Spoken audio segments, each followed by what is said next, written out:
Chapter 1. What could possibly cause such blinding sunlight? A remarkably beautiful young girl, radiating with youth and vitality, was clad in a quintessential female sailor uniform. At that moment, she lay upon a beach, the scorching sun beating down upon her. The girl appeared as if she had just awakened, her lovely eyes slowly opening as she murmured to herself.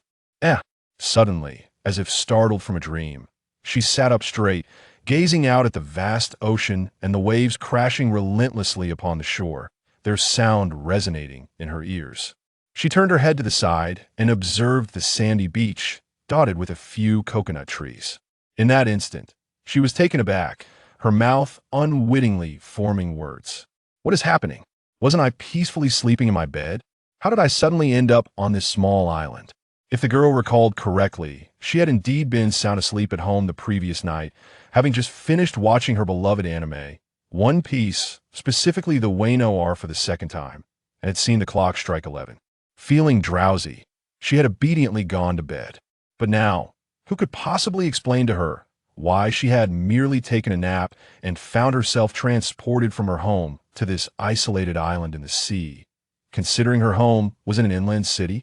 Wait, something's not right. I distinctly remember wearing pajamas before I went to sleep. How did I end up in this sailor outfit? The girl rose to her feet. Realizing that the clothing she wore was indeed incorrect, she vividly recalled changing in her nightwear, and she had never owned a sailor uniform.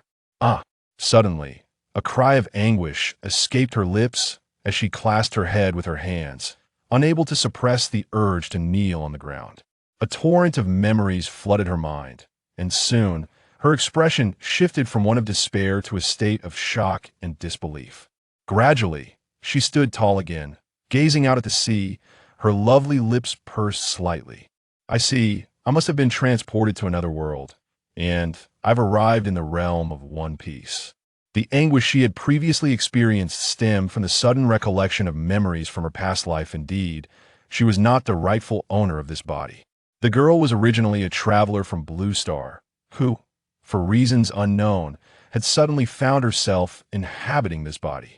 Moreover, the most significant detail was that the original owner of this body was also named Luyue. Much like the outfit she now wore, this former girl had been a sailor as well. However, she had met with a maritime disaster. Her ship capsized by the waves, and she had swiftly drowned. Ultimately, her body was washed ashore on this deserted island, and it was then that the traveler Luyue had crossed over into this form. Though I adore One Piece, it doesn't mean I truly wish to be here, Luyue remarked with a bitter smile. For she understood all too well that the world she had crossed into was a tangible pirate realm.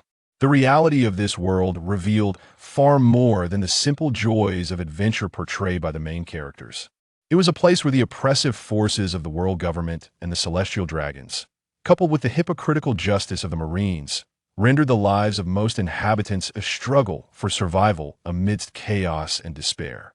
This was nothing like the country of her previous life, which advocated for equality among all and held life as the most precious of treasures. In this realm, lives were as inconsequential as weeds. Weakness was a lamentable fate, and only the strong could endure, even seizing power to rule over others. In such a world, how could a girl like her, who had only known a life of leisure and comfort, ever hope to survive? Moreover, after glimpsing the memories of her predecessor, her bitter smile deepened.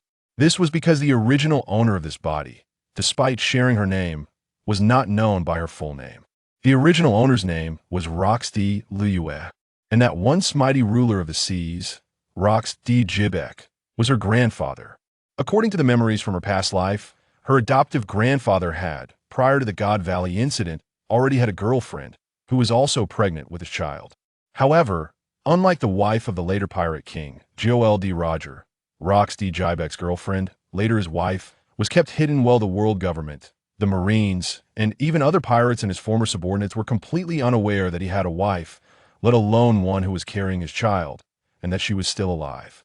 Unlike Roger's wife, she did not require Roger to entrust her care to Garp. She did not need to hide or endure a prolonged pregnancy lasting up to 20 months, ultimately exhausting herself to death, even if she managed to give birth. Instead, she found a safe place and gave birth to a boy in just 9 months, without fearing the pursuit of the Marines or the world government. After all, had those people discovered that Rox D. Jibek had left a bloodline, it would have undoubtedly stirred up a greater uproar on the seas than the hunt for Roger's wife. In terms of influence, this former ruler of the seas was far mightier than the so-called pirate king. The oppression and threat he once posed to these waters eclipsed anything Roger could compare to. Yet, this mother ultimately succumbed to illness shortly after giving birth, passing away just a few years later. Her child, though inheriting Rock's talents, lived his life as an ordinary man. He became a common merchant ship captain, inheriting half of his mother's appearance, which shielded him from the Marines and the world government scrutiny, leading them to believe he was merely an ordinary citizen. They never suspected he was connected to the legendary ruler of the seas. This man later fell in love with a woman, and together they had her. That was the predecessor, and as for how she came to know this segment of her past, it was recounted to her by her parents. However, good fortune did not last long. The predecessor's parents perished in an attack by sea kings during a merchant voyage, ultimately sinking beneath the waves. Consequently, the predecessor became an orphan and mourned the loss for a long time upon learning the news. After regaining her composure, she chose to follow in her father's footsteps, aspiring to become a merchant ship captain, starting from the most basic position of a sailor. The initial years were manageable, until she encountered this maritime disaster, leading to the subsequent events and the arrival of the traveler Luyue into this body. Upon reviewing this segment of memory, even Luyue could not help but acknowledge the harsh fate of this family.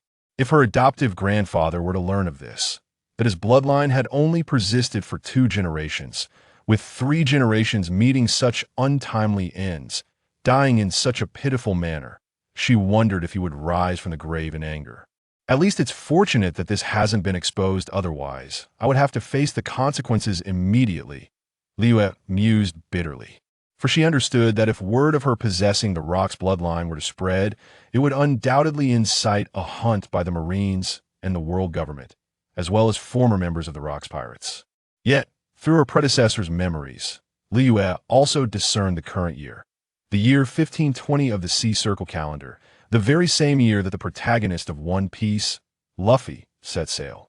It was indeed a fortuitous time for her to have crossed over, but one detail still eluded her. Precisely when was it? Was it during the Barrel's arc of Luffy's East Blue Saga, or had the Straw Hat crew already formed their initial 5-member team and ventured in the Grand Line? Wait, is it even necessary for me to ponder this now? Impractically useless at this point, likely unable to defeat even the early Kobe, and how am I supposed to escape this deserted island? Without fresh water or food, they'll starve to death here in less than 3 days.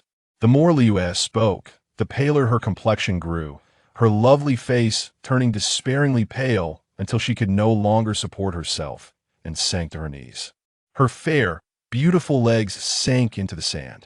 At that moment, Luyue felt as though death was beckoning to her. She might very well become the most wretched pirate world traveler in existence.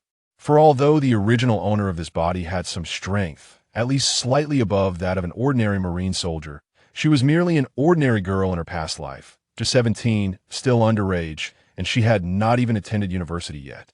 She was an ordinary, weak beauty who seldom ventured outside, preferring to order takeout and watch anime. At this moment, the soul within this body possessed nothing, let alone embarking on a journey through the pirate world. Surviving on this deserted island was already a daunting challenge. Yet she failed to consider that, as a traveler, how could she possibly lack a golden finger? Ding! Host identity verification, system binding in progress. Suddenly, a distinctly mature electronic voice resonated in Liyue's mind, causing her to momentarily freeze, but upon regaining her senses, she felt a wave of hope wash over her. Dispelling her despair entirely, she stood up, a mixture of excitement and exhilaration coursing through her. Lightly brushing off the dust and sand that had settled upon her in her mind, she mused, "System. Have I truly acquired a system? Haha, splendid. It appears that my fate is not yet sealed after all. How could my adventure in the world of pirates conclude so swiftly? That would certainly tarnish the reputation of those predecessors who traversed realms before me. Ding. System binding complete. The World Queen cultivation system has been activated. The alluring voice of the system resonated once more in Luyue's mind. System, pray tell, what functions do you possess? Luyue inquired candidly, yet, as she posed this question, she was also conducting a test, requiring further inquiries. The system will assign tasks based on the host's encountered circumstances, which may be long-term, short-term, or time-limited. As long as the host completes these tasks, they shall receive corresponding rewards, which come in various forms, some from the pirate world, and others from different realms, encompassing both items and abilities. The system elucidated, providing an answer to Luyue's query. Rewards for completing tasks? Is it? If they pertain to the pirate world, then that could prove quite intriguing.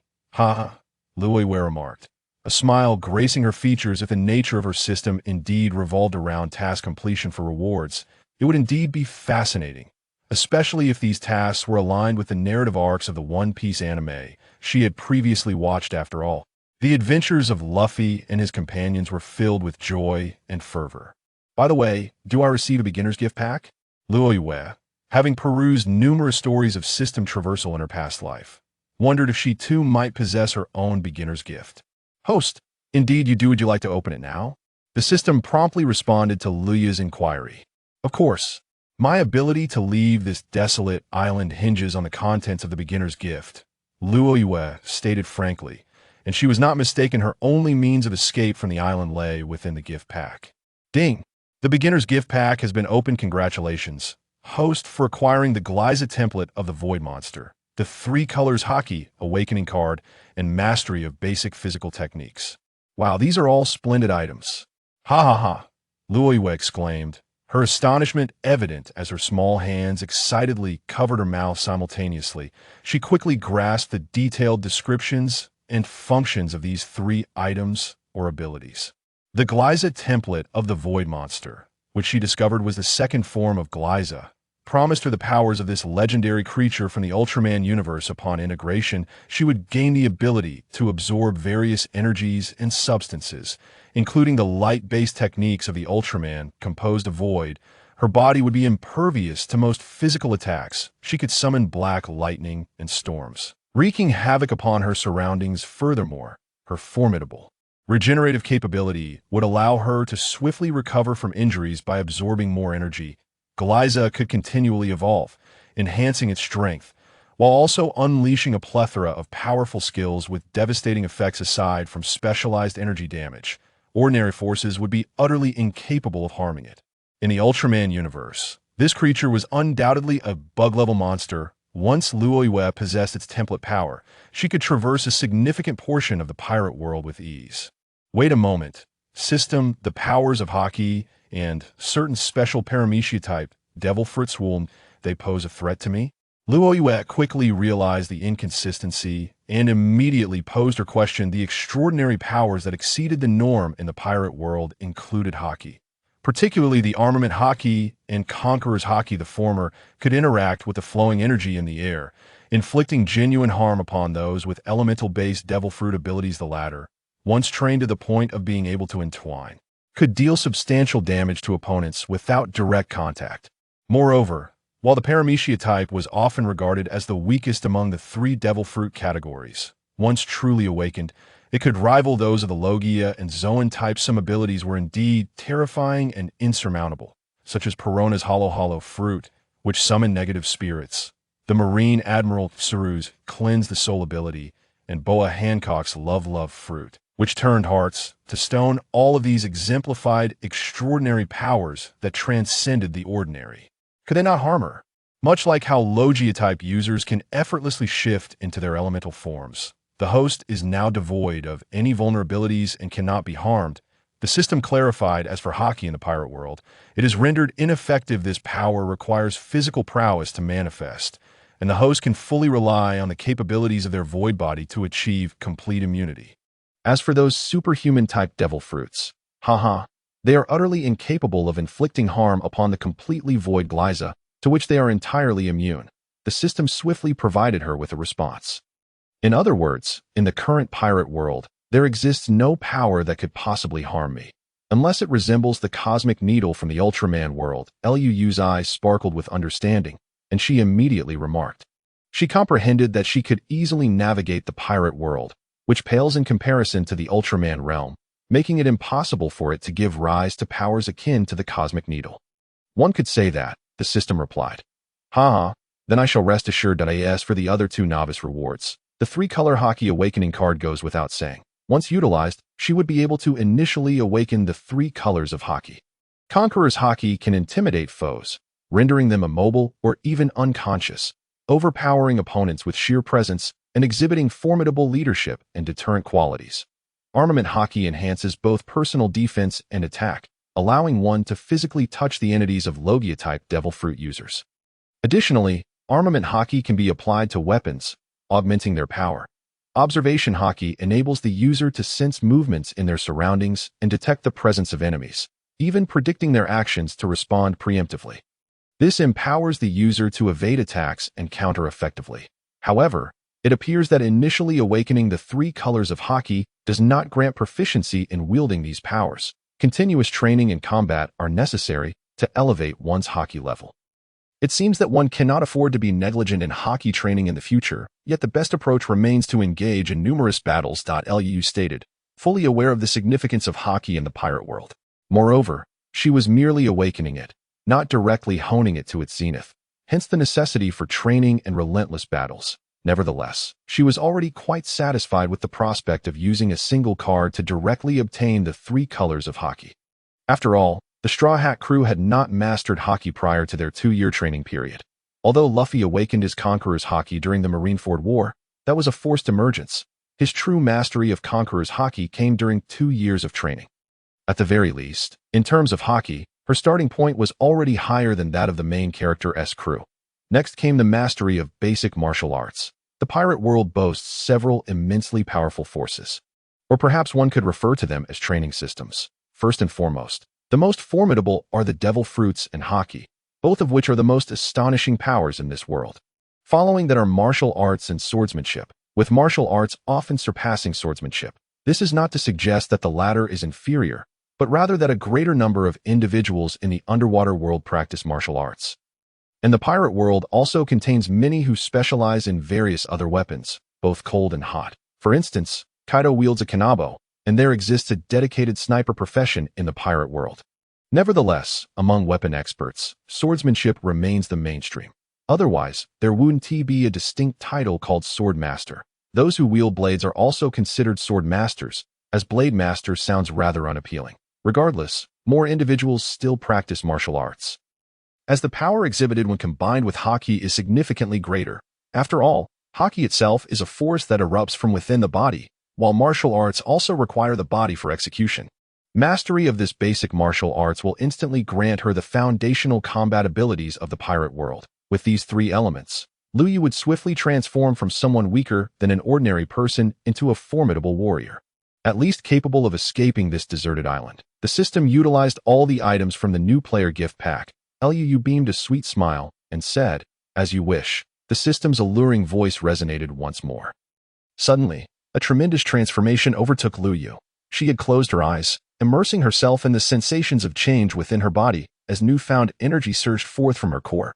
Additionally, a multitude of memories flooded her mind. The fundamentals of martial arts in the pirate world. Knowledge of Gliza's abilities and techniques, as well as insights regarding the 3 colors of Haki. The power of Haki, combined with Gliza's forces, was enhancing Luyue's physique, elevating her beyond the realm of ordinary individuals and granting her the qualifications to grow stronger in the pirate world. However, true change soon arrived, as the source power of Gliza, the power of the void, infused her. Originally clad in a sailor outfit, with fair skin and glossy black hair, Luyue underwent a radical transformation. Her lustrous black hair gradually morphed into a brilliant golden hue, appearing exceedingly radiant. The thin undergarment she wore shifted from white to a delicate purple. Most significantly, her sailor uniform transformed into that of a captain. The short leather pants adorning her shapely figure changed to a deep purple. Her long, fair legs remained clad in white stockings, now adorned with golden patterns, and on her feet were a pair of purple platform sandals. A complete metamorphosis. Upon opening her eyes, Luyue stepped forward, making her way to the shoreline, where she beheld her reflection upon the water's surface, purple and gold.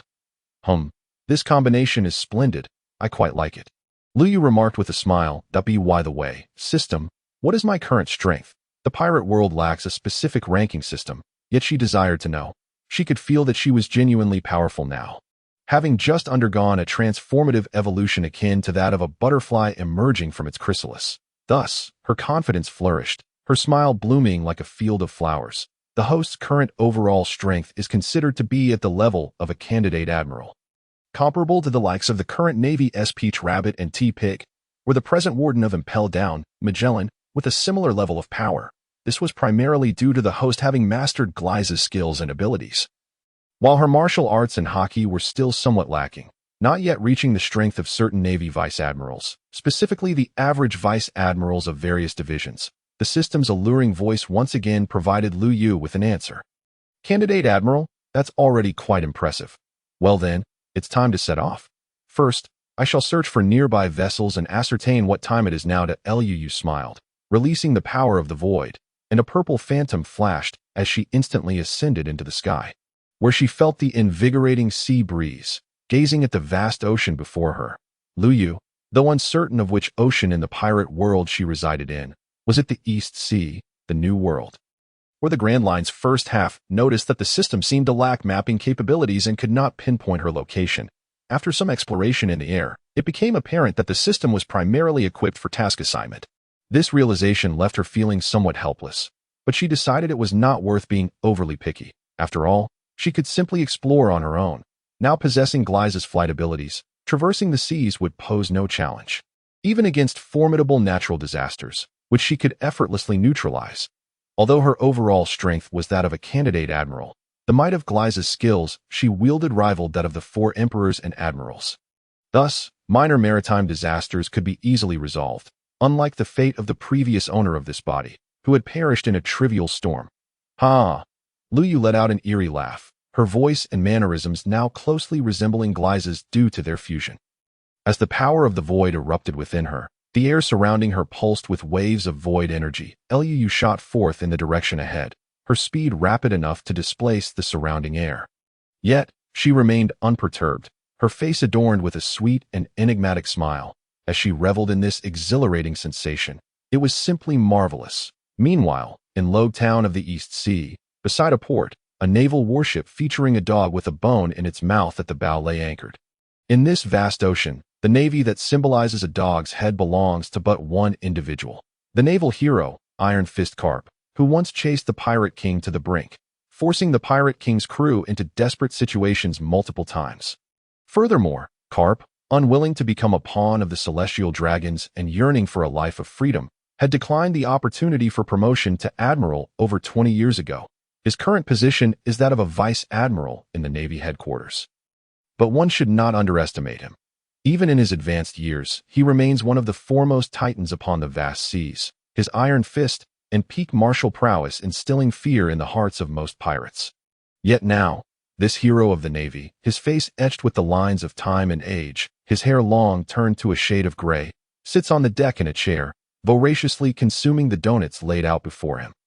Suddenly, a man clad in a black suit and wearing a gray hat approaches, draped in the righteous cloak of the Navy behind him. Mr. Carp, I have confirmed with the sailors here that Smoker has indeed taken his subordinate to Shiji and left Logue Town. It is said they are pursuing your grandson in the Grand Line. The gray-clad man states with an odd yet serious expression. This man is none other than Carp's aide, Bogart, who has been by Carp's side for many years, akin to the relationship between the current 4 emperors and their lieutenants. His strength is formidable, with both Haki and swordsmanship rivaling even the now elderly Rayleigh. Really now, to interrupt me while I'm attempting to break my record for donut consumption, Carp grumbles with mild irritation. Upon hearing this, Bogart and the nearby sailors cannot help but feel exasperated at the perplexing nature of their vice admiral. Ha ha ha, let Smoker teach my unruly grandson a lesson. Carp suddenly bursts into laughter, leaving the surrounding sailors and Bogart once again speechless.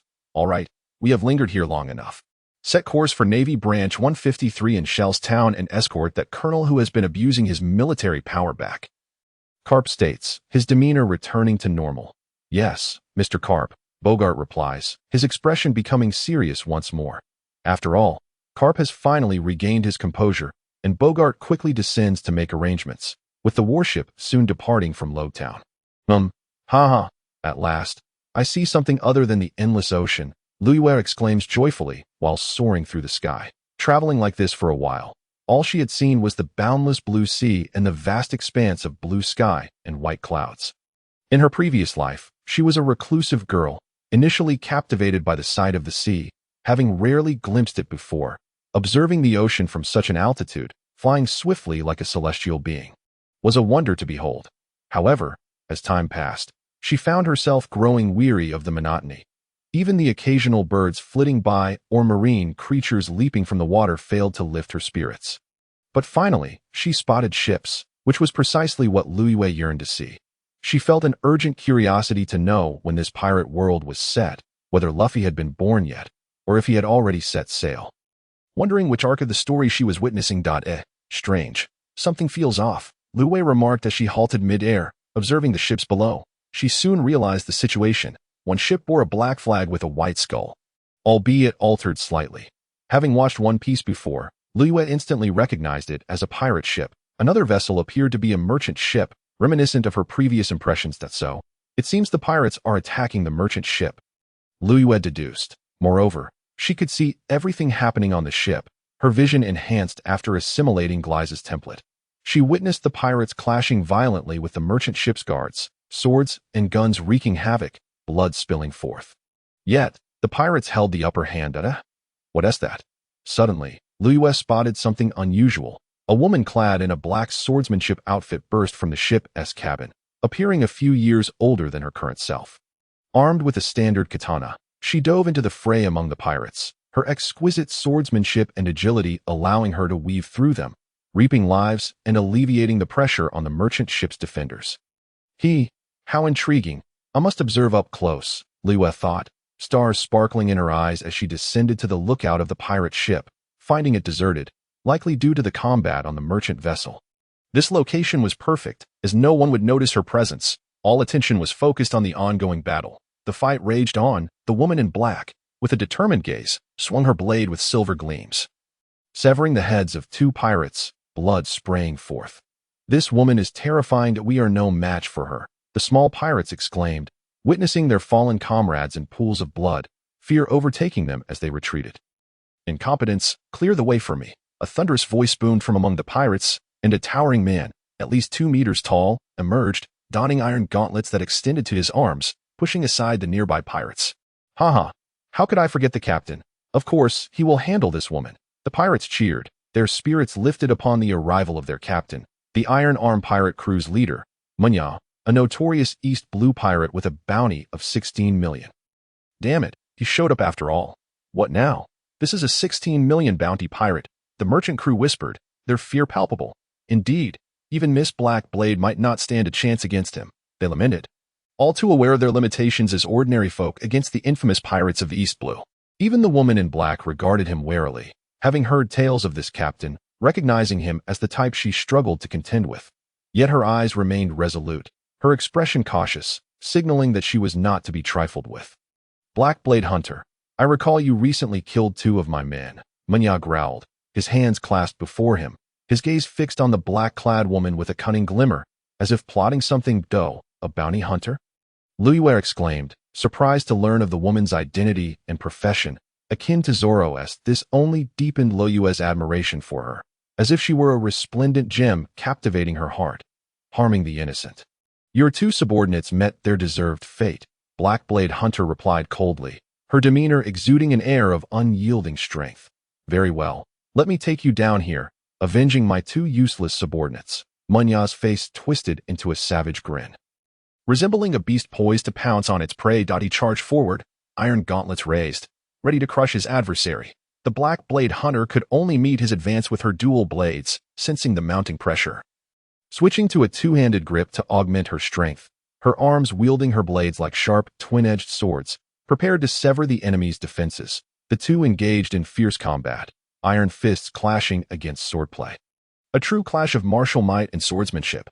Munya, utilizing his iron gauntlets, became a weapon wielder in his own right, his gauntlets poised to shatter his foes. Black Blade Hunter's relentless attacks met Minya's gauntlets. Effortlessly parried, his expression revealing no strain, as if he were merely toying with her, his gauntlets serving as a shield against her strikes. Meanwhile, the strain had begun to show on Black Blade Hunter's face. Beads of sweat forming as if to signify her exertion. Haha, futile, your ordinary blade cannot pierce my iron gauntlets. And what strength do you, a woman, possess to challenge me? The visage of Minya radiated with an expression of triumph. As if proclaiming to the world that he had emerged victorious, the steel gauntlet seemed to embody his pride, poised to flaunt its might at any moment. With a malevolent laugh, Minya displayed his cruel demeanor. Suddenly, his gaze hardened, for he had become well acquainted with the attack patterns of the Black Sword Maiden, having discerned their rhythm, and his opponent was now flustered and desperate under his relentless pressure.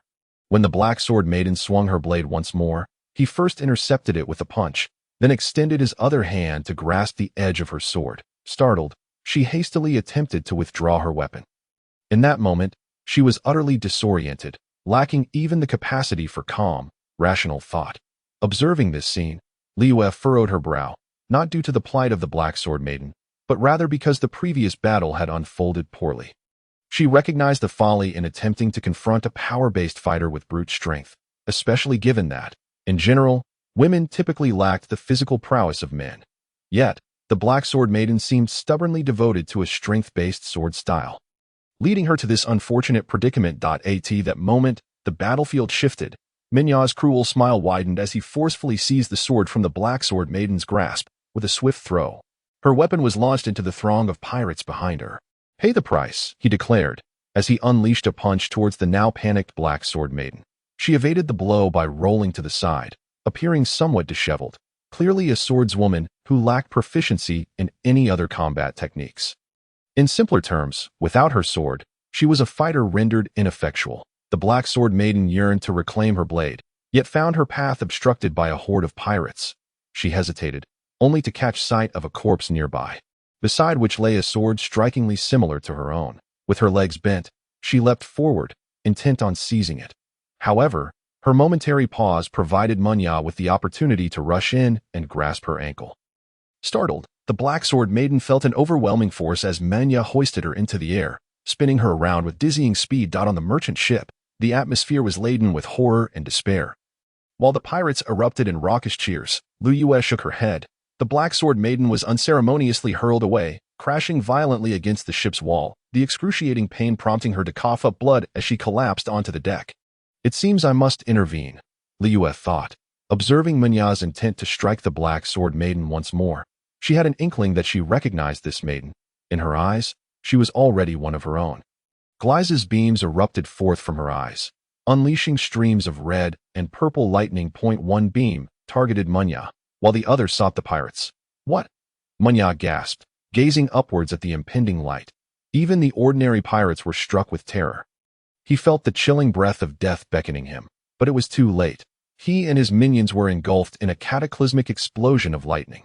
Their screams were silenced, leaving only pools of flesh and blood in the aftermath.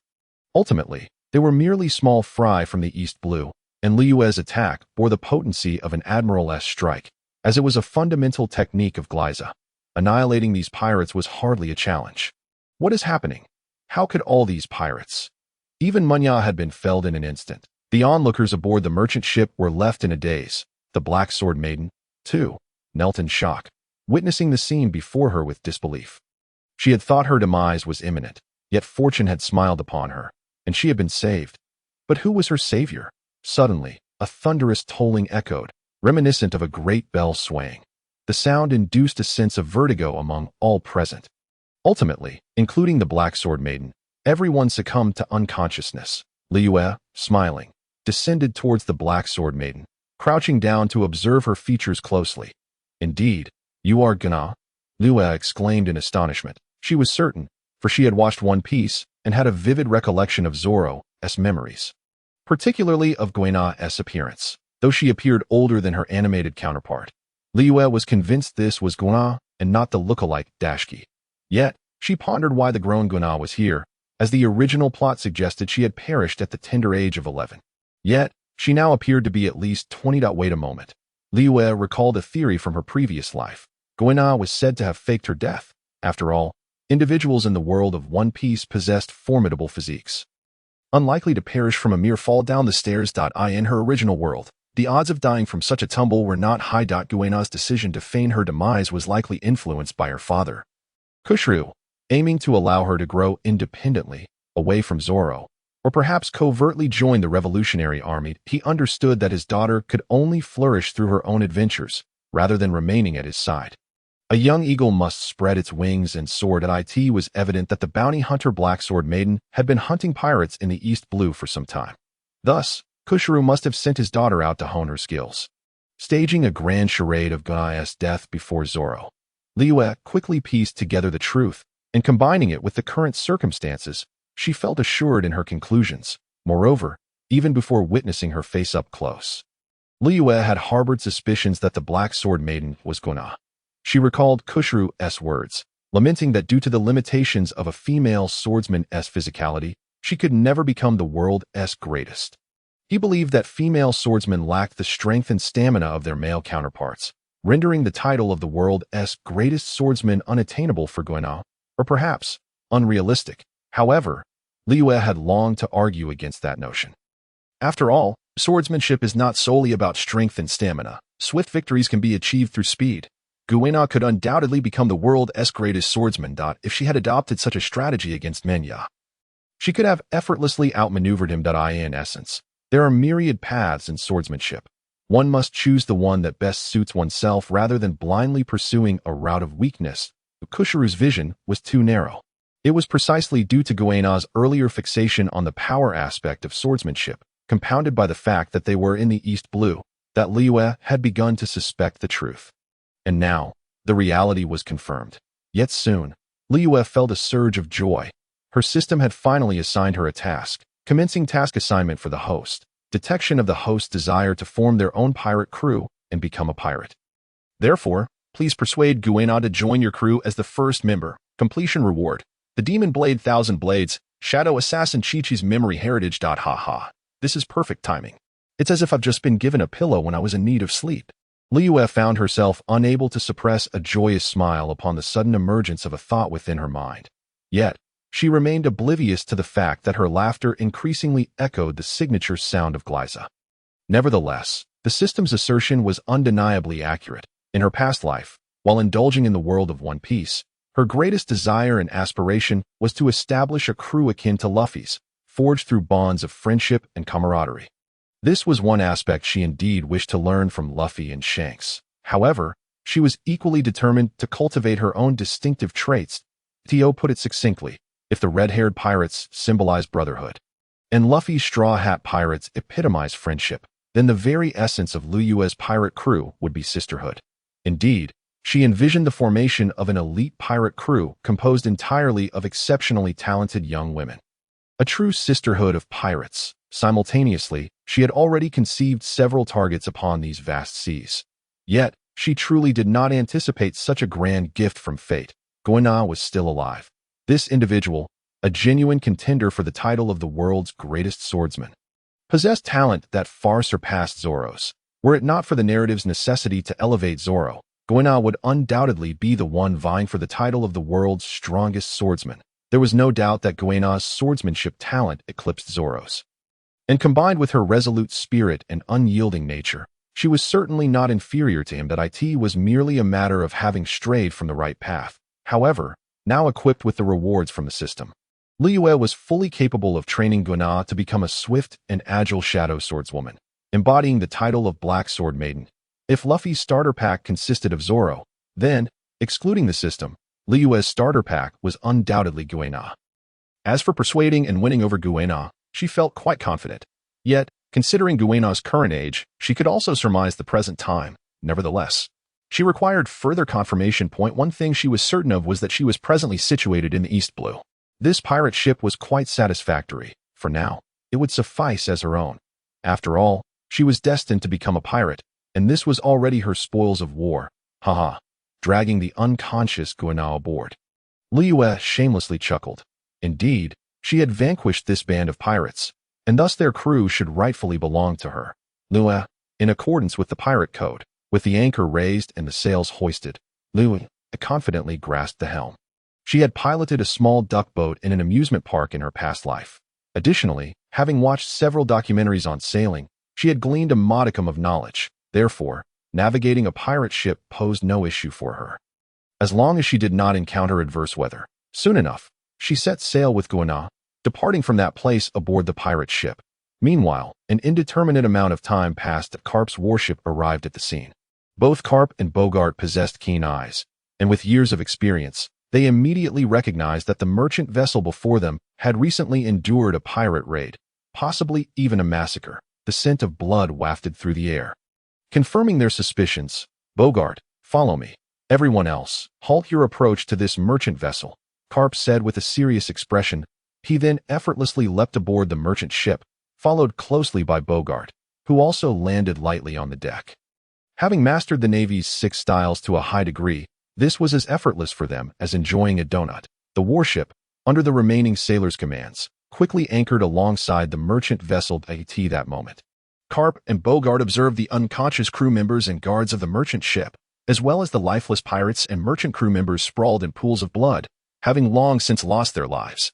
The scene was one of utter carnage, and among them, a certain girl who had already piloted the pirate ship away was unable to suppress her nausea, having just taken a life for the first time, creating a psychological shadow.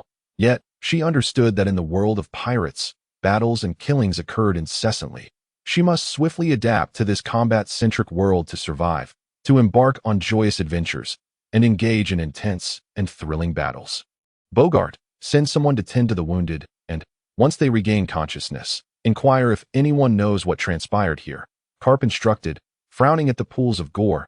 Sensing something amiss, it seemed that a formidable presence had passed through this place. Following Karp's orders, Bogart and the nearby Navy personnel began their tasks aboard the merchant ship. Karp approached the pools of remains, casting a few glances, and quickly formed a judgment, for he was a seasoned veteran of the Navy with considerable combat experience. It appeared that these pirates had been obliterated by some sort of energy attack, reduced to mere mush, and the temperature of the remnants was notably high. Judging from the scene's layout, the pirate ship must have approached the merchant vessel from this direction.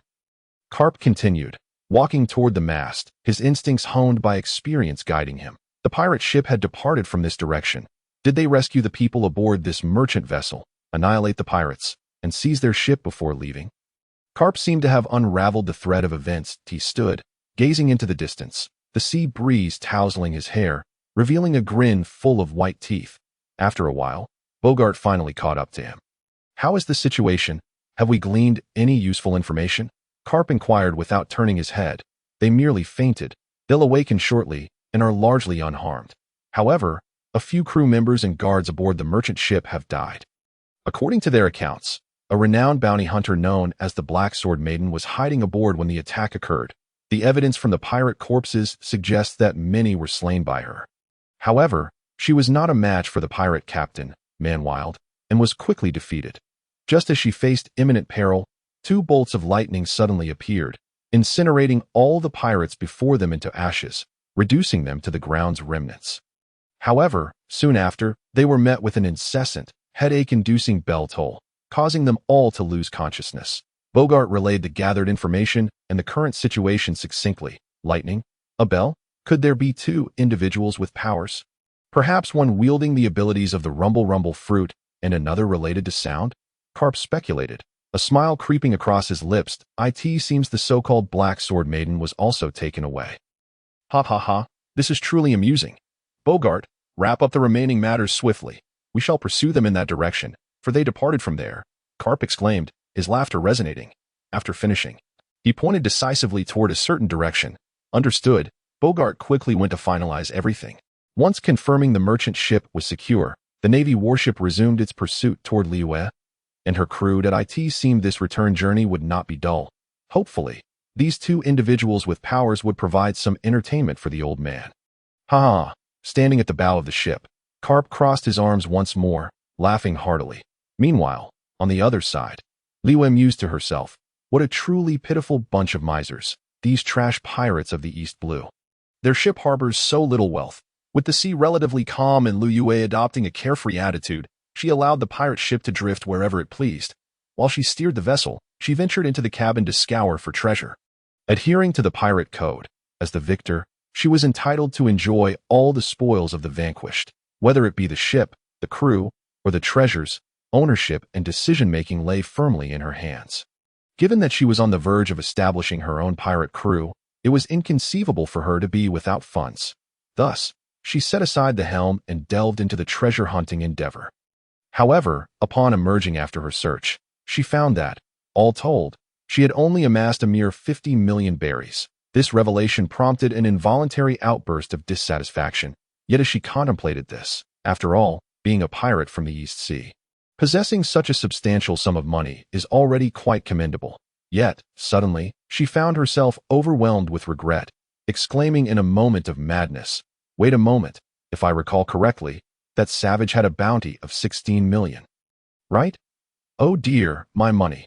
The mere thought of having incinerated a whole 16 million berries into ashes sent a pang of agony through Liyue's heart, as if pierced by a bullet. Sighing, she resolved to take it as a lesson learned.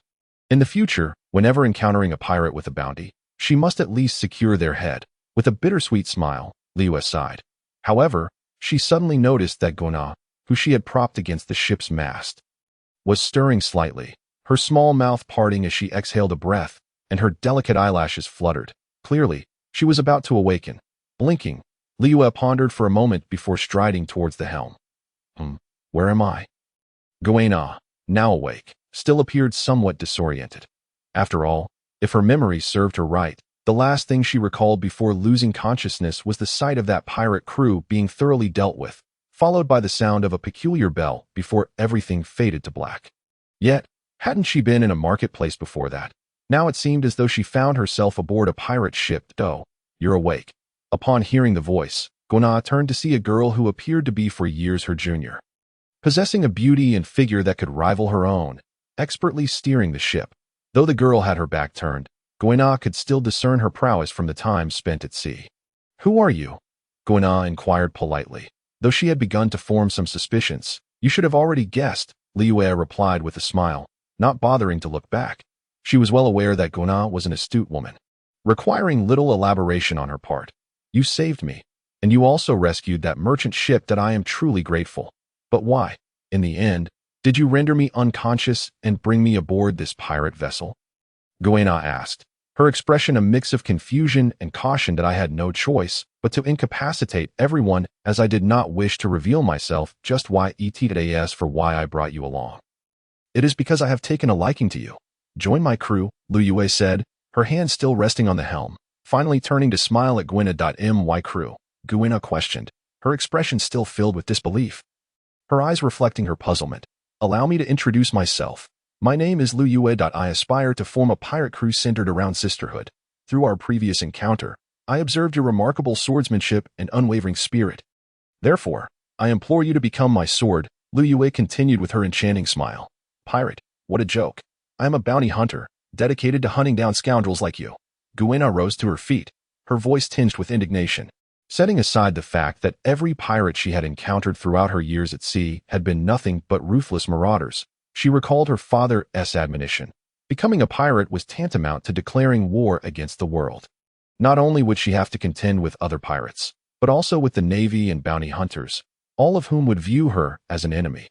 Those unfamiliar with her would instantly perceive her as a villain, simply due to her identity as a pirate d'etat. That is merely because those are the most ordinary, inept pirates who engage in such heinous acts, deserving of condemnation. That a true pirate should sail freely upon the seas, unafraid of any challenge or battle, reveling in adventure and evolving into a formidable force. Only such pirates can grow stronger, like the current Yonko. Do you think they are easily troubled by bounty hunters or the navy? It is only these true pirates who gain renown, allowing the world to recognize them not as villains, but as illustrious figures and powerful warriors, Luyue remarked, her expression adorned with a sweet smile. She aimed to persuade Guina, and her words held a kernel of truth. Upon hearing this, Guina was taken aback and enlightened simultaneously. Indeed, the pirates she had encountered previously were not true pirates, but rather a band of degenerates. A genuine pirate should embody what Liyue had just articulated, becoming a true force of strength, navigating the seas freely, embracing the thrill of battle, and overcoming all adversities. Moreover, if she were strong enough to attain fame, such as being deemed the world's greatest swordswoman, would the Navy or bounty hunters dare to trouble her? No. Unless they were outright foolish, only another strong individual or someone of great renown would dare confront a formidable opponent. Thus, being a pirate was not as dreadful as it appeared. Additionally, she was now aware that Zoro had also chosen the path of piracy, aligning himself with an intriguing and commendable captain, one whose style, she had heard, seemed to align closely with Liyue's current assertions. Very well. But before we discuss anything further, why have you chosen me? I nearly perished at the hands of a petty East Sea pirate. I hardly seem worthy of being associated with someone capable of obliterating a crew of pirates with a single strike. Guina posed her next question, a hint of self-deprecation lacing her words as she chuckled bitterly. After all, she realized that had she crossed swords with Zoro, who had once subdued her, she would likely be dispatched in mere moments. Noticing Guina's waning confidence, Liyue couldn't help but smirk. Inhaling deeply before responding, that is due to your father's limited perspective. Does a lack of physical strength equate to an inability to become a female swordsman? Can one not vie for the title of the world's greatest swordsman? The path you have taken has not been the right one. You have strayed further down a misguided route, leading to your current predicament. Upon hearing this, Guina raised her head, her eyes wide with astonishment. Her cherry lips parted in disbelief as she questioned, "My path is wrong." Indeed, the realm of swordsmanship encompasses more than mere physical prowess. For instance, why not adopt a swift attack style, wielding your sword with incredible speed, denying your opponent a moment to breathe, while relentlessly seeking their weaknesses for a decisive blow? Sometimes, women can be even more agile and meticulous than men. Understanding one's limitations is crucial. It is far better to awaken early and discover a path suited to you than to continue wandering down a wrong road. You have been delayed for far too long, Guina, Liyue asserted, initially nodding before presenting Guina with an alternative route she deemed most appropriate. Are you implying that it is too late for me? Guina inquired, her voice tinged with apprehension as she grasped the underlying implication of Liyue's words, feeling an impending sense of despair. Under normal circumstances, perhaps so. However, you have encountered me, and that changes everything. Here's the deal. If you agree to become my crew member, I will grant you an opportunity that can transform you instantaneously, rectifying years of mistakes and empowering you. What say you? Luyue proposed, her eyes gleaming with sincerity, clearly signaling a shift in the conversation's tone. Really? Can you truly do that? It sounds so miraculous. You're not deceiving me, are you? Guina's eyes sparkled with newfound hope, though she remained skeptical of such an extraordinary claim. Please, I have no reason to deceive you. Why else would I have saved you and brought you here? The opportunity lies in my hands. You have a chance to test it. What do you have to lose? If I fail to deliver, you are free to leave at any time. I will not impede your departure, Liyue declared, adopting a helpless expression that rendered her exceedingly pitiable. However, as she uttered her final words, her eyes radiated an unwavering determination. Very well, I agree to become your crew member, but if you fail, I shall disembark. Upon hearing this, Guina was convinced by Luyue and readily accepted the proposition. As soon as those words left her lips, a chime echoed in Luyue's mind. Ding! Congratulations to the host for completing the task, acquiring the Demon Blade Thousand Edges, and the memory inheritance of Shadow Assassin Q.Luu. Upon hearing the system's voice, smiled gently, and at that moment, she beheld what she had extracted from her system's space. She extended her hands, palms facing down. On her right hand rested a unique, glowing orb, while her left hand gripped a long sword. This blade measured approximately 1.60 meters, featuring a black hilt and a half-length blade adorned with blue stripes, displaying an ominous spirit pattern. Yet, Luyue recognized this as the Demon Blade Thousand Edges, the weapon of assassin Wu Luqi in her previous world of anime. It was also a renowned sword. As for the orb in her other hand, it was evidently the memory inheritance of Shadow Assassin Chi, a legacy from a top-tier assassin and swordsman, intricately tied to the art of combat. What is this? How did you obtain it? Guina could not suppress her curiosity, astonished at Luyue's ability to summon such items in an instant. Oh, I am a user of the devil fruit. You know of the devil fruits, don't you? Luyue intended to explain the abilities of the Gliza template as akin to those of a devil fruit.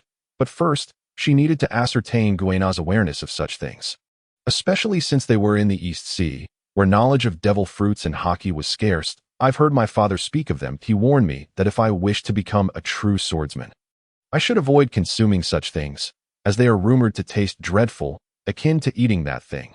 Guina recounted, these are treasures of the sea. Consuming one grants you special abilities, categorized into 3 types, paramecia, zoan, and logia. Each possesses its own characteristics, with the logia and mythical zoan types generally being the most formidable. Notably, the latter is said to bring curses. Those who consume it will weaken upon contact with seawater or Haki-infused stone. Goodness, Luyue thought. Guina has recounted the details of devil fruits quite thoroughly. Even I am taken aback. Indeed, she was the daughter of a notable lineage, privy to such knowledge imparted by her father. While Zoro, in contrast, seemed oblivious. Otherwise, during their encounter in Shell's town, he would not have been so astonished to witness Luffy repelling bullets with his rubber body. But this is fortuitous, Luyue continued, as it spares me the trouble of explaining. This here is the demon blade 1,000 edges, a mystical weapon, akin to a cursed sword. However, it is more enigmatic and powerful than a mere cursed blade, representing an entirely distinct class of weapon. The blade itself is composed of 1,000 fragments, capable of shifting shape at the wielder's will, allowing for diverse and aggressive attacks against foes. It is solely offensive, unrivaled in its lethality, yet if misused, it becomes an exceedingly fragile and worthless blade. As Luyue elaborated on the demon blade 1,000 edges, Guina grasped its significance, its unique capabilities, and its immense power, leaving her in a state of astonishment. Such a wondrous weapon exists, she marveled, eager to understand how it was forged. Without hesitation, she took the blade from Luyue's hands and unsheathed it. Indeed, it was made of fragments, had no one mentioned it. She might have assumed it was merely glued together piece by piece. However, upon closer inspection, her top-tier swordsmanship talent, coupled with her lineage from the Frost family, the once preeminent swordsmith clan of Wano, led Guina to realize this was undoubtedly a magnificent weapon. Yet, it could only be deemed such in the hands of a genuinely gifted swordsman. Otherwise, it would merely be a collection of broken pieces in the hands of an incompetent. Suddenly, a breathtaking spectacle unfolded before her as the demon blade 1,000 edges emanated a dazzling, captivating purple radiance. The fragments began to levitate, swirling around Guina. The malevolent patterns on the blade glimmered with an entrancing blue light. Am I being acknowledged? Guina recognized at that moment that she had indeed gained the blade's recognition, seemingly granted the right to wield it. Indeed, it is your swordsmanship talent and resolute spirit that have earned its approval, Luyue remarked with a smile, confident that Guina would certainly win the demon blade 1,000 edges favor. By the way here, this is the memory orb, containing the swordsmanship memories and combat legacy of a once-renowned swordsman of these seas. His fighting style is precisely what I described as the swift attack method. Simply crush it, and the relevant memories will be infused into your mind, Luyue reiterated as she offered the orb. Such a miraculous object exists, Guina exclaimed, her eyes wide with astonishment. Yet, simultaneously, she pondered the implications of acquiring such an inheritance, particularly as it was not her own swordsmanship, but rather that of another. Seemingly sensing Guina's apprehension, Luyue offered a wry smile and explained, "Oh, this instant elevation, isn't this what you desire? You can view this memory orb as if it were a master swordsman imparting his teachings to you. You are on the verge of mastering his techniques, skills, and combat experience. In essence, you will have this swordsman as your mentor. His name is Shadow Assassin Chi." Upon hearing Luyue's words, Guina, who had initially resisted, gradually accepted this perspective. Indeed, I can regard this as receiving instruction from a powerful swordsman, guiding my swordsmanship. I am on the brink of graduating, and soon he shall bestow his blade upon me. This is a form of legacy. Guina silently thanked Shadow Assassin Chi and vowed not to squander his blade and teachings. Continuing her pursuit of becoming the world's greatest swordsman, she performed a traditional bow of respect befitting a swordsman in the pirate world. Fully embracing her newfound path, without hesitation, she crushed the orb in her hand, and a cascade of purple light surged into her mind. Guina swiftly closed her eyes, entering a state of comprehension. Her mind soon brimmed with vast knowledge. A complete swordsmanship curriculum. The methods for wielding the demon blade 1,000 edges, rich combat experience, and various accompanying techniques. All of this came from Shadow Assassin Chi, now transformed into memories infused within Guina's consciousness. Simultaneously, the demon blade, thousand edges in her grip, radiated an even more brilliant light. Seemingly rejoicing at its new master's burgeoning strength and further acknowledging her as a magical blade. The sentience of the demon blade, thousand edges, surpassed that of all renowned swords and even cursed blades in these seas. The eye beneath the hilt blinked frantically, a testament to its vitality. At that moment, Guina remained oblivious, her eyes shut in concentration. However, Luyue observed the transformation unfolding within Guina, much like her own experience absorbing the powers of the Gliza template. Guina's attire underwent a metamorphosis. Her original outfit, a standard female swordsman's attire, now bore a familiar design, enhanced with shades of purple, perhaps due to Guina's long hair. The ensemble did not feature a hood, as her transformation appeared to remain within the confines of the system's abilities. Yet, armor adorned her arms as the transformation reached its climax. Luyue could feel the shift in Guina's aura. She had truly evolved into a formidable warrior. Luyue would even wager that Guina, in her current state, could easily best her former self tenfold. System, may I view Guina's current attribute panel? Luyue inquired. Of course, no problem. The system swiftly acquiesced to such a minor request. Before Luyue, a virtual panel materialized, visible only to him. Name: Guina, age 21, gender female, occupation swordswoman, strength Vice Admiral, candidate weapon Demon Blade, Qianren abilities Shadow swordsmanship, Demon Blade, Qianren techniques, Shadow body techniques. Oh, splendid. To think she has attained the strength of a Vice Admiral candidate. Guina now possesses the capability to contend with numerous formidable foes upon the sea, even in the face of admirals and the four emperors. She has a degree of self-preservation. Witnessing Guina's remarkable ascent, Luyue couldn't help but chuckle with joy. After all, Guina was now her crew member. Guina soon opened her eyes, clearly indicating that her enhancement and transformation had concluded. She extended her hands, gazing at herself, and then at the demon blade, Qianren, floating in the AIR.INA days. She murmured, "Have I truly grown stronger?" Yet simultaneously, she sensed the power that had emerged within her. Along with the memories in her mind were no illusions. These two facts alone sufficed to affirm her genuine growth and strength. Let us give it a try. You should now be able to unleash sword energy. Luyue continued, her smile unwavering. Unlike Luyue, Guina had reached the strength of a Vice Admiral candidate solely through her swordsmanship. Unlike Luyue, who had a more eclectic approach, capable of reaching Admiral and four Emperors levels through Gliza's techniques. Her own physical prowess and Haki were rather lacking. However, given that Guina had achieved the rank of Vice Admiral candidate purely through her swordsmanship, manifesting sword energy should pose no challenge. All right, let me give it a try. Guina declared with resolute determination as a powerful sword intent erupted from within her, a testament to her astonishing talent in swordsmanship, augmented by the transformative memory she inherited. After a moment's contemplation, the two made their way to the rear of the pirate ship. They intended to conduct their experiment in the waters behind. Suddenly, a dazzling light flickered in Guina's eyes. She leaped into the air. Soaring over 20 meters high. It appeared her physical attributes had also received a corresponding enhancement. Observing this scene, Luyue promptly remarked. Guina drew the demon blade Qianren from her waist, gazing at the vast ocean before her. She swung down her blade, unleashing a brilliant and breathtaking violet sword energy that tore through the air, cleaving the sea. A massive scar was etched upon the ocean's surface, and the sword energy continued to advance forward before ultimately vanishing from their sight. Its power and endurance were evidently formidable. Not only did this technique exhibit considerable destructive capability, but it also traveled an impressive distance. I have truly grown stronger, Guina exclaimed, her eyes wide in astonishment as she landed back on the ship. Tears of emotion brimming in her eyes. She had indeed transformed. She had finally emerged from her cocoon as a butterfly. Congratulations on your achievement, Guina. Luyue beamed, her smile genuine. I must thank you, Captain. Guina turned, her face alight with gratitude. Simultaneously, her affection for Luyue notably increased. Were it not for the need to maintain her composure, she might have rushed forward to embrace Luyue and plant a few kisses on her. Yet in that moment, Guina sincerely regarded Luyue as her captain, wholeheartedly wishing to join her crew. I must also thank you, my unseen mentor, the shadow assassin Chi.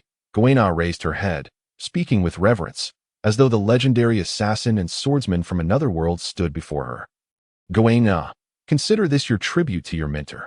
However, at that moment, Liyue's gaze drifted towards the direction in which Guina's sword energy had been unleashed, a hint of concern in her voice that I hope it doesn't harm any innocence, yet sometimes.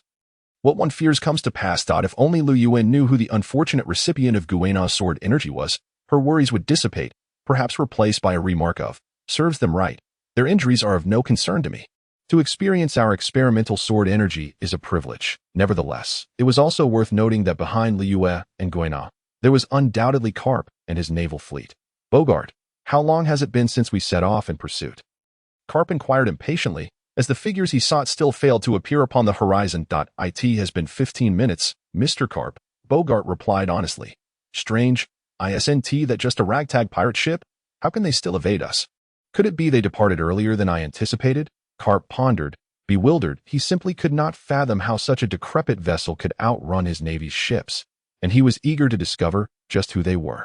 Those two individuals, seemingly wielding the thunder fruit and a fruit connected to bells, along with the enigmatic Blackblade Princess, must surely not be ordinary. In fact, should their identities prove suitable, he might even consider recruiting them into the Navy. After all, the current state of affairs within the Navy was somewhat dire, lacking exceptional new talents to take up the mantle. Even the current admirals were aging, and the two vice admirals were similarly lacking in strength. The Navy desperately needed youthful vigor, individuals in their teens to 20s to become the next generation of successors. At this moment, Karp was dealing with those they were pursuing. Suddenly, Karp's expression shifted. Along with Bogart and all the naval soldiers present, what did they witness? A sword energy sliced through the distant sea. The power and pressure it emanated were astonishing. Many naval soldiers gasped in shock. Karp and Bogart exchanged glances, recognizing that even for them, formidable beings in their own right, this sword energy was anything but ordinary. This power is quite impressive. It's not far from the realm of grand swordsmen. Karp remarked. Indeed, allow me to handle this and experience it firsthand, Bogart responded, immediately utilizing Moonwalk to swiftly ascend into the as the violet sword energy drew near. Bogart unsheathed his own blade, channeling his energy to unleash a sword energy of his own. The collision of his colorless sword energy with Guina's violet sword energy sent shockwaves through the air. The surrounding atmosphere was ablaze from the friction, as the force created by their clash generated a tempest that rippled across the ocean, sending waves cascading outward. Ultimately, the two sword energies canceled each other out, resulting in a larger wave that sent Bogart crashing onto the deck, leaving the naval soldiers in disarray. Karp, however, remained unfazed. His strength rendered the winds merely a refreshing breeze. In the pirate world, the seasons were predominantly summer, especially at sea, where the heat was intense. Nonetheless, Karp's dog hat was blown off, revealing his weathered, aged face. It appears our adversaries are not as simple as we presumed. They possess a swordsman of Vice Admiral caliber, Karp mused, lifting his gaze towards the ocean. He could not contain his laughter. This a greeting. I find you all increasingly intriguing, Bogart. Lads, press onward. Yes, Mr. Karp, they responded in unison. Following the recent encounter, their naval vessel came to a halt, but with Karp's words, they quickly regained their resolve and resumed their pursuit. That's how it is after listening to Guina's narrative. Luyue now comprehends the intricacies surrounding Guina's background. In truth, her understanding aligns closely with her previous thoughts. However, she is aware of the concept of parallel worlds, and she suspects that she might have traversed into one of the myriad realms of pirates. Moreover, there exists a subtle divergence in the past, yet at least in the world she currently inhabits, Guina did not perish from a fall down the stairs, a ruse concocted by Gung Shirlang to deceive Zoro. The intention behind this was to allow Guina to embark on her maritime adventures without any lingering concerns.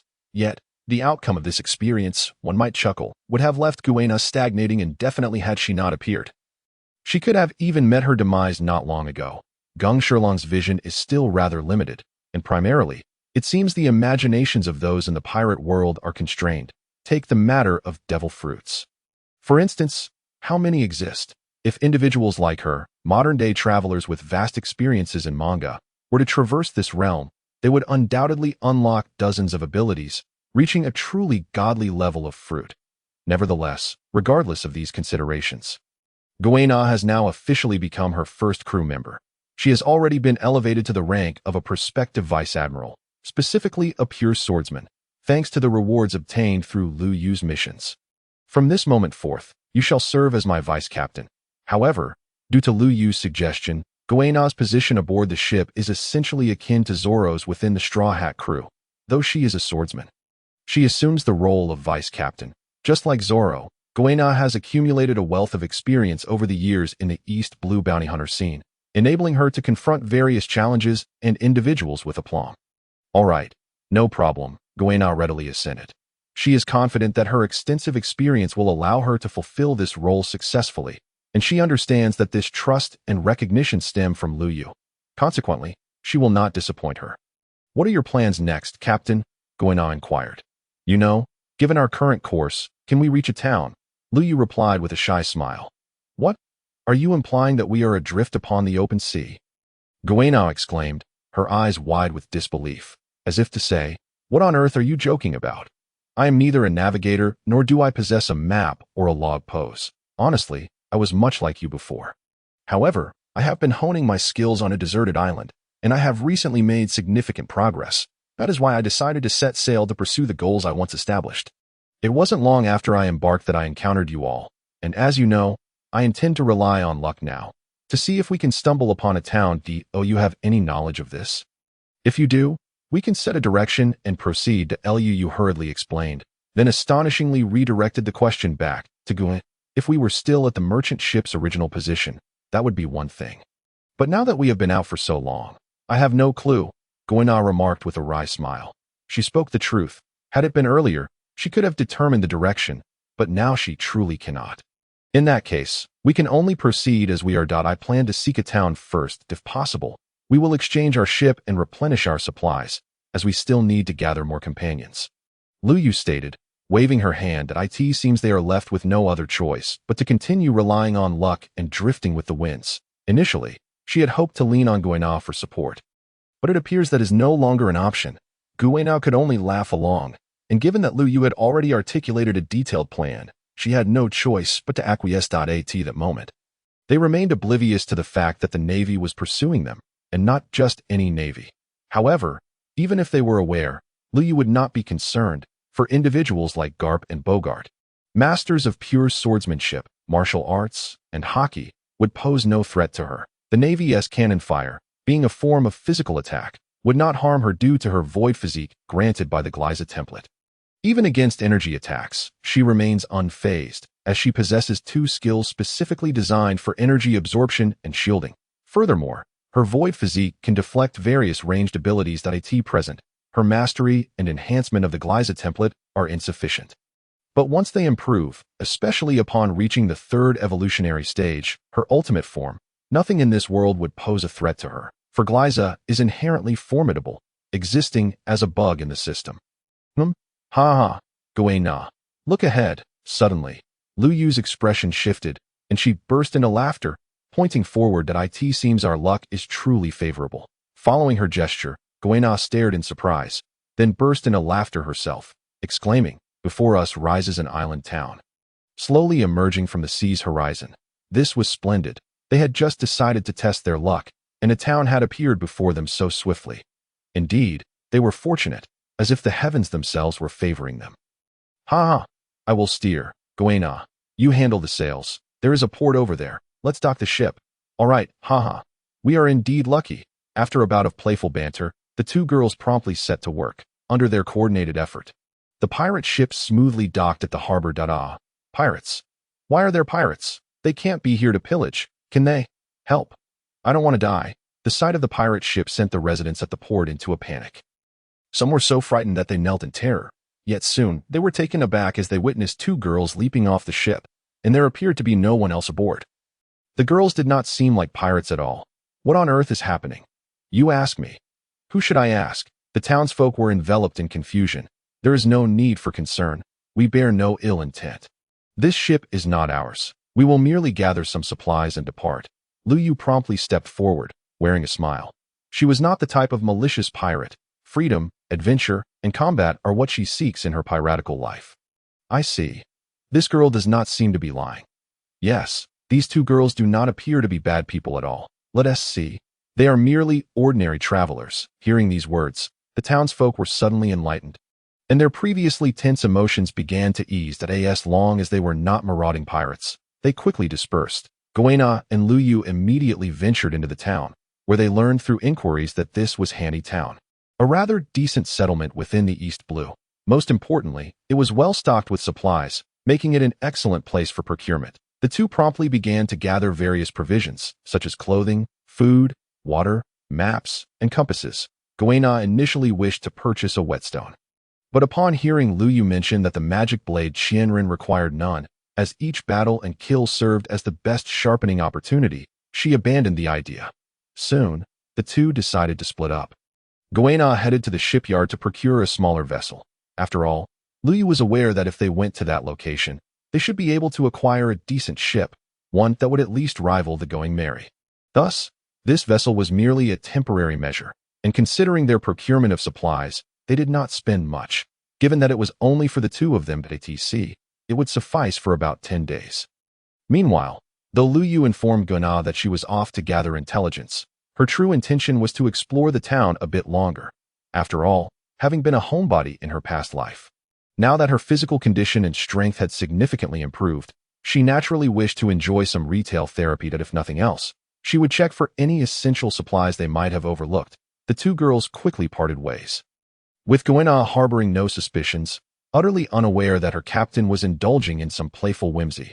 Otherwise, once the truth is revealed, might they not be incensed enough to unsheath their swords? After all, Guina remains oblivious to Liyue's capabilities, which could indeed pose a genuine threat. Liyue meandered through the streets, her beauty and figure captivating the attention of many passers-by. Though they merely cast fleeting glances at the enchanting maiden, that it was evident to Liyue that the residents of this town enjoyed a high index of happiness, likely due to the infrequent disruptions caused by pirates. The absence of a naval base served as the clearest testament to this. Indeed, this town had no naval presence, a fact she had gleaned from her conversations with the locals. Ah, there it is. Liyue suddenly found her gaze drawn to a hat shop, or more specifically, to a particular hat perched upon one of the shelves. That it was a charming pink hat, exuding warmth and allure, adorned with a delightful white rabbit head that added a touch of cuteness and whimsy. Upon seeing this hat, Luyue's eyes sparkled with excitement as she approached, exclaiming, "Owner, I shall take this hat. How outrageous!" She thought. A mere hat priced at 50,000 berries, labeled a limited edition with only one in existence. Were it not for her current financial comfort, she would have certainly engaged in a spirited debate with the merchant. With a pink sun hat embellished with a small white rabbit already atop her head, she gritted her teeth in indignation. The proprietor of the hat shop was indeed a shrewd merchant, charging such an exorbitant price for a hat if it weren't for her genuine fondness for it, and the possibility that it might become a symbol of her pirate crew. She would have resolutely refused to purchase it. However, she conceded to the price, as her circumstances left her little choice. Continuing her stroll through the town, Liyue confirmed that there were no additional supplies she needed to procure before setting her sights on the shipyard. After a brief inquiry, she soon arrived at the vicinity of the docks. Generally, shipyards are constructed near the sea to facilitate the immediate launch of newly built vessels. This principle holds true in both her previous life and the pirate world. Guina must have already retrieved the purchased ship by now, she mused. With their prior arrangement, Liyue needed only to stand at the dock and observe her surroundings. Considering the time elapsed, Guina should have already brought out the ship. "Liyue, over here." Suddenly, Guina's voice pierced through her thoughts, prompting Liyue to turn in the direction of the sound. The next moment, she found herself utterly bewildered. What was going on? Guina had acquired a vessel that was slightly smaller than the previous pirate ship, which she could understand, but why did it resemble a fishing boat? Yet, Guina's presence on board confirmed that this was indeed her purchase. "Wait, why did you buy a fishing boat?" Liyue exclaimed, her expression tinged with confusion, especially upon noticing some fishing gear on the deck. We can't exactly consider ourselves a proper pirate crew just yet, can we? We need to recruit a few more companions first." Guina chuckled. "That may be true. But why a fishing boat?" Liyue replied, nodding before once more conveying her perplexity. "That I mentioned purchasing a small boat just to tide us over. But a fishing boat seems unnecessary, because it's the best option. For now, we can masquerade as fishermen. And until we secure a legitimate pirate ship and gather a crew, this fishing boat will suffice. In the open sea, the Navy is unlikely to pursue us. And we might even attract other pirates, allowing us to both expand our strength and eliminate some pirates to amass wealth. Guina explained with a smile, quickly articulating her reasoning. Upon hearing this, Luyue's eyes lit up with realization. You're right. That's a brilliant plan. Let's proceed with it. The two soon set sail on their makeshift fishing boat, heading toward their next destination. Luyue had made her decision, for they had acquired a compass and a map. As long as they avoided the treacherous waters of the Grand Line, these tools would prove invaluable across the four seas. Moreover, she had already pinpointed their next location and potential companion on the map. So all that remained was to navigate in that direction. However, as they departed the dock, in order to maintain their ruse as fishermen, both girls stowed away their pirate captain and swordsman outfits, opting instead for ordinary clothing that would better suit a fisherman. This change not only helped them blend in, but also provided a welcome relief from the heat, as their original outfits were far less comfortable than their current attire. As they continued to navigate the fishing boat, Luyue took the helm while Guina managed the sails, having already stowed their provisions on board. During a brief moment of respite, Luyue posed a question to the system. Why did their attire change upon acquiring their new powers? Despite appearing to be ordinary clothing, the system clarified that the unique powers conferred upon them had caused a subtle transformation in their attire as they grew stronger. Satisfied with this explanation, Luyue refrained from further inquiry, recognizing it was merely a change in their stylish and impressive garments. Hey, Luyue, a strange Navy ship is approaching. Guina's sudden exclamation interrupted Liyue's thoughts. A strange Navy ship? What does it look like? Luyue inquired, her curiosity piqued. Despite her aversion to the Navy after watching One Piece in her previous life, this marked her first encounter with them, and she was naturally intrigued. Well, the bow of the ship features a dog holding a bone in its mouth. Guina stated promptly, what? Luyue's eyes widened in shock at a ship with a dog holding a bone at the bow. That could only be Captain Carp's vessel. Turning her gaze towards the approaching ship, she confirmed that it was indeed the Navy's current hero. Carp, sailing from another direction, seemingly headed toward the town they had just vacated. What concerned Luyue even more were the individuals aboard the ship. The Navy hero Carp, a top-tier powerhouse even in his old age, possessed unparalleled mastery of Haki and martial arts, having vanquished countless foes across the seas. He had forced the former pirate king Roger and his crew into dire straits on numerous occasions, and many notorious pirates had either been defeated or imprisoned by him. Her late grandfather, Rox, had perished at the hands of Carp and Roger, making Carp a personal enemy. Given her disdain for the Navy and her newfound identity as a pirate, and considering that the revelation of her lineage tied to Rox would undoubtedly draw the ire of the Navy and the world government, she knew she would be targeted as a significant threat. Even without exposing her bloodline, the manifestation of her powers as a void beast would prompt the Navy and world government to eliminate her. Thus, she was destined to be at odds with them. Even if this old man seemed decent, she would not hesitate to confront her enemies if they pushed her too far. After all, she now wielded the power of Gliza. Yet, adhering to her original strategy, she resolved to remain low profile for the time being, waiting until she had recruited more companions for her pirate crew and had become more adept with her newfound powers. When the Navy inevitably sought her out, she would repay them tenfold, 100-fold.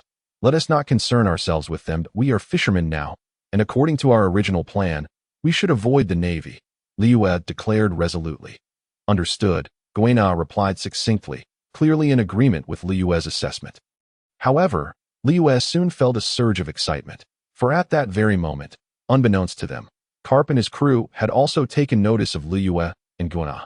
Carp, there's a ship over there, one of the Marines promptly reported, stating, I have spotted them. They are merely two young girls out at sea fishing, aboard what appears to be a fishing vessel, presumably owned by the townsfolk.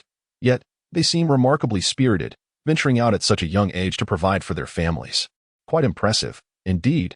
Initially, Carp spoke with a stoic expression, but as he concluded his statement, he could not suppress a chuckle, which soon erupted into hearty laughter. However, he quickly composed himself and declared, All right. I have identified our target, that pirate ship anchored at the harbor. Let us hasten, for I am eager to discover who these individuals truly are.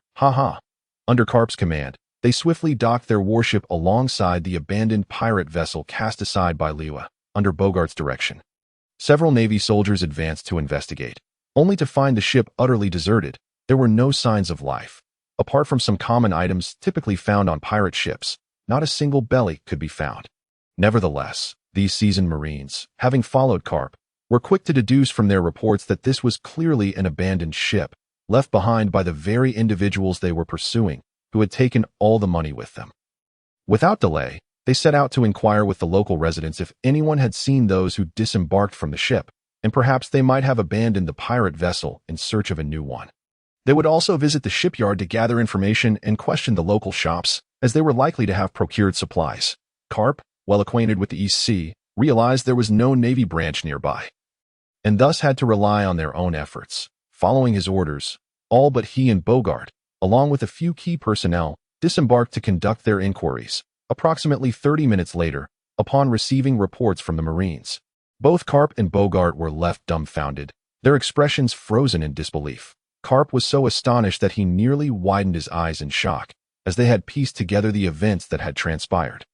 Fortunately, they had gleaned some valuable information. It was confirmed that there were indeed two individuals involved, one of whom was the Black Sword mistress. Mr. Carp, it appears the other girl was the one who rescued the merchant ship, vanquishing those pirates and taking the Black Sword mistress with her. During their voyage, she must have persuaded her to become an ally. After arriving here, they took all the valuables, abandoned the ship, and split up. One continued to gather supplies while the other sought to purchase a new vessel. They planned to reunite at the dock before departing. While they had chosen a fishing boat, investigations revealed that they had previously donned the attire of a pirate captain, along with that of a swordsman. However, the garments they were seen in earlier were those of sailors and semi-fishermen. Thus, I surmise that the other girl is undoubtedly aspiring to form her own pirate crew. Having convinced the Black Sword mistress to transition from bounty hunter to pirate and become her companion, they likely remain unaware that we were in pursuit, and their actions were likely aimed at amassing greater strength in numbers, which explains their choice of a fishing vessel. They are attempting to play the part of humble fishermen while hiding their true intentions. After a thorough deduction, Bogart unveiled the truth. Yet, upon concluding, he too was astonished. These two girls were remarkably cunning. The surrounding Marines shared a similar sentiment, especially when considering that their quarry had just narrowly eluded them. Who could have anticipated such an unusual turn of events? Ha ha ha. Have I truly been outsmarted? How amusing. Carp chuckled, though he himself could not grasp the reason for his laughter. Even those Marines who had followed Carp for many years found it difficult to comprehend. However, Carp's demeanor quickly shifted to one of seriousness, tinged with anger. Yet these girls dared to pursue a life of piracy? This cannot stand. We must pursue them at once. I shall use my iron fist to rouse them from their folly. Yes, Mr. Carp. I, Vice Admiral Carp. Upon his command, the Marines and Bogart sprang into action, and before long, the warship, which had only recently docked, was set to depart the town, heading in the direction Luyue had taken. Meanwhile, the system detected that the host had begun their adventure and began to assign tasks. Since you have chosen the path of piracy, dark dealings are inevitable. You must eliminate 3 pirate crews. Task reward: 2 cards for the awakening of armament Haki and 1 summoning card. The heroic Marine Vice Admiral Carp is set to pursue the host. Toy with them, ensuring they cannot locate you for 5 days. Task reward: 2 cards for the awakening of observation Haki and 1 random devil fruit. But on the other hand, Luyue had already received the new tasks assigned by the system. They were indeed splendid rewards. With the use of awakening cards, even those without Haki could directly awaken it. Luyue was overjoyed, for she understood the significance of Haki in the world of pirates. Now, to find such rewards within the task offerings was a stroke of luck. She declared that each member of her future elite pirate crew must awaken at least 2 forms of Haki: observation and armament. The summoning card needed no explanation. Upon its use, it would allow her to randomly summon a character from myriad realms, and according to her requirements, only female figures would be summoned, with a loyalty rate of 100. Of course, some emotional cultivation would be necessary, as Luyue sought not servants, but friends, companions to whom she could entrust her back. Some summoned figures might arrive as blank slates, devoid of any memories, while others could retain fragments of their original selves.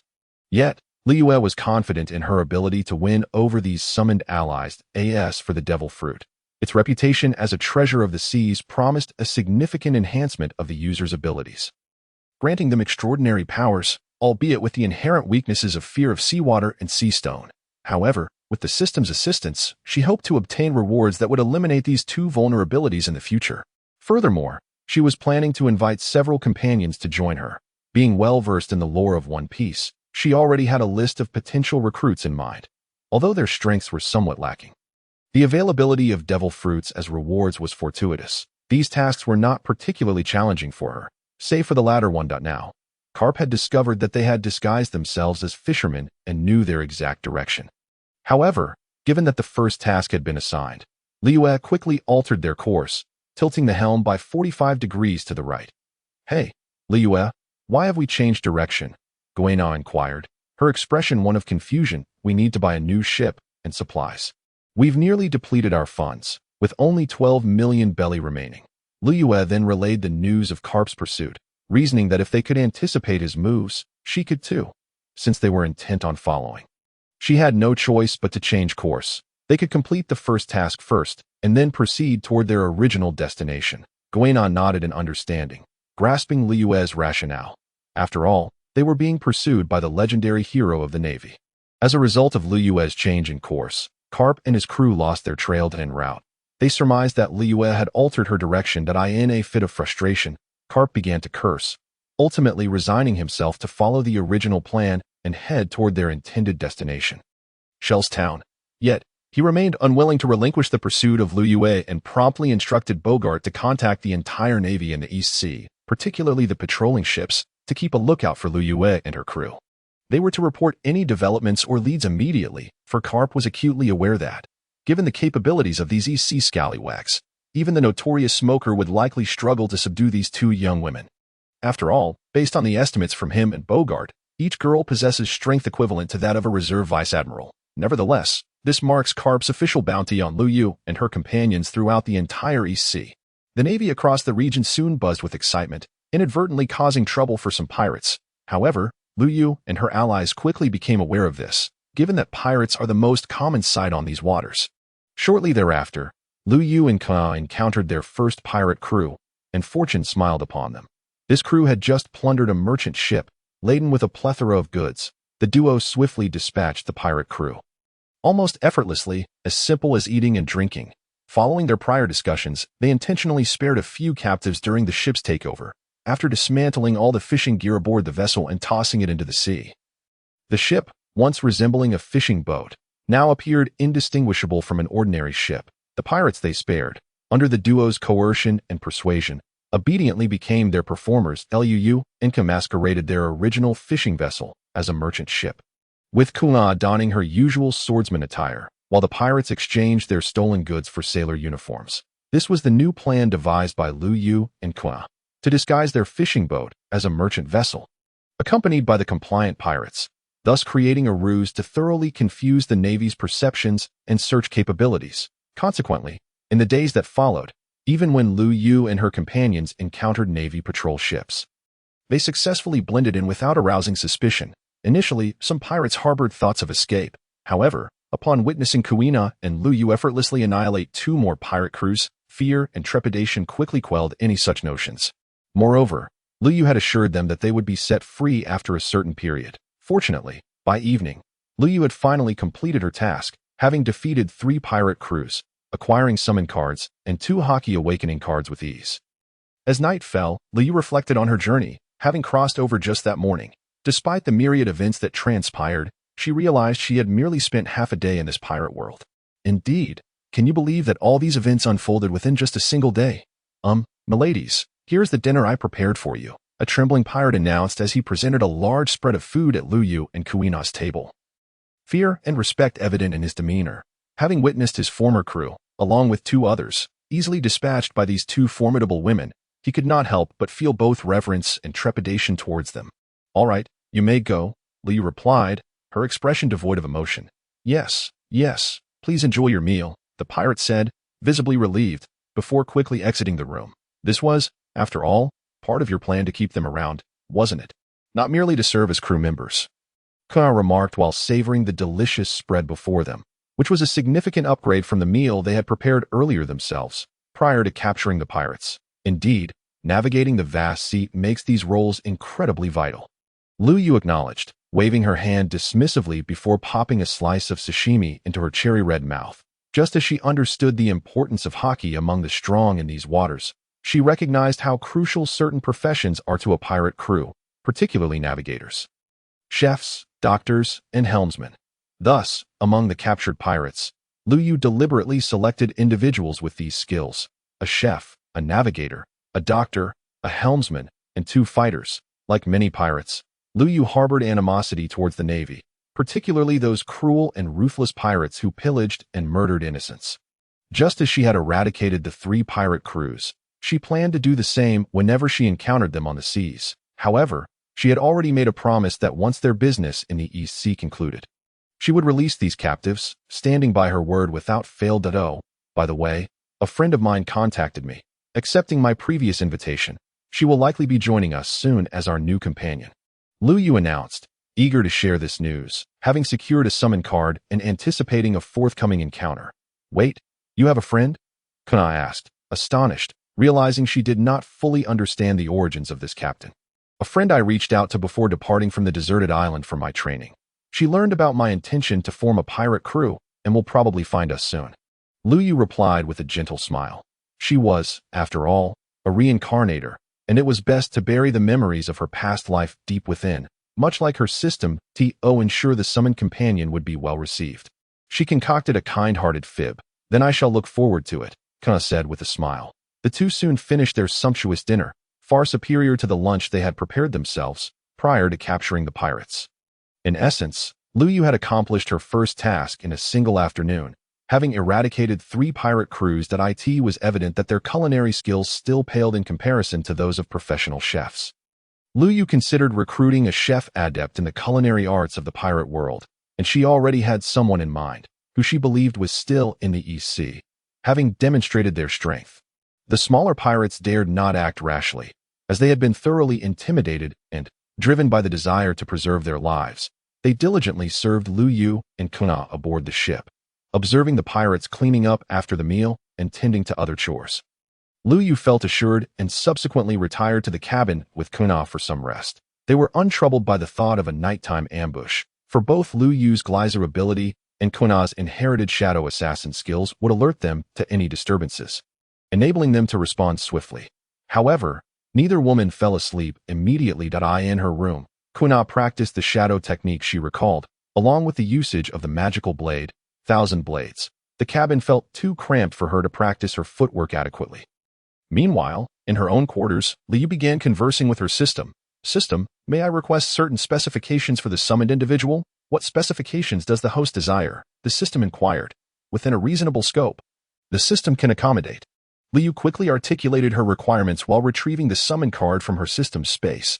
First, I wish to know the identity of the individual I summon. Second, the summoning location cannot be here. Third, she should arrive between 7 and 8 tomorrow morning.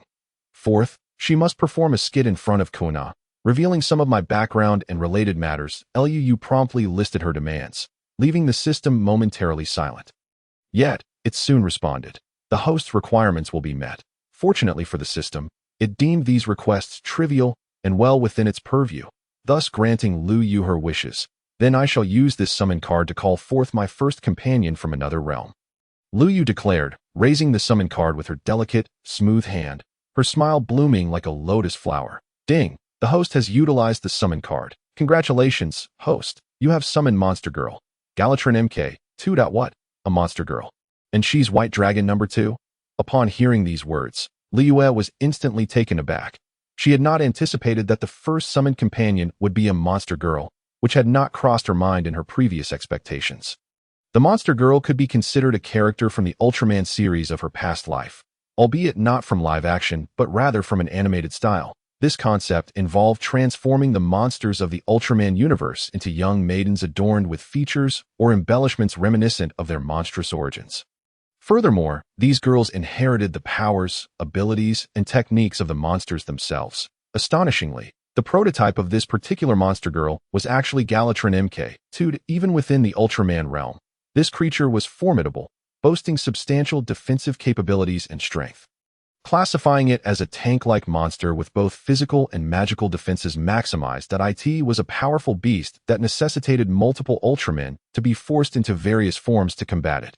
I am truly fortunate, she chuckled, clearly in high spirits. Rest assured, leave it to me, the system promptly responded. With nothing pressing at the moment, Luyue commenced her training, familiarizing herself with Gliza's powers and honing her Haki and physical skills. Recognizing these as her weaknesses, she decided to reserve the Haki Awakening card until Galatron MK2's arrival the following day. As she engaged in her training, just as she was on the verge of drifting into slumber, a sudden event unfolded in the pitch-black night, illuminated only by the moonlight and starlight that barely penetrated the dense forest canopy. At that moment, a magic circle appeared in the darkness, from which a colossal white orb of light erupted. Crashing into the forest like a meteor, the immense impact instantly incinerated the surrounding trees and left a deep crater in its wake. Within this crater lay the now stilled white orb, approximately 2 meters in diameter. The orb shattered, dispersing luminescence that gradually faded into the air, leaving behind a strikingly unusual beauty. Her skin was remarkably fair and smooth, rivaling that of Guina and Luyue, with flowing silver hair and eyes that sparkled like rubies upon opening. She donned a two-tone dragon-horned helmet. 2 pairs of floating armor pieces adorned her shoulders, and she wore a black striped bodysuit that left her shoulders completely exposed and extended down to mid-thigh. Around her neck was a collar, and the armor covering her mountain-like chest was in shades of gold and white, with a red gem situated between her abdomen and chest. Seemingly, she bore a sharp axe on her back, and her hands were clad in black striped leather gloves that extended to her upper arms. Her hips were encircled by a special skirt armor, and she sported specialized mechanical arms and shoes, exuding a heavy metallic essence, with golden axe blades extending from them, appearing exceedingly sharp. Corresponding golden horns sprouted from the armor on her shoulders and beneath the skirt armor, seemingly capable of unleashing some form of power. This was Galatron II Maloian Quatches as a monster girl, inheriting the might of the Ultraman universe's monsters. At that moment, she was absorbing memories imparted by the system, preparing for her forthcoming tasks. I understand now, she soon declared with clarity. Her first order of business was to construct a raft for her journey across the sea. As she spoke, her hands extended, unleashing powerful and destructive beams from her fingertips that sliced through the surrounding trees, causing them to topple in resounding crashes. But that was not the end. Galatron II Maloian Quatches swiftly advanced, utilizing the axe blades on her arms and feet to trim away the excess branches from the felled trees. Finally, gathering a substantial amount of vines, she bound the logs together with one of the vines, achieving impressive efficiency in her lumberjack endeavor. In no time, she fashioned a simple raft on the beach and set sail towards the coordinates that had emerged in her mind. Meanwhile, a naval vessel, specifically a dog-headed warship, drifted upon the sea. Damn it! How is it that there are still no leads? Karp exclaimed, his frustration palpable as he slammed his fist onto his desk, leaving a dent in it. The sheer force of his blow demonstrated the terrifying strength of this veteran naval hero. Those below had been diligently searching, yet not a single clue had emerged. I suspect they made some alterations during their voyage, which is why our men failed to recognize them upon sight, Bogart suggested, attempting to soothe the increasingly irate naval hero. Humph, those 2 girls are quite the challenge. It seems I've encountered a significant catch this time, Karp conceded, somewhat placated. If those 2 girls were intent on becoming pirates, fully aware of their pursuers, they would undoubtedly employ various tactics to evade capture. Yet, he remained curious about the measures they had taken that rendered the Navy powerless to uncover even a hint of their whereabouts. Well then, when do we arrive at Shellstown?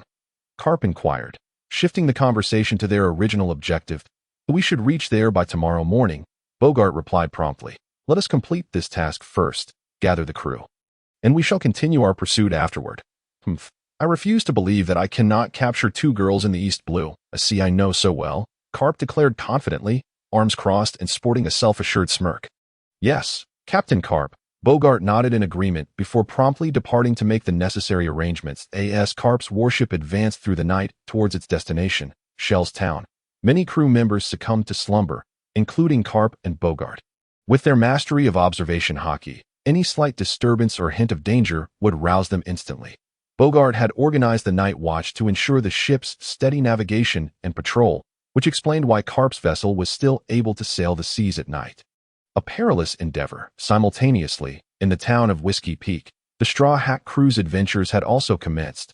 Luffy and Zoro were engaged in a vigorous brawl, a misunderstanding that would soon resolve itself as they prepared to set off with Vivi and shortly thereafter, encounter Robin by day. Had Luyue been aware, she would have realized that the current timeline had already advanced to the Alabasta ARC.AS. Dawn broke. Sir, here is the iced milk with honey that you requested. A captured pirate served Luyue and Guina aboard a fishing vessel, behaving like a true servant, particularly the chef among them. The other pirates were attending to their respective duties. All right, you may go, Luyue smiled at him. And he promptly departed, eager to leave the presence of the two striking beauties. Fierce as eagles, DOE appear that intimidating? Guina asked with a puzzled laugh, believing herself to be quite attractive as well. In these vast seas, strength reigns supreme, Luyue replied, lowering her gaze as she sipped her milk. Still as smooth and sweet as ever, she mused, relishing the honeyed iced milk. By the way, Captain, when will your so-called companions arrive? Guina inquired, her eyes filled with curiosity. They should be here shortly, Luyue responded. Luyue cast a glance at the clock resting nearby and noted that it was already past 7:20, but according to the stipulations she had previously communicated to the system. It should be nearly time. Two esteemed individuals, she mused. To our southeast, a wooden raft is drifting towards us, and there appear to be people aboard. Suddenly, a pirate dashed in, and both Luyue and Guina recognized him as one of the two combatants. Is this your friend? Guina inquired, glancing at Luyue. It would soon be revealed upon stepping outside, yet calculating the time, it seemed likely to be her. Luyue placed the glass of iced milk on the table, waved her hand dismissively, and immediately rose to head outside. Guina followed closely, as did the combatant. They swiftly reached the deck, where, apart from the chef pirate, all the captured pirates had gathered. Esteemed individuals, they greeted Luyue and Guina with bows. Yet their eyes betrayed a deeper emotion, fear. Luyue paid them no mind as she approached the ship's edge, specifically gazing in the direction indicated by the earlier combatant. Guina followed suit, and indeed, they spotted a wooden raft making its way toward them. Luyue retrieved her binoculars and immediately discerned the figure of Galatrin Mk2, her companion. Yes, it is my friend. Haha, she has arrived, Luyue exclaimed with a smile, laughter escaping her lips as she also accessed the virtual panel of this monstrous ally through the system. Name, Platinum Long Age, 22 years. Gender, female. Occupation, Scientist. Strength, Candidate Admiral. Weapon, Galatrin. Axe. Ability, Monster Weapon System, Monster Ability Skills. Luyue felt that referring to her simply as Galatrin 2 Malawian Quatches seemed inappropriate. It sounded more like a code name than a name, lacking a sense of team integration. Thus, the night prior, she had conferred with the system and altered the name to the more elegant Jean In Long. Given that she was inherently of a golden and white hue, the name's beginnings with white felt fitting, yet platinum certainly sounded more melodious and flowed better. Moreover, since Galatrin 2 Malawian Quatches was a dragon-like mechanical monster, using the delicate and graceful Long as the last two characters seemed most suitable. Hence, she was named Platinum Long. However, it was surprising to discover that she was actually a year older than Guina.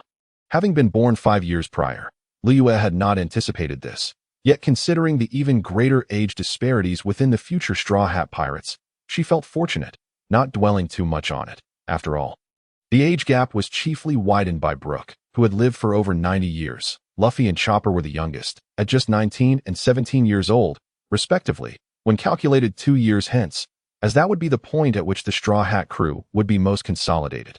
With Jinbei having joined by then as for her profession as a scientist, Luyue had come to understand through the system's exposition that Platinum Long possessed a wealth of scientific knowledge from the Ultraman world.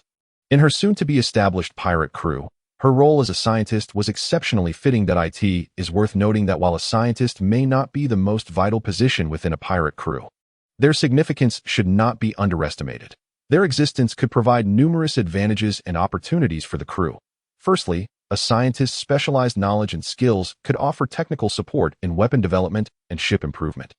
They could invent more powerful weapons and equipment, thereby enhancing the crew's overall strength and granting them an edge in battle. Secondly, the wisdom and creativity of a scientist could assist the crew in overcoming various challenges. They could apply scientific knowledge to navigate treacherous conditions at sea, explore uncharted territories, and provide scientifically grounded insights for strategic decisions.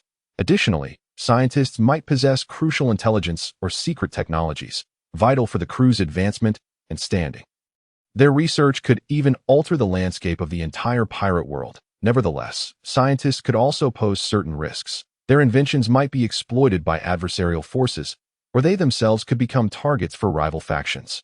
Thus, the pirate crew must strike a balance between safeguarding the scientists' safety and utilizing their talents. In summary, scientists hold an important position within a pirate crew, and their contributions can significantly impact the crew's success and development. Moreover, Platinum Long, as a scientist from the Ultraman world, possessed a level of scientific prowess that far surpassed both her previous life and the present pirate world. It could be said that the latter two were but mere twinkling stars. While the former was a vast sea of celestial bodies, with such a capable ally, one who could not only fight but also assist Luyue in research and innovation, she felt as if she had gained wings. At that moment, Guina had also spotted Platinum Long aboard the raft, and spoke with a tone of curiosity, especially upon seeing her appearance, which undeniably marked her as a striking beauty. However, her attire was rather peculiar. Was that armor? The other pirates looked on as well, their initial fear giving way to curiosity, as they recognized that anyone invited by these two esteemed individuals must possess considerable strength. Luyue, I have arrived. Platinum Long called out, waving her hand in greeting as the raft neared the fishing vessel, her face radiating confidence. Haha, welcome. It has been a while, old friend, Luyue responded, knowing all too well the role she was to play. Come aboard, she urged. All right, Platinum Long replied, her smile brightening as she leapt onto the deck. Haha, welcome to you.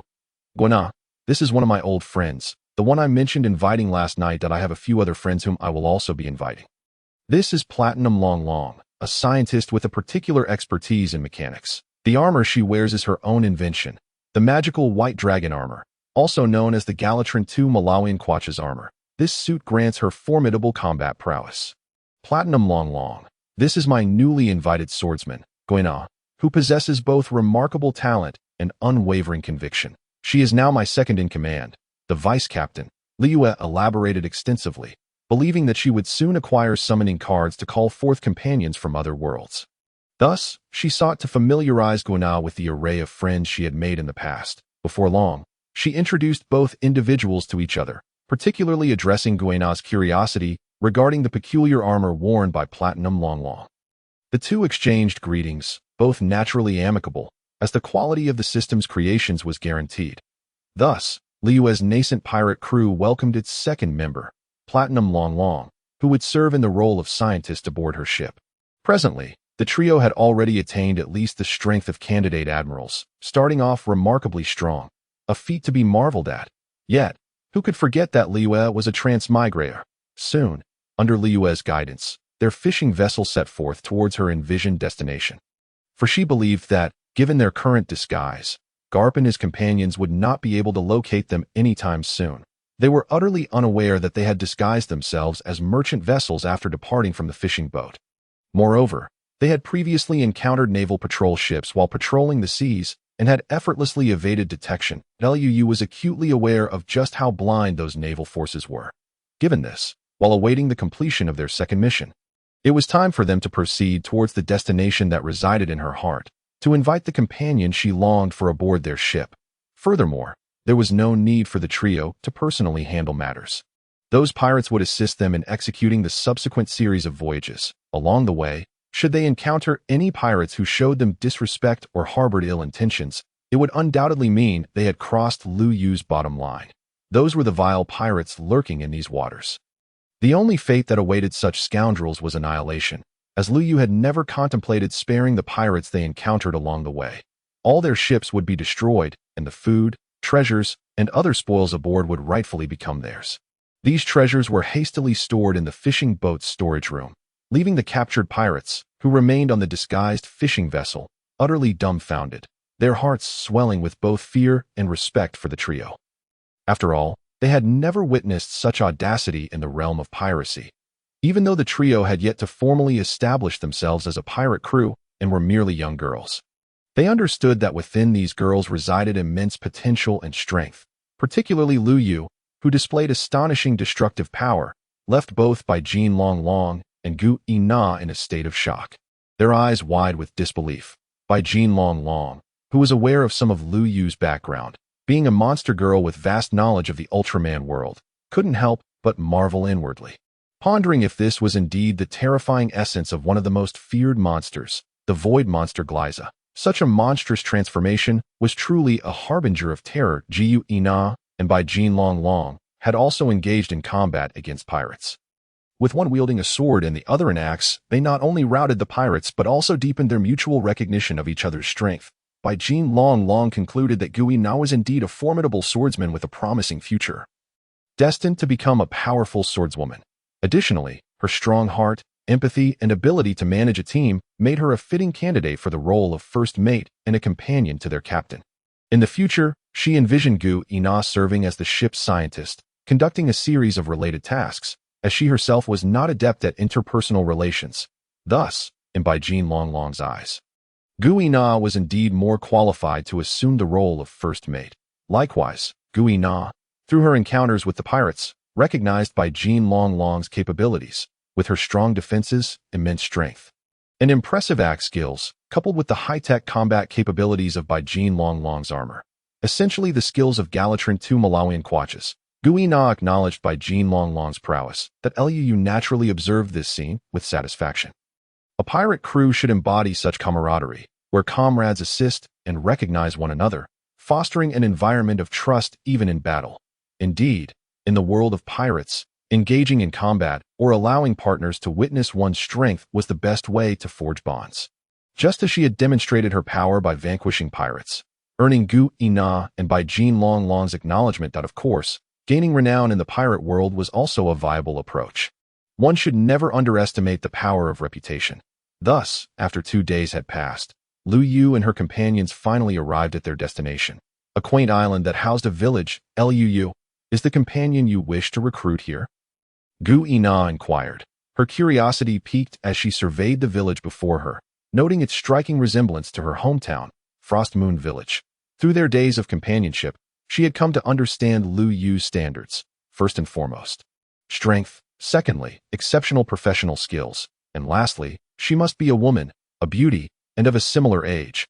Was it possible that this seemingly ordinary village could meet such criteria? Baijin Long remained silent, yet her eyes betrayed a mix of curiosity and skepticism. If she were to voice her thoughts, they would likely mirror Guina's. Haha, just follow me, Luyue replied with a subtle smile, leading the way into the village, with Guina and Baijin Long trailing behind. The few pirates tasked with guarding the ship were now obedient, having no thoughts of abandoning the vessel and fleeing, fully aware that Luyue could effortlessly pursue and eliminate them if they attempted to escape. However, the reason for Luyue's current joy and laughter stemmed from the system assigning her yet another task, to successfully invite another companion aboard, thereby strengthening her pirate crew. The task rewards consisted of a random devil fruit and 2 awakening cards for Conqueror's Haki. Luyue was genuinely thrilled at the prospect, but she would, of course, maintain her composure in front of Guina and Baijin Long, much like how she kept the system's matters to herself. Now, with this task added to her list, alongside ensuring that Carp and his crew would not find her, she would acquire 2 devil fruits, and she firmly believed that the fruits bestowed by the system would be extraordinary rather than mere refuse. Not to mention the awakening cards for Conqueror's Haki. Once she obtained those 2 observation Haki awakening cards and the 2 armament Haki awakening cards already in her possession, she would use them to assist Guina and Baijin Long in achieving mastery over all 3 forms of Haki, thus empowering them. After all, they were now her first and second mates, and she naturally wished to elevate their skills if she were to be likened to Roger. Then Guina and Baijin Long would respectively embody Rayleigh and Jabba. Coincidentally, one wielded a sword while the other an axe. Luyue was not one to neglect her companions, as they would share both fortunes and hardships in the future. The trio soon ventured into the village, encountering several villagers since it was already morning. The villagers were astonished and curious upon seeing them, as they immediately recognized Luyue and her companions as outsiders. After all, having lived in the vicinity for over a decade, they could not possibly mistake them for locals. These were neighbors, and especially after having successfully liberated themselves from the tyrannical reign of the vile pirates, their bond to their homeland was even more profound. However, they remained vigilant against unfamiliar outsiders. Soon, a villager dressed as a farmer approached cautiously, maintaining a wary demeanor while attempting to appear hospitable. "Aren't you girls from Kekaxia village? May I inquire about your purpose here?" "Good sir, we harbor no ill intentions. That I am aware of the atrocities committed by the dragon pirates in your region. Although we are a pirate crew ourselves, our essence is akin to that of the Straw Hat Pirates. Primarily focused on adventure and exploring the world, that we also prefer engaging in trade. Our ship is docked over there, and we have a plethora of goods on board. You may visit us there to exchange items or belly, and I shall offer you a fair price. We have been at sea for far too long and simply wish to stretch our legs on land," Luyue replied, her face adorned with a warm, benevolent smile. In her heart, she held a deep respect for these innocent, simple folk. Having received a fine education in her past life within an ancient realm, she would never treat them with malice. Nor would she regard them with an air of superiority now that she had become powerful. If that is the case, then splendid. I shall notify the other villagers immediately," the farmer exclaimed, visibly relieved upon hearing her words. Yet, it was prudent to verify their claims. Nonetheless, he sensed no overt malice emanating from the girls, and considering their beauty, they were unlikely to be deceitful. Regardless, he promptly made his way towards the seaside, intending to confirm their intentions. "Would you like to return for a moment?" Bai Jin Long inquired. "Fear not. Those pirates will handle things appropriately. I have already spoken to them," Luyue reassured. Luyue chuckled.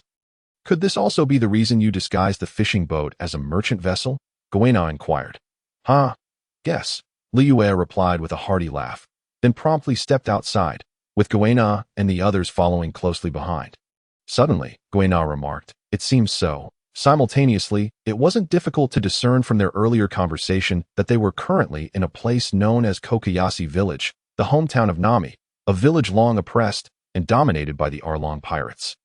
However, not long ago, the Straw Hat crew, led by Luffy, had ended the brutal reign that lasted over a decade, defeating the Arlong pirates. Nami had also been invited to join the Straw Hats to pursue her dreams. But would there truly be a companion that Luyue wished to invite? Yes, indeed. It was Nami's sister, Noqigao. Moreover, she was a beauty of similar age, already meeting Liyue's fundamental criteria for joining their crew. As for her abilities, that was a given.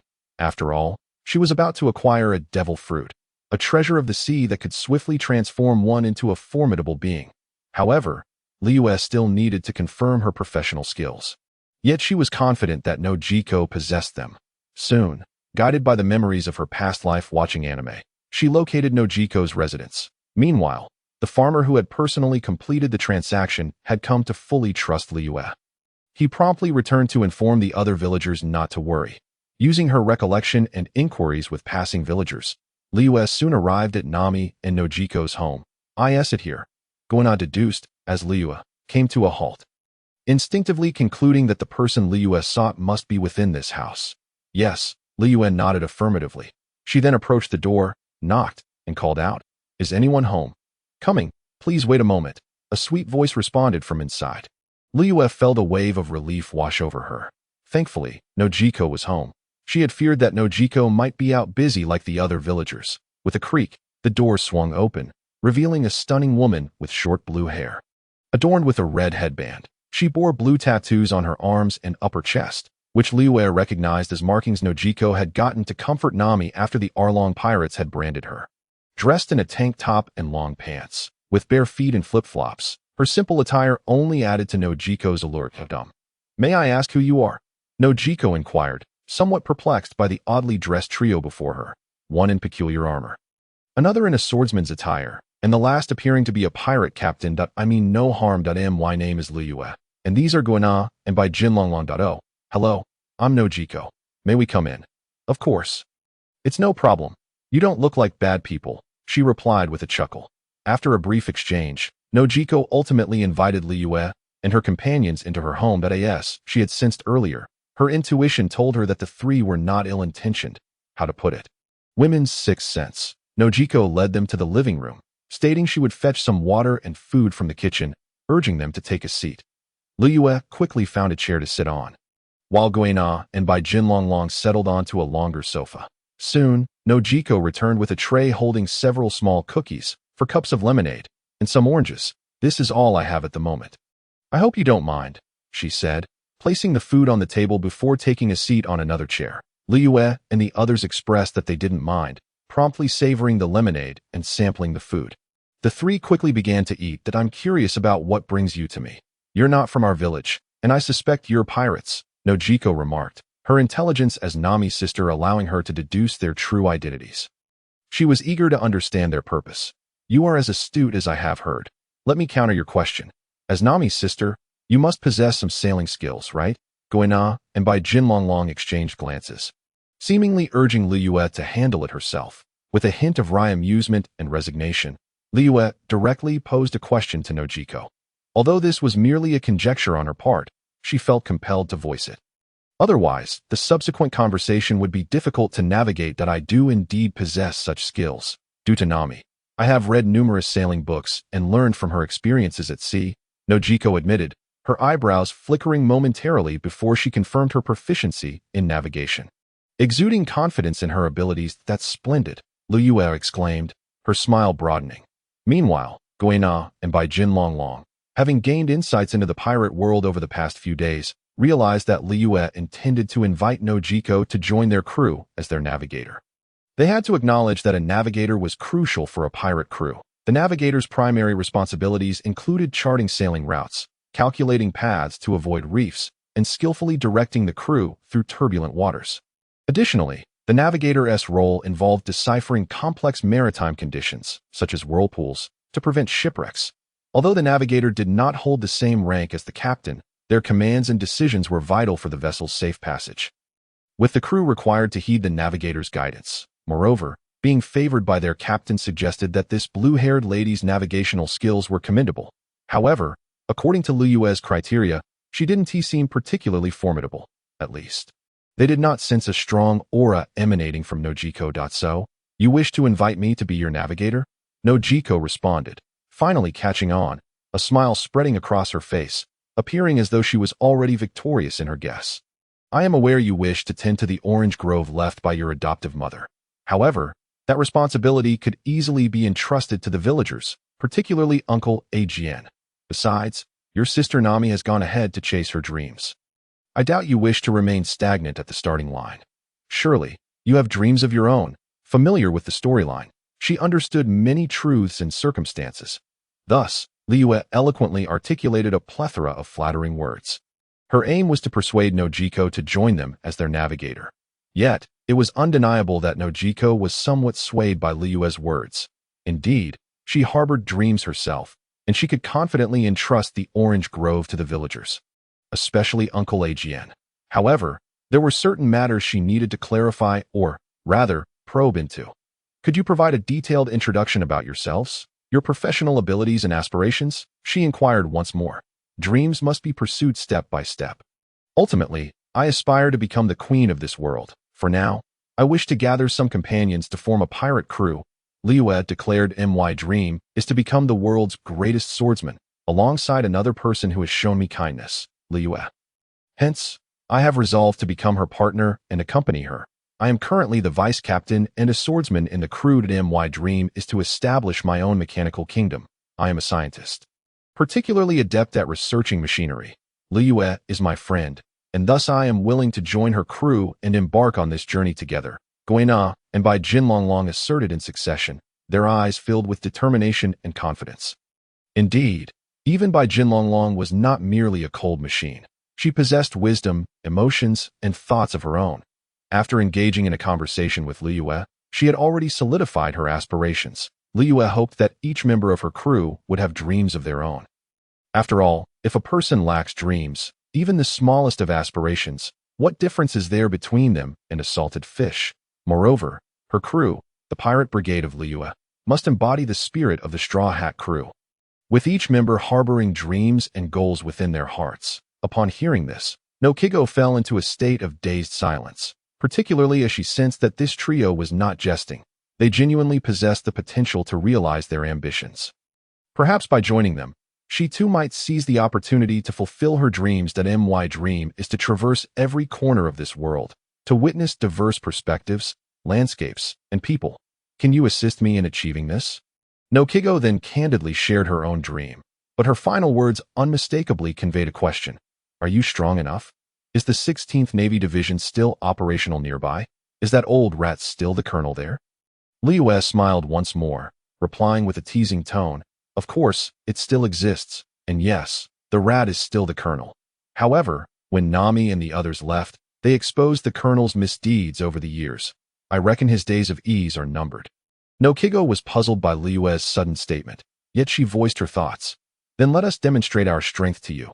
For today marks the end of that our ATDAS. Liyue spoke. She rose to her feet. Aware that they were only a final step away from revealing their power in front of Noqigao. Coincidentally, in her past life while watching One Piece, she had harbored a deep aversion towards that rat. Thus, she saw this as an opportunity to settle the score. What do you intend to do? Noqigao's eyes widened, sensing that this group was about to undertake something astonishing. Simultaneously, she had already begun to piece together the situation. Come with us, Liyue said with a smile as she stepped outside, followed closely by Guina and by Jin Longlong. Noqigao, gritting her teeth, ultimately decided to follow. She yearned to witness firsthand what this group intended to do and the extent of their capabilities. Before departing, Noqigao locked her front door and immediately pursued them. Suddenly, Liyue halted in her tracks and awkwardly turned around, giving Noqigao a somewhat foolish smile. How do we get to the 16th Navy Division? Noqigao responded with exasperation. Follow me. Taking a deep breath, she reassured herself that they were outsiders and that she should remain calm. Meanwhile, Guina and by Jin Longlong exchanged awkward glances, thinking to themselves, it's not a good look for the captain. However, there was no alternative. Liyue was genuinely unfamiliar with the area, though not directionally challenged. She was simply visiting for the first time. Under Noqigao's guidance, they encountered several villagers along the way. The sight of Noqigao leading these three unfamiliar young women astonished the villagers. But they refrained from asking questions, perhaps assuming they were merely out to purchase goods. The villagers were, after all, quite innocent. Within approximately 15 minutes, they reached the 16th Navy Division. Upon sighting the building, Liyue's eyes darkened with a hint of murderous intent. Having harbored a disdain for the Navy since her previous life, she viewed this establishment as a malignant tumor that must be excised, akin to removing barnacles from a sea turtle. Ha, Guina, by Jin Longlong. You were aware of the filth here before we arrived. Now let us handle it ourselves. Liyue laughed heartily. During their journey, under Liyue's guidance, Noqigao had already recounted the colonel's and the division's misdeeds. Hearing Liyue's words, both Guina, once a bounty hunter, and by Jin Longlong, a representative of the cold-hearted killing machines from the ultra world, exchanged cold smirks, exuding an icy menace that startled Noqigao. She felt an inexplicable chill. Rendered rigid. You can't possibly be serious about this, can you? Noqigao gulped, unable to suppress her words. The evidence is clear before you. Just watch how we take action. Witness our strength. After Liyue's declaration, the trio simultaneously unleashed their powers. Their target was none other than the Navy's 16th Division. Meanwhile, their presence had already been detected. The guards stationed outside the division had spotted them. Initially, upon seeing a group of girls, the guards had contemplated ill intentions. Reminiscent of their past exploits, this place was a den of thieves disguised as the Navy, preying on the wealth of innocent civilians. However, they quickly recognized Noqigao, having encountered her during a previous visit with Nami. Panic-stricken, they hastily retreated, deciding that such matters were best left to their colonel, the old rat. Coincidentally, as they fled, the scheming rat colonel emerged, flanked by armed Navy personnel. Yet, just as he stepped out, he witnessed the trio springing into action. Ha! Guina drew her magic blade, Chiaran, unleashing a razor-sharp purple sword aura. Ha! Having trained with Guina over the past few days, by Jin Longlong wielded Galatron's axe, generating a magnificent golden sword aura. Ha ha ha ha. Finally. Without a doubt, Luyue unleashed her Gliza skill. Gliza Vortex, launching a crimson-purple energy beam forward. The Navy personnel, taken aback by the spectacle, were paralyzed with fear, some even so terrified that they lost control of their bladders. Others, jolted back to reality, quickly dropped to their knees. Boom! Two sword auras and an energy beam struck the 16th Division with a resounding explosion, transforming the area into a desolate ruin. All that remained amidst the wreckage were flames, likely ignited by flammable materials, and billowing black smoke. Turning away, the colonel was left in a state of shock, unable to comprehend how their division had been obliterated in an instant. Once the rat regained his composure, a mix of rage and terror surged within him, and he pointed an accusatory finger at Luyue and her companions. Who are you madwomen to dare destroy a Navy division? Do you not fear the Navy's retribution? Luyue let out a cold laugh. Soaring into the air, you called us madwomen, so do not be surprised that we would destroy this place. I could easily kill you as well if the Navy dares to retaliate. Let them come. After her words, Luyue unleashed another Gliza skill, Gliza Dark Lightning. The colonel and his men were overtaken by expressions of terror and despair, especially the colonel, who could not fathom that today marked their doom. They were about to pay the ultimate price for their past transgressions, in his final moments.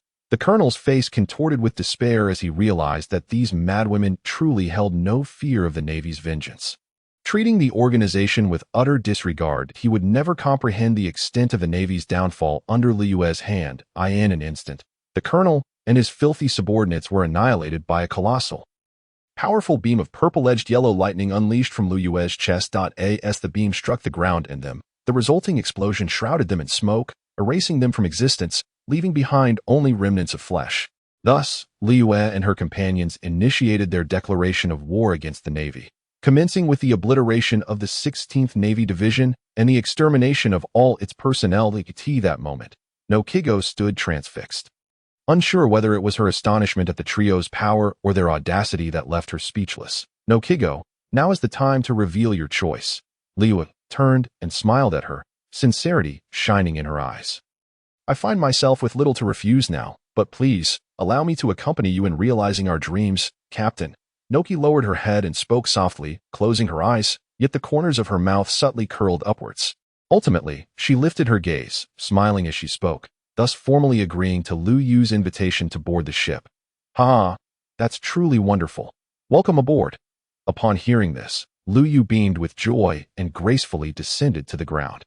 Particularly, she had already received the system notification in her heart, marking the reward for this mission. The two powerful color cards and the random devil fruit had already found their way into her possession. Now nestled within her system space, it was somewhat regrettable that this Colonel Mouse, a character who had indeed appeared in the original narrative, had not triggered a system mission for her. Thus, a hint of resentment lingered in her heart. However, considering this scoundrel's worthless nature, even without a system mission, she had intended to eliminate him upon her arrival here. Moreover, her gains were already substantial, having completed the mission and secured rewards, alongside successfully inviting Noki, who should not pale in comparison to Nami, as her navigator. Welcome, Bai Jinlonglong said with a faint smile, still not entirely adept at expressing joy, yet managing to reveal a trace was commendable. Luu. Weren't you seeking to recruit a strong ally?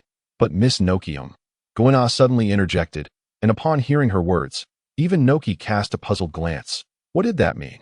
Bai Jinlonglong recounted Luyue's request for partners.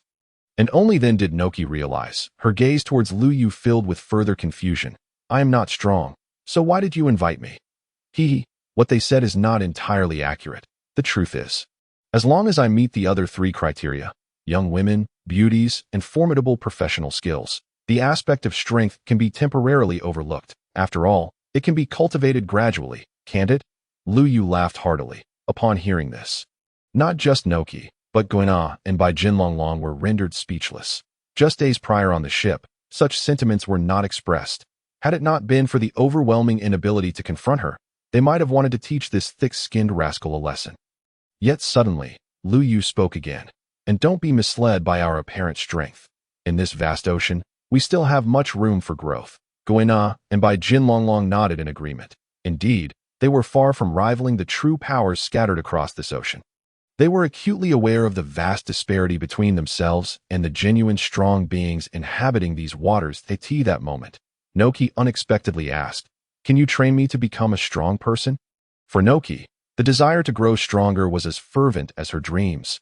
Had she been powerful back in the day, she wouldn't have had to witness her adoptive mother, Belmir, perish at the hands of Arlong, leaving the village of Kokoyashi under his brutal rule and her sister to suffer for so many years.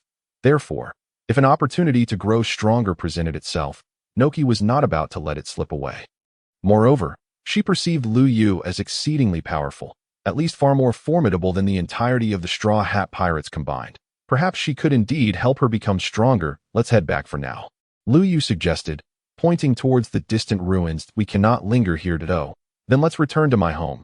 Noqi, sharp as ice, quickly understood and proclaimed. Thus, the four of them retraced their steps swiftly. However, at the rear, Luyue stifled a smile. Discreetly brandishing a small flag she had previously hidden and planting it firmly upon the ruins. Having taken a quarter of an hour to arrive, they soon found themselves back at Noqi's residence, which also served as Nami's home, who had long since departed to pursue her dreams. Upon entering, they settled in the living room. Captain, do tell, how will you make me stronger? And if possible, can it be immediate? Noqi gazed at Luyue with curiosity and eagerness, genuinely yearning for strength. My answer lies in this, Luyue said with a playful smile, producing the newly acquired devil fruit that it bore the unique pattern all devil fruits possess. Predominantly white with a resemblance to a watermelon. Most astonishingly, the deep blue leaves appeared akin to flowing hair. Devil fruit, Guina and the others exclaimed in unison, their eyes wide with astonishment. They had not anticipated Luyue to unveil a devil fruit so unexpectedly. Yet simultaneously, they comprehended that indeed, within this vast ocean, a devil fruit could serve as an immediate means to enhance one's strength. Otherwise, it wouldn't be deemed a treasure of the SEA.So you wish for me to consume this devil fruit? Noqi inquired, looking up at Luyue. Indeed, Luyue affirmed. Although users of devil fruits are susceptible to seawater and sea stone, there is no denying that this remains a formidable source of power in the ocean. Many of today's strong figures are predominantly devil fruit users, including the current 4 emperors, as well as the Marine's fleet admiral and the 3 admirals. Other abilities, such as martial arts and Haki, must not be neglected either if you aspire to become strong. These capabilities are essential, along with swordsmanship, Luyue added with a smile. However, I've heard that devil fruits vary in strength and weakness. Noqi expressed her concerns. Not wishing to consume a fruit of little worth. Rest assured, this is a potent devil fruit, Luyue replied with confidence, for she already knew precisely what type and ability this particular devil fruit possessed when she took it out. With your assurance, I feel at ease. But do you know what this devil fruit specifically entails? Noqi asked, her excitement quickly shifting to curiosity, having discerned the implications in Luyue's words. This is the mythical Zoan type. Human fruit, Ice Queen form, Luyue stated plainly, revealing the name of the devil fruit, mythical Zoan. Guina and the other 2 girls could not help but exclaim in surprise, repeating the phrase. It was no wonder. After all, mythical Zoan is the rarest of all devil fruit categories. Mythical Zoans transform into animals or figures from myth or legend, aside from possessing the animal type trait that enhances the user's physical capabilities. They also hold certain extraordinary powers, some even capable of manipulating natural elements. Mythical Zoans are even rarer than Logia types. Are you truly willing to give me such a rare and powerful devil fruit? Noqi gazed at Luyue with incredulity, her voice trembling slightly. She could hardly fathom that Luyue would trust her enough to bestow upon her such a precious and powerful devil fruit. In her excitement, she momentarily forgot the other question she had intended to ask Luyue. Go ahead and eat it, Luyue encouraged, her smile radiant as flowers in bloom. All right, Noqi said little more, offering a small smile as she picked up the devil fruit from the table, rising from the sofa. Yet within her heart, she thought, since Luyue trusts her so deeply, bestowing such a powerful devil fruit, she would surely excel in her role as a navigator, fighting alongside them without flinching, boldly facing any challenges and difficulties ahead. With a decisive crunch, Noqi bit into the devil fruit before Luyue and the others, sinking her pristine white teeth into its flesh. Ugh, this is truly dreadful. Suddenly, Noqi detected something amiss. A peculiar taste flooded her mouth, nearly causing her to retch. However, she could only suppress her discomfort and utter a quick remark before swallowing the fruit's flesh. After all, she knew that only by consuming it could she gain its abilities. Yet soon, she froze in astonishment, as memories associated with the devil fruit manifested in her mind. Simultaneously, transformations began to occur within her body as the powers of the devil fruit unveiled themselves. Noqi's previously dusky skin gradually transformed into a pristine white. Her originally short blue hair lengthened significantly, her figure becoming more slender, and her physique notably improved. How should she describe it? The vast expanses loomed large, and the peaks soared high. Yet suddenly, centered around Noqigao, A chilling gust of wind swept through the room, causing the temperature to plummet significantly. Originally, Luyue and her companions were marveling at the astonishing transformations brought about by the mythical beast fruit. However, at this moment, even they began to feel the cold. They soon noticed that snowflakes had begun to form within the room, cascading down, while frost and even ice had started to coat the walls, floor, and ceiling. Noqigao's attire had transformed as well, resembling garments crafted from snow. The short sleeves and long pants she had previously worn were abruptly replaced, not entirely vanishing but rather evolving, as she officially entered the form of the Snow Woman. Although both were animal types, the human fruit and beast fruit were distinctly different. There was no such thing as a human beast form or beast form, nor the original ordinary form. The possessor of the human fruit could only shift between the ordinary form and a visage resembling a corresponding mythological figure. For instance, in the warring states, one could transform into the Buddha corresponding to the Great Buddha fruit, known as the Great Buddha form. Now, Noqigao could be described as the Snow Woman, donning a white top, a blue skirt that revealed her fair thighs, adorned with white stockings and wooden clogs. Most notably, a white ribbon flowed behind her, accentuating her figure. Was this truly the Snow Woman? She bore an uncanny resemblance to a shrine maiden. Bai Jinlong and Guina each remarked. Yet simultaneously, they could not deny that Noqigao now appeared extraordinarily beautiful, her attire exuding elegance and nobility. However, this transformation was not permanent. Once Noqigao reverted from her Snow Woman form, she would return to her original appearance. Nevertheless, the initial changes would not disappear, as they were a result of the Snow Woman fruit's effects upon consumption. Some devil fruits indeed influenced one's outward appearance, leading to enhancements or detriments. This was one of the significant transformations bestowed upon users by devil fruits, though only a select few possessed such capabilities, either unique, like the slippery fruit or sweet fruit, or powerful, akin to some genuinely formidable devil fruits. At this moment, Noqigao opened her eyes and beheld her transformation, her countenance radiating delight and joy. What ability is this?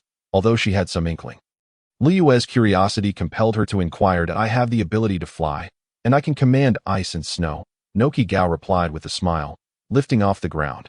More accurately, she floated, akin to genuine snowflakes dancing in the air, as she extended her hands, conjuring blocks of ice and snow. Flight was the inherent ability of the Snow Woman, and her mastery of ice and snow was tantamount to simultaneously consuming both the frozen fruit and the snow fruit. Liyue mused. That is indeed an impressive ability. However, while you have acquired this powerful devil fruit, subsequent development is equally crucial. Moreover, in these vast seas, devil fruits are not the sole key. Haki and martial arts are of paramount importance to you, Liyue suddenly added, her words intended not only for Noqigao, but also for Guina and Bai Jinlong. Even though she had previously discussed this while aboard the ship, Noqigao was unaware, and thus Liyue elaborated on the three-color Haki. Such a wondrous power, Noqigao exclaimed after hearing this, astonished that such strength existed upon the seas, emanating from the latent potential within humanity. By the way, Liyue, where did you suddenly procure the devil fruit? Is your ability also derived from a devil fruit? Just then, Guina posed a question, prompting Noqigao's realization. She had intended to ask this earlier, but had forgotten amidst her newfound strength from the Ice Snow Woman fruit. Thus, she shared Guina's curiosity, wondering how it had appeared so suddenly. Liyue remained composed, seemingly eager to hear how her master would weave a tale. Haha, I too am a devil fruit user. I possess the animal-type human fruit. Mythical beast form, Void God Gliza. I developed a devil fruit ability known as Void Space, a realm accessible solely to me, specifically designed for storage. Just now, I opened that space to retrieve the devil fruit. Liyue explained with a laugh, skillfully justifying her Gliza template and the system space. Now I understand. I must diligently develop my abilities as well. Both Guina and Noqigao expressed their belief in Liyue's explanation, with Noqigao promptly vowing to enhance her skills, evidently influenced by the conversation. After all, they were both human fruit users, were they not? She too could cultivate formidable powers. Very well, Noqigao, from this day forth, you shall be my navigator. Please tend to matters here. We shall set sail this afternoon, Liyue declared with a smile as she rose. Having secured Noqigao, and with her newfound strength, It was time to focus on further developing their devil fruit abilities. Martial arts and Haki before embarking on their voyage. Time was of the essence. Luffy had already set sail, having even left the East Blue. She needed to accelerate her efforts, both in recruiting allies and ensuring they grew stronger. After all, she intended to participate in that grand war that would shape the very era. Ideally, she would save Ace and Whitebeard, for this was her unresolved sentiment from watching One Piece, whether it was the kind-hearted and righteous Ace or the magnanimous Whitebeard. A remarkable father figure, she felt compelled to act. Moreover, she needed to strengthen her team immediately. Given her identity, once exposed, the repercussions could be dire. She would face relentless pursuit from the Navy and the world government. Far more severe than what Luffy endured. Unlike Luffy, she lacked such a vast background, leaving her vulnerable to the Navy and world government's unbridled actions. Thus, she had to grow stronger without delay. That I will tidy up, and then inform the villagers and Ajin that I am leaving. They must take care of themselves and also look after the orange orchard. Noqigao swiftly began addressing the necessary arrangements. Luyue and her companions returned to the disguised merchant ship, intending to rest until noon before resuming their plans. This time was dedicated to Noqigao, allowing her to manage her village affairs. The captured pirates were indeed fortunate. They had obediently complied, refraining from seizing the ship or attacking the villagers during the trade of goods. Otherwise, had Luyue and her companions returned, they might have found nothing but corpses. Meanwhile, on another front, an incident unfolded involving the Axe Emperor, Monka. Seizing the opportunity while Carp dozed off, indulging in donuts, he took his son, Barumub, hostage, using KB as a shield against the Navy's cannon fire. They successfully escaped, finding a small sailboat. Desiring freedom, Barumub, alongside KB, who genuinely aspired to become a true Navy officer, showcased their courage. Ultimately, they were no match for Monka, who cast them into the sea before escaping alone. However, this audacity caught Carp's attention, prompting him to reconsider the fates of KB and Barumub, who should have faced permanent exile. He decided to bring them back to headquarters for proper training. Carp, Vice Admiral Bogart, we have a situation. Suddenly, a panicked Marine rushed in. What is the commotion about? Carp grumbled, annoyed, especially after having previously recognized the potential in the two. Sir Carp, trouble has arisen, just an hour ago. Our Navy's 16th Division in the East Sea was utterly annihilated. All stationed soldiers, including Colonel Mouse, have been killed. The Marine exclaimed, his face pale with shock. What? The revelation sent shockwaves through all Marines present, including KB and Barumub, as they collectively gasped in disbelief. How could anyone commit such heinous acts against the Navy? As Bogart and Carp adopted a serious demeanor, they realized that the destruction of a naval division, coupled with the massacre of all its personnel, was no trivial matter. It was an outright affront to the Navy if this situation were not handled judiciously, and if the heinous perpetrators were not brought to justice. The Navy's reputation among the populace would undoubtedly suffer, a scenario neither Bogart nor Carp wished to witness. Moreover, they found it hard to believe that their adversaries, fully aware of their presence in the East China Sea, would dare to take such drastic action. Could it possibly be those individuals? Carp suddenly recalled his former rivals. Could one of them have instigated this? If that were indeed the case, their holiday in the East China Sea would require a bit more diligence than anticipated. Alongside the earlier encounter with the two young ladies, this trip back promised to be far more intriguing than he had envisioned. Wait a moment, the Carp's eyes widened as he pondered whether this incident might have been orchestrated by those young women. It was well known that their capabilities were at least on par with that of a vice admiral, making such actions plausible. Full speed ahead to the 16th Division, Carp commanded decisively, since the enemy had already been sighted in that vicinity.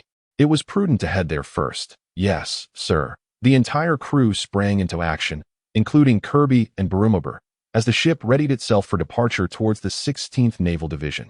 Time swiftly passed, and soon it was 1 o'clock in the afternoon. Goodbye, Uncle Ijian, and everyone, Noqigao said, standing on the deck of the disguised fishing vessel, tears streaming down her face. Yet, she maintained a smile as she bid farewell to the villagers. It's all right, Noqigao. Yes, go fulfill your dream with your sister. Farewell, and make sure to work hard. Take care of yourself and strive to grow stronger. At that moment, a large gathering of villagers had assembled on the beach to send Noqigao off. Reminiscent of the farewell given to Nami earlier, the villagers felt nothing but gratitude and a tinge of guilt towards the sisters. After all, during the reign of the notorious dragon pirate crew. The two sisters had sacrificed so much for their village. Noqigao, you and Nami must fight for our village's honor, while also ensuring your own safety. Rest assured, I will look after the Orange Grove. Uncle Ijin shouted. Though reluctant to let them go, he would never impede the sisters' pursuit of their dreams. He would take care of the Orange Grove and Kokasia village, waiting for news from them on the high seas, eagerly anticipating their triumphant return. Furthermore, whether it was the current Noqigao or her crew captain, despite their appearances as mere young women, their strength was astonishingly formidable, surpassing his expectations, each one capable of effortlessly overpowering the once mighty dragon pirate crew. Thus, he felt reassured. Before long, under the watchful eyes of Uncle Ijin and the villagers, the disguised fishing vessel slowly vanished over the horizon. After a while, the villagers and Uncle Ijin returned, for they still had their own responsibilities, such as caring for the orange grove left behind by Nami and Noqigao. Meanwhile, on the other side, Captain Luyue inquired, "What shall be our next destination?" Wiping away her tears, Noqigao turned and smiled at Luyue. "Of course, we shall continue to seek out comrades to join our ranks. Expanding our strength, we are heading to Zilu village, where a skilled doctor awaits, perfect for becoming our ally." Luyue replied, her sweet face radiating confidence. "I will promptly ascertain our direction. Speed is steady, weather is fair, and currents are normal. Right turn by 30 degrees. Noqigao immediately executed her duties as a navigator, showcasing her abilities for the first time. Even the captured pirate navigator was astonished. He had not expected such remarkable talent and skill from the young girl. However, wasn't there a lack of his involvement on this ship? Rest assured, it won't be long before I invite 2 more companions. And then you will be free to go. I keep my promises," Luyue assured the somewhat bewildered captured pirates. This calmed them considerably, and they expressed their gratitude before returning to their posts. Luyue nodded in satisfaction before turning her gaze elsewhere. At that moment, Kuina was diligently practicing her swordsmanship, striving to enhance her skills. In her own words, "I am still far from being the world's greatest swordsman, nor do I measure up to some of the top powerhouses on the sea. I must continue to grow stronger." After a brief glance at her, Luyue entered the cabin and made her way to the room of Baijin Longlong, who was seated at a desk, seemingly tinkering with something. "How's it going? Have you made any progress?" Luyue inquired. "It will require some more time. Although I have the materials, the parts must be crafted by my own hands. The final assembly and related tests to ensure safety will take additional time," Baijin Longlong replied, turning to face her. Her desk was cluttered with an array of metallic materials and components, seemingly assembling something intricate and exquisite, resembling charming little trinkets. "Then I shall leave it to you to continue," Luyue said, waving her hand as she departed. As captain, she found herself with a bit of leisure time. Of course, that was not her intention. She planned to return to her quarters and diligently train, for her mind was still processing a plethora of memories regarding Gliza's abilities. Now commencing the assignment of new tasks to the host, a pirate, it is destined to be in opposition to the Navy, to take the initiative and to obliterate any 4 naval divisions or patrol vessels of the East China Sea. Current completion rate, 14. Task rewards, 1 summoning card and 1 special devil fruit. The special devil fruit contains energies and powers that transcend the confines of the pirate world. Having returned to her room, removed her shoes, and prepared to meditate on her bed, Luyue's eyes widened in surprise. Goodness, a new task has arrived so swiftly, and they even counted the destruction of the 16th Naval Division among the completion progress. Furthermore, the mention of a special devil fruit indicated that it was a manifestation of power from another realm. This was indeed intriguing, and as she contemplated the task, a sly grin crept onto Luyue's face as she couldn't help but lick her lips. She was absolutely thrilled. Thus, as they continued their voyage, Luyue and her crew vanquished 4 pirate crews along the way, amassing a considerable fortune. The bounty alone had reached 200 million berry, not to mention the abundance of food and drink they had acquired. The ship's hold was nearly overflowing, and they were well supplied, not worried about finances or provisions. Baijin Longlong was busy with her inventions, and the substantial funds previously spent on materials from Kokasia village had already been replenished. In the days that followed, aside from encountering pirates, they naturally crossed paths with naval patrol vessels, as the waters of the East China Sea were teeming with the Navy, second only to pirates. Luyue and her crew encountered 2 ships, swiftly dispatching them with ease. However, considering that some naval forces in the East China Sea were relatively decent, they conducted thorough checks before taking action, since neither of the two naval ships had any negative records. They merely destroyed the vessels, resulting in minimal casualties among the Navy personnel, albeit a significant number sustained minor injuries or were rendered unconscious. Regrettably, neither of the two ships yielded any monetary rewards. Nevertheless, they were laden with various supplies, which made sense. Pirates typically hoarded treasures, while the Navy, sailing the seas, required more essential goods such as food and water. Thus, pirates were often flush with cash but short on provisions. Whereas the Navy found themselves with ample supplies but less wealth. Bounty hunters would indeed take the heads of pirates to the Navy for rewards, but not to these patrol vessels. Instead, they would go directly to the naval bases, where considerable sums were stored. Regardless, Liyue's task progress had already reached 34. Unfortunately, after this point, they encountered no further naval patrol vessels, and as they continued towards their destination, they were unlikely to stumble upon any naval bases. Ultimately, Luyue resolved to let things unfold naturally. In this vast expanse of ocean, it seems one is either beset by pirates or pursued by the Navy. Yet, amidst the tumult, there are glimmers of good news. Although they did not encounter any naval warships during their subsequent journey, they did, however, continue to cross paths with pirates. Currently, the total funds amassed on the ship by Luyue and her companions have reached an impressive 250 million. Moreover, the eradication of these pirates was not solely the endeavor of Luyue, Guina, and by Jin Long. Over the past few days, Noqigao has become thoroughly acquainted with the powers of the ice goddess. Having reviewed her virtual panel, Luyue noted that her new ally still lacked the strength of a rear admiral from the Navy headquarters. Hence, she naturally required further opportunities for growth and experience. Consequently, the pirates encountered in the coming days were primarily entrusted to her for resolution, leaving the captured pirates once again astounded. They had not anticipated that such formidable young ladies could form a pirate crew.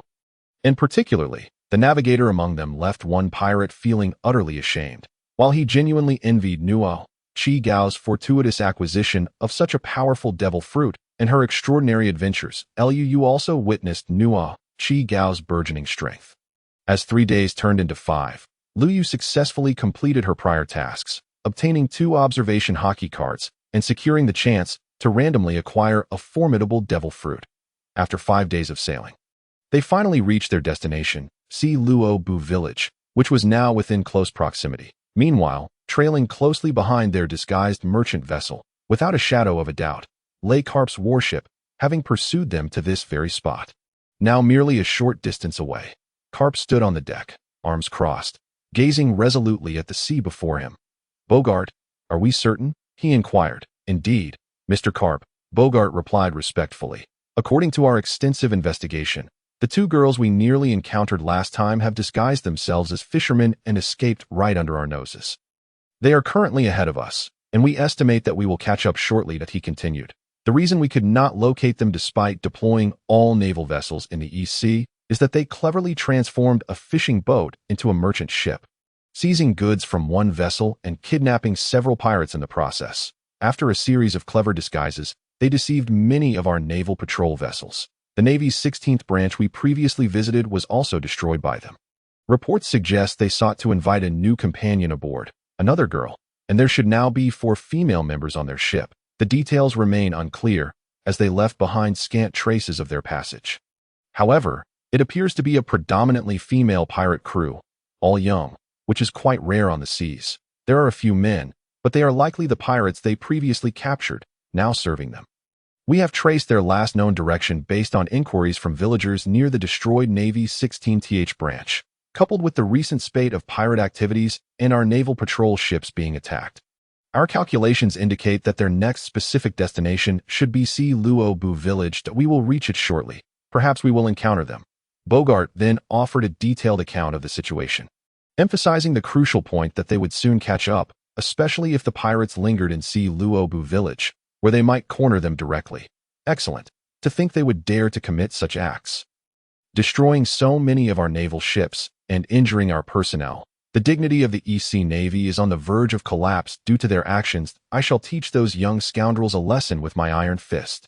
Karp exclaimed with a fierce determination, producing a small flag from seemingly nowhere. Mr. Carp, this must be their pirate flag, Bogart remarked, having also produced a similar flag. Indeed, it was a small banner, a piece of fabric affixed to a slender bamboo stick. The cloth, a standard black shared among pirates that it featured a white skull adorned with a pink sun hat, which bore the image of a small white rabbit and two wings, one purple and the other gold. This flag was personally designed by Luyue and had garnered the approval of Guina and the others, who found it quite appealing, just as Luffy named his crew the Straw Hat Pirates. Luyue had adopted her pink sun hat as a symbol of her pirate crew, aptly named the Pink Hat Pirates. Naturally, Guina and the others recognized Luyue's ambition to form a youthful crew of formidable female pirates. And both the crew's name and flag design aptly reflected this vision. The pink hat represented their beauty and youth, while the wings symbolized their dual strengths in capability and power. They had inquired of Luyue why she wished to keep these small flags, to which she replied that they had begun to make a name for themselves. This would also serve as a unique signature for each battle or act of destruction, establishing a distinct style for their pirate crew in the future. The others could only agree, finding it quite entertaining. With Luyue as the captain, her word being LAWDIT was indeed a delightful notion. However, Carp vowed he would not allow them the opportunity to raise their large flag as they hastened their pursuit. Yes, sir. Bogart promptly descended to arrange for the warship's speed to be increased once more. Nonetheless, regardless of the circumstances, Luyue and her crew would undoubtedly be the first to arrive at Luyue village. They docked at a modest pier, and before disembarking, Luyue delivered a statement that left all captured pirates both shocked and elated. You must be aware that there is a small boat on board. You are free to leave that as per our agreement. I only required 2 partners to release you, and now that I have secured one in the village, you may depart. However, do not head in the direction from whence we came. There are naval warships approaching, and they are led by a significant figure, Luyue said with a gentle smile. Thank you, my lady, we shall take our leave. You truly keep your word. We wish you continued fortune upon the seas. The pirates responded eagerly as they hastened to board the small boat. Having been coerced, there was no emotional connection, and Luyue felt similarly, as did Guina and the others, their expressions remaining stoic. In all honesty, were it not for her commitment to uphold her word, she would not have spared these once merciless pirates. Yet, having made a promise, it was imperative to fulfill it. Nonetheless, with a mischievous smile, she added, remember, if we encounter you again on the seas, be it as navy or pirates, you shall face the depths of hell. The pirates, already adrift in their small boat and some distance from the shore, were taken aback by her words, cold sweat streaming down their backs. Clearly, they had yet to recover from the terror Luyue and her crew had instilled in them over the past few days. Perhaps we should consider a more conventional line of work. How about we establish a small restaurant at sea? One suggested. That's a splendid idea. It's far better than living in fear as pirates. Another chimed in. Then it's settled. We shall embark on this venture together. Agreed. Thus, these individuals could no longer be classified as pirates. They were genuinely poised to open a restaurant. It is abundantly clear that Liyue's words have proven to be remarkably effective. One might even surmise that she herself would be astonished by the impact of her statement, which has led a group of pirates to turn over a new leaf. Soon, this band of pirates gradually faded from their sight. Or more accurately, departed in another direction, vanishing beyond the horizon. Liyue, must we abandon our fishing vessel? Guina inquired, a hint of reluctance evident in her gaze directed toward the boat. After all, it had been her purchase, and they had spent considerable time aboard. Indeed, it was always intended as a temporary means of transportation, much like our previous pirate ship. Moreover, this is not a legitimate pirate vessel. Even if we acquire a similar ship here, it will merely serve as a stopgap. Our true pirate ship must be crafted in Water 7, where the finest shipwrights and materials reside, Liyue replied with a stoic expression, although she harbored a desire to cultivate a ship's spirit for amusement. She resolved that this fishing boat was not worth the effort. The pirate ship she envisioned was one of grandeur, akin to the Thousand Sunny. Nevertheless, acknowledging the boat's essence as a fishing vessel, she wished to ensure it met a fitting conclusion, for she was not devoid of compassion. After all, this fishing vessel had accompanied them for many days. Lingling, Liyue called with a smile, turning to her companion. The platinum-haired Lingling nodded and presented each of them with a ring. Each ring was distinct. Liyue's was purple, adorned with a golden gem. Guina's was black, set with a black stone. Noqig's was a light blue, embellished with a deep blue gem. And finally, Lingling's own was white, featuring a yellow gem. What is the purpose of these rings? Guina and Noqi queried in bewilderment, though Guina had already begun to piece together the significance. Being aware of Lingling's esteemed position aboard the ship, the most precious and rare profession upon the seas, Noqi, however, was genuinely perplexed, as her responsibilities had primarily involved the duties of a navigator, compounded by the presence of a previous pirate navigator. Much of her time had been dedicated to training, developing her devil fruit abilities, and honing her martial skills. She had yet to engage in Haki training, as Luyue had suggested postponing it until her physical capabilities improved, asserting that combat itself was the most effective means of awakening and enhancing Haki. Yet, due to these circumstances, Noqi remained unaware that Lingling was the ship's scientist. This is a spatial storage ring of my invention, which contains a minimum of 10 cubic meters of space. By bringing an object close to the gem for 3 seconds, it will be drawn inside. To retrieve items, simply think of the gem while placing your hand upon it for 3 seconds. To extract everything within, a mere 3 swipes of your hand will suffice. Lingling explained with a smile, outlining the method of use. Guina and Noqi were both astounded upon hearing this. Your scientific prowess is truly impressive, Guina praised, acknowledging Lingling's qualifications as a scientist invited by Luyue. She had tested it and discovered that her cursed blade, Shinrin, could indeed be stored within, and she sensed the vastness of the space contained within. Incredible, and to think you are a scientist capable of developing such wondrous items, Noqi exclaimed, now fully grasping Lingling's role aboard the ship and marveling at the spatial storage ring she had created. All right, everyone, let us temporarily store the food, water, and berries from the ship within the rings. Noqi, you are adept at negotiations. Please find a buyer for this vessel at a reasonable price. 500,000 berries will suffice. Lingling, Guina, and I will head there.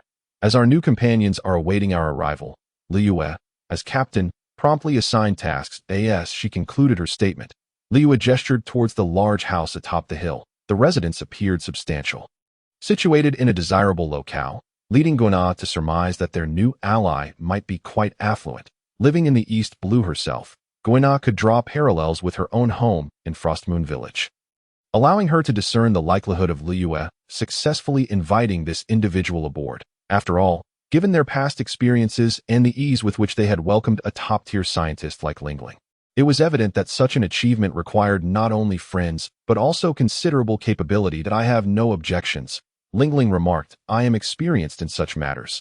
Leave it to me, Noqi confidently declared, patting her chest. They swiftly stored all provisions, water, and wealth into the storage rings. Noqi then set off to find a buyer for the affordable fishing vessel. Meanwhile, Luyue led Lingling and Guina toward the house atop the hill. In Zilu village, the house on the slope belonged to a well-to-do family, and Liyue's intentions for inviting someone were becoming increasingly clear. But it was none other than the sole daughter of Zilu village, Kaia, who happened to be Usopp's childhood friend.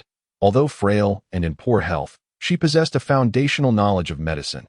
Young and beautiful, with a talent for healing, Kaia had the potential for significant growth in her medical abilities. Furthermore, she had recently acquired a powerful devil fruit, one that rivaled the ice fruit, which would enhance her physical constitution beyond that of an ordinary person and allow her to develop her strength at an accelerated pace. Much like Nakai.as for whether Luyue would succeed in persuading Kaia, she remained confident. After all, compared to Noqi, who had endured the harsh realities of life, Kaia, being somewhat naive and affluent, would be more susceptible to persuasion. A mischievous smile graced Liyue's face as she led the way. Fortunately, she was in the lead. Otherwise, Guina and Lingling might have caught sight of her playful expression and wondered why Luyue appeared so mischievous. During their journey, they encountered no villagers, nor did they come across Usopp's 3 companions, whom Luyue had half expected to meet. However, considering they were merely 3 young boys, dealing with them could be somewhat troublesome. Thus, she felt it best to avoid them altogether. Unbeknownst to her, Noqi had already encountered the trio, Onion Head, Green Pepper Head, and Radish Head.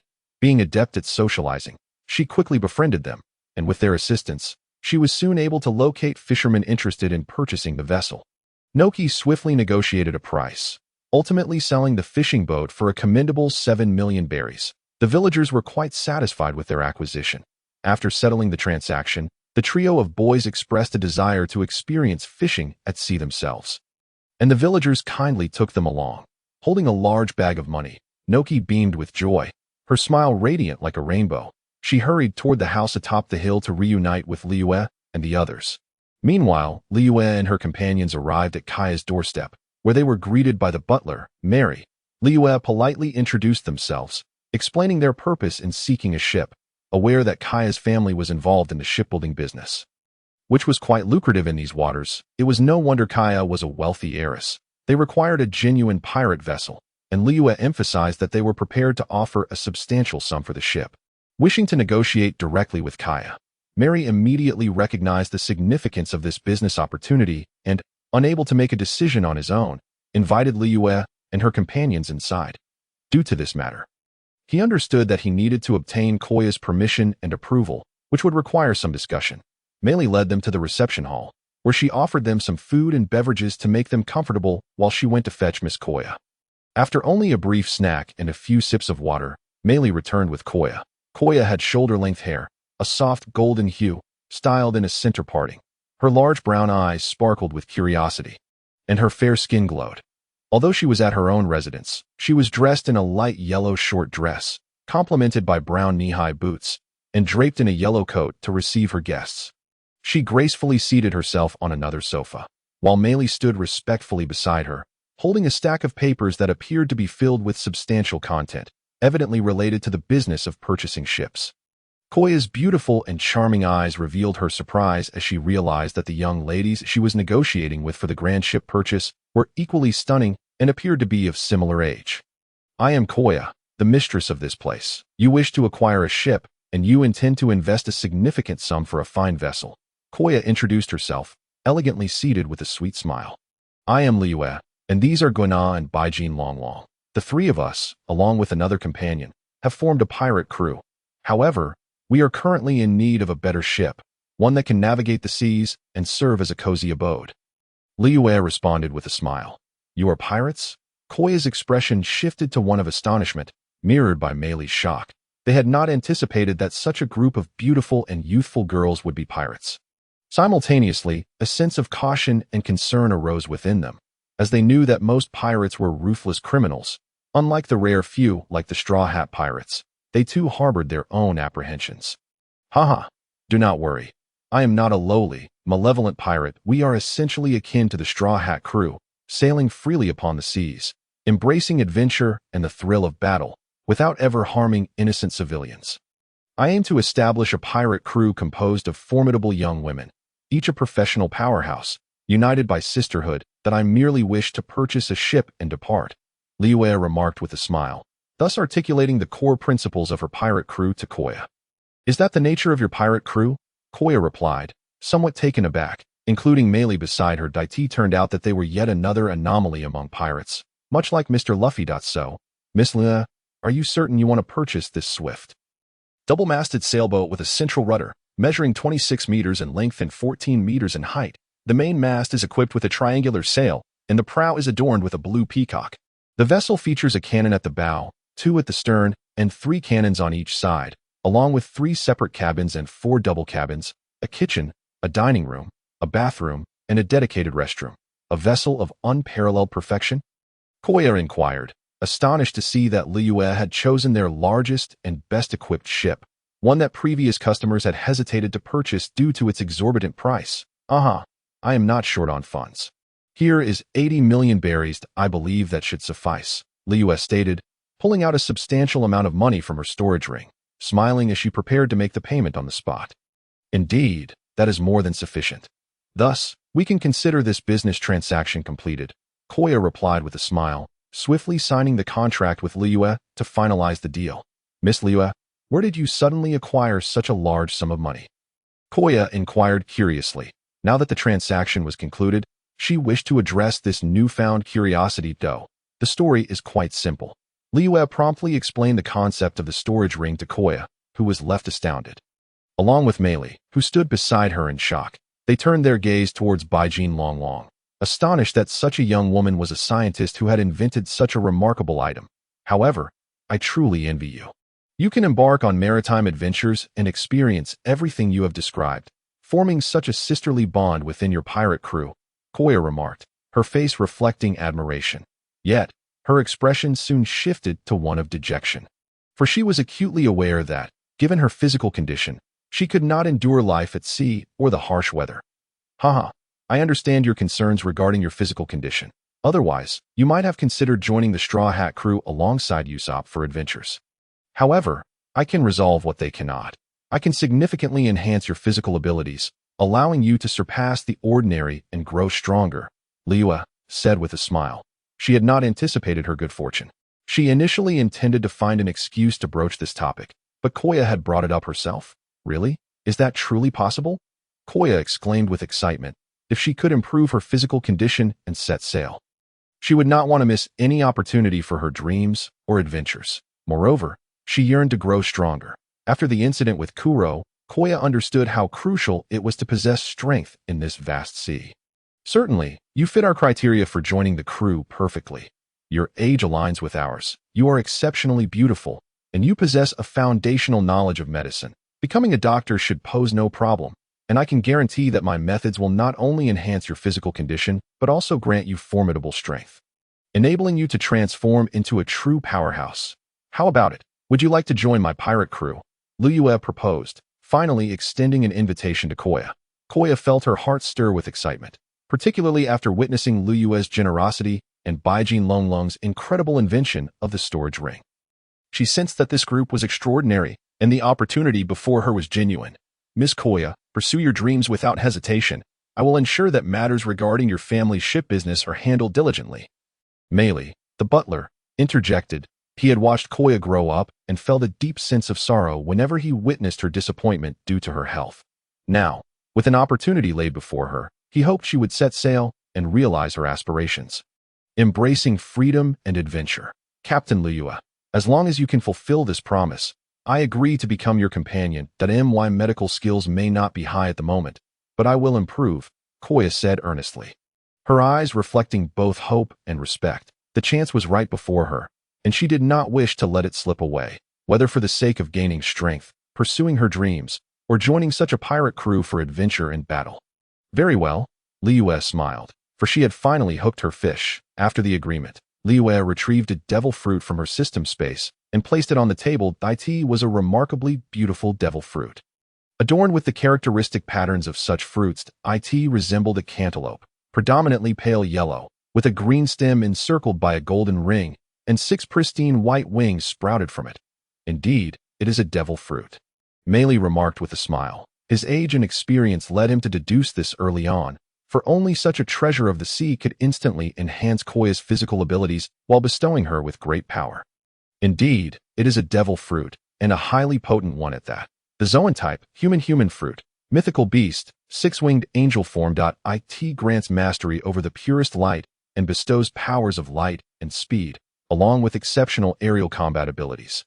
Moreover, as a Zoan fruit, its effects on your physical condition will be greatly amplified, allowing you to transform into the legendary angel, Luyue explained. Luyue smiled and said, "This is the devil fruit I obtained after completing my last mission.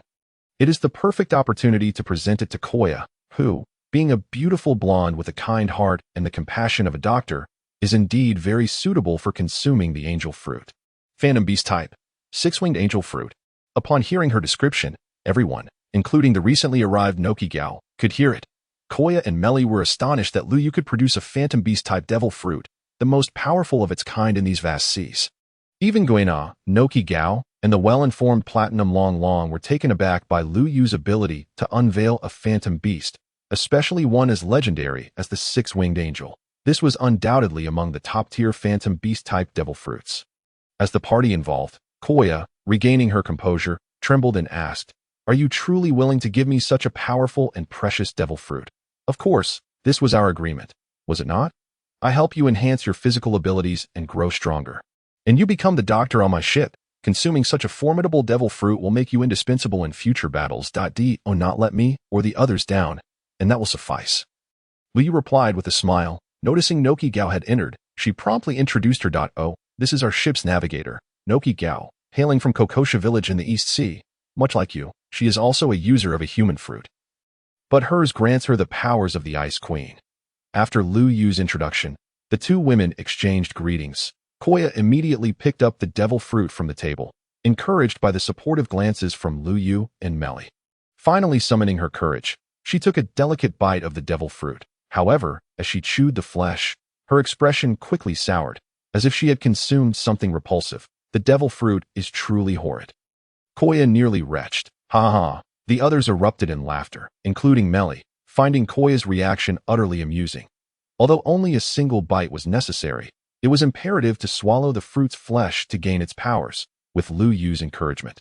Koya reluctantly suppressed her urge to vomit and forced the flesh down her throat. Soon after, Koya was taken aback as her mind flooded with knowledge about the powers of the six-winged angel fruit and related memories. It felt as if she had transformed into a battle-hardened warrior, soaring freely in the skies, radiating a holy light. Simultaneously, changes began to manifest in her appearance. Her originally light yellow hair lengthened, with strands gaining a deeper hue. Her eyes sparkled more brilliantly, and her skin, already fair, became even whiter. Her figure elongated, transforming her physique considerably, reminiscent of Noqigao's previous metamorphosis. Nevertheless, as these transformations occurred, the room became increasingly radiant, enveloped in a sense of sacred warmth. Koya shone with a holy golden and white light, entering a state of enlightenment with her eyes closed, floating gracefully in the air. This was a natural transformation, and Luyue reassured the concerned Melly. At that moment, Koya's transformation continued. 6 pristine angelic wings sprouted from her back, and an angelic halo adorned her head. Even her attire transformed into a glorious golden angelic battle suit and armor. She had fully entered her angelic form, and a powerful wave of light energy erupted from her, radiating throughout the room. Luyue and the others swiftly closed all doors to prevent the surge from affecting the outside world. Now, they awaited Koya to awaken from her state of enlightenment. Luyue remarked with a smile, "It won't be long now." Meanwhile, not far from Zilu village, the warship carrying Karp and his crew finally approached. Vice Admiral Karp, Major Bogart, Zilu village is just ahead, a sailor reported as he rushed to their side. Good. We understand. Bogart waved his hand, signaling comprehension. Are we finally going to meet them? Karp's face broke into a cold smile. Captain Karp, that fishing boat in the northeast direction seems to be our target, Bogart pointed out. Could it be those girls? But didn't they disguise their fishing boat as a merchant ship? Karp mused, shifting his gaze. Upon closer inspection, he began to curse. Bogart, that should be the villagers from Zilu village going out to fish. Didn't you notice that most of the people on that boat are men? Even if there are women, they seem older than those girls. They are clearly not our target. No. Captain Karp, I can assure you this boat is our target. This is a photograph we received recently. Bogart insisted, determination in his eyes as he pulled out a picture from his pocket. When compared, it does look quite similar. Karp took the photo, and his confusion grew. The fishing boat in the distance bore a striking resemblance to the one in the photo. Despite some minor differences, Bogart, what do you think? I dislike using my brain for such matters, so I might as well leave it to my deputy. Karp remarked that I have some speculations, but let me inquire further. Bogart replied with a resigned glance before using Moon's step to soar into the air, alighting on the fishing boat. The villagers were startled, having never witnessed someone fly before, when faced with Bogart's inquiries. They quickly relayed their information one by one, that having obtained the answers he sought, Bogart soon flew back to the warship. Well, Karp and the surrounding sailors, as well as KB and Barumabur, looked on with curiosity. KB and Barumabur had also heard about the infamous group of young women attacking indiscriminately, causing quite a stir in the East Sea. They were eager to learn more about this young women's team that had recently gained notoriety. The fishing boat is indeed our primary target, but it was sold to these villagers about an hour ago. They wanted to test out their new acquisition, thus setting out to fish. However, according to them, there is a prominent family in Zilu village that specializes in buying and selling boats. Those girls are still here, on the island. It seems they intend to exchange for a new ship, as that particular vessel is clearly unsuitable for ocean voyages, especially in the Grand Line. Bogart relayed all he knew. Upon hearing this, Karp's eyes lit up as he fixated on one key detail. They were here. and they were looking to buy a ship. This meant the girls would likely remain for some time. Keep a close watch on this village. If any ships set sail, inform me immediately. However, as this was a village of ordinary citizens, he couldn't simply storm in to capture anyone. After all, the opposing forces appeared formidable, and harming innocent villagers or damaging their village was not something this righteous naval officer wished to do. But they were already present. They would wait for the other party's ship to depart. This village was too small for them to miss anything. Once a vessel set out, they would swiftly discover and pursue it. Meanwhile, back at Koya's home, everyone remained vigilant to protect her. Suddenly, Koya's beautiful eyes widened, radiating a dazzling and brilliant golden hue. The angelic wings that enveloped her unfurled, and with the halo of golden light above her, the sanctity and grandeur of an angel were displayed. Now that Koya had opened her eyes, it signified her awakening from the state of enlightenment. She gently descended, her beautiful and elegant angelic boots softly touching the ground. Legends say many angels are born warriors, capable of manifesting their own armor and garments, and it seems the tales ring true. Guina gazed at the formidable Koya before her, exclaiming, "Impressive, she rivals the profound comprehension of the Ice Queen fruit that Noqigao achieved back in the day." Platinum Rongrong nodded in agreement, remarking, "After all, they are both mythical beasts. They cannot be too far apart in capability, can they?" Noqigao felt a twinge of jealousy, especially since Koya's angelic form was undeniably beautiful and, when coupled with an air of gallantry, surpassed her own snow woman transformation, perhaps even by a slight margin. "Ha! Well, Koya will be my crew member from now on, our ship's doctor. What is there to be jealous about?" Luyue chuckled heartily. "That I hereby apply to board, Captain Luyue," Koya declared, sensing a remarkable leap in her physical prowess, transcending ordinary limits, and acquiring such formidable strength that she could soar through the skies like an angel. Radiating brilliance and engaging in battle, Luyue had spoken her commitment, and Koya was resolute in fulfilling her promise to join the crew, yearning to experience such freedom and adventure, to chase dreams, and partake in countless thrilling and fierce battles. Koya paid her respects to Luyue, stating, "Thank you. Ha! I now have an angelic doctor aboard." Luyue laughed boisterously. Guina, Noqigao, and Platinum Rongrong each extended their congratulations, sporting smiles as they welcomed their new companion. "Miss Koya, pursue your dreams with abandon. I shall manage the family business and take good care of Zilu village," Mary said, tears brimming in her eyes. After all, she had watched this once frail little girl, who would topple at the slightest touch, transform into a magnificent butterfly. Naturally, she felt immense joy and emotion at Koya's metamorphosis. "Then I leave it to you, Mary," Koya replied, her trust in her devoted steward unwavering. As she flashed a sweet smile, "Captain, allow me to show you to the ship now. Mary, please help me gather my belongings, my personal clothing and a few other items, which I will bring over shortly." The first statement was directed toward Luyue and her companions, while the latter was meant for Mary. "Yes, Miss Koya," Mary responded respectfully, wiping away her tears before promptly gathering Koya's possessions. Koya then led Luyue and the others from her home. As she stepped outside, she cast a lingering glance back, pondering when she would return home again. Yet, she knew she had already delayed for too long. It was time for her to pursue her dreams like Usopp. Turning around, she continued guiding them toward the unique dock belonging to her family, where a relatively concealed shipyard awaited. Using a key, she unlocked the shipyard's grand entrance, and they entered, greeted by the sight of various ships, each varying in size and design. Their expressions mirrored that of a group of young girls at an auto show, although now they were at a boat exhibition, observing with both admiration and scrutiny. "Captain Luyue, this is the vessel you just acquired. It will be our pirate ship moving forward," Koya announced with a smile, gesturing toward the imposing twin-masted sailboat before them. "Excellent." Luyue beamed confidently at the grand ship anchored on the water. Activating her Gliza ability, she soared into the air, retrieving the massive pirate flag she had prepared from her storage ring, effortlessly hanging it on the flagpole. Having previously practiced, she now skillfully adorned the flagpole. Eagerly anticipating the moment it would billow in the sea breeze, "Let us clean up a bit. After all, it's a new ship, and I will take responsibility for the cabins inside," Koya suggested. "That's fair. I shall handle the deck," came the reply from Guina, followed by Noqigao and Platinum Rongrong, who each took on the task of cleaning. They all had cleaning supplies in their storage rings. The three immediately found their designated areas and began tidying up. Luyue and Koya soon joined in, recognizing the significance of this collective effort, especially for a new ship. Luyue viewed this activity as a warm-up, knowing a fierce battle awaited them soon. However, she felt no fear of Carp or Bogart. After all, her abilities inherently countered the pure Haki and martial prowess of such formidable foes, while energy attacks could still inflict damage. Particularly if they were potent or unique, her rigorous training over the past few days had yielded results, enhancing her mastery of all three Haki types and refining her skills with Gliza to deftly handle energy-based attacks.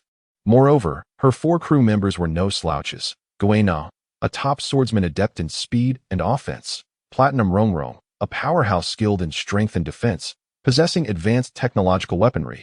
And Noqigao, already a vice admiral, with Koya not far behind in capability, potentially able to fend off Carp. After all, the Navy could not easily contend with her Gliza's void abilities, and her combat prowess and destructive potential were undeniably at the level of the 4 emperors. Not to mention, she still held a summoning card that could call forth a companion from another world. Who could say who would emerge victorious? Thus, Luyue felt confident about the upcoming battle, hoping to establish the name of her Straw Hat pirate crew. After all, they were set to face the legendary marine hero, Vice Admiral Carp, a true powerhouse with a resounding reputation upon these seas. The cleaning was swiftly completed.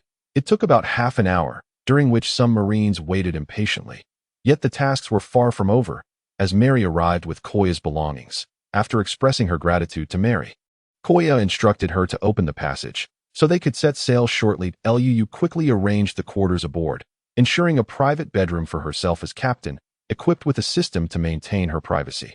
This was crucial, for she needed a space to communicate with the system without exposing her facial expressions to the others. The thought of being perceived as having childish tendencies by her companions was unsettling. Just imagining it sent shivers down her spine. Her companions readily agreed, with Platinum Rongrong's support unwavering. Beyond their camaraderie, their shared master-servant relationship further solidified her commitment to Luyue. The other 3, having experienced a remarkable transformation under Luyue's influence, felt deep gratitude and respect toward her. The prospect of having their own private quarters was a rightful privilege for a captain, so they voiced no objections. Following a discussion among Guina and the others, they decided to allocate the individual rooms based on their order of boarding. Guina and Platinum Rongrong, with one needing space for sword practice and the other for research. Thus, the remaining 2 separate rooms were claimed by them. As for Noqigao and Koya, Luyue suggested they initially share a double room, as there were 5 available. Even if considered as single bedrooms, they could accommodate 5 individuals. In this manner, their ship could house 8 crew members if all were to have individual rooms. It is noteworthy that, unlike the Straw Hat crew, who numbered 7 upon reaching Water 7, Luyue intended to pursue an elite crew model. Despite this, she anticipated that, akin to Luffy's crew, her own would not exceed 8 members. At that time, they would reside aboard the ship, embarking on adventures and battles together. Thus, it would be wise to allow Koya and Noqigao each to occupy a double room. After some contemplation, the 2 readily agreed. And soon after, the rooms were allocated, allowing them to commence decorating their quarters, which did not take long. Once everything was prepared, they understood it was time to set sail aboard this new pirate ship, albeit a temporary one, officially beginning their journey. The name of the pirate crew was also established, just like the pink sun hat adorning Liyue's head and the design on their pirate flag. This formidable crew, composed entirely of young women with exceptional professional abilities, was named the Pink Hat Pirates. They swiftly set the ship in motion, navigating through a special waterway until they reached the open sea. Meili, I am leaving. I entrust everything here to you. Miss Koya, do not worry that if necessary, I can ask some villagers for assistance. You must pursue your dream and become an outstanding doctor. On the shore, Meili waved goodbye to Koya, tears streaming down her face. Time passed, and their pirate ship had already ventured approximately 500 meters from the shore. While Meili had long since turned back as a devoted housekeeper, she had to maintain the shipping business of Koya's family. Meanwhile, Liyue was aware that Carp's warship was in pursuit behind them, and she soon spotted it on the opposite side. Prepare for battle, comrades, Liyue declared with a smile, that we have awaited this moment for far too long. Guina chuckled, her hand resting on the hilt of her magical blade. Shinjin, her eyes ablaze with combat spirit, Bai Jinlong nodded, her gaze equally filled with determination. Having emerged from the world of combat, she feared no battle. With the clattering of machinery, all her weapons were ready, poised for action. Alas, we must ultimately confront the Navy, Noqigao remarked with a bitter smile, swiftly transforming into her snow woman form, her ribbons fluttering as if they were a seemingly soft yet swift weapon. Are we to engage in battle right upon our arrival? I shall give it my all, Koya proclaimed, transforming into her angel form, her eyes radiating resolve. Having chosen this path and possessing the capability, she would not shy away from combat alongside her comrades, hoist the sails to the highest point, and steer the ship away from the vicinity of Zilu village, Luyue commanded once more. Understood. Her 4 companions responded with enthusiasm, promptly raising the sails to their utmost height, accelerating the ship towards the distant sea. Naturally, the Navy had already taken notice of their departure.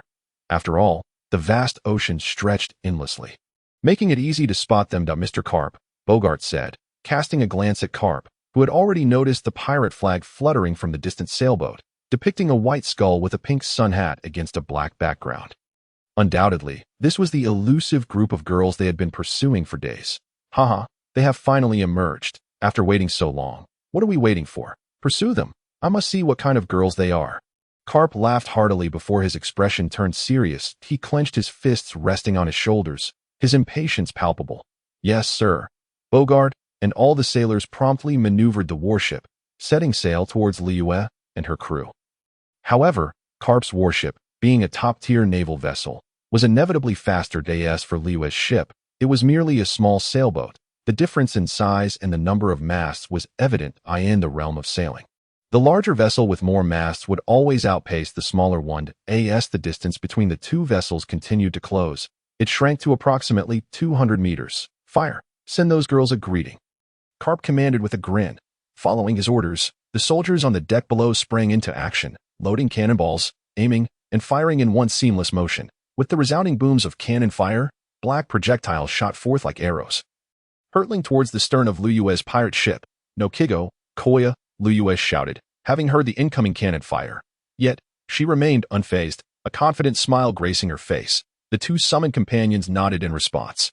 Snowflakes danced around Noqigao, lifting her into the air. Koya's 6 pristine angelic wings radiated a dazzling light as she flapped them, taking flight as well. Simultaneously, Liyue decided to turn the ship around, quickly steering the helm to execute a sharp turn, causing the vessel to tilt slightly as the waves rolled beneath them. It would not be long before they completed their maneuver. Long. Prepare the cannons for a counterattack. Liyue promptly issued a new command. Understood, Bai Jinlong replied, readying herself to fire. Meanwhile, as Noqigao and Koya soared into the air, they confronted the imminent cannonballs, taking action. Finger beam. Koya extended her index and thumb, channeling angelic light that shot forth like bullets from her fingertips.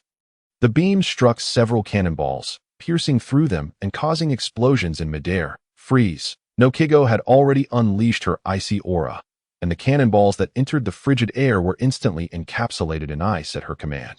The frozen projectiles, rendered ineffective, plummeted into the sea like genuine falling stones. Witnessing the spectacle, the crew aboard Carp's warship was thrown into disarray. However, Kaibi and Baramer were purely astonished by Koya and Noqigao's displays. Their elegant maneuvers had mesmerized the 2, leaving them spellbound. That moment, they were unaware of the naval admiral's presence. Their reactions were distinctly different from others on the ship. The seasoned veterans who accompanied Carp had followed him for many years and were well aware of the 3 admirals of the Navy and their formidable powers. But now, they were witnessing something extraordinary. Those 2 girls had seemingly harnessed the freezing abilities of Admiral Kazan and the light-based powers of Admiral Borsellino. How could this be possible? There could not be a second ice fruit or light fruit in existence. Yet, the potency of their abilities did not seem inferior. What on earth were these girls? The naval soldiers on the deck erupted into discussions. Mr. Carp, Bogart exclaimed, glancing from Noqigao to Koya before turning his surprised gaze to Carp. Carp nodded. Having spent countless years navigating the seas and facing innumerable foes, his experience allowed him to recognize the situation. The Angel and Snow Woman were powerful mythical Zoan-type devil fruit users, whose legendary fruits had not graced the seas in ages. That he never expected to encounter them here today. and even more surprisingly, to come across two of them at once. Carp clearly identified the abilities of the six-winged angel fruit and the ice snow woman fruit, both of which had once earned a formidable reputation on the seas.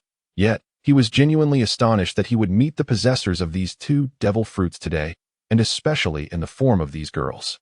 To have obtained these two devil fruits, I have underestimated them. Carp's expression grew serious. The presence of two legendary and powerful Zoan-type devil fruits in the hands of the opposing crew had captured his attention. He understood that as the most powerful type of devil fruit, Zoan, if these two girls possessed decent talent and were willing to put in the effort, their future might not pale in comparison to Kazan and Borsalino. As he pondered this, Luyue and her crew had successfully turned their ship around, detecting unusual circumstances. New mission assigned to the host as a true pirate. One must never fear the pursuit of the Navy. Retaliate against them and drive them away. Mission reward. One random devil fruit. Magic searching staff. At this moment, Luyue's heart brimmed with delight. After all, she had just acquired a formidable devil fruit, a product of the system. Undoubtedly a masterpiece. Moreover, this marked her imminent possession of her first magical item, precisely what she needed to alleviate her pressing predicament. She was already aware of her next partner, yet she had no idea of their current whereabouts. Through the system's introduction, she swiftly comprehended that this magical locating staff was a unique artifact designed specifically for finding a person, originating from a magical realm among countless worlds that as for the likelihood of completing the task. She had previously expressed her confidence in this regard. Captain Luyue, we can fire the cannons, by Jean Long Long proclaimed, standing before the artillery, turning to Luyue with a hint of a smile.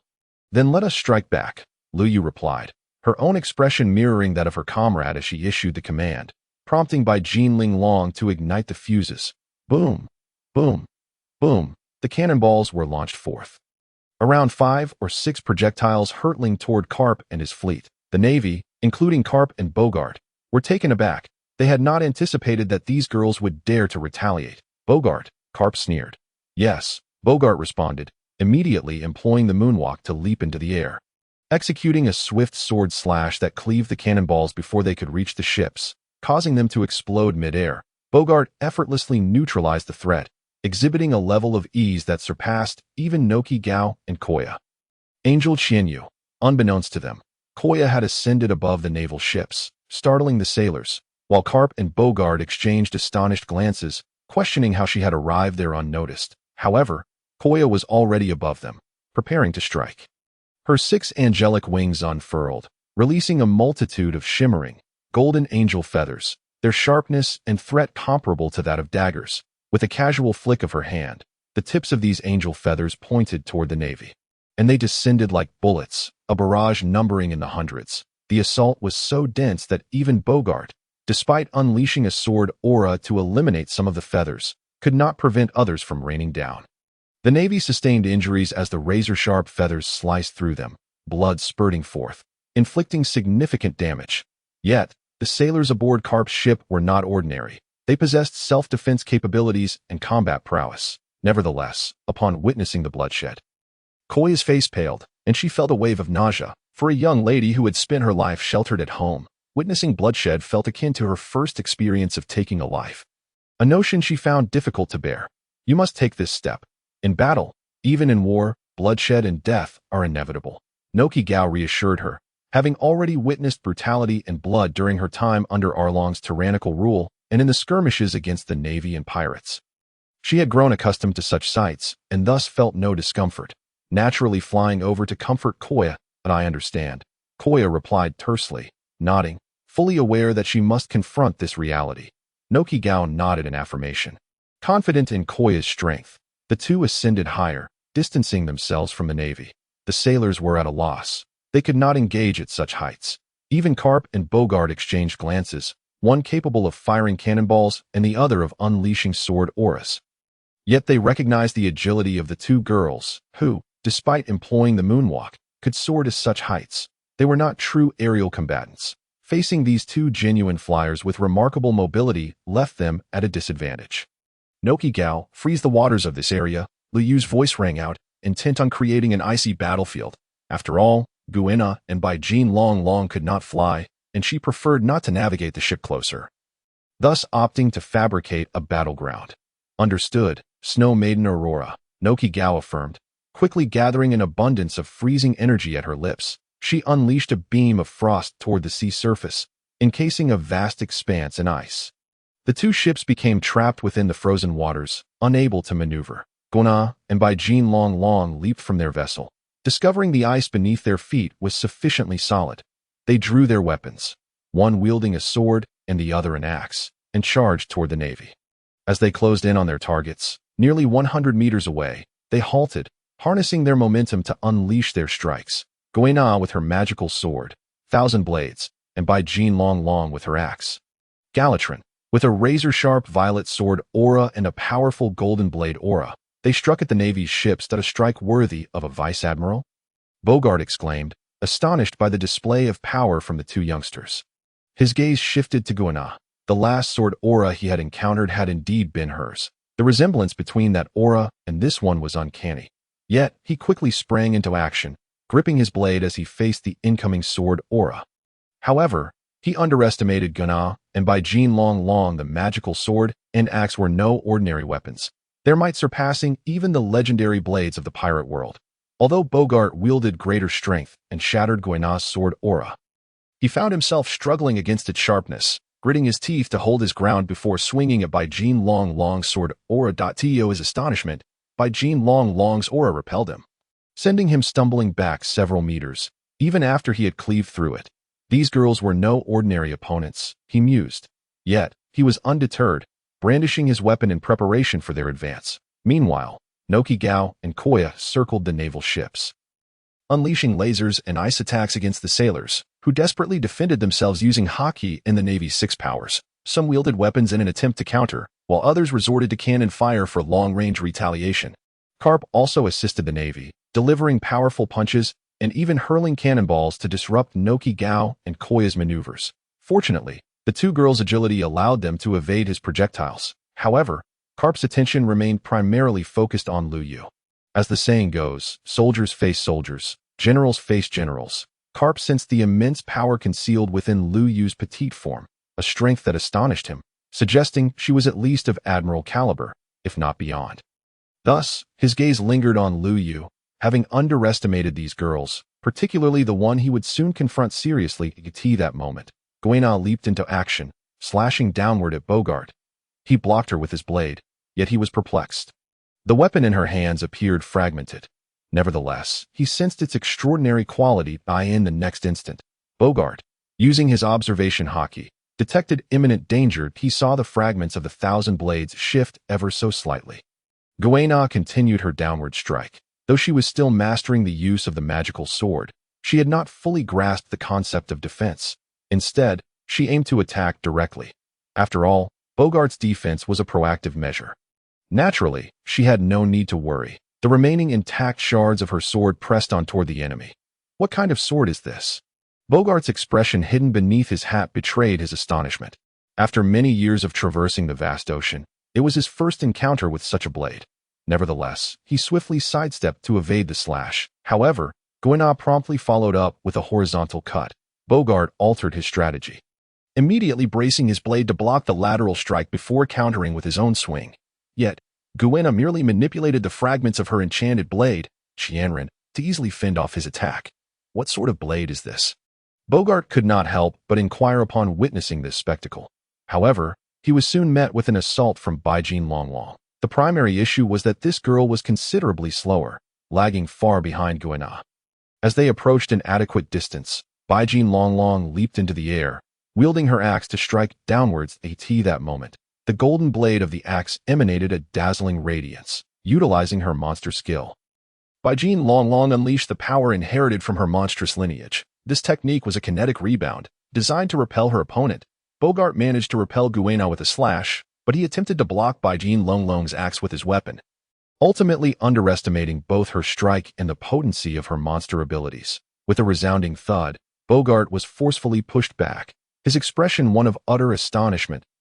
He had not anticipated that the axe would possess such a unique effect. And more importantly, he could feel the immense strength behind Baijin Long's blow. Before he could ponder further, Guina charged at him with her enchanted blade, Qianren, launching a relentless flurry of strikes akin to a true shadow assassin, never ceasing her assault. Thankfully, Bogart was also swift, managing to parry her blows. However, the unique characteristics and multifaceted techniques of the enchanted blade, combined with Guina's mastery of the shadow step technique, granted her an ability reminiscent of instantaneous movement.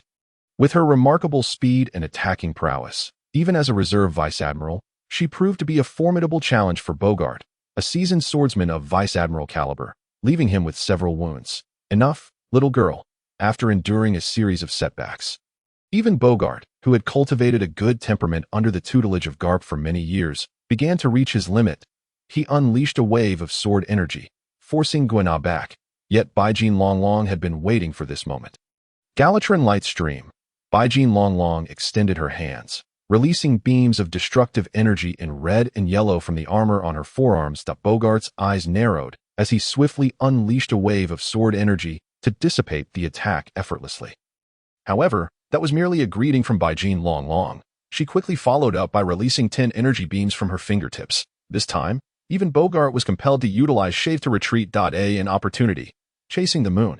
Guina laughed as she activated her enchanted blade, Qianren, causing fragments to fly forth and coalesce into a 40-meter-long sword. She then swung it towards the distant Bogart, who braced himself to block. However, the might of Guina's strike forced him to bend his knees, creating deep indentations in the ice below, scattering debris everywhere. Seizing the chance, Baijin Longlong hurled her axe, which spun rapidly through the air before striking Bogart with tremendous force, sending him crashing onto the icy surface. Heat ray, a beam of light erupted from his eyes, and after rising to his feet, Bogart once again defended himself, the sharp blade of his weapon, coupled with its exceptional quality, causing the beam to split in two upon impact. The heat ray struck the ice, instantly transforming it into vapor due to the extreme temperature. Simultaneously, the intense heat began to turn Bogart's blade a deep red as the temperature rose that he felt the strain setting in. Astonished that the rays emitted from the young girl's eyes could possess such high temperatures, only through the immediate activation of his armament Haki could he maintain his grip on the sword. "Let's go together, right?"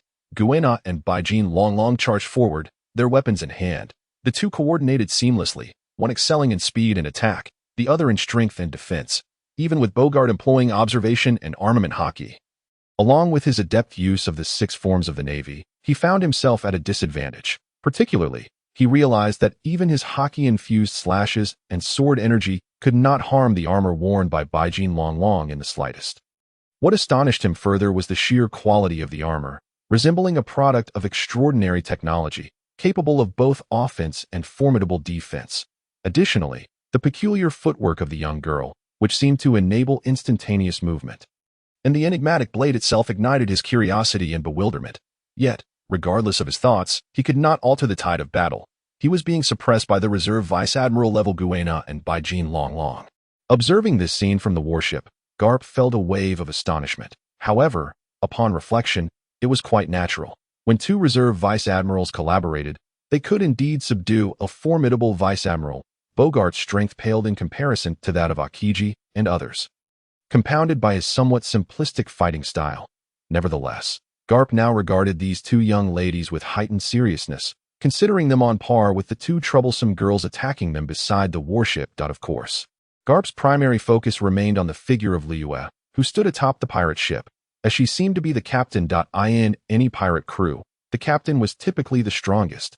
Now, among the 4 girls currently engaged in battle, one possessed the strength of a division vice admiral, another that of a headquarters vice admiral, and the other 2 were reserve vice admirals. He pondered how powerful the girls still on the ship must be.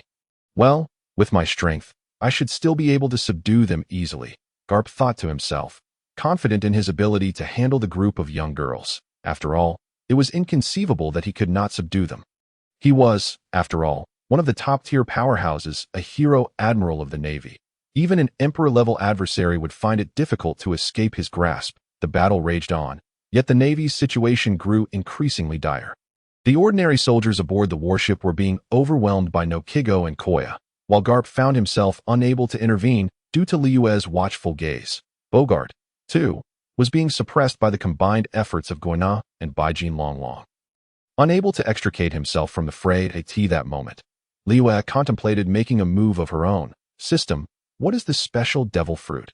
She inquired of the system within her mind. It is the power derived from the Sayu, now transformed into the power of a mythical Zoan-type devil fruit in the pirate world. The human fruit, Raijin form. The Raijin from Sayu?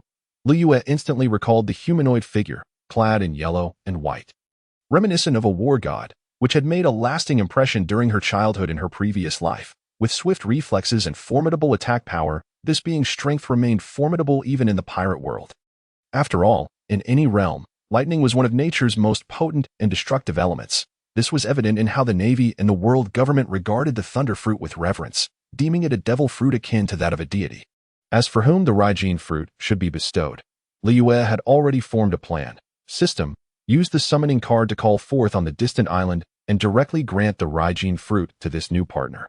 Proceeding as instructed, Liyue, with her hands in her pockets, spoke while retrieving the summoning card she had earlier taken from the system's storage. The system acted swiftly, and the Raijin fruit that had long been present in the system's space promptly vanished. Ding! The host has used the summoning card. Congratulations, the host has obtained the character from Sword Art Online, Asada Shino.0, the exceptional female sniper from Sword Art Online. Liyue recalled having watched this anime in her previous life. Retaining a vivid memory of this remarkable sharpshooter, the protagonist of the Phantom Bullet arc in Sword Art Online, to overcome the shadows of her childhood, a player logged into the VR MMORPG Gun Gale Online, earning the title of Ice Sniper. Possessing formidable strength and exceptional intellect, her weapon, a sniper rifle, fittingly so, as she was originally a sharpshooter, was a black anti-material sniper rifle, perfectly filling the considerable gap left by the absence of a sniper in her arsenal. Luyue smiled as she continued to observe the stalemate on the battlefield, a situation that was advantageous for them, while awaiting the arrival of a new companion at that moment, on a nearby small deserted island. A sudden flash of light illuminated the sandy ground, revealing a young beauty kneeling on one knee. She possessed short, water-blue hair, adorned with two small braids on either side, her eyes mirroring the same hue. With fair, flawless skin, her face radiated unwavering determination, coupled with an alluring charm. Around her neck, she wore a white scarf, while a verdant robe, split at the abdomen, cascaded down to form twin hems on either side. She donned a white chest plate over her upper body, black shorts with leg rings on her lower half, and a pair of black athletic shoes on her feet, her hands gripping her rifle. However, she appeared quite different from the version of herself that existed in the Sword Art Online world. After all, she had now acquired the powers of the Raijin fruit, granting her the ability to wield lightning. Along with the capability to utilize some of Raijin's skills at this moment, she was absorbing memories and knowledge bestowed upon her by the system, piecing together the intricacies of her situation. So, this is how it is. If that's the case, a new life awaits me. Chao Tian Shernuo realized the circumstances surrounding her arrival in this world. Now, she intended to rendezvous with the master of this world, the one who had summoned her, to become a companion and crew member aboard their ship. Let me test my newfound powers, Chao Tian Shernuo said with a gentle smile, unfurling the golden blue wings of the thunder god behind her. With a tremor of her wings and the crackle of lightning coursing through them, she soared from the sandy shore into the skies, heading towards the distant sea where she knew her target awaited. Meanwhile, the battle raged on. Bogart was locked in a fierce struggle with by Jean Long Long and Guina. However, under the relentless harassment from Noqigao and Koya, the Navy personnel aboard the warship were nearing their breaking point, suffering various injuries, with some already having lost consciousness. Just as it seemed that the Navy was on the brink of defeat aboard their own ship, Carp could no longer remain idle. He sprang into action. With two powerful punches infused with Haki, he unleashed a formidable gust of wind that sent Noqigao and Koya flying. Fortunately, they sustained no significant injuries, but Luyue still called them back to the ship to stand by, as they were not yet equipped to confront Carp. If they pushed the seasoned Vice Admiral too far, he wouldn't care about their extraordinary flying abilities or mobility. Upon witnessing Carp's intervention, Bogart erupted with fury, revealing his true strength as he unleashed two Haki-infused slashes, forcing by Jean Long Long and Guina to retreat. Yet, in that fleeting moment, Bogart's Kenbunchika Haki went into overdrive, sensing an imminent danger, causing his expression to shift dramatically. Bogart, In the northwest sky, there's a sniper. Karp bellowed from the warship. He anticipated that there would be another girl involved. Simultaneously, he found himself puzzled as to why she wasn't aboard the opposing pirate ship, but rather approaching from afar. Regardless, he could see the girl flapping her unique wings in midair, aiming her peculiar sniper rifle at Bogart and taking a shot. Bang! Chao Tianshi pulled the trigger of her sniper rifle, firing a highly modernized pointed bullet that shot towards Bogart with supersonic speed, resembling a startled bird, so fast. Bogart gasped, realizing that this was no ordinary flintlock sniper rifle. The bullet's velocity was astonishing. With no time to evade, he could only use his sword spirit's Haki to intercept the bullet with his blade. However, the bullet's tremendous impact forced him to stagger back several steps. What kind of sniper rifle is this? Karp exclaimed in surprise, turning his gaze toward the distant blue-haired sniper. She appeared to be no older than 20, perhaps even younger. It was remarkable that she could hit her target under such fierce sea winds from such a distance. While the quality of her sniper rifle certainly played a role, Karp concluded that this girl possessed exceptional sharpshooting talent. Mr. Karp, Bogart called as he approached, and after a moment of thought, Karp nodded that it was evident that the newly arrived blue-haired sniper was affiliated with the opposing side, having attacked Bogart. Moreover, being a girl only added to the suspicion. However, considering the sniper's presence, Bogart felt overwhelmed facing 3 adversaries simultaneously. Perhaps it's best to retreat, he mused. That girl's gun is extraordinary, and her wings appear to be composed of lightning. Could she be a user of the Raijin fruit? Bogart inquired, perplexed. That is a possibility, Karp replied, his tone lacking conviction, as he too suspected that the blue-haired girl's fruit was not of the Logia type, but rather a mythical Zoan type. After all, he had already encountered 2 previous instances, with the 4 girls who had attacked earlier and the captain girl who had yet to make her move, leading Karp to realize that this group was not to be underestimated. Their previous antics on the sea, evading them for an extended period, had only deepened his suspicions regarding the blue-haired sniper's devil fruit being of mythical Zoan origin. As they were far from ordinary, simultaneously, Luyue called everyone back. As the forthcoming battle was hers to wage, the others should rest aboard the ship for now.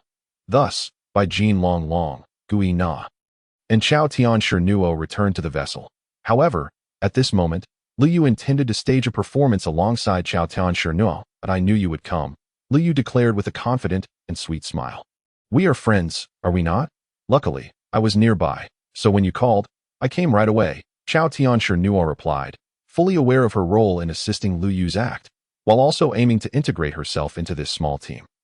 "Ladies, allow me to introduce you to my other friend, Chao Tianshi, a sharpshooter, whose abilities you have just witnessed. She is also a mythical Zoan fruit user, possessing the power of the Raijin form. A legendary lightning humanoid being known as the Thunder God." Luyue introduced Chao Tianshi to the girls. So, she is also a friend of Luyue. Noqigao and Koya nodded in understanding. They were aware that Luyue had reached out to them with information about the 3 of them, including Guina, before inviting them aboard. In contrast, Bai Jin Long had been summoned directly by Luyue through a communication device. However, the fact that Luyue could invite someone directly underscored the depth of their relationship. Guina was astonished. She hadn't expected Luyue to have other friends who were equally formidable, especially given the display of Chao Tianshi sharpshooting prowess and abilities, which rivaled Bai Jin Long's scientific acumen.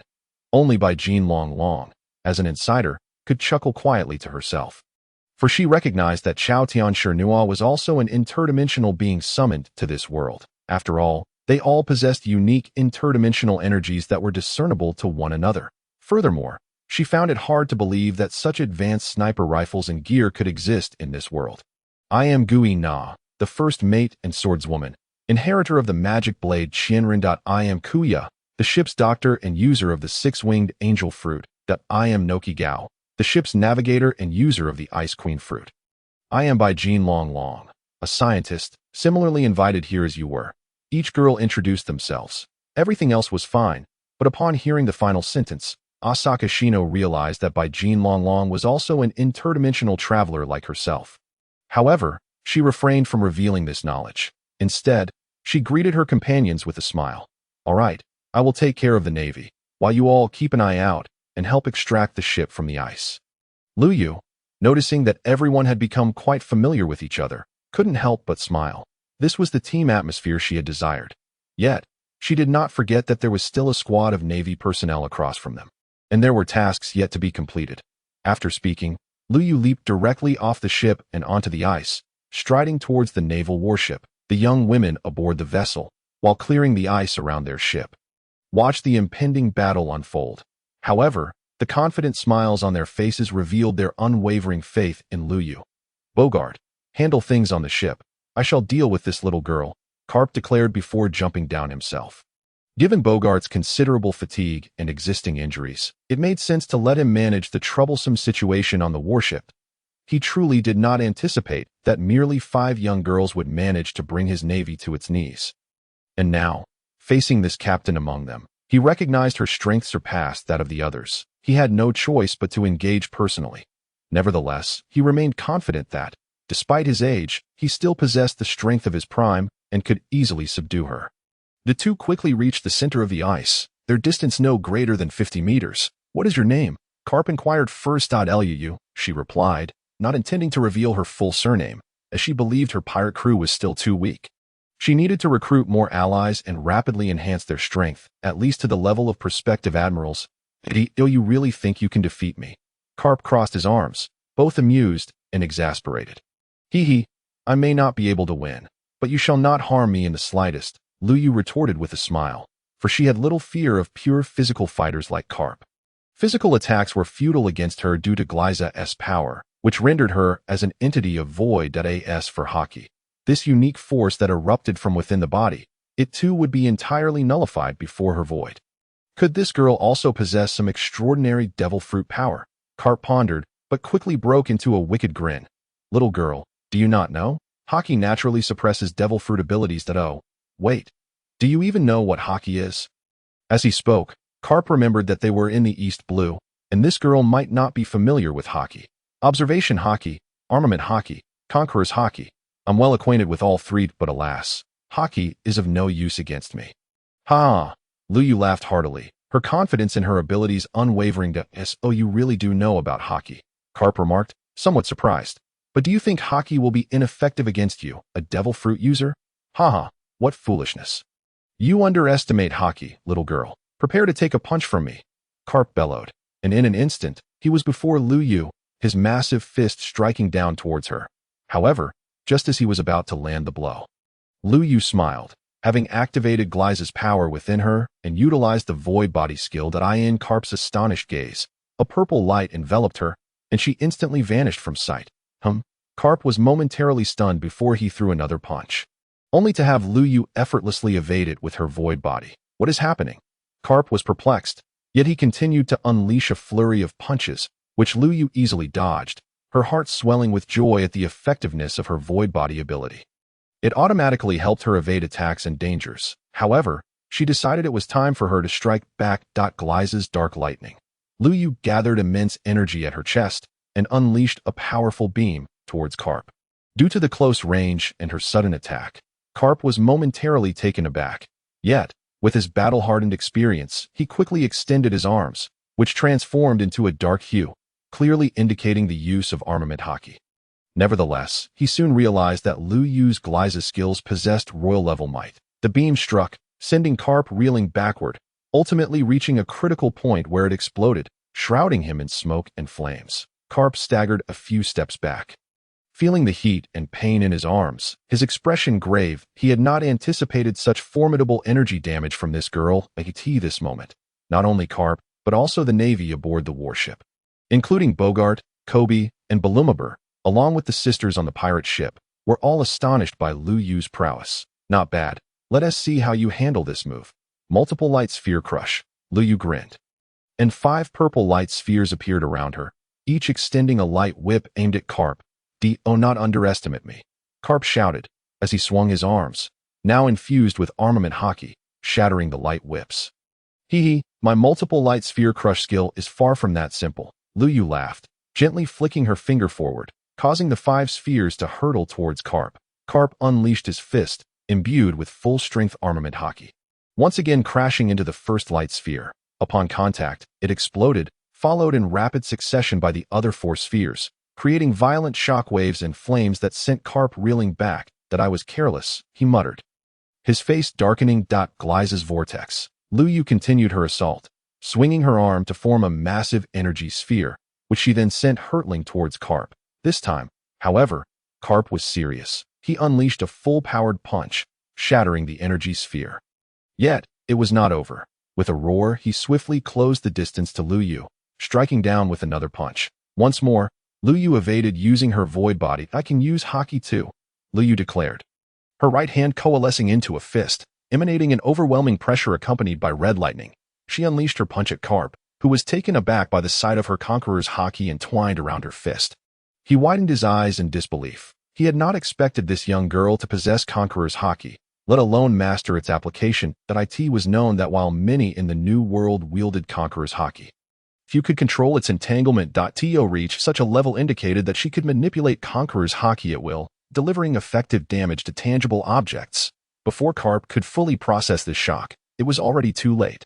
Luyue's fist was mere inches from his face, and with a resounding impact, she struck him, causing his face to cave in. In an instant, Carp was sent flying, crashing into the ice, which shattered and evaporated into mist around him. The scene left the Navy aboard the warship, including Bogart, in a state of disbelief. How could their naval hero be knocked away by a single punch?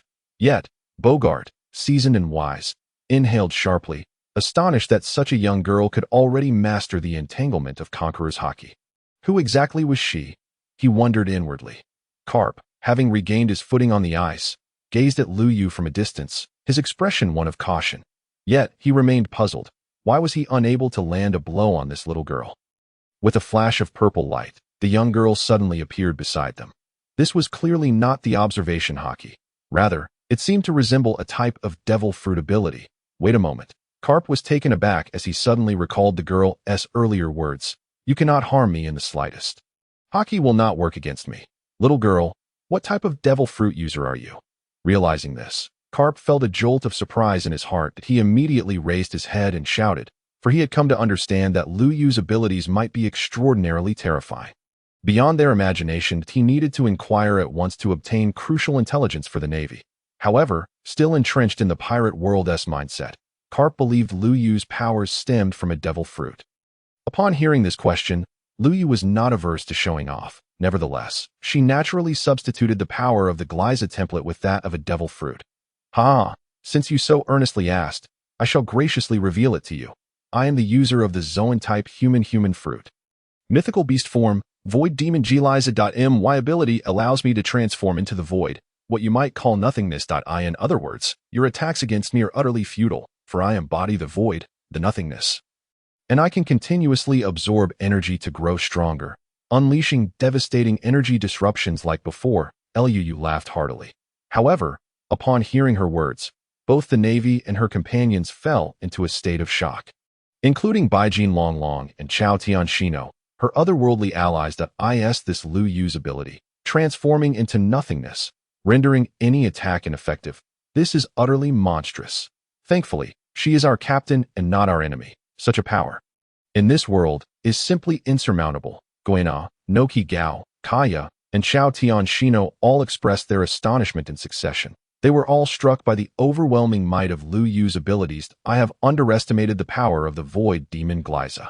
Baijin Longlong thought to herself, profoundly shocked. As a creature born from the powers of the Ultraman world, she understood just how terrifying the void demon truly was. It was one of the few rule-type monsters in the Ultraman realm, capable of annihilating everything in its path without specialized countermeasures. At that moment, aboard the Navy warship, Bogart and the others were utterly taken aback. How could there be such an insurmountable and fearsome ability in the ocean? This is too terrifying. Will we have to face this creature in the future? KB and Balumeb both expressed their fears in turn, apprehensive about the prospect of confronting Luyue, an existence they felt utterly powerless against. To disregard any attack, this ability is too horrifying. When did such a powerful and terrifying devil fruit emerge in the sea? And how fortunate that this girl possesses it. Even Bogart couldn't help but mutter in astonishment. How could there be such a power in this world, the void?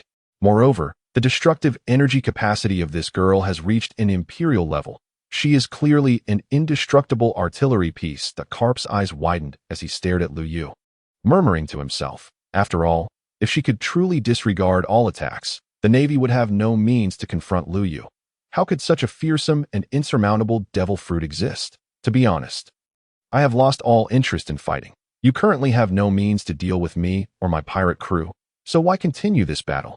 It would be far better for you to leave voluntarily. Luyue said with a wicked smile. She was, indeed, no longer interested in the fight. After all, there was not a single true energy attacker among them. She was unable to utilize Gliza's abilities to absorb energy and grow stronger. And she did not wish to waste any more time here. She was eager to invite her final companion to join her in the East Sea, as leaving the East Sea and entering the Grand Line was of utmost importance. She did not want to fall too far behind Luffy. In fact, she aspired to surpass him. She wanted to lead a stronger pirate crew, with mightier companions and a better ship. She absolutely could not miss the upcoming war at the summit. Upon hearing this, Carp glanced at her and then noticed the 5 young girls aboard the pirate ship, all poised for battle. Considering their current situation, he fell silent. He was at a loss for how to deal with this girl. She could not harm him, and Bogart and the soldiers had no strength left to fight. The situation was entirely unfavorable for them, but it appeared that retreat was the only option. Bogart, pry the ice apart and carve out a path. Carp sighed and turned away. There was no other choice. They could only retreat and return to discuss their plans. It would be best to confer with Sengoku and Tsuru. He truly lacked the means to take down this group of girls, especially given how insurmountable Luyue's abilities were.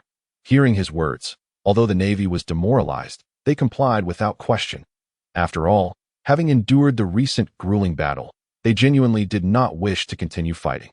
Soon, some of the remaining able-bodied personnel descended to pry apart the ice. That a wise choice. After smiling, Luyue prepared to leave, for her mission had been accomplished and her reward secured. There was no need for her to linger. Wait a moment. But Carp suddenly called out to her, there's something else. Luyue, having turned halfway, halted and looked at the elderly Navy officer with an expressionless face. Why did you choose to become a pirate? Carp asked, his expression somewhat complex and awkward. He did not understand. He truly could not fathom why this group of exceptionally talented girls had chosen the pirate's path if they had joined the Navy. How wonderful that would have been. He knew that within the Navy, there were the older generation, the middle-aged, yet the new generation lacked successors, and the Navy was beginning to show signs of stagnation. If only these girls, especially Luyue with her insurmountable void abilities, could join their ranks, they could potentially rise to the level of admirals or even fleet admiral, leading the Navy to new heights and perhaps reshaping the current maritime landscape. Thus, he genuinely wished to know what these girls, particularly Luyue, were thinking at that moment. Luyue was equally surprised that Carp would ask such a question, but upon reflection, it made sense. This elderly Navy officer was deeply concerned for the Navy and truly wished to cultivate a new generation. Having watched One Piece in her previous life, she was acutely aware that the Navy was indeed in dire need of youthful blood, requiring successors and inheritors from the younger generation. However, she had previously stated that she despised the Navy. Particularly after the conclusion of the war at the summit and the subsequent 2 years filled with inaction and malevolence from the Navy, her disdain had only grown at that moment. She did not mind providing Carp with an answer. In my eyes, whether it be justice or evil, kindness or ruthlessness, I have my own set of principles that being a pirate inherently evil. Does the world government and the Navy truly represent justice? At the very least, my eyes can discern the truth, and I can make my own judgments. That I have recently heard rumors from the EC about us. There are reports of a group of female pirates who indiscriminately attack the Navy and other pirates. But I want to clarify, I only target wrongdoers, villains. If you wish, you may investigate. I consider myself to possess a sense of justice, one that clearly distinguishes between right and wrong. However, I will form my own crew. A group of comrades who support me, rather than joining some organization that waves the banner of justice while engaging in the hypocritical and malevolent actions of the celestial dragons. Luyue articulated her thoughts and beliefs, expressing her desire to adventure and battle in this world, much like the Straw Hat crew. However, in her dealings with people and matters, as she has articulated, she harbors her own sense of justice. A clear distinction between good and evil. Simultaneously, Luyue unabashedly expressed her disdain for the Navy. Yet, as soon as she finished her statement, the atmosphere remained relatively calm until the final segment, which caused Carp to lower his head, his expression darkening considerably. The Navy personnel aboard the warship shared a similar sentiment. bewildered by her blunt truths, which were certainly not their own thoughts. Those following Karp were well aware of the true nature of the relationship between the Navy and the world government. To put it bluntly, the Navy acts as the lapdog of the world government, a ferocious hound unleashed to bite those who dare to defy. But did many within the Navy desire this? Did they genuinely wish to be treated as dogs?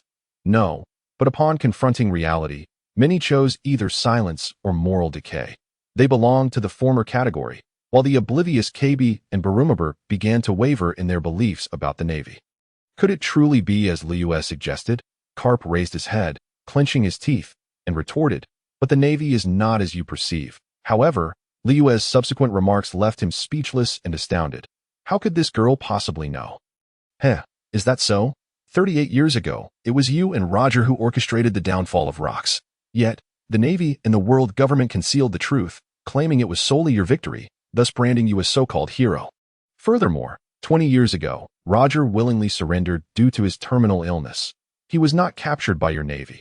Your statements merely served to obscure the truth and to embellish your own image of justice in the eyes of the public. Fortifying the world government's dominion, Luyue articulated without reservation, her voice laced with derision. Upon her conclusion, both her comrades aboard the pirate ship and the Navy personnel across from them fell into a stunned silence. Including Karp, her companions were genuinely shocked at the Navy's actions, particularly Guina and her peers, who were utterly taken aback by the revelations that contradicted their previous perceptions.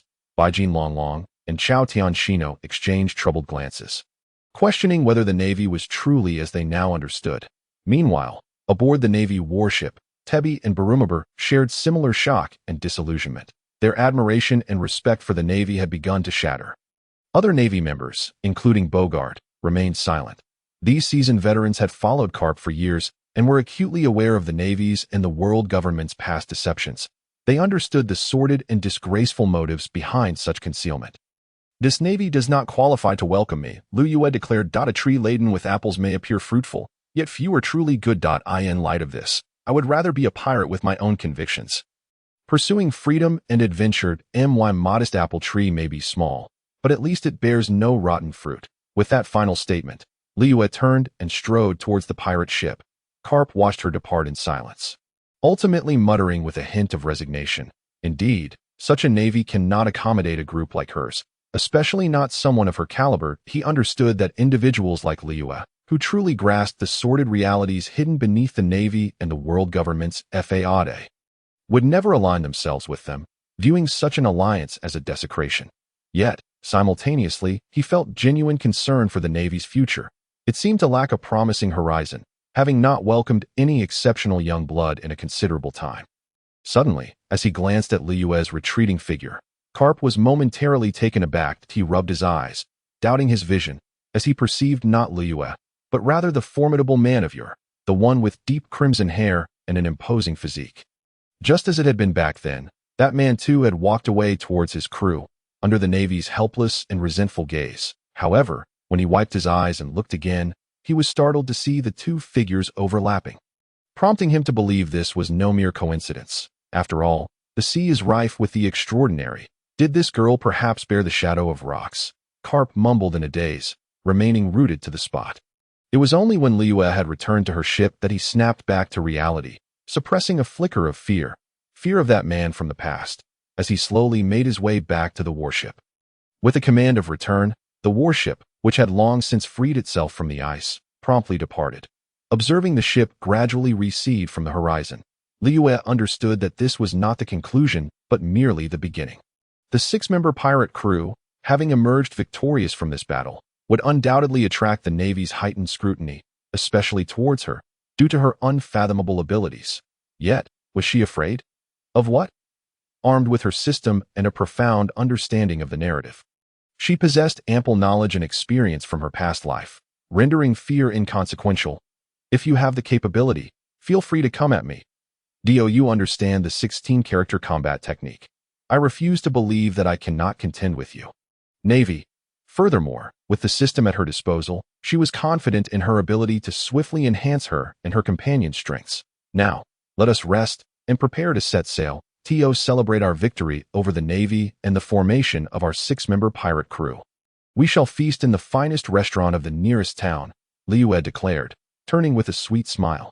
Yes, Captain, Guina, Baijin Long Long, and the others cheered in unison, for this was indeed an occasion worthy of celebration. Noqigao quickly located the best nearby town using existing sea charts, and they soon departed for their destination. Meanwhile, aboard Karp's warship, as they sailed, the crew worked diligently, with navigators and helmsmen coordinating their efforts. The shipwright addressed the damages sustained in the previous battle, while medics tended to the injured. The Navy was thus engaged in both travel and toil. Karp, sitting in his office aboard the ship, sighed heavily, feeling a burden of age and weariness. Is the Navy truly so deplorable? He pondered, glancing at KB and Barumabur, two young sailors he had once deemed promising. Yet, after witnessing Luyue and her crew's capabilities, particularly her enigmatic prowess and her scathing critique of the Navy, Karp found himself once more uncertain about the Navy's future. He was genuinely at a loss as to what should be done. I still do not know. I am too weak, not even qualifying as a standard Navy recruit, Barumabur admitted dejectedly. Having experienced a series of events, he was no longer the spoiled scion who had bullied the townsfolk in Shell's town. However, after today's battle, he recognized his own inadequacies and, after hearing Liyue's words, began to question the Navy's integrity. Is it true? Is the Navy really like that? KB suddenly spoke up that Mr. Karp, if the Navy's actions over the years align with Liyue's claims, then perhaps many people's perceptions of the Navy are indeed flawed. If you wish for the Navy to find a new path, change is imperative. Hearing this, Karp could only manage a bitter smile. Such change was virtually impossible within the Navy, where many were genuinely loyal to those they served, accompanied by a plethora of obstinate traditionalists. How could transformation occur? Let's just see what the future holds. He sighed, his head aching. Yet, he truly comprehended Liyue's perspective.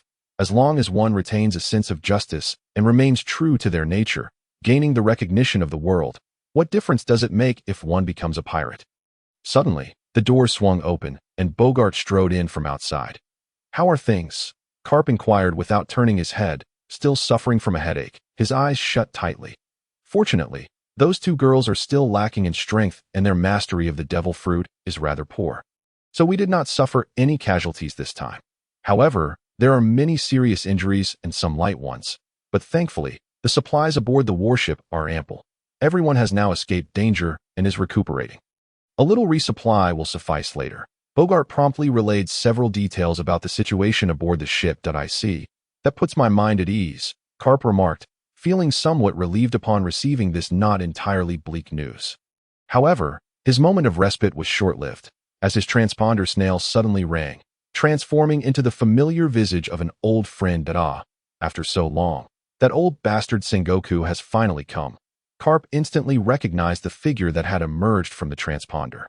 It was none other than his old comrade, Sengoku, the current fleet admiral of the Navy. With a bitter smile and a hint of resignation, he muttered, "Well, it's only natural that he would come to bother me after all this time." He gestured for Bogart to take Kobe and Balumeb away before answering the call. Almost immediately, a furious roar erupted from the transponder snail. "Karp, how long do you intend to stay away? Your vacation is over. And all you had to do was pick up a lowly fallen Navy colonel along the way. Does that really require so much time?"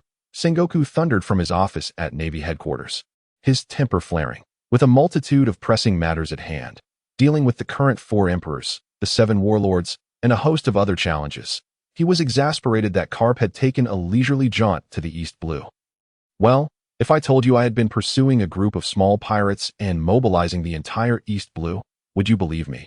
Though I did eventually find them, I was forced to retreat," Karp replied, covering his ears as Sengoku continued his tirade, though he could still hear the words. Feeling a twinge of embarrassment, and, compounded by the recent setbacks, he spoke with a tone tinged with bitterness. Sengoku, on the other end, was momentarily taken aback, his anger morphing into disbelief. "Are you joking? Karp, we're talking about the East Blue here. What small fry could possibly warrant your attention to that extent? And you actually chose to retreat. What kind of nonsense is that? At least come up with a plausible excuse." "Karp, I am not jesting with you," he insisted with a serious demeanor. Upon seeing Karp's expression through the transponder snail, Sengoku, who had been renowned as a strategic genius, realized that something was amiss. "What exactly is going on?" he inquired hastily. Karp then proceeded to recount the entire sequence of events, detailing his final conversation with Liyue. Along with his recent exchanges with Kobe and Belumeb.as for why he omitted the two earlier dialogues, it was because Sengoku represented the obstinate and conservative faction, regardless of his purported ideals of ruling the world or his suspicions of the government. Even comrades could become targets of his unwavering loyalty. Those who disobeyed government orders were not considered part of the Navy in his eyes. Such rigid thinking was the foundation of his actions. Thus, Karp deemed it unnecessary to share, as he had no desire to hear Sengoku lecture him on his beliefs of justice once again. However, what he did reveal left Sengoku in a state of shock and astonishment. Setting aside the peculiar new pirate crew that had emerged upon the seas, though the name Sisterhood Pirates sounded somewhat innocuous, being comprised of a group of young girls, the true concern was the current Six Blades. The two female swordswomen and scientists who could subdue Bogart were already noteworthy. Given Karp's awareness of Bogart's capabilities, these two likely possessed the strength of candidates for Admiral. Furthermore, the three female devil fruit users who had consumed the mythical Zoan fruits, Yukiana and an angel, had resurfaced. Along with a peculiar humanoid thunder entity known as Lei, a sniper for the Thunder God, their powers could easily rival those of the Navy's vice admirals, if not even the admirals themselves. Yet, the most alarming was the female captain, who seemed to disregard all forms of attack, existing in an intangible void, wielding Conqueror's Haki, and mastering the art of binding, capable of unleashing destruction on a level befitting an emperor. This was undeniably the strength of an admiral, if not greater. Particularly concerning was her ability to manipulate the void, an enigma that left others stumped. Before we discuss those other girls, tell me, you have no means to deal with that girl named Liyue? Sengoku, now visibly agitated, pressed, unable to fathom that Karp, with his peak physical prowess and the finest Haki in these waters, could be at a loss. Karp, I have already made myself quite clear. The void demon god Gliza form possesses an ability that appears to be immune to Haki. So I suspect Conqueror's Haki would be ineffective as well. Karp sighed, his voice tinged with frustration. Not necessarily in any case. We must attempt to find a solution. Sea water, sea prism stone. These are the two significant weaknesses of devil fruit users. Alongside energy damage and the abilities of other devil fruit users, Karp, you must understand how devastating it is for such an unassailable power to appear among the pirates. It poses a tremendous threat to us. I can hardly believe she truly can withstand any attack. Do you comprehend? Sengoku exclaimed, his voice laced with urgency, fully aware that Liyue represented a colossal threat to the Navy, akin to a ticking time bomb. I think it would be prudent to refrain from confronting them for now, that if we push them too hard, they will inevitably venture into the Grand Line, and we can let those pirates and bounty hunters test the waters for us. Karp proposed, recognizing the potential losses the Navy could face should they provoke Liyue. I understand. That seems the best course of action. Return immediately. I will discuss this with Hawk and draft reasonable bounties for these girls. Sengoku acquiesced, aligning with Karp's strategy. Their conversation concluded, Karp led his subordinates back toward Navy headquarters. Meanwhile, at Navy headquarters, Sengoku summoned Hawk, an old strategist from the same era as Karp and Sengoku, renowned for her intellect within the Navy. After a thorough discussion, upon learning of the Powder Hat Pirates, Hawk was initially astonished, but soon approached the new pirate crew with caution, recognizing their potential to capture the Navy's focused attention before long. These two seasoned Navy veterans had drafted the bounties for the 6 members of the Powder Hat Pirates, which would soon be disseminated across the seas for all to see. On the other hand, within her quarters aboard her pirate ship, Liyue scrutinized a new virtual panel bearing the name of Asada Shino. Name: Asada Shino. Age: 18. Gender: female. Occupation: sniper. Strength: Vice Admiral level weapon. Black KD anti-material sniper rifle. My current strength, if assessed comprehensively, is quite lacking.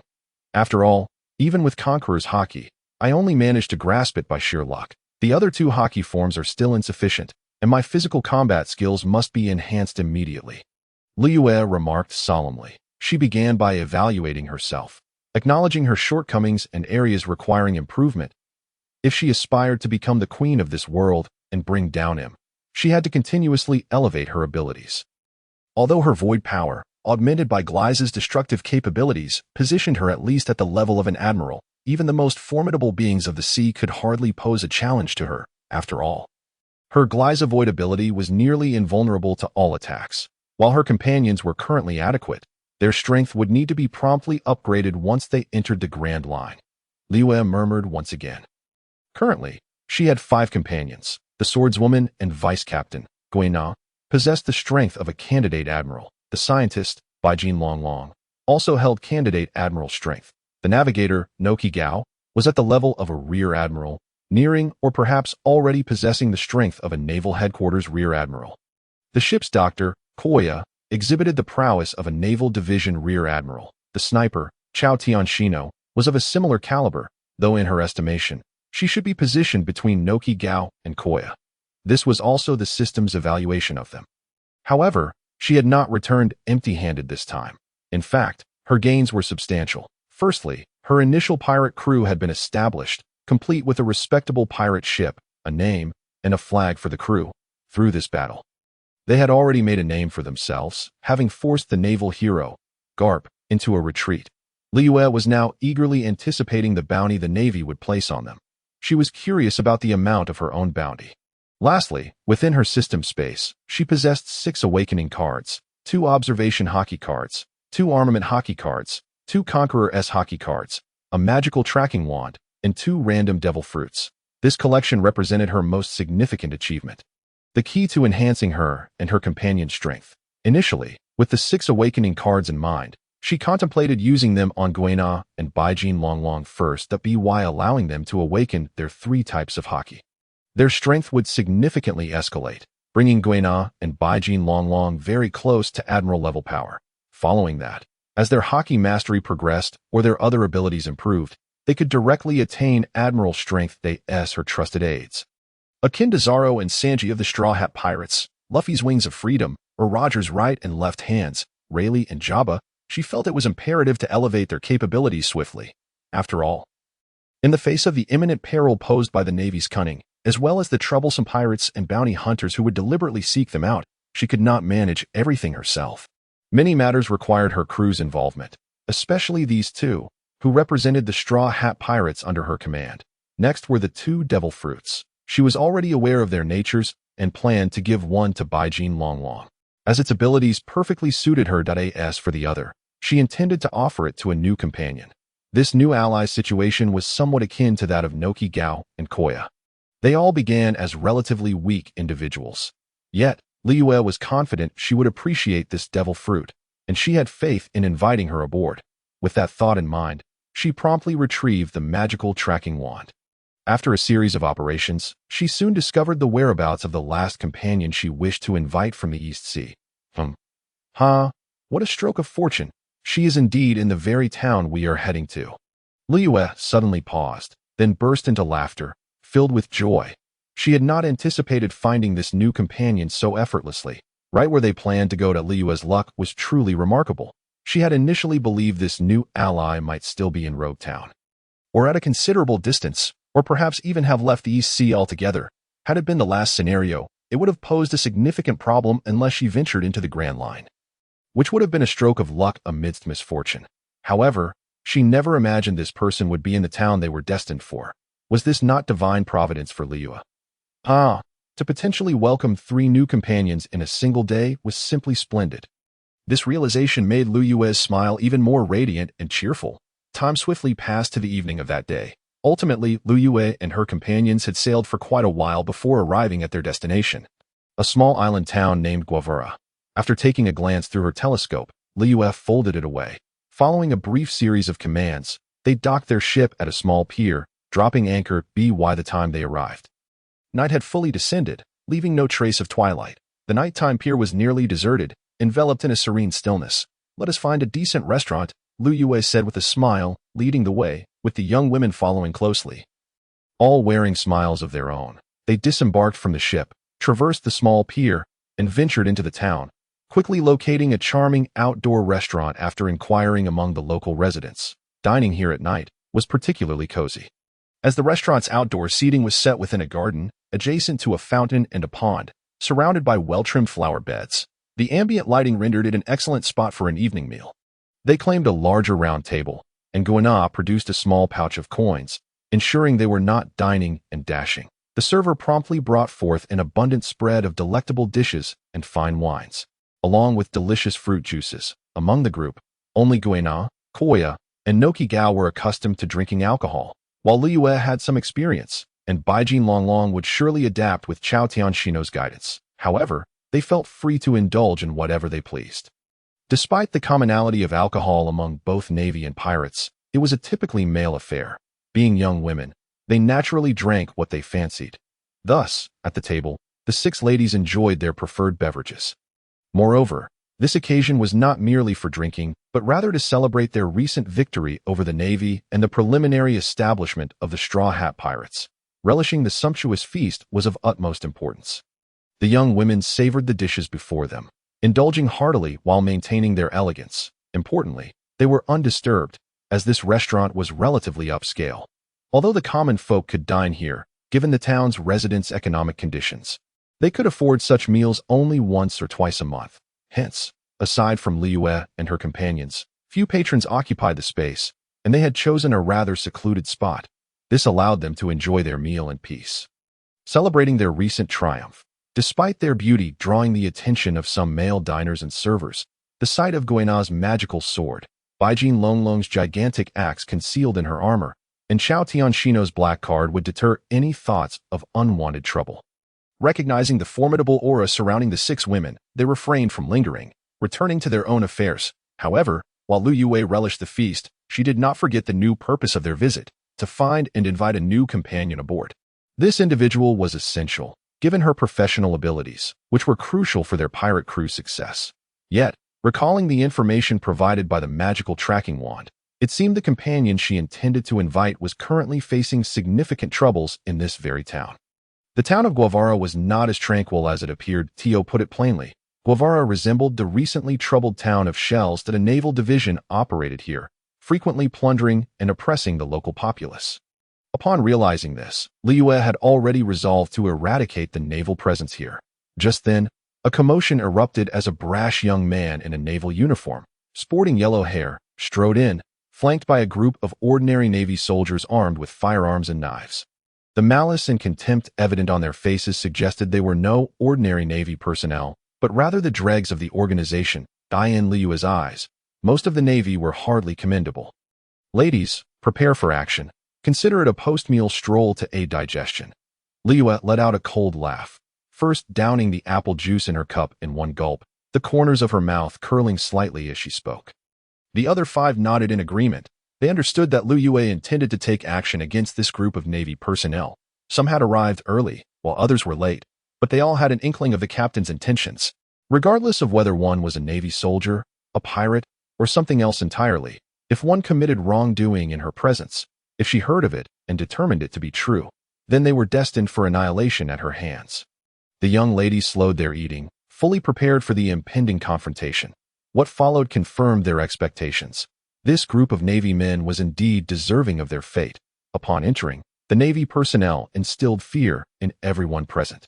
Both waitstaff and patrons trembled, their eyes filled with dread. The diners shrank back like ostriches, as though fearing for their lives. The waitstaff, too terrified to approach and inquire about orders, simply brought forth the finest dishes from the restaurant.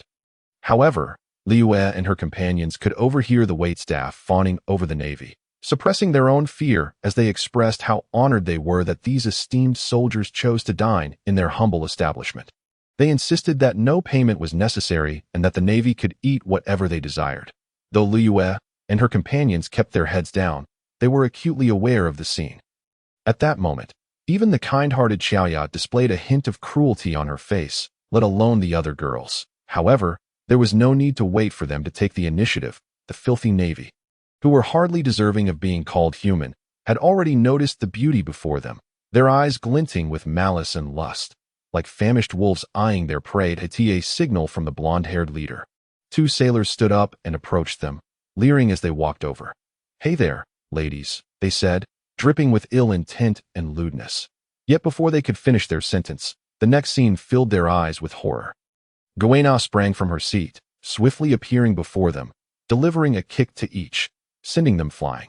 Although Guina's strength paled in comparison to that of the platinum-haired Longlong, she was still capable of dispatching 2 sailors with ease. The 2 men soared through the air in an arc, crashing down onto their table, which was laden with food. Bang! Awe! How could the table withstand the weight and force of 2 sailors? It shattered under the impact, sending dishes, mostly hot food and sharp utensils, flying in all directions. The sailors were scalded and cut, howling in agony as they flailed like live fish doused in boiling water. Go play elsewhere, filthy navy. Guina said disdainfully, retracting her leg. How dare you, you wretched women, the blonde sailor roared, as if possessed by a vengeful spirit.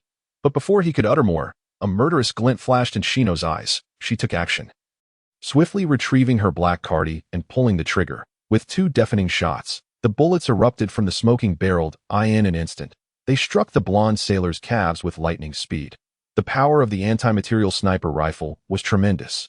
To put it plainly, his shins were shattered, bones and flesh obliterated. By the time he comprehended what had happened, he had already lost both legs, crashing to the ground amidst the excruciating pain that flooded his mind. Oh, he howled, writhing on the floor like a slaughtered pig. Master choke. How infuriating. You damned women. Seeing their master choke, the son of Colonel Jonathan, stationed at this town's Navy branch, reduced to such a state sent the sailors into a panic. They knew all too well that Colonel Jonathan's temperament and brutality would ensure a dire fate for them if anything happened to his son. Some sailors drew their weapons, furiously shouting at Luyue and her companions. Yet before they could finish, all the girls, save Luyue, sprang into action. The first to strike was platinum-haired Long. Amidst the astonished gazes of her companions, including Luyue, she extended her hand, emanating a silver glow. The weapons that the Navy soldiers had drawn flew uncontrollably from their grasp, landing beside her, leaving the sailors and bystanders momentarily stunned. At that moment, Guina once again dashed into the midst of the Navy, her blade slicing through the air as she dispatched one sailor after another. Koya unleashed lasers from her fingertips, while Noqigao summoned chilling air that coalesced into ice spikes for ranged attacks. Shino drew her Glock 18, firing with precision. Long joined the fray, delivering knockout punches to the sailors. In less than 10 seconds, the sailors lay sprawled in pools of blood, with only the blonde sailor, choke momentarily spared. However, witnessing the scene before him, his face twisted from mere rage to sheer panic and fear. Luyue rose from the table and approached him. Don't do anything reckless. I'm a Navy soldier. If anything happens to me, my father will not spare you. Choke stammered, invoking his father's name in fear. But what awaited him was Luyue conjuring a purple energy blade from the void. As she sliced through the air, Choke's face morphed into one of terror and despair, a crimson line appearing on his neck before his head fell lifelessly to the ground, dead beyond revival. This young lady of the Navy has dealt with worse. What do I have to fear? Ladies, our next destination is the Navy branch in this town. It no longer needs to exist, Luyue declared, sheathing her void blade and chuckling coldly. With that, she led her companions out, having used her ring to pack the remaining food to avoid waste. She passed a trembling young waitress. She tossed a bag of berries her way. Consider this a small compensation for your mental anguish.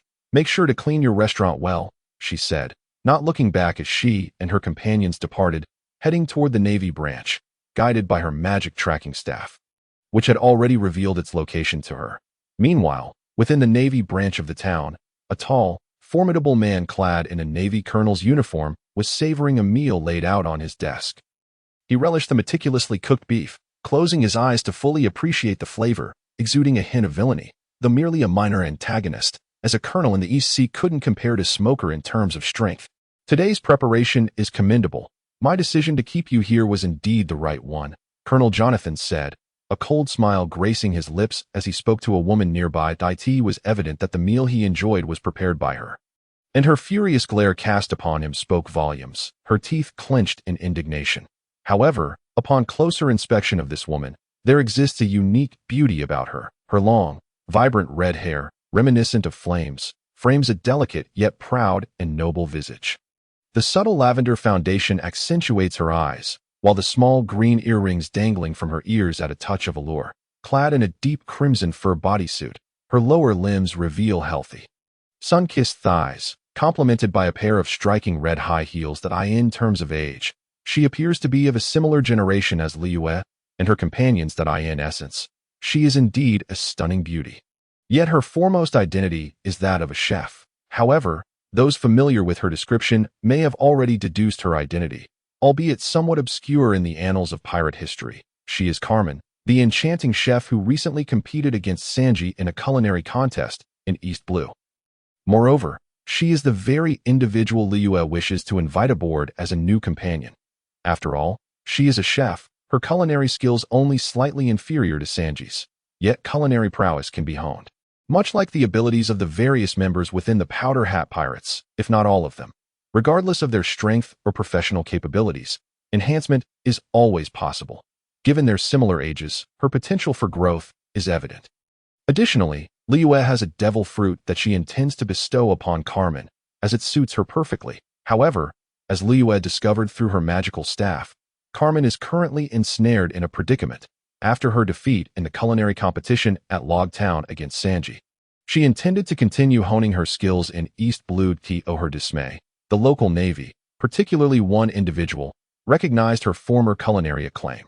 After all, prior to Sanji, she was regarded as the premier chef of East Blue. Consequently, shortly after her arrival, she found herself imprisoned and forced to cook for this individual. Indeed, Kamen has encountered quite the troublesome situation. Had Liyue not arrived today, her predicament would have escalated further. Suddenly, Jonathan fixated his gaze upon her with intensity, accompanied by the sound of his fingers tapping twice on the wooden table. Instantly, a swarm of naval soldiers burst in, rushing towards Kamen, armed with various peculiar implements. "You scoundrels, what do you intend to do?" Kamen stammered in panic. Yet before she could finish her protest, one of the soldiers stuffed a cloth into her mouth, silencing her. The soldiers then surged forward, and once they had completed their task, they respectfully acknowledged Jonathan before departing. Left in the room was only Kamen, her legs tied wide apart, arms raised above her head, bound in midair, with the cloth still gagging her delicate mouth, rendering her only able to emit muffled sounds of distress through her furious gaze. "It's time for dinner," Jonathan declared, rising with a wicked grin as he approached Kamen, resembling a wolf eyeing a delectable prey. That Carmen's eyes brimmed with helplessness and panic, her struggles and tremors more intense than ever. She did not wish to lose herself here, to this demon. But suddenly, boom, the entire room shook, as if foretelling a recent earthquake. Ah! Bang! Soon, a cacophony of screams echoed from outside, accompanied by the sounds of clashing weapons and swift movements. The tremors persisted, as though some colossal energy attack had struck the building, causing immense vibrations. "What is happening?" Jonathan's expression darkened, his voice rising in anger, echoing like a bellowing bull. Kamen felt a mix of dazed hope. Could she be saved? Soon after, a naval soldier burst through the door, flustered and alarmed. "This is bad, Captain Jonathan. A group of women has invaded, and they're incredibly strong. Many of our men have already fallen in pools of blood." "Useless, a bunch of worthless fools. How could a few women incapacitate you like this?" Jonathan exploded in fury, outraged that his naval division was so easily overwhelmed. "But Captain, they don't seem to be ordinary women." The soldier replied, his voice tinged with despair. He had witnessed firsthand how these women mercilessly slaughtered their fellow soldiers, and he understood all too well that they were far from mere decorative figures. They were fierce warriors, each stunningly beautiful yet deadly, as if they had emerged from the depths of hell. How strong can a group of women really be? Jonathan scoffed in disbelief, for he had not witnessed Liyue and her companion's true power. He genuinely did not believe women could possess such strength, and Kamen, who was meant to be his prey, stood as a testament to his misguided views. "Captain, but they..." Before the soldier could finish, a swift whoosh echoed, as a purple energy blade pierced through his back, penetrating his heart. In his final moments, he felt a tremendous force from behind, akin to being kicked. Kamen and Jonathan's eyes, the soldier was flung forward, collapsing before them, lifeless. With a series of footsteps, Liyue entered the scene. Upon seeing Jonathan, she coldly remarked, "You're the last one left, an inability user of the devil fruit." She seized her weapon, a war hammer, while Jonathan recalled the energy blade that had emerged from Liyue's finger, leading him to suspect she was indeed a devil fruit user. Kamen gazed at Liyue with a mix of admiration and curiosity. How powerful, how striking, how beautiful. Regardless, she felt a surge of gratitude. She had been saved and would be sure to express her thanks. "It seems I've underestimated you all. What is happening outside?" Jonathan's eyes were filled with ruthlessness, akin to a wild bull poised to charge. "You are the last naval soldier here. By the way, I just killed your son. Just like I did to this soldier." Liyue teased in a playful tone, her intention clearly to document the formidable beast before her, which appeared to be nothing more than a muscle-bound brute. True to her expectations, hearing of his son's death ignited a fiery rage within Jonathan, exuding a brutal aura. "You scoundrel, I will kill you," he bellowed, charging at her with his war hammer in hand. "Be careful," Carmen warned, but she underestimated the situation. If Carp could not handle Luyue, how could this East Blue naval captain, devoid of Haki, fare any better? With a flash of purple light, Luyue activated her void body skill once more. Effortlessly dodging the blow and positioning herself to the side, Gliza beamed. A surge of void energy coalesced at the edge of Luyue's forehead, manifesting as a purple lightning bolt. It struck Jonathan's face at close range, delivering a blow equivalent to that of a formidable foe, an energy attack that obliterated the notorious naval captain, leaving behind a headless corpse on the ground. Carmen, still bound, gazed in shock. It seems I arrived just in time. After dispatching Jonathan, Luyue promptly freed Carmen. "Thank you. I don't know how I can repay you," Carmen expressed gratefully. "Truthfully, I came to this town for you," Luyue replied with a smile. "For me?" Carmen felt a twinge of confusion, coupled with an underlying fear that her savior might be someone she dreaded. Yet, it was clear that Luyue had not perceived her apprehension, leaving Carmen unaware of the potential consequences of such knowledge, which could lead to an explosive reaction. "Am I truly that kind of girl? My name is Luyue, captain of the Powder Hat Pirates. I am assembling a crew of elite female pirates, around the age of 20, possessing exceptional skills and the potential to evolve into formidable warriors, to embark on adventures across the seas. I heard about you and came, as I currently need a chef on my ship." At this moment, Luyue responded to Carmen's inquiry, elucidating her origins. She intended to invite Carmen aboard. Upon realizing this, Carmen understood the situation completely. At merely 20 years of age, she was undeniably a youthful beauty in the East Sea. This aspect, or rather these two aspects, indeed aligned with Liyue's expectations. Carmen held considerable confidence in her culinary skills, believing she could easily satisfy the appetites of such a group of young women. However, she lamented, "I lack the strength, and it seems I do not possess the means to become stronger as you mentioned." Carmen spoke with a hint of self-doubt, for had she been powerful, she would have already embarked on a grand voyage to pursue her dreams. Much like Sanji, instead of remaining in this modest East Sea, consume it, and you shall grow stronger. Let your dreams be reborn from the flames like a phoenix, soaring high, Luyue remarked with a smile. Producing a devil fruit resembling a dragon fruit, predominantly red and orange, adorned with feather patterns. This was the animal type bird fruit, phoenix form, which she had prepared for Carmen. It possessed the ability to command the highest and most extreme flames in the world, allowing one to be reborn from the ashes, unafraid of life and death in battle. In comparison to Marco's phoenix fruit, the phoenix fruit lacked healing capabilities and its self-recovery was inferior to the immortal bird. Yet, as long as it could absorb flames, its recovery potential far surpassed that of the immortal bird. Furthermore, as a divine bird of fire, the phoenix excelled in both fiery abilities and combat prowess. For one was the emperor of birds while the other could merely be regarded as a general among them. Luyue promptly shared these details with Carmen, who stood momentarily stunned, unable to fathom the incredible fortune that had befallen her. Not only had she been saved today, but she was also bestowed with such a powerful gift to enhance her strength. Carmen wished to refuse, for this devil fruit was exceedingly precious and formidable. However, before she could voice her objections, Luyue swiftly dismissed them. "If you wish to repay me and honor this devil fruit, then become my partner and chef," Luyue declared. Carmen had no choice but to acquiesce, accepting the devil fruit and expressing her gratitude once more before taking a decisive bite. Yet, the result was less than pleasant. "Ugh, this is indeed as vile as that thing," she grimaced. Consuming the devil fruit left Carmen feeling quite unwell. Nevertheless, she managed to suppress the nauseating taste and swallowed the pulp. Before long, a transformation began to unfold. Flames ignited across her body, intensifying until she was engulfed in fire.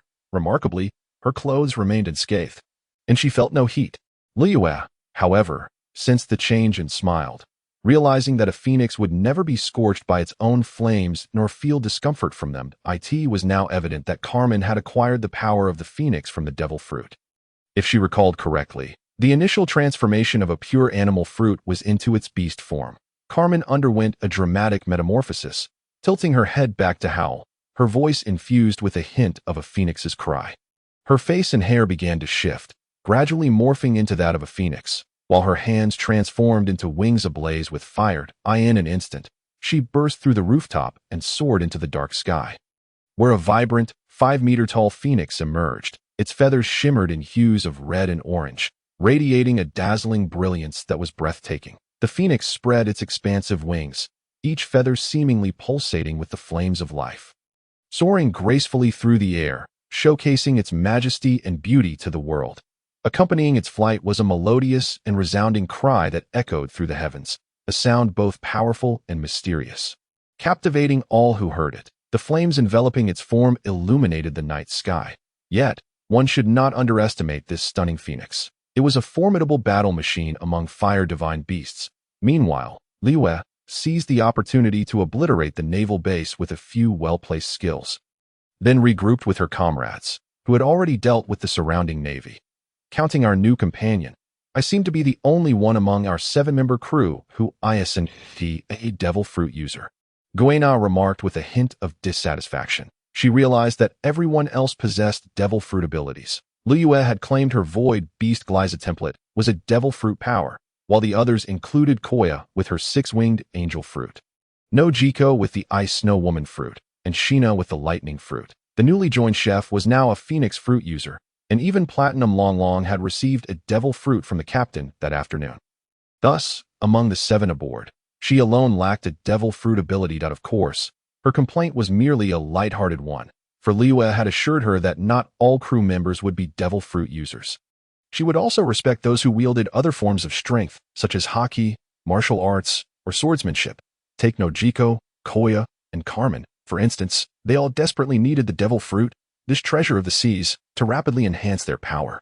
Moreover, Luyue currently possessed only devil fruits to significantly bolster the girl's strengths. As for Guina, her ambition lay in becoming the world's greatest swordsman, so she hardly required a devil fruit, if at all.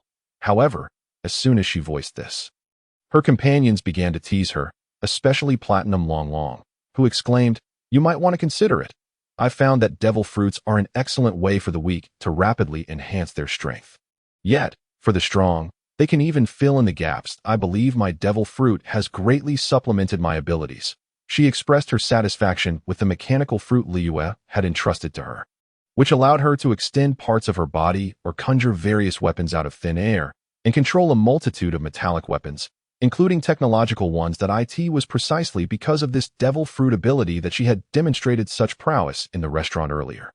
Upon hearing her words, Koya, Noqigao, and even Shina displayed their fondness for their devil fruit abilities. Luyue chuckled quietly, remaining silent as she gazed at the phoenix soaring above. She sensed that it was time for Kamen to take the next step. After consuming the animal-type devil fruit, she would gradually transition into her beast form and then into her hybrid form. Kamen was likely nearing that transformation as she prepared to enter the human-beast form of the phoenix fruit. As if summoned, the phoenix in the sky began to shrink, engulfed in flames once more, gradually reverting to Kamen's form, albeit with a few distinct differences. From her hands to her arms, they had transformed into enormous, flaming orange-red phoenix wings, with the feathers appearing razor-sharp. Her feet morphed into phoenix talons, wrapped in flames, and she sprouted a tail of phoenix feathers, complete with a crown of feathers atop her head. This was the human-beast form of the phoenix fruit, often referred to as the phoenix human. Surveying her new appearance, Kamen felt an overwhelming surge of excitement and joy. I have grown stronger. I have truly become powerful. Transforming into the legendary phoenix. Realizing this, she glanced at Luyue and the other girls beside her, who were likely the rest of the pink hat pirates. Yet, she swiftly reverted from the phoenix human form back to her original state.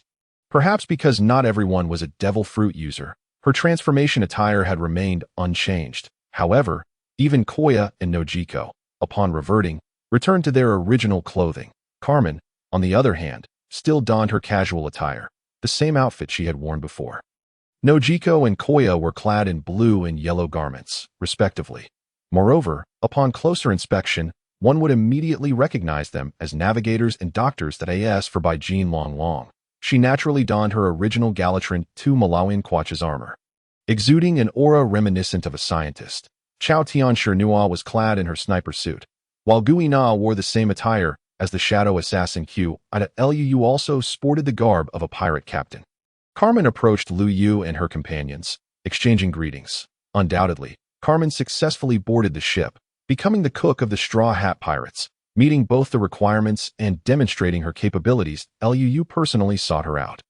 And given that the ship indeed needed a cook, the other crew members welcomed her with smiles and enthusiasm.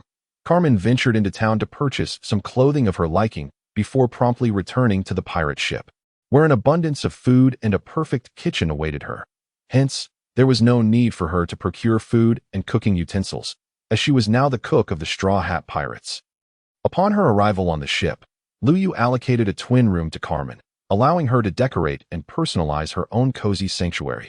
However, Luyue had not anticipated that her visit today was merely to invite Koya. Subsequently, after a skirmish with Carp and the others, she had yet to utilize a summoning card, which she then used to summon Chao-Tan Shir-Nua, even employing the Lei fruit on her. To her surprise, her intention was simply to celebrate with a hearty meal, but she ended up inviting the last companion of the East Sea, the cook Carmen, right here.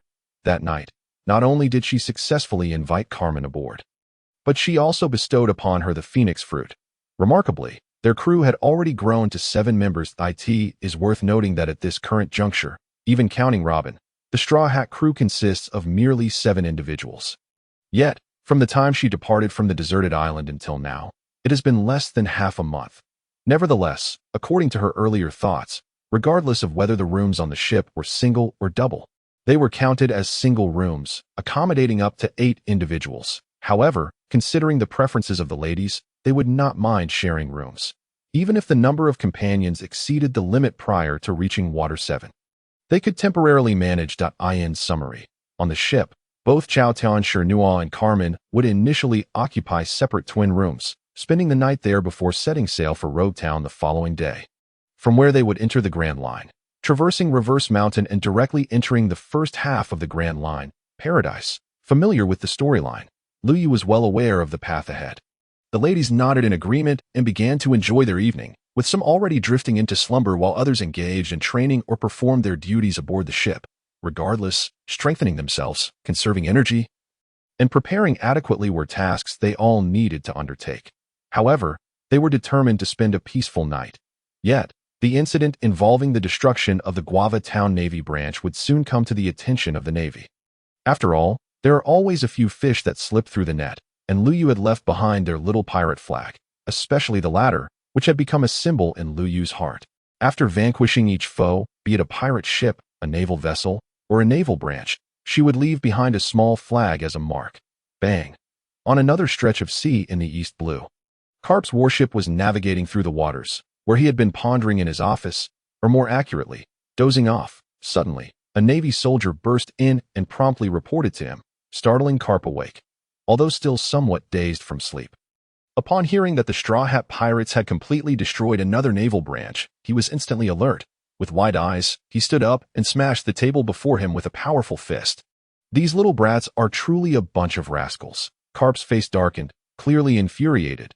He had never anticipated that these young girls would act so swiftly, destroying yet another naval branch. However, this was not Carp's primary concern. The moment he recalled seeing a shadow of rocks through Luyue's silhouette, combined with her indiscriminate attacks on pirates and the Navy alike, it struck him that her approach was eerily reminiscent of that man from years past. He had refrained from mentioning this to Sengoku during their previous conversation, as he was uncertain. Yet, considering Luyue's actions and those of her crew, it was undeniable that this girl bore an uncanny resemblance to Rocks. Alongside that crew, the talents and strengths of the other young women, as well as Luyue's inexplicably formidable void abilities, warranted the Navy's utmost attention. Contemplating this, Carp intended to reach for the transponder snail to contact Sengoku and discuss the matter thoroughly. Soon enough, after a series of operations, the two parties were connected. Sengoku, I just received intelligence that about half an hour ago, those girls destroyed another naval branch, Carp stated as soon as the call connected. No way. Did they act so quickly? Sengoku, on the other end, was momentarily stunned in his office at Navy headquarters. It had only been a short time since the last incident, and already these girls had struck again. What about casualties? Sengoku inquired, a hint of concern in his voice. The colonel of that branch is likely dead, and the surviving soldiers shouldn't exceed 3. Carp replied with a wry smile. What? Those crazy girls. How infuriating, Sengoku exclaimed, taken aback, before unleashing a torrent of curses. Given Luyue and her crew's prior actions, they had effectively slapped the Navy in the face, repeatedly annihilating naval patrol ships and even destroying branches was. In his eyes, an exceedingly serious matter. It was essential to note that in the vast ocean, numerous journalists and newspapers lurked, always ready to pounce on any sign of bloodshed to report as news. Like ravenous sharks. Moreover, this incident was no small affair. If these events were published in the press, especially with that Birdman involved, the Navy's reputation would be utterly tarnished. Furthermore, by tomorrow morning, the bounty on these girls would likely spread across the seas. He did not underestimate this group of girls, thus the bounty set was notably high, perhaps unprecedented, especially considering their youth and beauty. Many would be intrigued by them, and as they learned more about the Navy's disgraceful predicament at the hands of these young women, the story would swiftly circulate, turning the Navy into a laughingstock among pirates. This was not a scenario he wished to witness. The Navy's dignity and justice must not be trampled upon. Immediate action was necessary. Whether it was to test Luyue's void abilities, determining if they were truly immune to all forms of attack, or to suppress her crew, he resolved to send Momonosuke and Chabwa, accompanied by several vice admirals, to engage Luyue with swordsmanship and see if they could prove ineffective against her. Then, he would have others assess the strengths of her crew. After a moment of thought, Sengoku quickly devised a strategy. That would be best, I not need to return. Karp expressed no objections, but he still felt uneasy. Thus, he suggested that he should also partake in the operation against the Straw Hat Pirates. Rest assured, it's merely a test. Did you not previously advise against pushing them too hard? If we truly provoke them, they might escalate their attacks on naval patrol ships and branches, and then we would be left with no recourse. You should return for now. I will emphasize this to Momonosuke and the others. Sengoku declined his proposal. After all, this was merely a test. If Luyue were truly angered, the consequences could be dire. At least until the Navy thoroughly understood Luyue's void-ignoring attack capabilities, they should refrain from excessive measures. Very well then. But according to the reports from the surviving Navy soldiers of Guava Town, Luyue went there to invite a companion, another girl, who not only succeeded but seems rather exceptional. Sengoku, it appears the Phoenix fruit has also surfaced. You should be receiving detailed information shortly, right? Reflecting on the previous reports from the Navy soldiers, Karp was acutely aware that Luyue had successfully invited yet another companion. More importantly, based on the descriptions provided by those sailors, the Phoenix fruit had indeed manifested for the final inquiry. It was naturally because he had already dispatched this information to the headquarters via the Navy personnel. Upon receiving the news, he chuckled softly, acknowledging that the East Blue, often underestimated, was indeed teeming with hidden talents.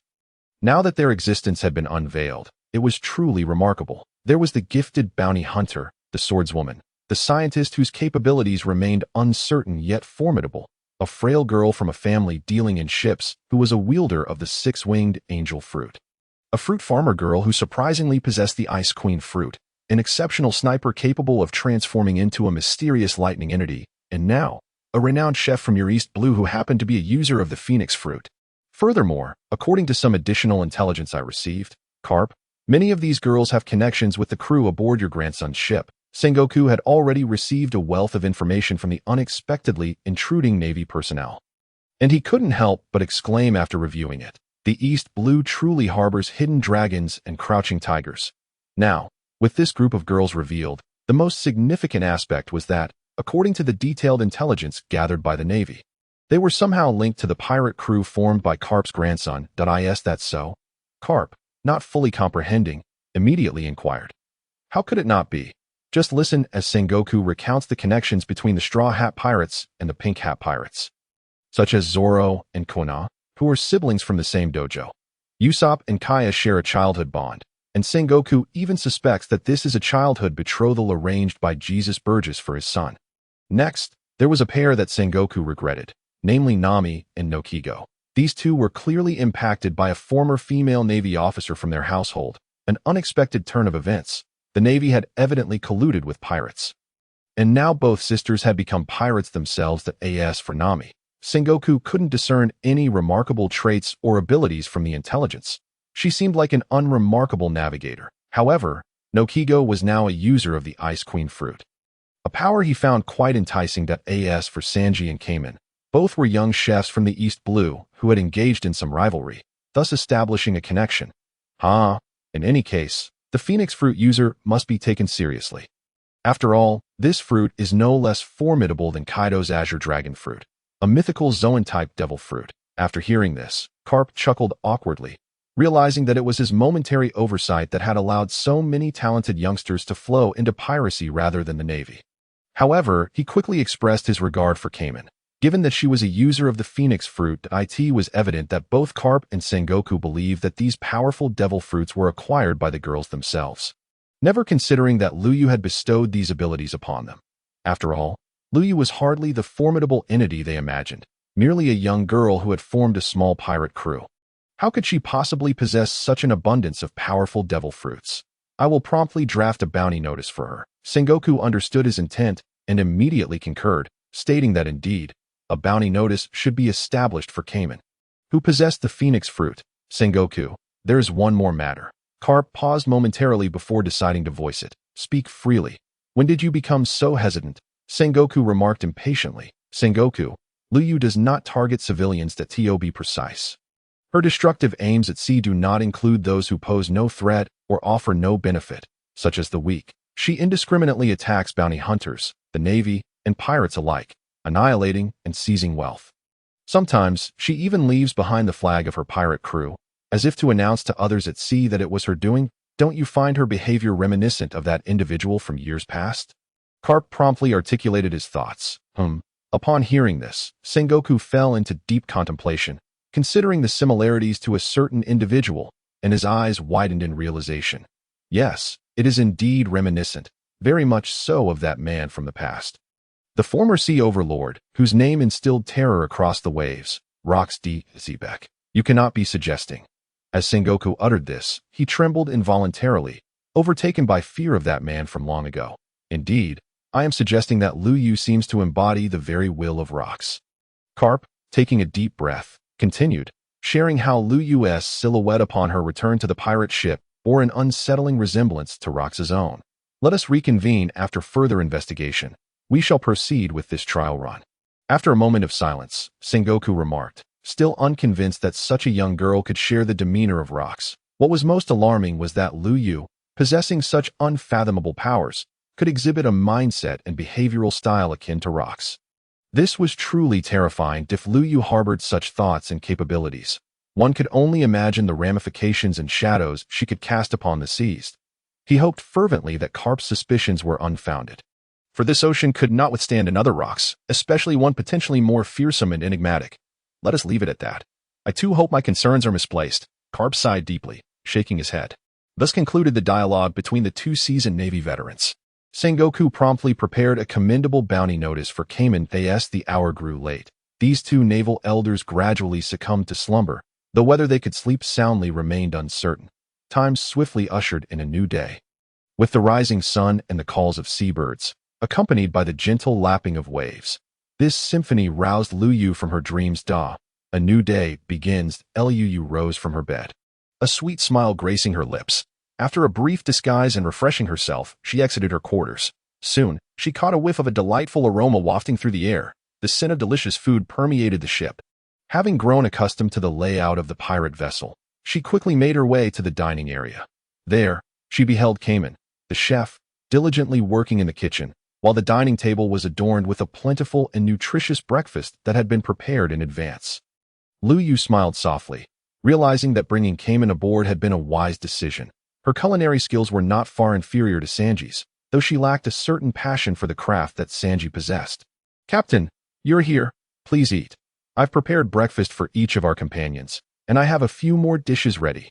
Kamen, now bolstered by her enhanced strength from the Juke fruit, had sensed Luyue's footsteps, and upon turning, greeted her with a warm smile. In gratitude for Luyue's rescue the previous day, which granted her newfound strength and a fresh start, Kamen held her in high esteem. Naturally, the other girls felt the same.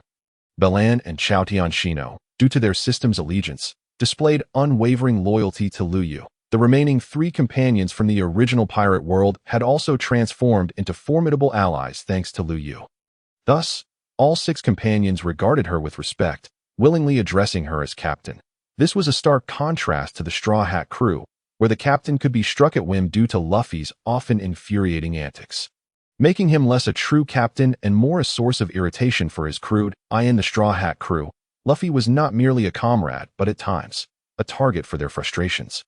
Subjected to daily chores and beatings, however, under Luyue's command, the atmosphere was vastly different. The sisters aboard the ship would share light-hearted banter.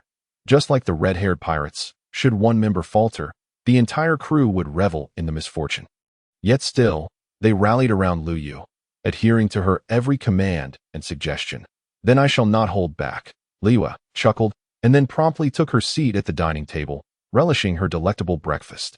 Soon after, the other ladies began to arrive one after another. In the meantime, Carmen had completed the preparation of all the morning delicacies. The 7 enchanting women gathered around the table, joyfully indulging in the sumptuous breakfast, the scene radiating warmth and happiness. However, amidst their meal, an intriguing and significant revelation emerged. By Jinlonglong, after spending an entire evening and the previous afternoon in diligent effort, had finally crafted the spatial storage rings for their 3 new companions. As they savored their breakfast, she presented the 3 rings to the newcomers. Kia received a golden ring set with a yellow gem, while Chao Tianxino was given a blue ring adorned with an ice blue gemstone. Lastly, Carmen received an orange ring embedded with a red jewel. Once they tried on the rings, their eyes widened in amazement at the extraordinary capabilities of these items, particularly upon learning that such powerful spatial storage rings were invented by Jinlonglong. They echoed the astonishment previously expressed by Guina and others. This marked their first encounter with Jinlonglong's remarkable scientific prowess. Once this matter was settled, their breakfast came to a swift conclusion. After finishing, Kia remained behind to assist Carmen in clearing the dishes and washing up. As for the others, time was of the essence, and it was time for them to set forth, the remaining companions. Along with Liyue, gathered on the deck, hoisting the sails and pulling up the anchor. With the waves lapping against their pirate ship, they swiftly departed from the harbor, heading towards the horizon. The previous evening, Noqigao had already determined their course, and after confirming favorable weather conditions, their ship was now en route to Rogue Town, gazing ahead at the boundless sky and ocean as they embarked on a new adventure. Liyue's face blossomed into a sweet and confident smile. However, that smile quickly faded as she caught a whiff of an unpleasant odor on board, rubbing her foot against the rough surface of the deck. She noticed the visible dirt accumulating in various spots. Wait, didn't we just clean up before leaving yesterday? Luyue pouted in dissatisfaction. Such stains and odors are easily generated while sailing, Guina remarked with a smile. Having spent years on the sea as a bounty hunter, she was well acquainted with such matters. Honestly, let us clean up, but Jinlonglong, you needn't help. See if you can create some cleaning robots. We are here for adventure and travel. Not to waste too much time on shores. It would be best if we could delegate the cleaning tasks to robots in the future. Liyue expressed her discontent, but soon proposed that Jinlonglong design a batch of household robots to manage the ship's cleanliness and chores. As she stated, the crew should dedicate more time to their responsibilities and pursuits they enjoy. However, the ship was prone to developing odors and stains, and a clean and pleasant environment was essential for a group of young women like them.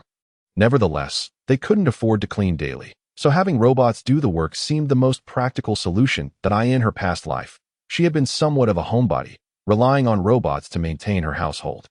Moreover, she was confident Jinlonglong could manage to create a few robots without issue. This would be the last time they actively undertook the ship's cleaning. Leave it to me, Jinlonglong replied, casting a glance at Liyue and the other companions, confirming that her directive was not an excuse to shirk responsibility. However, upon reflection, they too were reluctant to clean daily, especially given the current odor and grime aboard. They felt it would indeed be beneficial to construct some robots. Jinlonglong promptly retreated into the cabin to start crafting the robots. The moment she stepped away, curiosity sparked among the companions, including Liyue, who eagerly anticipated the appearance of the robots Jinlonglong would create.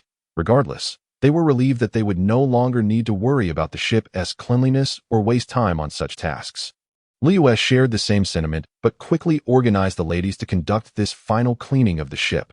She believed the few robots would be ready soon, certainly before the next day, as crafting robots was significantly less complex than creating spatial storage rings. Before long, apart from Jinlonglong, and the already busy Kamen and Koya, everyone began tidying the exterior of the ship, though it took a little time. No one felt fatigued, as they were all formidable individuals with enhanced physical prowess, far surpassing the average person from Luyue's former life. The ship's exterior was soon immaculate, devoid of any odors or stains. Thanks to the deodorants, fresheners, and powerful cleaning agents they had stored for such occasions, which would now serve the robots in the future. Regardless, this last proactive cleaning effort required considerable time and effort. Liyue wiped the beads of perspiration forming on her forehead, a testament to the sweltering heat of the pirate world, where summer-like conditions prevailed year-round. Even she found it somewhat unbearable. Perhaps she had become too accustomed to her previous sheltered life, fearing heat and sunlight. However, now that she had grown stronger, she needed to adapt quickly. After all, no pirate captain could claim to be unable to adjust to the maritime climate, especially one intent on usurping Emu and becoming the queen of this world. Suddenly, she heard the unmistakable call of birds overhead. This sound was all too familiar to Liyue and some of her companions from the pirate world. Yet, everyone turned their gaze skyward, discovering the news-giving seagulls dispatched by Morgans of the New World Economic News Agency, who even delivered bounty notices for the Navy. At that moment, the soaring seagulls spotted their pirate ship below and released a bundle of bounty notices from their satchels. Liyue floated upwards, deftly catching the bundle of bounty notices midair. A brief glance revealed a smirk on her lips, and she couldn't help but burst into laughter. "Ha! Everyone come take a look. Our bounty notices have arrived," Liyue announced loudly, eager to call by Jinlonglong out from the cabin. Oh, all the companions, their eyes wide with excitement, gathered around, including by Jinlonglong, who emerged slowly from the cabin. The very first notice on top was Carmen's bounty. "In a way, I've only joined for less than a day. And already a bounty?" Carmen exclaimed, her expression one of shock. She had assumed that their crew's initial bounty notice would not include her, as she had not been involved in the previous confrontation with the Navy. And since she had only joined the night before, she expected to be excluded. Yet, to her astonishment, there it was, and she felt utterly stunned that it seemed some fish evaded capture in the town last night. "Your phoenix fruit is extraordinary, a legendary fruit known across these seas. Your transformation into a phoenix was witnessed by everyone in town, so it is only fitting that you have a bounty notice," Liyue quickly surmised, especially noting the bounty amount, which highlighted the Navy's regard for Carmen and her phoenix fruit. Phoenix Chef Carmen, bounty of 68 million berries. Standing beside her, by Jinlonglong read aloud the bounty. Such a reward was already quite substantial, especially considering it was her first bounty, and that it came from the East S. It surpassed the previous record set by Luffy. Particularly remarkable was Carmen, who had recently joined the Straw Hat Pirates, having been part of the crew for less than a day and lacking any dazzling combat achievements. Yet still receiving such a bounty was indeed impressive. However, it was only natural that the other ladies would have even higher bounties, 68 million berries. Alas, it was all due to the powers of the phoenix fruit. Taking her own bounty notice, she observed her photograph, which had been taken during the cooking competition in East Sea's Road Town with Sanji. The backdrop of her picture was the scene of that very contest. She was quite satisfied with her bounty amount. After all, 68 million berries was unprecedentedly high in the East SEFT, even surpassed the previous bounties of the Straw Hat Captain, Luffy, and his crewmate, Sanji. Yet, the thought that this bounty was a result of the phoenix fruit left Carmen pouting in dissatisfaction. She even contemplated asking the Navy official who issued her bounty whether they valued her as an individual or merely the powers she possessed. However, upon reflection, it was likely the latter, considering she had merely been an ordinary chef in the past. Well, let's let it go this time. Focus on training and developing your devil fruit abilities. Next time, showcase your true skills and raise your bounty based on your own merits, not just the devil fruit. Luyue consoled with a smile, serving as encouragement. All right, Carmen nodded, her determination solidified in her heart to enhance her bounty through her own capabilities. After all, as a pirate, a higher bounty signified greater recognition of her strength and influence on the seas. Sniper, Ray Wing, bounty of 75 million berries. By Jinlonglong continued to read the second bounty notice, which evidently belonged to Chao Tianshino, the second newest member of the Straw Hat Pirates. The image depicted her soaring through the air, wielding a sniper rifle with a cold, ruthless expression. 75 million. I like that number. With her sniper rifle slung across her back, Chao Tianxino took her bounty notice and smiled, clearly pleased with her reward. After all, she had quickly gained recognition upon entering this world, but knew she must continue to work hard. Ship's doctor. Angel Koya, bounty of 83 million berries. Navigatrix. Snow Woman Noqigao, bounty of 85 million berries. Were quite close. Aren't we? Indeed, Koya and Noqigao both surpassed 80 million. Their remarkable performances the previous day earning them substantial bounties. Viewing the bounty notices, which captured their stunning appearances during battle, both women were very satisfied and smiled. Yet they were also acutely aware that the Navy valued their six-winged angel fruit and ice snow woman fruit. Nevertheless, they shared similar sentiments as Kamen regarding their bounties. They believed that with effort and experience in combat, their bounties would eventually reflect their true strength and individual growth, so they were not overly disheartened. Scientist. Jin Yinlong Armor, by Jin Longlong, bounty of 100 million berries. Swordswoman. Black Sword Princess Guina, bounty of 100 million berries. We're exactly the same. After reading her bounty, Bai Jinlonglong handed Guina her bounty notice, reflecting on their first battle the previous day against the renowned Navy strongman Boggett, which showcased the strength of a Vice Admiral level fighter.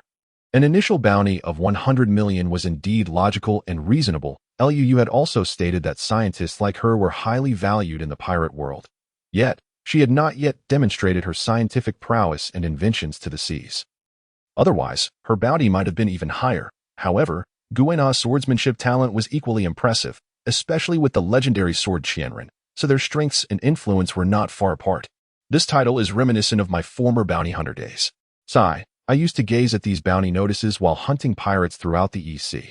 Now, having transitioned from bounty hunter to pirate, looking at my own bounty brings a peculiar feeling, Guina remarked with a strange smile. Also curious about Zoro, whom she hadn't seen in years, she wondered how he felt when making such a transformation. Additionally, now that her name was officially recognized in a bounty, he would finally know she was alive. The thought of facing Zoro troubled Guina. Straw Hat Pirates Captain. Straw Hat Girl Luyue, bounty of 300 million berries. Luyue smiled as she read her bounty amount. At a first bounty of 300 million indicated that the Navy took her seriously.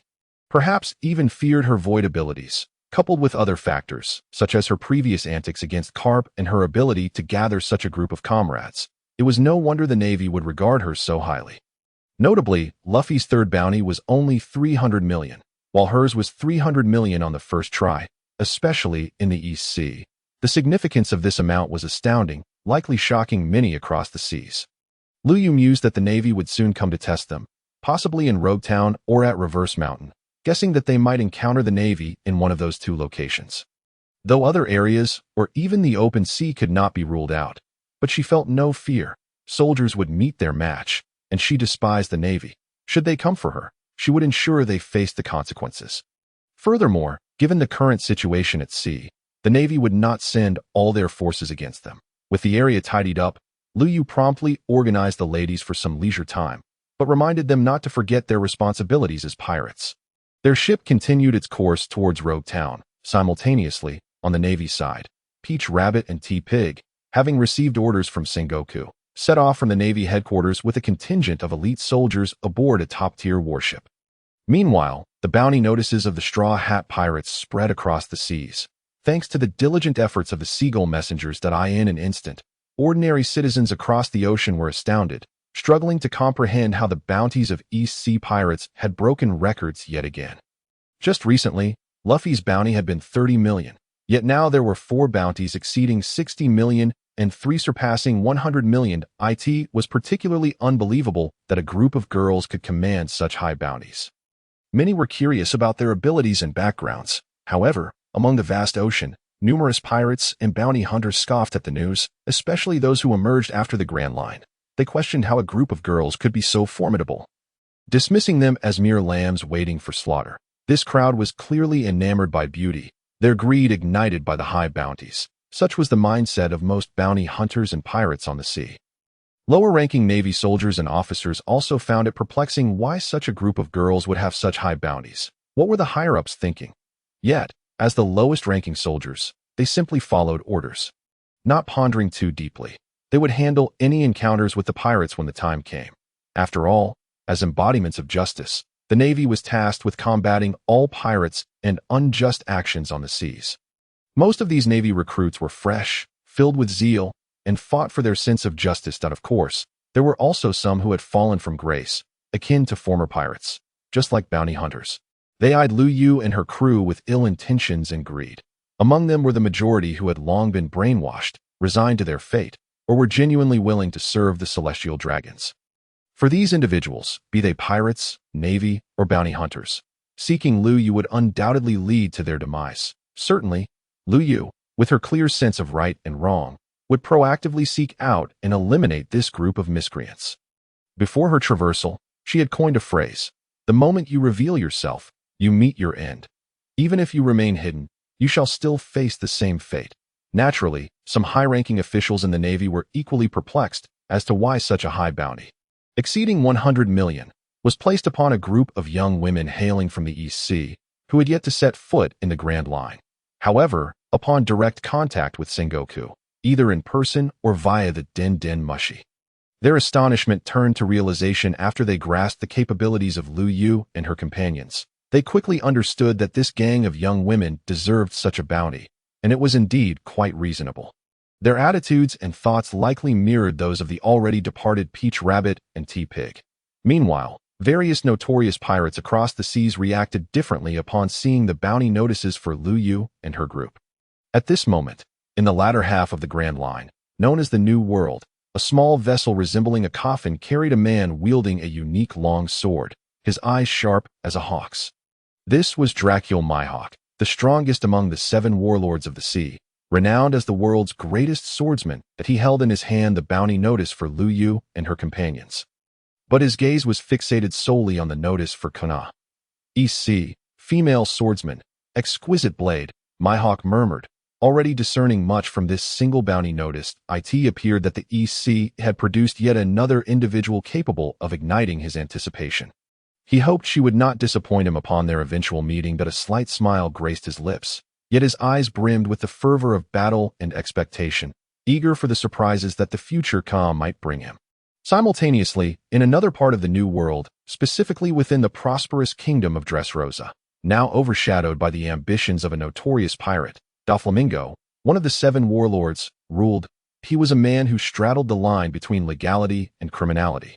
Possessing numerous enterprises across the seas in clandestine dealings, he engaged in the slave and arms trade, operating as the intermediary known as Joker. Furthermore, he harbored the wicked scientist Caesar, conducting illicit transactions involving artificial zoan-type devil fruits, all while undermining the world government and the Navy, and collaborating with one of the 4 emperors, Kaido of the Beast. If Mihawk was the strongest in terms of martial prowess among the warlords, then Doflamingo was undoubtedly the most influential. At this moment, seated upon his usurped throne, Doflamingo perused the bounty notices for Luyue and her companions. I suspect there are many fools out at sea who see them merely as decorative figures. He laughed heartily. Having dealt with the Navy for many years, he understood that they would not issue bounties without reason. These young women undoubtedly possessed remarkable qualities, and this girl is a scientist as well. He pondered, taking note of the bounty notice featuring the platinum-haired woman. With his extensive involvement in arms dealing and artificial devil fruits, he valued scientific research highly, especially the contributions of scientists. Thus, aside from Caesar, he also kept an eye on the achievements of other scientists across the seas. That he recognized that the power of technology should never be underestimated. Observing the armor worn by the platinum-haired woman in the photograph, he discerned it was no ordinary attire. Infused with a hint of advanced technology, to receive such a substantial bounty at their initial recognition was not something any ordinary girl could achieve. While Kuina intrigued Mihawk, it was the platinum-haired woman who captivated Doflamingo's attention.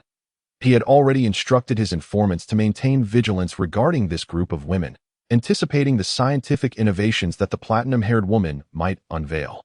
Meanwhile, the other warlords displayed little interest. Either they found the bounties unremarkable or they were too preoccupied with their own pursuits. Concurrently, the 4 emperors exhibited similar reactions that on the territory of Whitebeard, aboard the Moby Dick. A grand feast was underway, as is customary for such notorious pirate crews. This is amusing. Everyone, come look at this. A group of young women has been issued such high bounties, Marco exclaimed, having just received the bounty notices. He found it utterly entertaining and couldn't contain his laughter. Can you believe it? A bunch of girls from the East Sea is being offered such a significant bounty. He continued. It's hard to believe they outshine Ace and his brother at their first bounties. The other commanders aboard the Moby Dick, including Jozu and Vista, began discussing the matter, astonished after reviewing the notices. Gurara. This group of young women is remarkable. Once they arrive in the new world, it will surely be lively. Whitebeard bellowed with laughter, sensing that this crew was anything but ordinary, their future already set to unfold in the new world. Marco and the others were left in shock, wondering at the high praise from their captain. Meanwhile, on another side of the new world, aboard the red-haired pirates Redforth, a similar celebration was taking place. They too had received the bounty notices for Luyue and her companions, and amid the revelry, the crew exchanged incredulous glances. Finally, they erupted in laughter, led by Shanks. "Ha! This group of girls is simply too entertaining," he exclaimed. To have such high bounties on their first appearance suggests they are anything but ordinary. Several of his officers chimed in, noting the extraordinary talents among them. This girl is exceptional. Not only does she wield a mythical Zoan-type devil fruit, but she also possesses a cutting-edge sniper rifle. She must have been a sniper for years. Her future accomplishments are sure to be remarkable, remarked Jesus Burgess, the current top sniper of the seas, as he scrutinized the bounty for a Sadashino. "I know her. She's quite renowned in the East Sea culinary world," added Recruit, pointing to Carmen's bounty. "Shanks, this is a complete sisterhood of pirates," remarked the astute Ben Beckman, unable to suppress his amusement at the intriguing dynamics of this all-female crew. "Let us anticipate their arrival," Shanks concluded, eagerly awaiting the impact this sisterhood would have upon their entrance into the new world. The other two emperors also took note of the bounty notices, but remained unmoved, viewing the group merely as newcomers, particularly as they were an all-female crew, without specific details regarding their capabilities from the Navy or relevant newspapers. Kaido might have been intrigued by Carmen, who possessed the phoenix fruit, while Big Mom could have shown interest in some of the other girls. Nevertheless, at this moment, neither of the two emperors felt compelled to engage further. Time would tell. However, the initial bounties placed upon Luyue and her companions had nonetheless garnered attention across the seas, with some dismissing them and others taking notice. Meanwhile, another pirate crew was equally astonished. The Straw Hat Pirates, currently departing from Drum Island and heading towards Alabasta, according to the plot of the One Piece anime. They were about to embark on the Alabasta arc, sailing across the ocean when a seagull delivering news spotted their ship. Suddenly, a flurry of bounty notices was dropped from the sky at this moment. Aboard the Mary, the childish trio of Luffy, Usopp, and Chopper were engaged in playful antics, while Zoro was diligently training on the deck. Sanji, having completed some tasks, was now resting at the rear of the ship, enjoying the cool breeze, while Nami and Vivi were engrossed in conversation. Positioned at the highest point, the two women noticed the bounty notices tossed down by the seagull. Nami swiftly caught the stack of notices and began to peruse them. However, upon seeing the photograph on the first notice, she was taken aback. Following the order in which Luffy and the others had previously viewed their bounty notices, the one in Nami's hands was also arranged in the same sequence. Thus, the topmost notice displayed Carmen's image, which naturally held significance for Nami. After all, during that particular competition, she and Usopp had been cheering for Sanji, and Carmen's culinary skills had left a profound impression on her, rivaling Sanji's in their flamboyance. Yet now, she couldn't fathom why Carmen's bounty exceeded Luffy's by at least double. "Everyone, come and see. A newcomer from the East Blue has a higher bounty than Luffy. It's 68 million berries. Sanji, do you remember Carmen?" Nami exclaimed loudly, eager to draw her companion's attention, as this revelation warranted their focus. "What? From the East Blue? Higher than mine. 68 million berries." Luffy, Zoro, and Sanji gasped in astonishment, one after another. Soon, they all gathered around to see the bounty notices. My goodness, it's really Carmen. But why does she have a bounty of 68 million? Sanji shouted, clearly overwhelmed by his infatuation, revealing his characteristic lecherous tendencies. "Well, there are more below," Usopp noted. Having spotted several additional bounty notices that as a sharpshooter, his eyes were naturally keen. "Nami, flip to the next one," Luffy urged, excitement and curiosity evident in his voice. "All right," Nami acquiesced, finding Carmen's situation too bewildering and ready to see the next notice. "Sniper, Ryu Sniper Asakashino." Bounty of 75 million berries, Usopp declared, effectively reading the contents aloud. A sniper himself, he was naturally interested in fellow marksmen. Ryu? And those lightning wings behind her. Could she also be a devil fruit user? Nami mused, captivated by the image of Asaka Shino, particularly the wings that intrigued her nautical knowledge. Unable to contain her awe, she gasped. Wow, what a beauty! Sanji's infatuation flared once more, his eyes sparkling with hearts. Appearing rather comical and mischievous. Humph, just a perverted cook, Zoro scoffed dismissively, his disdain evident. What did you say, Mosshead? Do you want to fight? I'm not afraid of you, Sanji retorted angrily, flames almost visibly emanating from his back. Zoro, unperturbed, provocatively placed his hand on the hilt of his sword. However, as Nami turned to the third bounty notice, one long-nosed individual became visibly agitated. The only long-nosed member present was Usopp, who upon seeing the third bounty notice, lost his composure. Kaya? Why is she being hunted? And for a staggering 83 million. Usopp exclaimed, panic evident in his voice. He desperately needed someone to explain this situation to him. Why had Kaya been marked? Had she become a pirate? But knowing her frail constitution, he feared for her safety amidst the perilous seas that in this moment. Usopp was genuinely worried, his concern for Kaya overwhelming him. Usopp, this is your childhood friend you mentioned earlier. Looking at this picture, I can't help but feel a tinge of envy, Sanji remarked, gazing at Kaya's gentle and kind visage, radiating an air of nobility and elegance, jealousy practically written across his face. I wonder how her medical skills are. Chopper, also a ship's doctor, naturally was concerned about this aspect. Well, Kaya's dream has always been to become a doctor, but she's still only slightly better than a beginner. Usopp replied, fully aware of her aspirations and the limitations of her abilities. From the descriptions beneath the bounty notices, it appeared that all the individuals featured belonged to the same pirate crew.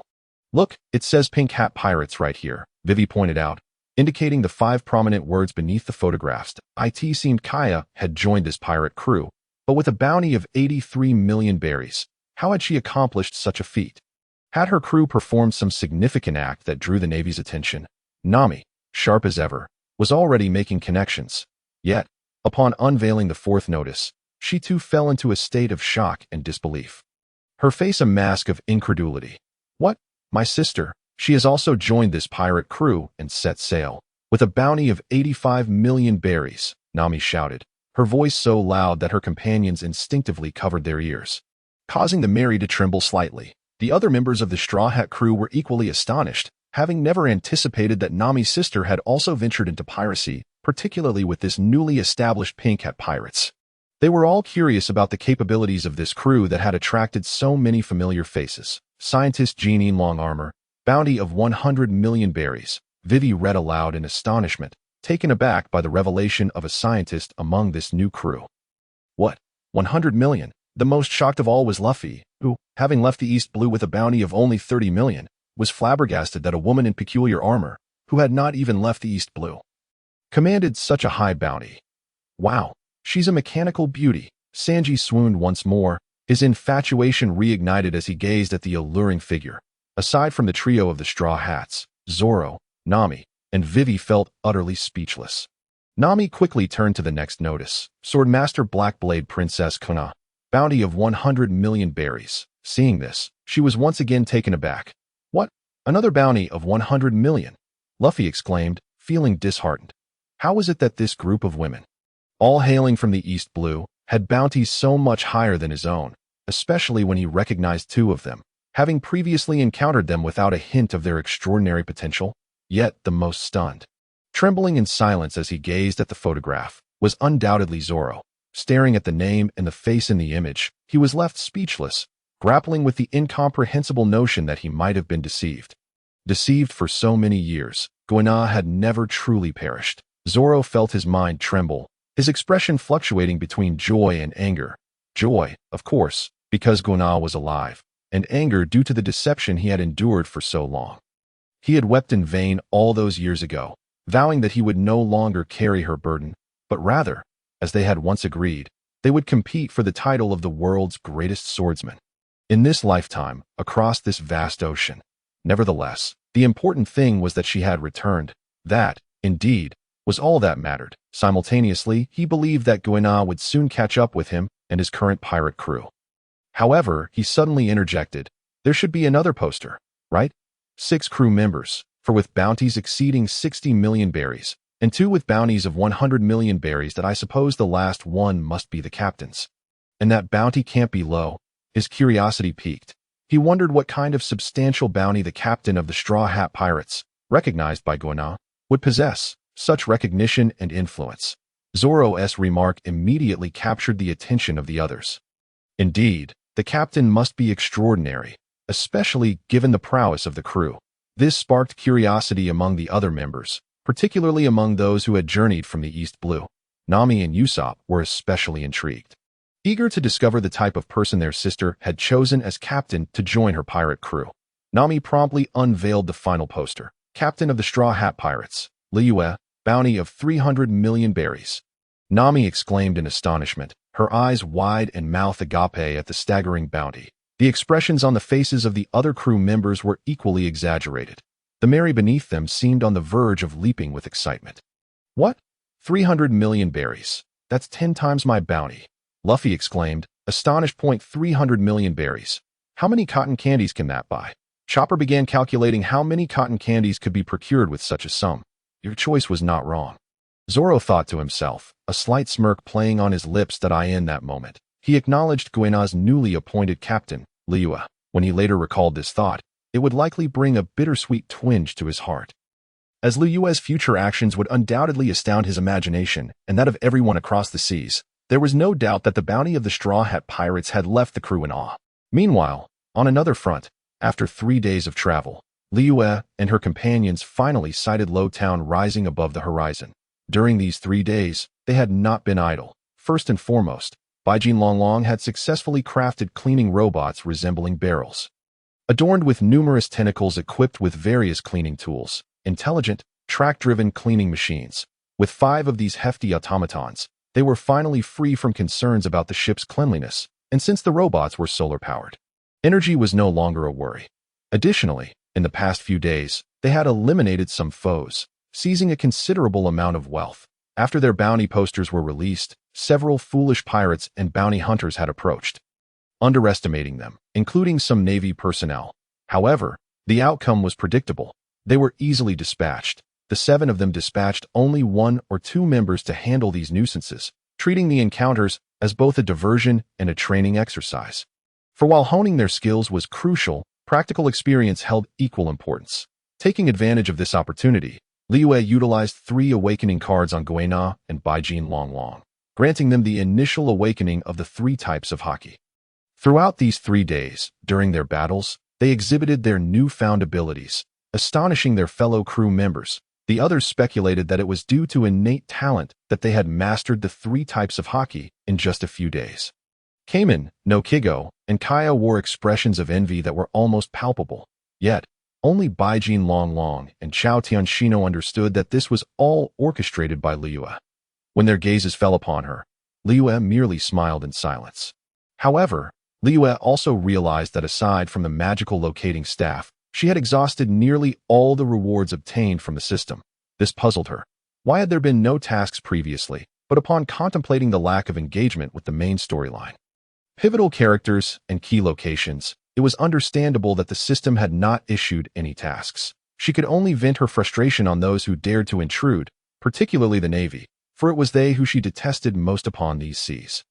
Nonetheless, on this brand new day, they had finally arrived at Lowtown. This uplifted Liyue's spirits immensely, for visiting Lowtown was imperative. Although the execution platform had been destroyed, she still wished to see it. Moreover, the ship's supplies had dwindled, necessitating a replenishment at the same time. She was concerned about another matter. Based on her suspicions, the Navy's probing would likely occur in Lowtown, possibly even at Reverse Mountain. Now that they were in Lowtown, there might very well be a Navy ambush lurking here. Yet, she maintained her previous sentiment. When soldiers come, let them be met with soldiers. When water comes, let it be met with earth. Bring it on. Liyue, have we reached Lowtown? Guina approached, joined by other companions. Noqigao took out a compass and map, and after a brief comparison, she confidently declared, "There's no mistake. Low Town lies ahead. We've finally arrived after 3 days. I am still not quite accustomed to life at sea. It's just the right time to step on solid ground, Koya exclaimed with delight, as she had indeed found the recent days at sea quite taxing. With Low Town in sight, they were eager to explore. Had it not been for the battles we faced in the past 3 days, perhaps we would have arrived much sooner. Kamen remarked. It was worth noting that nearly a month ago, she had been here for a cooking competition, having visited Low Town on several occasions prior. Thus, she was well aware that had it not been for the delays caused by combat, they would have reached this destination earlier. Upon hearing this, Luyue reflected that the Straw Hat crew had taken only a day to journey from Kokoyashi village to Low Town. In terms of distance, the journey from Guala Town to Low Town was quite similar. Had it not been for the necessity to eliminate those pests, they would have arrived much sooner. However, they had not returned empty-handed. After all, those fools had unwittingly brought them a fortune. Currently, the wealth accumulated on their ship was considerable, totaling at least 300 million berries in communal funds. As long as the crew informed Guina, they could withdraw money directly from the storage room at present. Only Luyue and Guina found themselves relatively unoccupied aboard the ship. After all, one was the captain and the other the first mate and swordswoman, neither of whom counted as regular crew members, allowing them to pursue their interests freely. Thus, as the first mate, Guina currently served as the financial officer. All right, everyone, dock the ship over at that port. We'll disembark. Feel free to explore the town, but dinner will be back on the ship. However, everyone must return by 1 o'clock, Luyue announced promptly. The crew nodded in agreement. Swiftly steering the pirate ship toward the harbor, they anchored at a small port, and everyone eagerly disembarked without the need for a watchman. Although they had a brilliant scientist aboard, the cleaning robots could not only maintain the ship, but also patrol it. Safeguarding their vessel. It was noteworthy that these robots were equipped with defensive and offensive weapon systems that could be activated at any time to deal with any intruders. Many areas of their ship had been upgraded with advanced fingerprint or iris locks. And even their valuables were secured within a super safe crafted by Baijin Longlong. In short, they could depart the pirate ship with peace of mind. It was now exceedingly secure that I'm off to purchase some sword training props and special wooden training dummies. I'll be heading out first. The ship's supplies are running low, and I need to acquire materials for my research, she declared. In recent days, the ship's kitchenware has been rather lacking, and I need to procure additional spices and ingredients.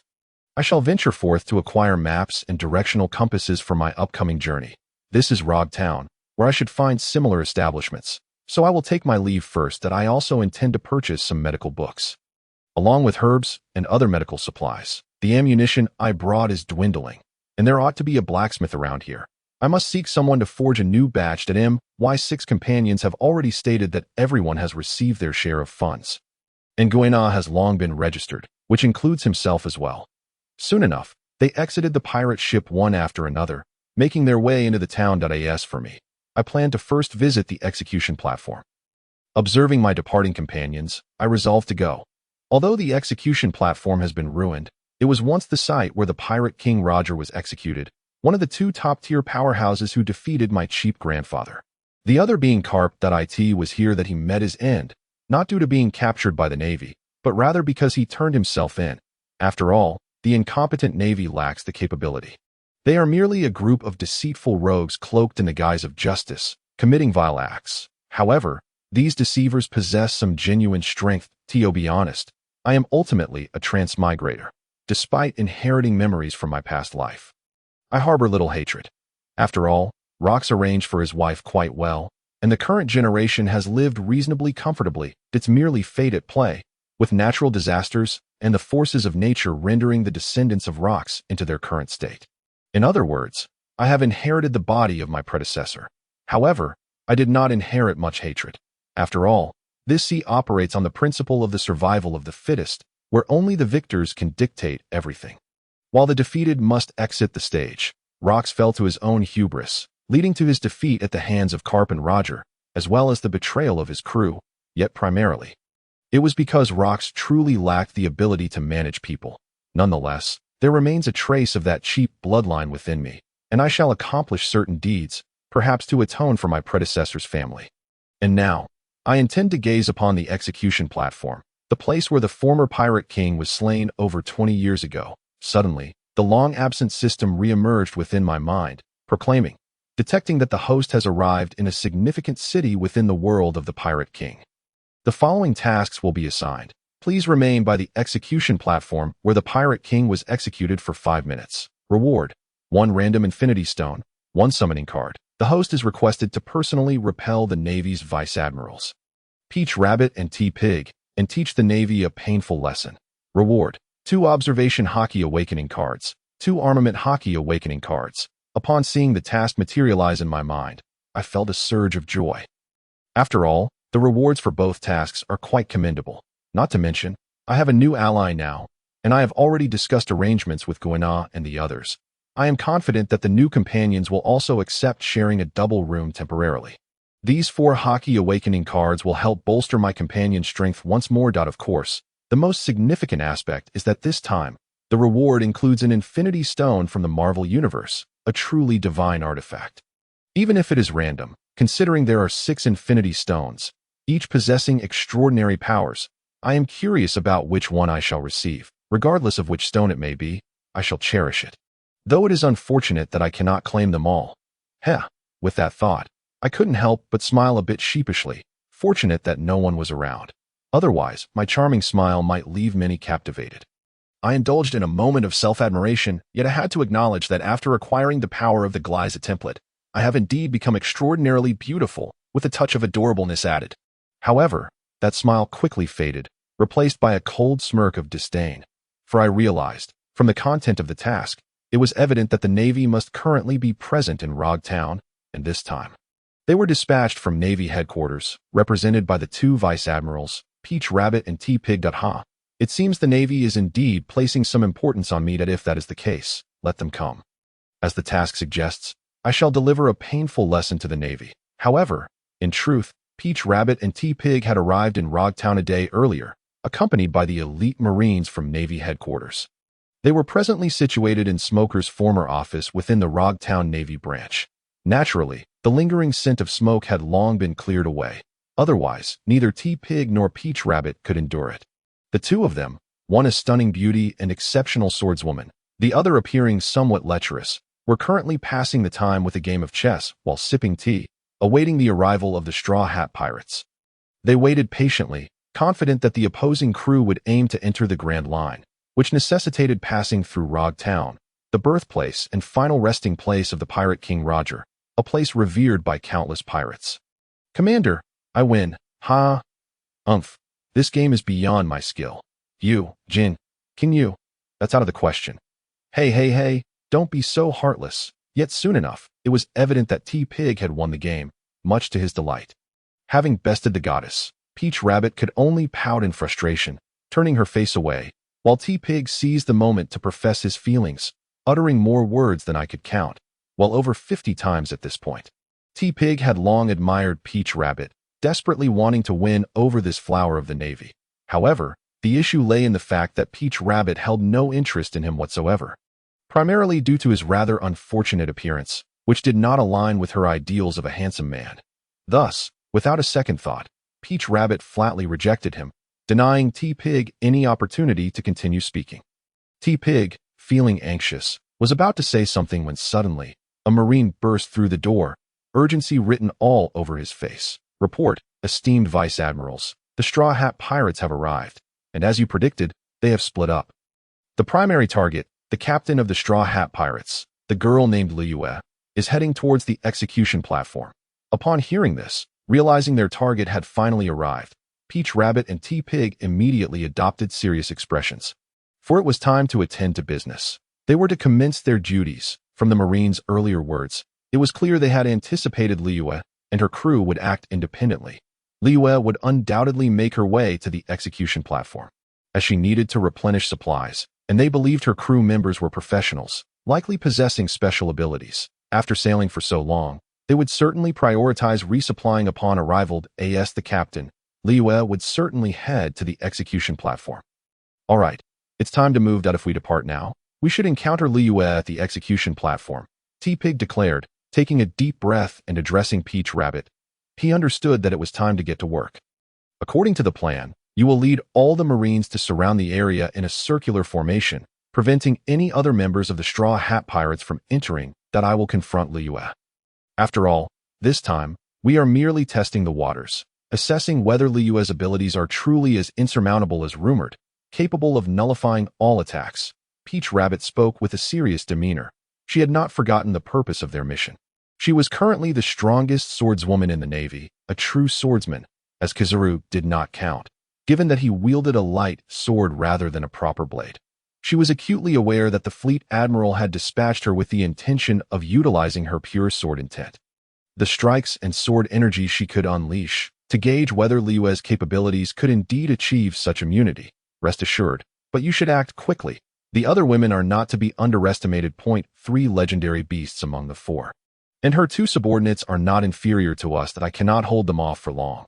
T-Pig initially expressed his agreement, but soon felt a bit embarrassed. After all, he knew he couldn't hold off the other members of the Straw Hat Pirates if they arrived. Especially that black-clad female swordsman and the silver-haired female scientist donned in peculiar armor. I am well aware of this. So after testing the waters, I intend to leave, yet I refuse to believe that such an insurmountable power truly exists in this world.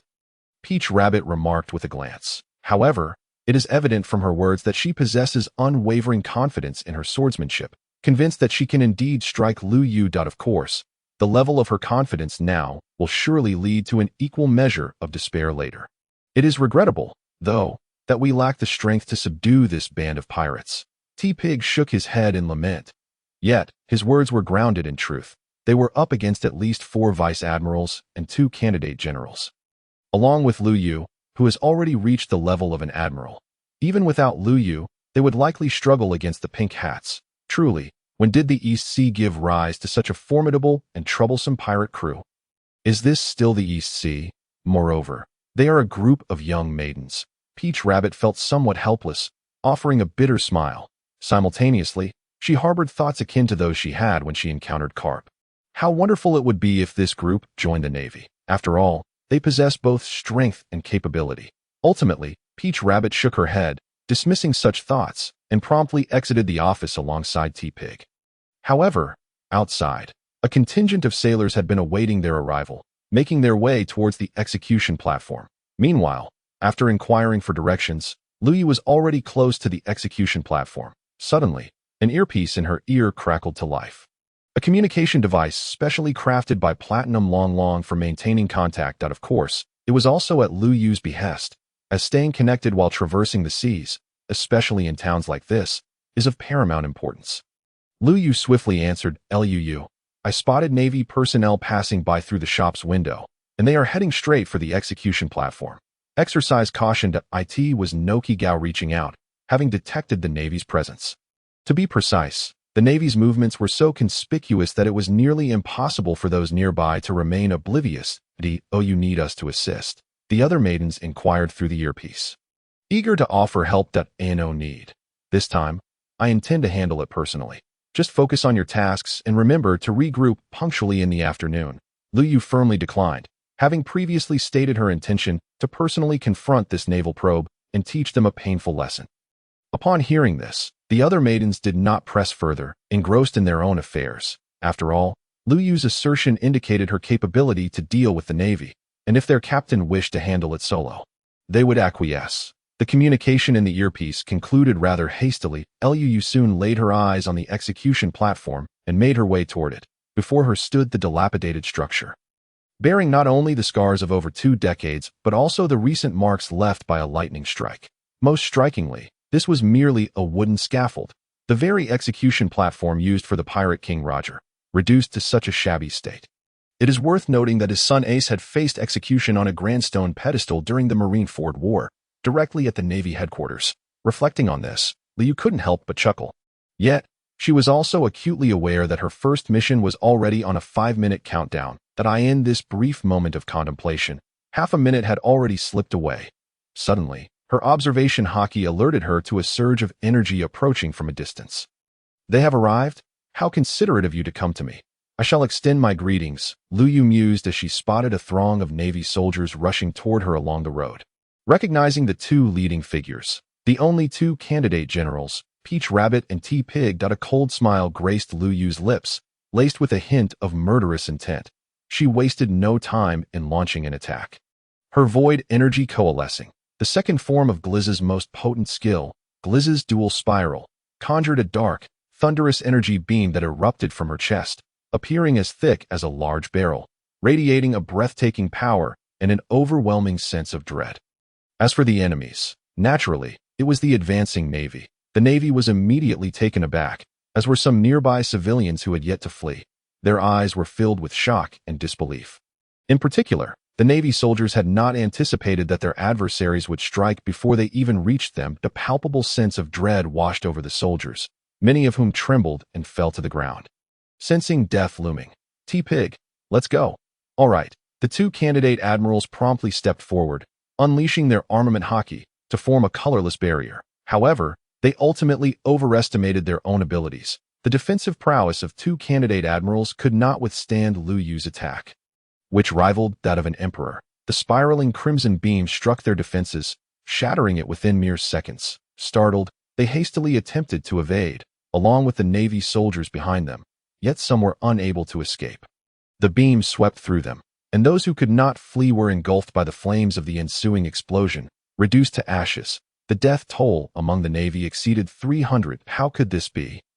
T-Pig exclaimed in disbelief at the scene unfolding before him. We set out with the elite, and now over 300 have perished. He had not anticipated Luyue's proactive assault. Damn it. Peach Rabbit unsheathed her sword. Kimbira, her fury boiling over. It was infuriating that nearly half of the elite forces she had brought were obliterated so easily. Traditionally, it was the Navy that initiated attacks against pirates. When had it become the case that pirates were the aggressors? Such a provocation, resulting in the slaughter of numerous Navy personnel, was intolerable. She utilized Shave, darting swiftly to Luyue's front, channeling her sword intent into her blade, and swung down with ferocity. Yet, Luyue regarded her with a look of utter disdain, or perhaps it was confidence in her own abilities. The glint of gold flashed in her eyes, accompanied by a surge of purple light, allowing her to evade the strike. Just as the blade was about to connect, Luyue appeared at Peach Rabbit's side, delivering a powerful punch to her back. The immense force propelled Peach Rabbit forward a few steps, nearly causing her to stumble. She pivoted and swung her sword, but Luyue once again evaded with her abilities, appearing at her side to deliver a punch to her abdomen, sending her flying. Regaining her footing, Peach Rabbit pressed her hand against her stomach, fighting through the pain, but could not contain a mouthful of blood. Is this the strength of a Navy candidate general? Pathetic, Luyue taunted with a scornful expression directed at Peach Rabbit. How dare you underestimate me? You shall not belittle the Navy. Peach Rabbit shouted in anger as her sword intent erupted forth. Unleashing a remarkably sharp sword aura, spatial distortion, Luyue intoned, employing another ability akin to her void body. This technique, born from the fission of void energy, granted her the power to teleport short distances instantaneously. Essentially, it functioned as a passive skill. Just as the sword aura was about to strike her, Luyue vanished into the air, redirecting the sword energy toward T-Pig and the others. The Navy soldiers behind them recoiled in shock. But fortunately, as fellow candidate admirals, Peach Rabbit and T-Pig, despite their peculiar relationship, were well aware of each other's strengths. T-Pig swiftly stepped forward, launching a punch imbued with armament Haki to counter and ultimately shatter Peach Rabbit's sword aura, though he felt the after effects coursing through his arm. What? Peach Rabbit exclaimed, utterly stunned by the sight. Is it possible that even her slash, infused with the sword intent unleashed by the sword master, is ineffective? The opponent can completely rely on this so-called void for immunity, rendering her attacks seemingly futile, almost harming her own allies instead. Is the power of the opponent's devil fruit truly this fearsome? To think such a potent and unsolvable ability has fallen into the hands of pirates is indeed a grave misfortune for the Navy. The Pink Hat pirates, especially Luyue, will undoubtedly become a formidable enemy for the Navy in the future. Taudu mused in her eyes. The potential of the Pink Hat pirates and the pressure they would exert on the Navy in the future would not be any less than that of the four emperors. If you want to strike, then it falls to me. Gliza light beam. A wicked smile spread across Liyue's face, her eyes flashing with a golden glow once more. Several beams of purple lightning surged forth, bombarding Taudu from various angles, some coming straight at her while others curved dramatically. Initially, Tauta managed to wield her sword to counter the attacks, but as the onslaught of lightning strikes from different directions intensified, most of which were at the level of admirals, she gradually found herself overwhelmed, forced to dodge and defend continuously. Ultimately, she could no longer withstand the assault, getting hit by several beams that left her significantly injured. Blood streaming from her mouth as she stood frozen in place, her body either numb from the blows or electrically paralyzed. Gliza vortex. Yet how could Luyue let this opportunity slip away? She unleashed the Gliza vortex. A massive sphere of void energy coalescing and then crashing into Tautu, who had no time to evade. The impact sent her flying, crashing into a building. Witnessing this scene, seeing their goddess in such dire straits, ignited fury among the other Navy personnel present. Fire, at the command of an officer, the Navy, already in a fan-shaped encirclement, immediately pulled the triggers of their flintlock rifles. Smoke billowed from the barrels as gunfire erupted. A barrage of bullets unleashed. However, what did Luyue have to fear from these trivial projectiles, especially those relics from the 17th century? She had underestimated Gliza's power during her recent training. She was now a void devoid of energy and mass. As she controlled the void energy coursing through her, at that moment, she transformed entirely into nothingness, in the incredulous gazes of Chatu and all the Navy personnel, as well as some nearby civilians. The bullets simply passed through her form, causing no harm whatsoever, as if Luyue herself had vanished, like a figment of imagination.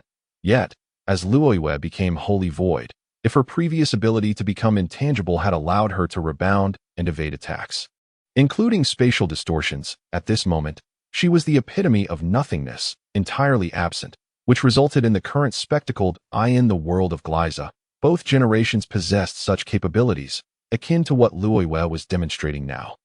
However, Gliza acted on instinct, evading attacks and consuming energy as innate reactions, which accounted for their combat prowess. Despite the bullets passing through Luyue, without inflicting any damage. Damn it. One must not forget that the Navy was still arrayed in a fan formation, and the soldiers on the flanks bore the brunt of the gunfire, suffering considerable casualties. Cries of agony echoed as blood spilled across the ground. Unable to endure this sight any longer, Chatu disregarded any prior plans. He used Soru to appear before Luyue, delivering a pitch-black punch imbued with armament Haki. Luyue smirked disdainfully, and Chatu's previously furious expression shifted to one of shock as he found himself passing through Liyue's illusory form. Only to arrive behind her, Luyue immediately unleashed a Gliza light beam from behind, striking Chatu with tremendous force and sending him hurtling away. But it was not over. Luyue, having locked onto his presence with Kinbunshiko Haki, leapt and performed a sideways somersault, delivering a crushing blow to the fallen Chatu's head. Her fist turned pitch black, evidently utilizing armament Haki as well. Boom! Before Chatu could rise, Liyue's fist collided with the back of his head, sending him crashing into the ground. His head embedding deep within. It was as if Luyue were playing whack-a-mole, driving Chatu's entire head into the earth. Chatu coughed up a mouthful of old blood. His injuries far graver than Tautu's, teetering on the brink of a concussion. This girl, so young yet so ruthless, and her abilities are utterly monstrous. It's not just us two vice admirals who are at a disadvantage. Even an admiral would struggle against her. That we can't land a hit, and we can't defend ourselves. To summarize, she is allowed to strike us, but we are not permitted to retaliate. However, Luyue had no intention of sparing him. Rather, she was intent on dealing with all the Navy present. Grabbing Chatu by the hair, she yanked him out and delivered a flying kick that sent him crashing into a nearby building. Vice Admiral Chatu. The sight of this sent the Navy soldiers into disarray, their gazes toward Luyue transforming into indescribable fear. I nearly forgot about you. Allow me to personally send you pathetic Navy scum on your way. Multi-light sphere smash. Liyue's expression twisted into a cruel and malevolent smile as she regarded them. At that moment, resembling Gliza, the void energy erupted once more, a dozen purple spheres emerging from her form and floating around her. With a sweep of her hands, the spheres flew out, either colliding with the Navy or extending into several light whips that mercilessly shattered them, screams echoing as blood and flesh stained the streets, leaving a scene of utter carnage. Ding! 5 minutes have elapsed. The host has completed the first mission. The sudden notification from the system brought a smile to Liyue's face. particularly with nearly half the Navy before her now deceased. It felt exhilarating, akin to enjoying an ice-cold cola while savoring watermelon on a sweltering summer day. "You bastard!" Suddenly, Taodu charged forward like a vengeful spirit, sword in hand, arriving before Luyue at an astonishing speed. Gazing at the girl who had claimed the lives of hundreds of Navy personnel, Taodu was consumed by rage and murderous intent, unleashing a sword strike charged with armament Haki. But what good is anger? What use is a more powerful strike? Even if the destined child, Luffy, were to arrive, it would be futile to contend against the void is nothing but a delusion. Luyue flashed with purple light once more. Appearing beside Taotu, who was still in the midst of her slash, Luyue smirked coldly before bellowing, her fist enveloped in Conqueror's Haki, delivering a powerful blow. Boom! A visible stream of black air and red lightning surged forth as Taotu was sent flying through the air. Yet it was not over. Luyue distorted space, arriving behind the flung Taotu, and with her foot wrapped in Conqueror's Haki, she kicked upward, launching Taotu into the air. Following this, she twisted space again, soaring into the sky to meet Taotu. Her fists, now imbued with armament Haki, crashing down into the ground. The impact created a massive crater, and Taotu, battered by this barrage, expelled several mouthfuls of blood. Everything was too swift. It all transpired too quickly for her to react. Kinbunchiko Haki proved ineffective. Even if she sensed something, her body could not respond in time. After this relentless combination, she lay within the crater, unable to move. Why must the Navy face such a formidable foe? Bearing witness to Liyue's terrifying strength, Taotu could not help but feel a sense of dread for the Navy. What means, what abilities, what forces must they possess to subdue Luyue, this embodiment of invincibility? But suddenly, she heard several cries of anguish from outside. Witnessing beams of light and orbs soaring through the sky, she froze for a moment before her eyes reddened. She recognized those sounds, screams from the Navy. As it was evident Luyue was once again slaughtering them. Does this fiend harbor some deep-seated grudge against us Navy personnel? Why is she so merciless? Yet, unable to move, Taotu could only manage a bitter smile at the same time. She truly could not comprehend why they were the ones sent to confront Luyue. However, Luyue took the initiative to strike, effectively shattering their previous plans. Whether it was in dealing with her and Cha Tun or confronting those naval soldiers, her actions were exceedingly ruthless, as if she harbored some deep-seated vendetta. Simultaneously, she felt utterly helpless and bewildered. Typically, it was the Navy that sought trouble with pirates, so when had pirates ever taken the initiative to eliminate Navy personnel, especially considering Luyue's demeanor earlier?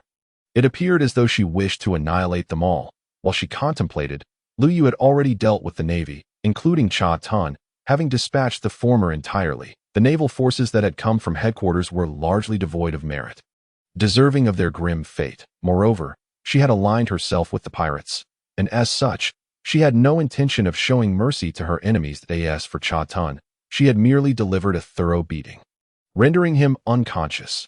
Both he and Taotu held significant status and power within the Navy, far more valuable than those mere foot soldiers. Luyue had already confiscated the Navy's specialized Den Mushi from the unconscious Cha Tun, along with the surveillance and broadcasting Den Mushi used for live recording. She intended to contact the Navy shortly to demand a ransom. With this thought in mind, Luyue felt a surge of delight, especially since she had completed her second task and secured the reward.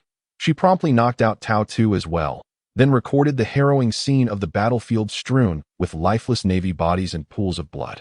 She first returned to the pirate crew with the two captives and locked them away, planning to return to town to indulge in a celebratory meal. Luyue casually chose a bustling noodle shop, savoring a bowl of noodles to sate her hunger.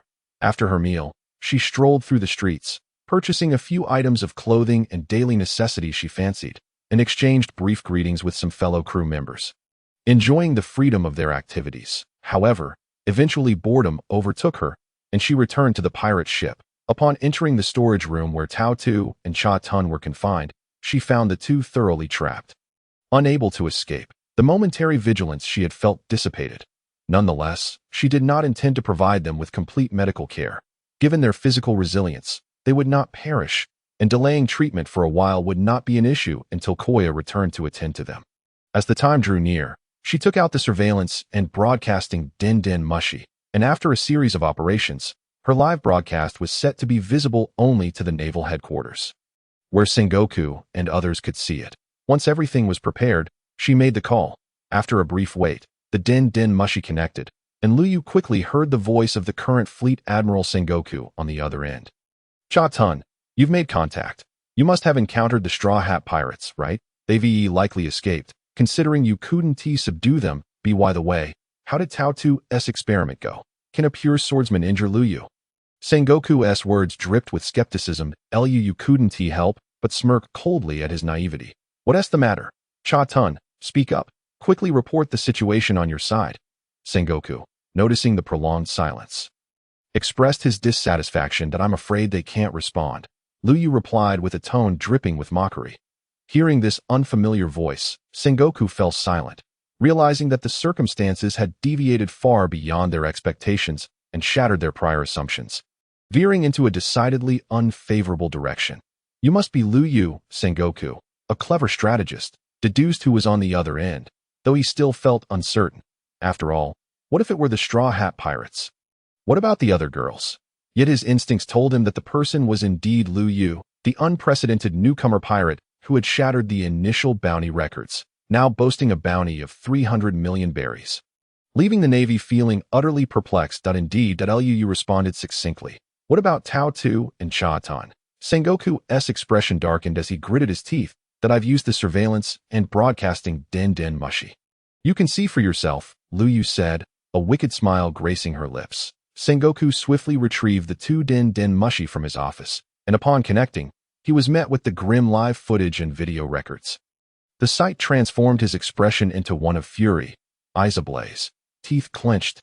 He saw Cha-tun and Tao 2, bloodied and battered, trapped and unconscious, along with the corpses of the elite naval forces they had brought with them, piled high as a grim testament to their massacre.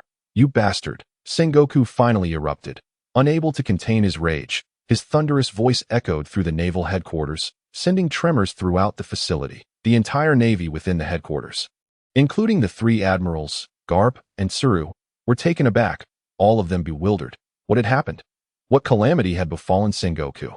Their curiosity piqued. They moved towards Sengoku's office to uncover the truth. You call me a bastard? How about I just kill both of them right now? Luyue scoffed derisively, her voice laced with murderous intent. What are your conditions, Sengoku? Realizing the Navy could not afford to lose Tao 2 and Cha-tun, the two prospective vice admirals, could only suppress his fury and respond quickly. He understood that Luyue had contacted him with a purpose, clearly aiming to negotiate terms and extract something of value from the Navy. The thought filled him with a sense of both pain and humiliation. Pain, because he doubted Luyue would be anything but exorbitant in her demands, no matter what she sought. It originally belonged to the Navy. Humiliation, because this operation had trampled the Navy's dignity and justice, leaving it in tatters. A clever strategist. You are indeed astute. First, I require 2 billion berries. Surely, the two prospective vice admirals hold that much value. Luyue coldly declared, her crew now a pirate band, intent on amassing wealth, especially after the recent bout of freedom that had allowed them to pocket considerable sums, particularly for Baijin Longlong, whose research required substantial funding. Their crew funds were on the verge of dwindling to 8 figures. Hence, replenishment was essential, and as prospective vice admirals, 10 billion each was hardly excessive. Robbing money, that bastard demands an exorbitant price. Sengoku silently cursed, aware that 2 billion was no trivial sum, yet conceding that it was reasonable to exchange such a sum for the two vice admirals. Fine, I agree. What else do you want? Sengoku, suppressing his anger, acquiesced, though he sensed Luyue desired more. Excellent. I enjoy conversing with intelligent individuals. Additionally, I require at least 1 ton of sea prism stone and a permanent pointer to the island of Gaia in the first half of the Grand Line. Luyue stated, laying out her final demands. Sea prism stone was an exceptionally hard material, even more resilient than diamonds. Even pure martial artists found it challenging to break free from chains or bracelets forged from it, making it the ideal material for restraining those with devil fruit powers. She intended to request some from the Navy for Baijin Longlong to study and to craft a few sets of chains. In the event of similar circumstances arising again, they could use them to confine those with devil fruit abilities on their ship. Simultaneously, she was eager to see what wondrous and beneficial discoveries by Jean Long Long could unveil through her research on Sea Prism Stone. As for Gaia Island, well, Luyue had her own motives for wanting to go there. Sengoku, though puzzled, could not fathom what Luyue was truly contemplating. However, acquiring these two insignificant items should pose no challenge for the Navy, especially when compared to the daunting sum of 2 billion berries. Consequently, he readily acquiesced. The conversation between the two concluded, and they agreed to meet 2 days later at the Twin Cape Lighthouse on Upside Down Mountain to exchange hostages and goods. The moment the call ended, Carp and his team arrived, entering just in time to witness Sengoku silently stow away the transponder snail. Sengoku, what on earth has transpired? Who? The advisor inquired directly, promptly seating herself alongside Carp and the three admirals. Alas, the situation is as follows, Sengoku sighed, recounting the entire sequence of events from the initial planning stages to the dispatch of Momotaro and Tashigi, culminating in the recent agreement on the terms of exchange.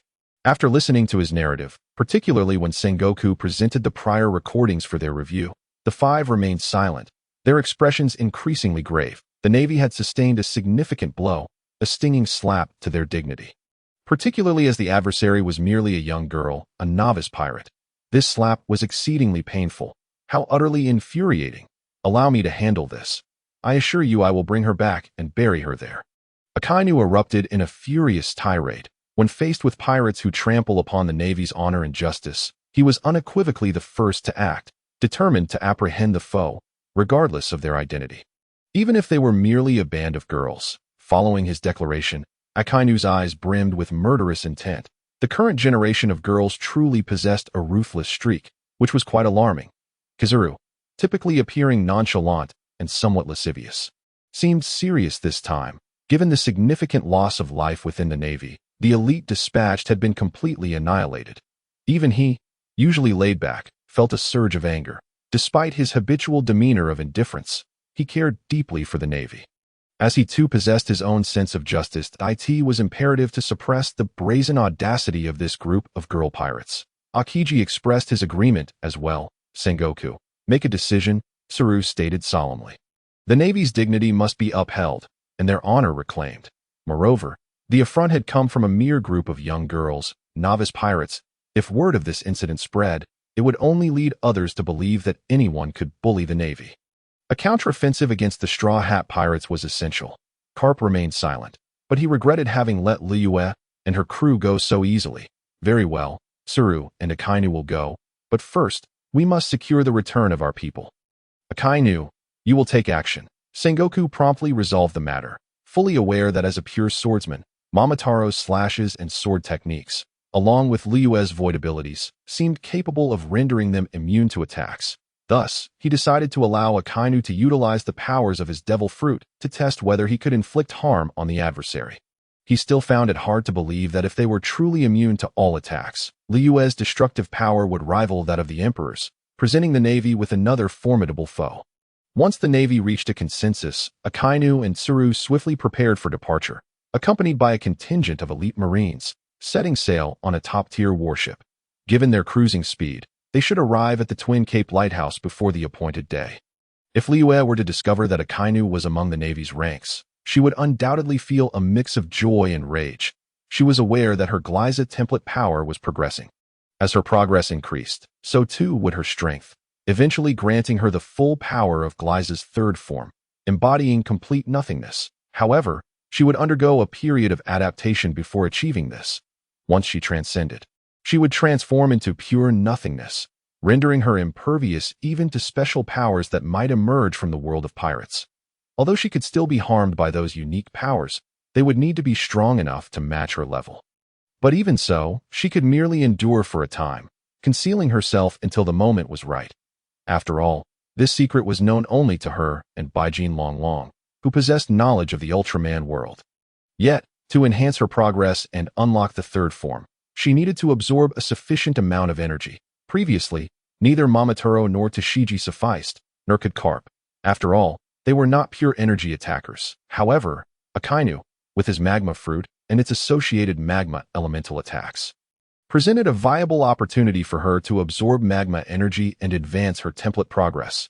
How could she not be pleased? Simultaneously, should she learn of Akainu's arrival, she would undoubtedly feel furious. After all, when she watched One Piece, Akainu had been one of her most despised characters. Encountering him would compel her to retaliate with even greater ferocity than she had against Momotaro and Tashigi combined. As for everything else, she held fast to the adage, when soldiers come, let them fight. When water arrives, let it cover. What was there to fear? Meanwhile, on her pirate ship, Liyue was also receiving the rewards for completing these two tasks. She had 2 awakening cards for observation Haki and armament Haki. After a moment's contemplation, she decided to grant Shina Outyin the awakening of observation Haki and Kogain the awakening of armament Haki. Just as Usopp, as a sniper, greatly benefited from awakening observation Haki, so too would Shina as a sniper. Possessing the ability to sense enemies from great distances would undoubtedly enhance her capabilities tremendously.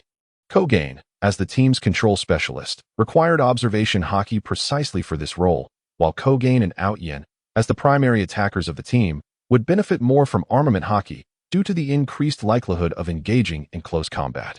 Of course, once more Haki awakening cards were acquired in the future, they would assist the girls in further strengthening their abilities, or they could train to develop their Haki independently. However, the latter seemed quite challenging, as mastering Haki was a demanding endeavor requiring both time and talent.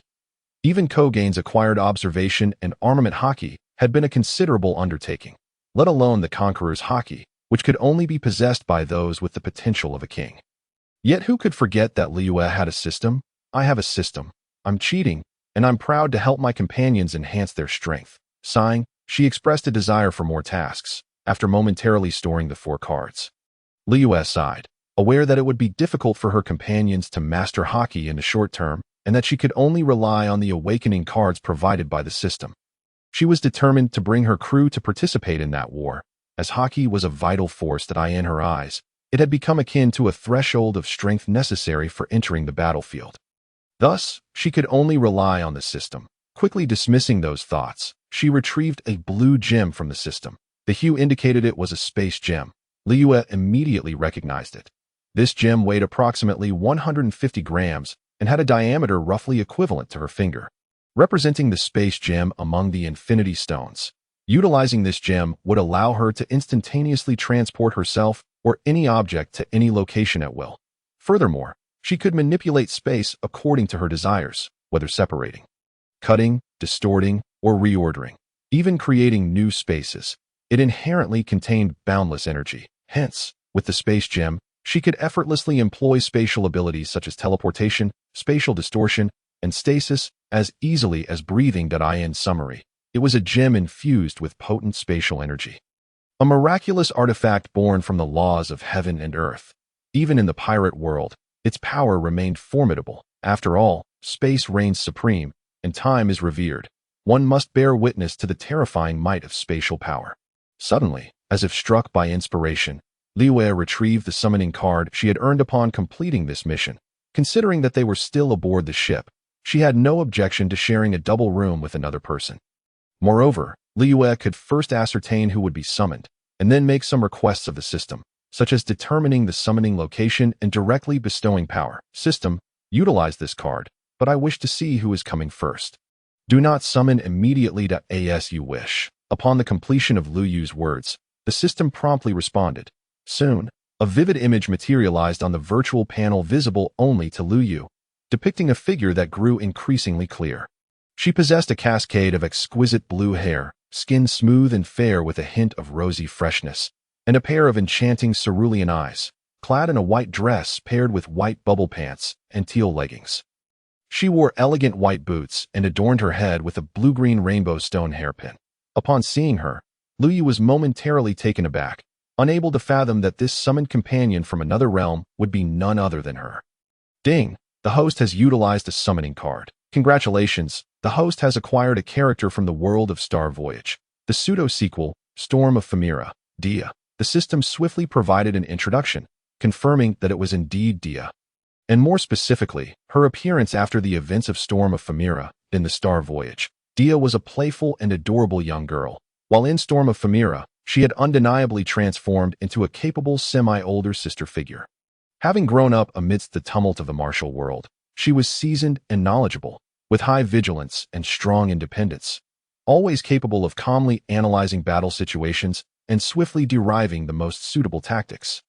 She played the role of a strategist. Although she could exhibit a hint of cunning, her decisions were not without flaws, occasionally leading to unnecessary complications, despite the limitations of the Rainbow Stone's abilities, which lacked pure offensive power to directly confront overwhelmingly strong foes. It was evident that she was an invaluable support in combat. Luyue distinctly remembered that her primary ability was the blue-green rainbow stone she adorned, enabling her to perform spatial exchanges and solidifications by merely executing corresponding gestures. In summary, as a companion, Dia was undoubtedly a remarkable talent, someone to whom one could fully rely.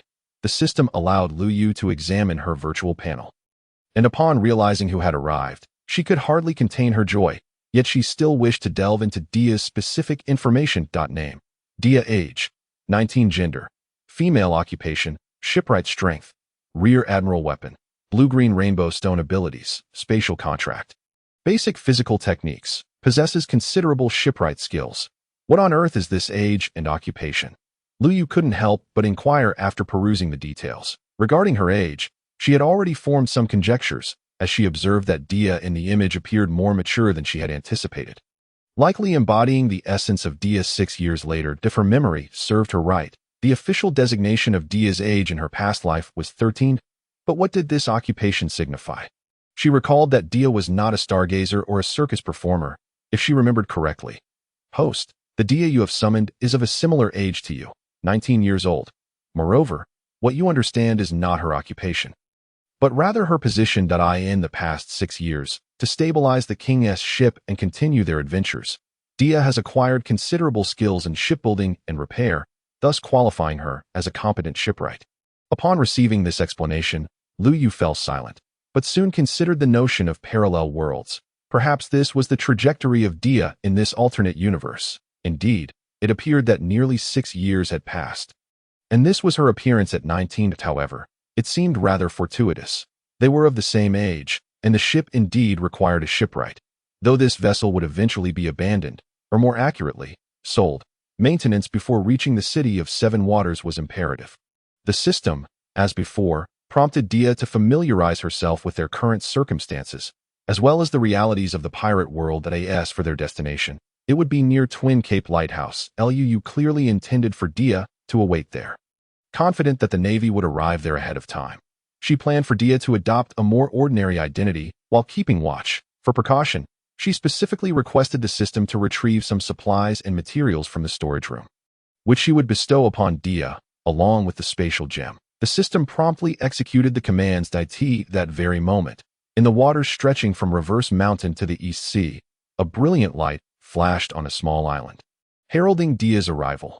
She stood on the beach, listening to the lullaby of the waves and the whispers of the sea breeze, absorbing the knowledge that flooded her mind. She was coming to terms with her current situation and the entirety of the pirate world. A new world? Intriguing. I shall eagerly anticipate this adventure and battle in another realm, she mused with a charming and confident smile. Yet, there was an unmistakable hint of cunning glimmering within her expression. Suddenly, a plethora of supplies materialized beside her: food, water, various essentials, and even a tent. However, the most captivating of all was a floating blue gem that appeared before her. Undoubtedly, it was the spatial gem.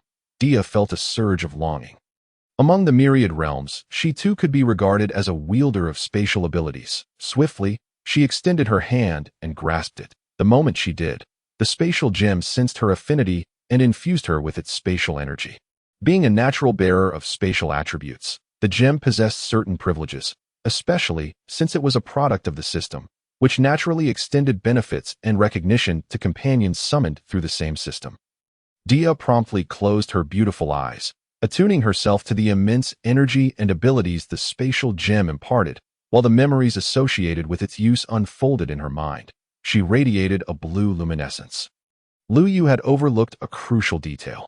Now that Dia possessed the spatial gem, her strength had significantly enhanced, placing her at the threshold of the rear admiral rank within the pirate world. Moreover, with the unpredictable and formidable nature of her spatial abilities, even an admiral or a Yonka-level powerhouse would find themselves at a disadvantage in combat against her. Wonderful, with you by my side. My spatial prowess has grown stronger. I am now a true master of spatial abilities that I must express my gratitude to Miss Luyue. In this world, I shall certainly support you to the best of my ability. Upon opening her eyes, she felt the blue light assimilate back into her being. Dia exclaimed joyfully, exhilarated by her newfound strength, her heart brimming with excitement and gratitude towards Luyue for granting her this new life and adventure. To her surprise, the island was adorned with trees, and alongside the supplies she received, there were tools and materials. Utilizing the spatial gem she had temporarily placed in her pocket, Dia concentrated spatial energy around her legs and executed a powerful kick. Unleashing twin blades of spatial energy that sliced through several large trees. Advancing forward, she employed the gem's power to extend dual blades of spatial energy from her hands, deftly cutting the timber into planks. Along with the keel and framework necessary for a small boat, she then retrieved a hammer, nails, and other supplies from her resources, swiftly crafting a miniature vessel. Upon completing the construction, Dia utilized her spatial teleportation ability to launch the small ship into the water, promptly jumping aboard herself. Next, she alternated between rowing with a paddle and employing her spatial teleportation skill to leap across the waves, following the trajectory set forth by the system towards Twin Cape Lighthouse. Meanwhile, after finishing her rewards and having the system apply 4 Haki awakening cards to Noqigao and her companions in the town, Luyue was met with their astonished expressions as they discovered they now possessed Haki. Fortunately, the 4 were not gathered together, or suspicions would have surely arisen. Luyue seized this opportunity to implement the enhancement. Time was of the essence, and soon everyone would return. Presently, their group comprised 7 members. Aside from Dia, who was near Reverse Mountain on her way there, the others had gathered the materials they desired, purchased their needs, enjoyed a meal, and promptly returned to the pirate ship. Although Rocktown had recently borne witness to Luyue's ferocious assault on the Navy, she had long since procured a substantial sum of money to arrange for the cleanup of the aftermath that in towns as significant as Rog. The residents were accustomed to such occurrences, and after the street near the execution platform was tidied up, the town began to regain its usual atmosphere. Thus, a swift return to normalcy is anticipated, allowing the residents to resume their everyday lives. The crew soon boarded their vessel and departed from Roga Town under the guidance of the seasoned navigator, Noqigao. Although they had entered the Grand Line, the weather grew increasingly treacherous. Nonetheless, they managed to navigate through it with composure. Kamen and Koya took charge of the crew's health and nutrition, ensuring that everyone not only enjoyed delectable meals, but also maintained their well-being. Platinum Longlong continued her research, having procured numerous essential materials in Roga Town, which she estimated would yield impressive results. Guina and Chowdianshino entered a rigorous training regimen, one honing her swordsmanship, while the other developed her devil fruit abilities. Similarly, Luyue, buoyed by her past life memories and innate talents, was poised for significant advancement in her Haki skills. Only with a swift enhancement of her Haki could she hope to reach a level comparable to that of Gliza's instinctual martial arts, which was imperative to be recognized as a true sovereign powerhouse, potentially even rivaling the 4 emperors. Meanwhile, Roga Town remained a hub for journalists and news agencies, for it was previously noted as a town of great significance within the pirate world. Naturally, Liyue's actions against the Navy today did not escape their lenses, and it would not be long before tales of this event spread across the seas. Given its considerable magnitude, the capture of 2 Navy vice admirals and the annihilation of over 1,000 elite soldiers were no trifling matters. Moreover, before her departure, Luyue had obliterated all Navy vessels docked on the opposite side of Roga Town. Such actions would undoubtedly reverberate throughout the ocean as afternoon waned and the sun dipped towards the horizon. Jia arrived at Reverse Mountain, witnessing the astonishing sight of the red earth towering against the forceful upward rush of the sea. Awestruck by this spectacle, she swiftly maneuvered her small boat, treating it as a surfboard. Riding the relentless current that surged upwards, Jia soon reached the summit, where the elevation was nearly akin to the clouds. However, she quickly sought an alternative path that would lead her into the Grand Line. This so-called Reverse Mountain merely served as a conduit, channeling the waters from the 4 seas, north, south, east, and west, through a miraculous force to the peak, ultimately guiding them down the path to the Grand Line. This phenomenon exemplifies the wonders of nature, creating a cyclical flow, the continuous cycle of the oceanic planet formed a vast circle of red earth, effectively bisecting this ocean-dominated world. Gia promptly set sail on the downward current. Officially entering the Grand Line as the sun gradually sank, the sky transitioned from azure to twilight. Gia descended even faster than she had ascended, and before long, she arrived at the Twin Cape Lighthouse, where she spotted the small lighthouse perched upon the distant red earth slope. There, Gia encountered the elderly Dr. Kurikasu, a former member of the Roger Pirates, alongside the tranquil whale Laboon, who had long since settled due to a promise made with Luffy. Forsaking any attempts to collide with the red earth, over the years, Kurikasu had primarily cared for Laboon, as without his watchful eye, Laboon might have met a tragic end by crashing into the continent. Gia noticed them, and they, in turn, observed her, both the elder and the whale momentarily bewildered. After all these years, few had ventured down in a small wooden boat like this, especially not a young woman. My dear girl, may I inquire as to your origins? It seems you possess some remarkable skills to navigate such a small vessel up and down this reverse mountain, Kurikasu remarked, impressed. Uncle, I recognize you. You are Kurikasu, the ship's doctor of the Roger Pirates, are you not? And this great island whale beside you is Laboon, who has a pact with the Rumbar Pirates, Gia replied, having gleaned much about the pirate world. How do you know this? Kurikasu asked, a hint of wariness evident in his voice, while Laboon looked on with curious eyes. Uncle, I am a crew member of the Straw Hat Pirates. Our captain has captured the 2 Navy Vice Admirals, Peach Rabbit and T-Pig, and destroyed their warships, eliminating all their soldiers. That we intend to extort a hefty sum from the Navy in exchange for these 2. We plan to conduct the exchange here the day after tomorrow. However, we suspect the Navy will arrive before us, which is why I came ahead. That I need your cooperation, Uncle, and Laboon's assistance for this ruse. That I must convince the Navy that I am merely a passing traveler. This way, I can discreetly relay information back to my pirate crew, informing them of the Navy's intentions. After all, we have dealt a significant blow to their pride, and their visit will not solely be to reclaim their so-called dignity and justice. They are likely to take action against us, possibly even dispatching powerful commanders. Gia swiftly recounted the entire situation. I see. Your intelligence network is indeed impressive to know about me and Laboon. And you intend to deceive the Navy? Huh. I shall assist you, Kurikasu agreed, having seen the bounty poster of Luyue and her crew, recognizing that this group of young women was formidable and not to be underestimated, akin to the previous Straw Hat Pirates. If memory served him correctly, this crew hailed from the East Blue, boasting bounties exceeding 300 million for at least 3 members, with several others surpassing 60 million. Their strength appeared to surpass that of the Straw Hat crew he had encountered before. Given the Navy's temperament and tactics, it was plausible that they would send formidable fighters, rather than approaching the exchange in good faith. While pirates often clashed amongst themselves, he held no grudge against this group of young women. If they could undermine the Navy, an adversary despised by all pirates, he was eager to lend his support. Thus, he readily agreed, pondering the entertainment that lay ahead, having long grown weary of monotony in this locale. Kurikasu engaged Gia in further conversation, particularly curious about her swift arrival, considering the events had occurred earlier that day. Yet, upon learning of Gia's abilities, even Kurikasu was taken aback that it was no wonder she had arrived so quickly. Her mysterious, yet powerful spatial abilities were astonishing. Regarding the space gem and the turquoise rainbow stone, Gia provided some insight, albeit withholding certain details to avoid overwhelming Kurikasu. She feared that revealing too much could stir unrest across the seas, attracting a multitude of foes and complications that she did not wish to confront. While she was unafraid, her companions had yet to mature, necessitating caution. Kurikasu was a trustworthy individual. Sharing a bit of her knowledge would not be detrimental. However, even her modest revelations left him and Laboon in awe, for the whale was no fool. Otherwise, it would not be for the sake of the Lumba pirates that they have persistently collided with the Red Earth continent over these years.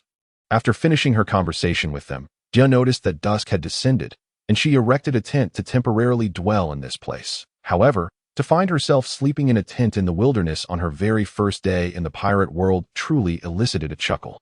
Time swiftly elapsed, and soon morning arrived on a new day. The weather was splendid, with the sun shining brightly against a backdrop of blue skies and white clouds, with nothing else to do. Gia decided to ascend the nearby Red Earth mountain to engage in her training. She sensed that since arriving in this world, her physical prowess had seemingly transformed, as if she could continuously hone her body and enhance her strength. Previously indifferent to physical exercise, she had begun to relish the sensation of her physical fortification. Thus, she dedicated nearly an hour to rigorous training on the mountain, simultaneously akin to the development of devil fruit powers.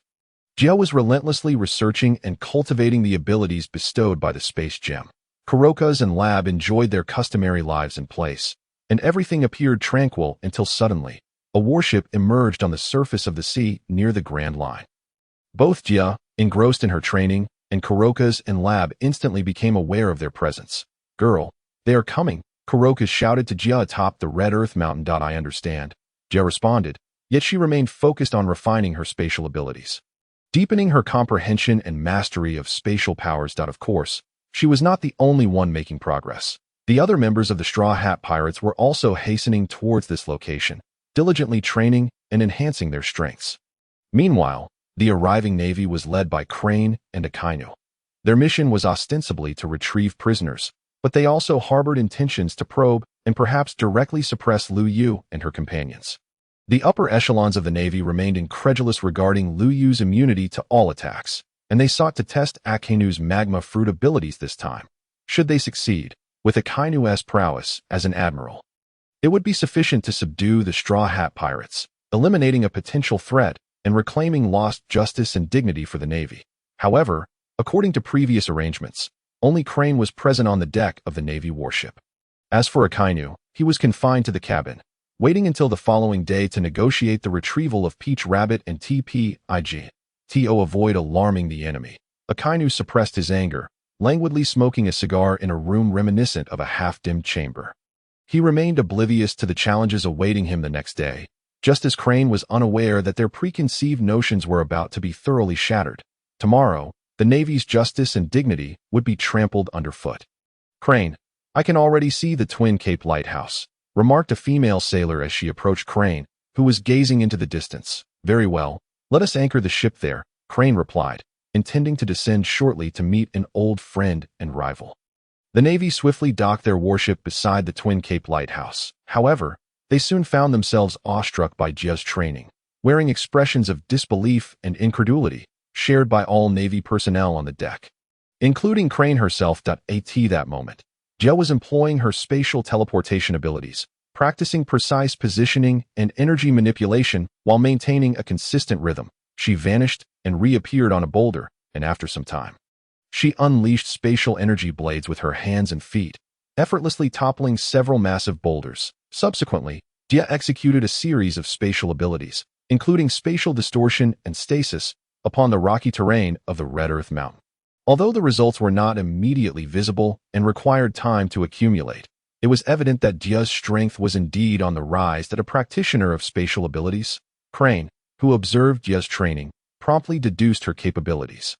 With her extensive experience in numerous battles, she could recognize the evident manifestation of spatial power. Crane's eyes gleamed with interest. Here stood a young woman who appeared not to be over 20. Possessing such mysterious and formidable spatial abilities that if nurtured properly, she could become a valuable asset for the Navy, potentially even a candidate for Admiral. This could effectively remedy the Navy's current deficiency in youthful, potent bloodlines. However, at that moment, Kuroka's, observing Crane's gaze, discerned her intentions, stifling a laugh. He could hardly contain himself. How could he not? Jia belonged to the Straw Hat Pirates, and regardless of her own naval identity or the current strained relations between the Straw Hat Pirates and the Navy, there was no possibility of her joining their ranks. The notion was utterly fanciful, a daydream. Yet, Kuroka's chuckle did not go unheard by Crane. "What are you laughing at, Kuroka's?" Crane inquired, her expression devoid of warmth. "Are you considering recruiting that girl?" Kuroka's teased, adopting a mocking tone. "What of it? I aim to bring some fresh blood into the Navy," Crane retorted, her demeanor icy. "I know little about her, but it seems she hails from the West Sea. A traveler without any affiliations. A few days ago, she encountered a storm, caught a chill, and has been recuperating here for a time. In a couple of days, she intends to venture into the Grand Line. However, I have heard her mention that during her time in the West Sea, she had already shed some Navy blood," Kuroka's divulged, recounting their prior agreement on how to bamboozle the Navy. Upon hearing this, Crane's expression darkened. If she bore a grudge against the Navy and had blood on her hands, her attitude towards them would likely be unfavorable. Given the Navy's need to maintain face, would they truly let this opportunity slip away? Yet, after some contemplation, Crane remained unwilling to concede so easily, determined to pursue this exceptional talent. After all, the Navy desperately required the infusion of youthful blood. She resolved to send someone to investigate her background to ascertain whether her hands were indeed stained with Navy blood. If there were no detrimental records and she had not truly harmed the Navy could not afford to miss the chance to recruit such a top-tier young genius, particularly one without any apparent affiliations. Concurrently, upon concluding her training and returning to the lighthouse, drenched in sweat and fatigue, Jia was approached by Crane, who sought to engage her in a cordial conversation, hoping to extract valuable information. They certainly had useful information on their side. But it was paramount to confirm that she bore no ill records before attempting to recruit her into the Navy. Unfortunately for Crane, she was outmatched in intellect, as Jia was no fool. Welcoming Crane's attempts at conversation, she adeptly navigated the dialogue, having already acquired a wealth of information about the pirate world, including details about the Navy. In no time, she deduced the extent of the Navy's forces and the caliber of their warriors accompanying them. Captain Luyue, eager to learn everything, had already ascertained that the Navy, in addition to Crane, the Commodore serving as the chief advisor, had brought along approximately 700 elite soldiers aboard their vessel. Though their numbers were few, they were undoubtedly more elite than those encountered by Luyue previously. However, I ultimately regarded myself as merely slightly stronger. With just a few seconds of effort, they posed little threat.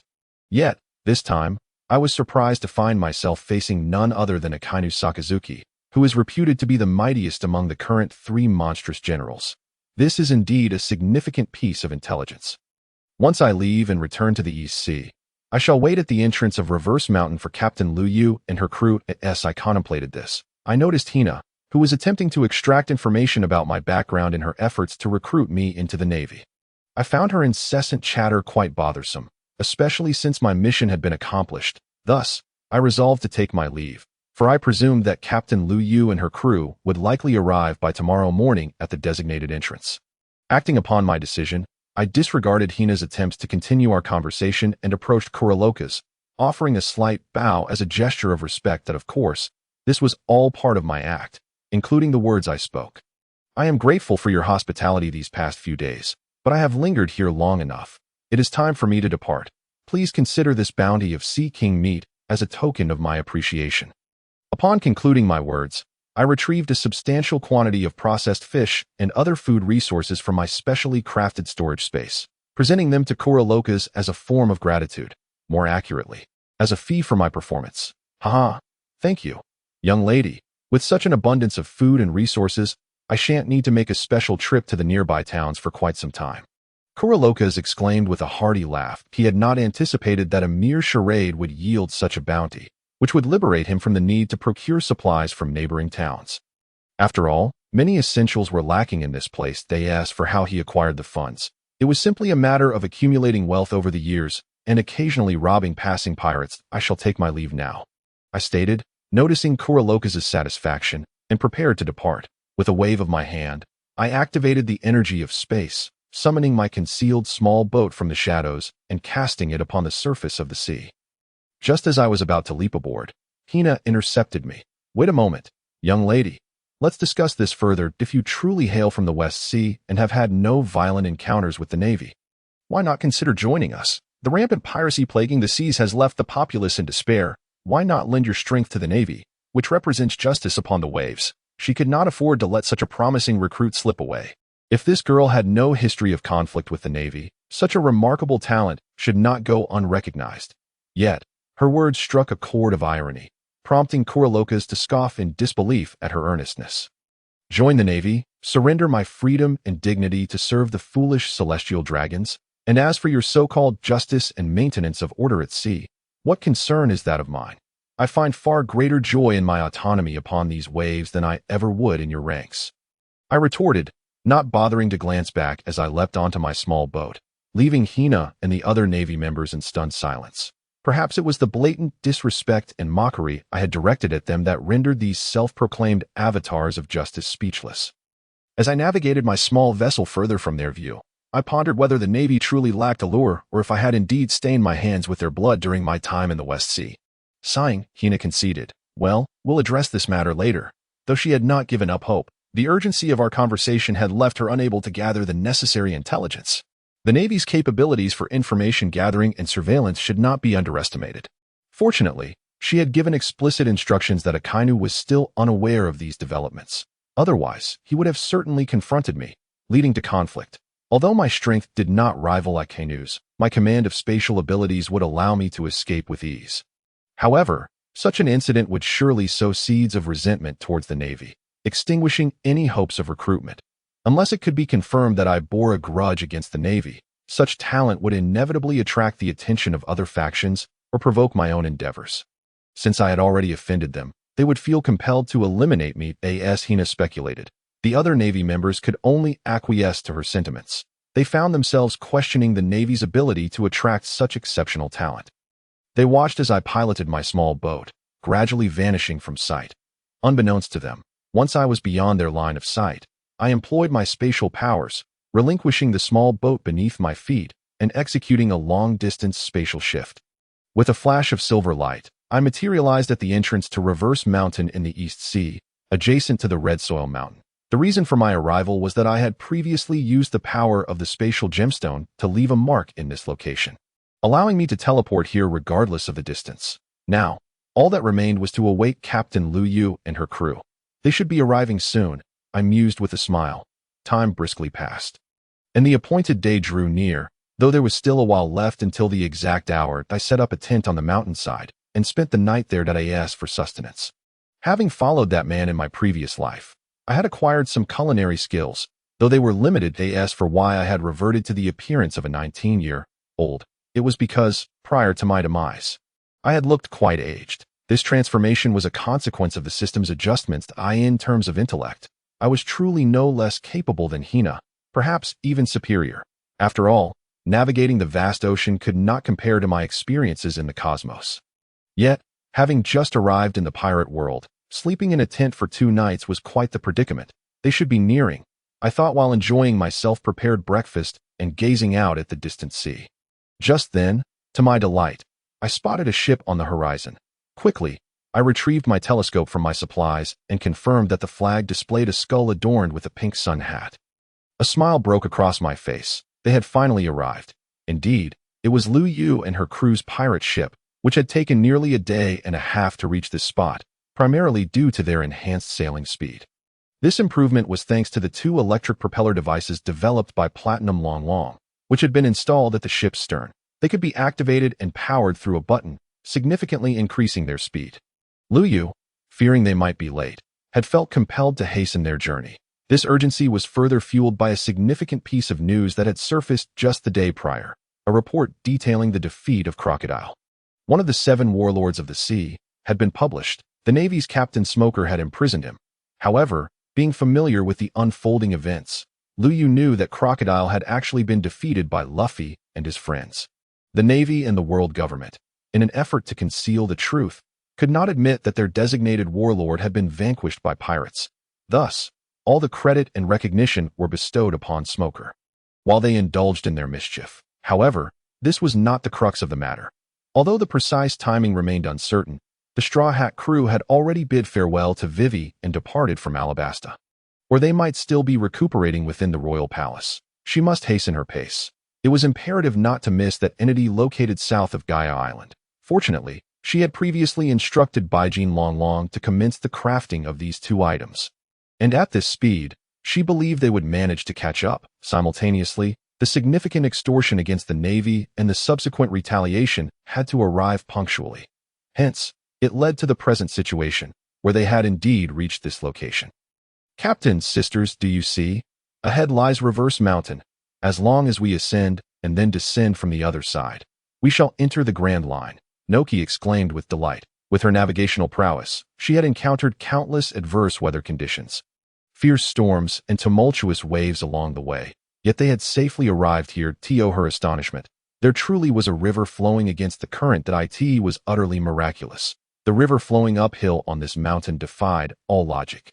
The other companions, the young women, also beheld Reverse Mountain, their faces reflecting the same awe and astonishment they had previously shared with Diameter Captain on the right side of the river at Reverse Mountain. There stands a woman with blue hair. Behind her is a tent, and there is a cooking fire nearby, suggesting she may have spent the night there. Positioned atop the lookout, Chao Tianxino, serving as the lookout, had a keen eye, and with the eightfold scope atop Black Card, she clearly spotted Jia standing on the mountainside to the right of Reverse Mountain. She immediately reported, "Is that our new companion?" Koya inquired curiously, directing her gaze towards Luyue, who had her back turned to her. As they both gazed into the distance at Reverse Mountain, "Is this someone you knew previously?" Guina asked, genuinely astonished. She had not expected Luyue to have made so many friends, each possessing formidable abilities as for this individual. She surmised that she was likely no ordinary woman. Let us meet her first. And then I will tell you all," Luyue replied with a slight smile. After her words, though it was evident she was teasing, the companions could only share a resigned smile before continuing to steer the pirate ship slowly towards Reverse Mountain. However, both Chao Tianxino and Baijin Longlong were well aware that this individual was likely another companion from another world, much like themselves. Just as they were nearing their destination, Dia, standing on the mountainside, also smiled faintly, and suddenly, spatial energy erupted forth as she activated her teleportation ability, in the incredulous gazes of all the young women. Except for Luyue, she appeared before them. Yet, once the initial shock wore off, the young women quickly grasped the nature of Dia's ability, forming a general conjecture. After all, these young women were not only exceedingly beautiful but also quite astute. Space, Guina murmured, articulating her thoughts, inadvertently aiding her companions in their deductions. Even if they had already suspected it, especially Baijin Longlong, who hailed from another world. In her world, there were numerous monsters, aliens, and even Ultramen capable of utilizing spatial teleportation. She too could achieve such feats through technology. Albeit her spatial abilities leaned more towards transportation rather than instantaneous movement. As for the other young women, they each had their suspicions, but Guina was the first to voice it. "You all, I am Jia." She began her self-introduction. However, to obfuscate matters for the partners from the pirate world, Jia claimed to hail from the West Sea, similar to the ruse she had played on Kurikasu in the Navy yesterday. Nevertheless, Jia emphasized her abilities, providing even more comprehensive details than Kurikasu had. Her companions were astonished to learn of the existence of such extraordinary stones as the Rainbow Stone and the Space Gem, assuring them that their secrets would remain safe. Once Jia finished her introduction, her companions also began to share their identities, including Luyue, thereby establishing mutual recognition. Jia officially became the 7th member of the Straw Hat Pirate crew. "All right, everyone prepare yourselves for the ascent up Reverse Mountain," Luyue declared promptly. Although they were supposed to arrive before noon, resolving matters here swiftly would enable them to reach Gaia Island sooner. Thus they should expedite their efforts in no time. All the young women made the necessary adjustments to their abilities and equipment, ensuring they were in optimal condition. They swiftly navigated the pirate ship upstream, personally experiencing the exhilarating sensation of being lifted by the ascending currents. Waves crashed against the ship, splashing water vapor upon them, and combined with the speed and thrill, the young women felt an unparalleled exhilaration. They could not help but laugh and cheer. Even Jia, who had experienced this before, joined in the merriment. Yo-ho. Eventually, they reached the summit and immediately took advantage of the descending current to head towards the Grand Line. The sensation of surfing akin to a shipwreck was incredibly refreshing and invigorating for the young women. "If given the chance, we must do this again," Luyue laughed. "Captain, our ship cannot withstand many more of these," Jia remarked with a faint smile, fully aware that a sailing vessel like theirs could not endure such up-and-down motions for long. Her extensive experience in shipbuilding and repair from her past life informed her of this reality. Indeed, it would be best to switch to an iron ship. Baijin Longlong offered her perspective, emphasizing that iron vessels were undoubtedly sturdier and more robust than wooden ones. That we'll discuss it further once we reach Water 7. Upon hearing her companion's insights, Luyue, as a modern-day transmigrator, concurred that iron ships were indeed superior to wooden ones. Moreover, how could a sailing ship possibly compare to modern vessels powered by energy and other advancements? Ultimately, Luyue had to admit that most ships in the pirate world resembled the sailing vessels of the 17th century from her past life. Modern ships were undeniably superior, and with Baijin Longlong and Jia, the scientist and shipbuilder, hailing from worlds with advanced technology, they might even craft something exceptional together. However, even if they abandoned their original plan to reach Water 7, seeking assistance from Iceberg to build a pirate ship, it would be prudent to consult both Baijin Longlong and Jia for their opinions. After all, if they were to acquire a ship that truly belonged to them, it would be best to retain some stylistic elements of the pirate world. And only there could they procure the finest materials. Just as they engaged in conversation, their pirate ship finally descended, settling smoothly onto the sea. From that moment forth, they were in the waters of the Grand Line. Partners, there lies Twin Cape Lighthouse, and the Navy is right there, Jia promptly pointed out. Everyone turned to see the lighthouse, along with the whale Laboon and the naval warships nearby. Indeed, it is the island whale. The largest whale in the world, Kamen marveled, gazing at Laboon with awe. Yes, even Kamen shared a similar sentiment. Enough of that. We are about to engage in battle.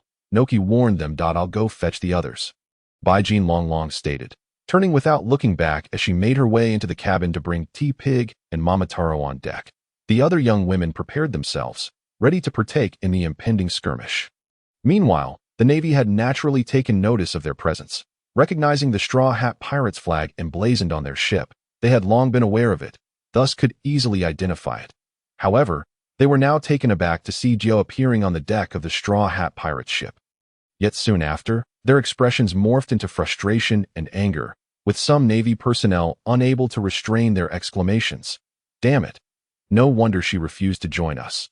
She asked one of the Straw Hats. What she said yesterday must have been a deception, and her intent was to probe our limits this time. Wait a minute, they know we have Admiral Akainu aboard. Why do they still dare to come? Exactly. Why is that? Do they not fear Admiral Akainu? That's impossible. That is indeed our Navy's Admiral. In the end, the naval officers found it hard to believe that the opposing side, fully aware of their possession of Admiral Akainu, still showed no fear. It seemed they were genuinely unfazed. Haku, with a bitter smile, realized that Jia was an ally of the enemy, and no wonder she was reluctant to join the Navy. They had come merely to gather intelligence. Yet, the thought of Liyue's capabilities raised a troubling question. Could she truly be immune to the magma attacks stemming from Akainu's devil fruit powers? If that were the case, did Liyue's consumed devil fruit genuinely grant immunity to all forms of attack? Was it truly a void of nothingness? Contemplating this, even Haku, a seasoned elder known for his composure, began to feel a sense of dread. The Navy was not fearful of Luyue becoming a pirate. Rather, they feared her abilities, for they had no means to suppress her. The distance between the two parties diminished rapidly. Reaching nearly 150 meters, Luyue commanded her crew to halt the ship, lowering the sails and dropping anchor. She stood at the bow, her expression inscrutable as she addressed the Navy across the way. Where are the items I requested? Allow us to see Kaji and Jiyuan first, Haku stated directly. Without turning around, Luyue snapped her fingers, and by Jinlonglong and Guina brought forth the badly injured and emaciated Mamatatsu and Shitru, who had been deprived of healing, their bodies marred with bruises and dried blood. Gaunt and pale from days without food, scoundrels. Witnessing the state of the two, Haku and all the Navy personnel were engulfed in fury. This included Akainu, who had already revealed himself on deck, his eyes ablaze with rage. Magma beginning to bubble in his hands. Now that you have brought the individuals, place the supplies I requested on your deck, piled together, Luyue coldly remarked, showing no kindness to the Navy. Haku took a deep breath. Attempting to calm Akainu, knowing a confrontation was imminent, Akainu begrudgingly complied for the moment. The Navy promptly gathered a total of 2 billion berries, a permanent pointer, and at least a ton of sea prism stone. Stacking it all together, however, confusion soon spread among both the Navy and Liyue's allies. What was the purpose of this arrangement? Shouldn't both parties simultaneously transfer their goods and hostages to one another? But in the next moment, realization dawned upon them. A spatial contract. In exchange, Jia formed a hand seal, and with a surge of spatial energy, the hostages and items were swapped in place, much to the astonishment of all present. Mamatatsu and Shituru appeared on the Navy's side, while the supplies Luyue desired materialized on her pirate ship. Extraordinary. Everyone marveled at the wonders of spatial abilities and the formidable strength of Diameter. Even the Navy, including Haku and the still fuming Akainu, could not deny the might of spatial power. This sentiment was echoed by Kurokas and Labu, who lamented the loss of such talent. How unfortunate that Jia chose to join the pirates rather than the navy. Then let us eliminate her, Akainu declared, his face contorted with rage, a volcano of fury ready to erupt, his gaze filled with murderous intent. Ding! Detecting a unique situation, the following tasks will be assigned to the host. Brutally assault Akainu, instilling in him a profound existential doubt, leaving him bloodied and battered. Reward: 2 observation Haki awakening cards and 2 armament Haki awakening cards. Let the Navy experience true humiliation, rewarded with a time training room and 3 secret manuals. It was crucial to emphasize the second task's reward, the time training room, where one could train, 1 day inside equated to a month outside, with a dramatically altered flow of time, enabling extensive training options, including gravity training rooms and simulation training rooms that could replicate one-on-one battles against formidable foes from the pirate world. Ultimately, 3 manuals would be provided, detailing weapon usage and specialized martial arts techniques. However, Luyue had already arrived, sparing him from taking action. Especially after hearing the new task, she exclaimed, "Bring me that red dog. The rest of you Navy, manage as you see fit. Above all, protect the pirate ship.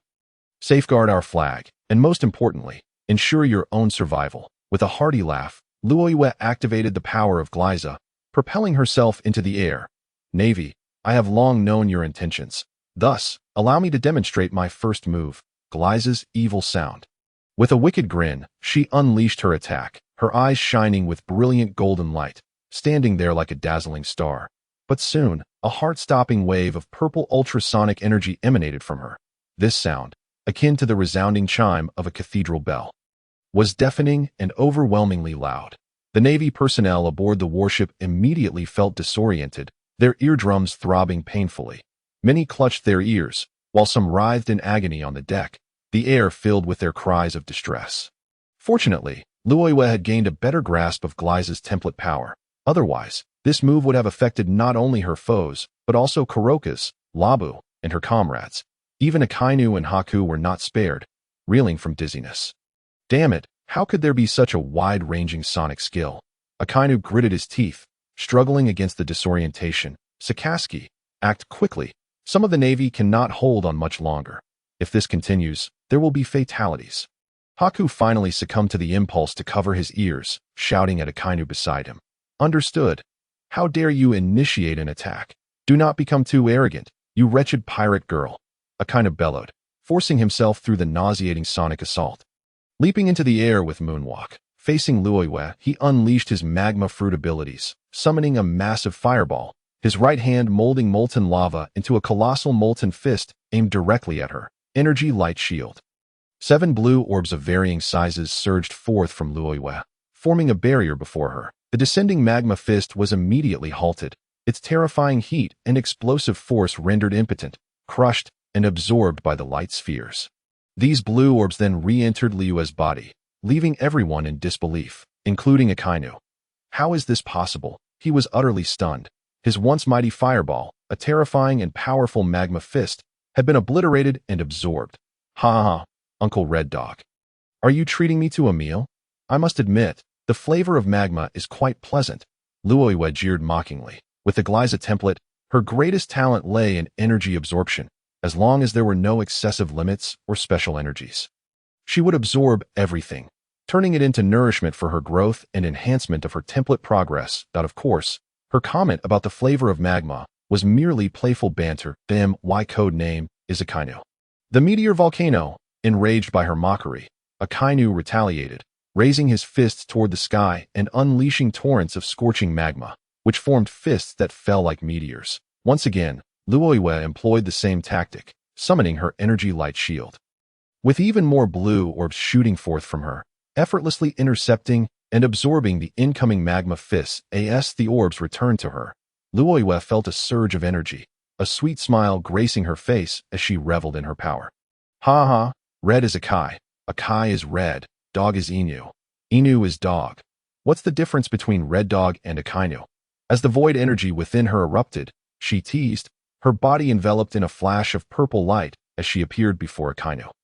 With a clenched fist, infused with a swirling black essence and crackling red lightning, the Conqueror's Haki enveloping her. Luyue unleashed a punch that seemed to shatter the very sky, the sound reverberating with the force of a cataclysm. In the very center of the blinding light, a figure was abruptly sent flying. A canoe. He had been struck by a powerful punch from Luyue. The power and effect of the Conqueror's Haki, entwined with his attack, could inflict substantial damage comparable to the internal destruction and external release of armament Haki, even against those with the ability to transform into elemental forms. Gliza's speed, coupled with a certain degree of spatial distortion, had enabled him to achieve a semblance of instantaneous movement. At that moment, Akainu was momentarily dazed by Luyue's rhetorical question. Thus, when Luyue's punch, enveloped in Conqueror's Haki, came hurtling towards him, he was caught off guard, resulting in his current predicament of being sent sprawling. Akainu quickly regained his composure mid-air. However, the surprise heavy blow compelled him to spit out a mouthful of blood. Damnable pirate girl, humiliated and grievously wounded. Akainu was incensed, unleashing a torrent of flames and a colossal magma fist in retaliation. Gliza absorbed the energy, deriving a dark, stormy force from the void, which manifested as a golden barrier before Luyue, creating an illusion as if it could absorb anything. Just like water being swiftly siphoned through a hose, Akainu's magma fist was similarly consumed by the shimmering barrier. What? Is the Marine Admiral truly this incompetent? Luyue remarked, dismissing him with an air of disdain. Stop trying to put on a brave face, you wretched pirate, Akainu retorted, his eyes nearly aflame with rage after consecutive defeats. However, he realized that long-range tactics were futile, prompting him to attempt close combat. Darkhound.as he closed in on Luyue. His arm had fully transformed into magma, stretching out to strike. The passive skill Void Body activated, and Luyue emitted a radiant purple light. Effortlessly evading the attack, she countered with a kick, enhanced with armament Haki, striking Akainu squarely in the chest and sending him reeling. A beam of Gliza's energy shot forth, forming a lightning-like ray that struck Akainu at close range. Though he hastily defended with both fists reinforced by Haki, he was still pushed back. Akainu bellowed, channeling his strength into his fists to shatter the beam. Canine Bite, Crimson Lotus, multiple light spheres shattered. Akainu retaliated with a magma fist that morphed in midair into a fierce dog head, seemingly alive and eager to bite. Luyue unleashed a barrage of light spheres that extended into light whips, swiftly obliterating the magma dog head. With a flick of her hand, the light spheres surged towards Akainu, detonating upon nearing him, engulfing him in a fiery explosion accompanied by a thunderous roar. However, suddenly, a figure emerged from the flames, Akainu. His body transformed in numerous places into magma, evidently having utilized his elemental transformation to escape. Double Darkhound. His fists ignited with magma as he charged like a bolt from a crossbow, relentlessly throwing punches at Luyue. Yet, she continued to evade with her void body, surrounded by a radiant purple aura. Hey, are you even capable? Feeling a bit weak, perhaps? Care for a cup of goji berry tea to rejuvenate? Luyue teased. The young women aboard the pirate ship erupted in laughter at her words. Meanwhile, the Marines, including Tsuru, wore expressions of discomfort and embarrassment. Of course, Tantata and Chabwa had already been taken below deck to recuperate. Ha ha, this girl is truly amusing, Kurokas exclaimed, momentarily taken aback before bursting into laughter. Yet, he was also astonished by the girl's formidable strength. She had already demonstrated power on par with an emperor. Most importantly, he had heard of the Marine Admiral's exceptional abilities, yet thus far, he had failed to inflict any harm on this young girl. What sort of powers did she possess? He pondered in curiosity. Could it be that even the powers of the devil fruit were ineffective against her? Tsuru, witnessing the scene, spoke in a tone laced with disbelief. How is it possible that even the powers of the devil fruit have no effect? Can she truly be immune to all attacks? If that is the case, the Marines are in grave trouble. Damn it, I refuse to believe I cannot hit you. Akainu, thoroughly enraged by this realization, lost all reason and unleashed his canine bite, Crimson Lotus, simultaneously striking with two magma dog heads. Yet this time, Luyue had entirely transformed into the void, and the fury on Akainu's face morphed into sheer horror as she passed right through him. Gliza's vortex unleashed a massive red-violet energy sphere, akin to a ravenous tiger pouncing on its prey, striking Akainu squarely in the back. The explosion was utterly unforeseen, and the Marines were still oblivious to Luyue's ability to launch energy attacks from behind. A conflagration erupted, accompanied by a myriad of white sparks, as Akainu was propelled away. Ah, damn it! Akainu could not help but spit out a copious amount of blood, screaming in agony. He felt a severe injury at his back, where a large portion of his clothing had been obliterated, leaving his flesh mangled, as if scorched by flames, akin to being bitten by countless insects. The suddenness of it all left him with only a vague perception through observation Haki. Realizing Luyue could indeed launch energy attacks from behind. Simultaneously, he was astonished by the sheer might of her energy attacks, which seemed to be of an emperor's caliber, possessing immense destructive power. However, it was not just this that astonished him. Akainu grit his teeth, enduring the excruciating pain, quickly stabilizing himself in midair and using the moonwalk to maintain his flight. He spun around to face Luyue. The powers of the devil fruit. My magma has no effect on her.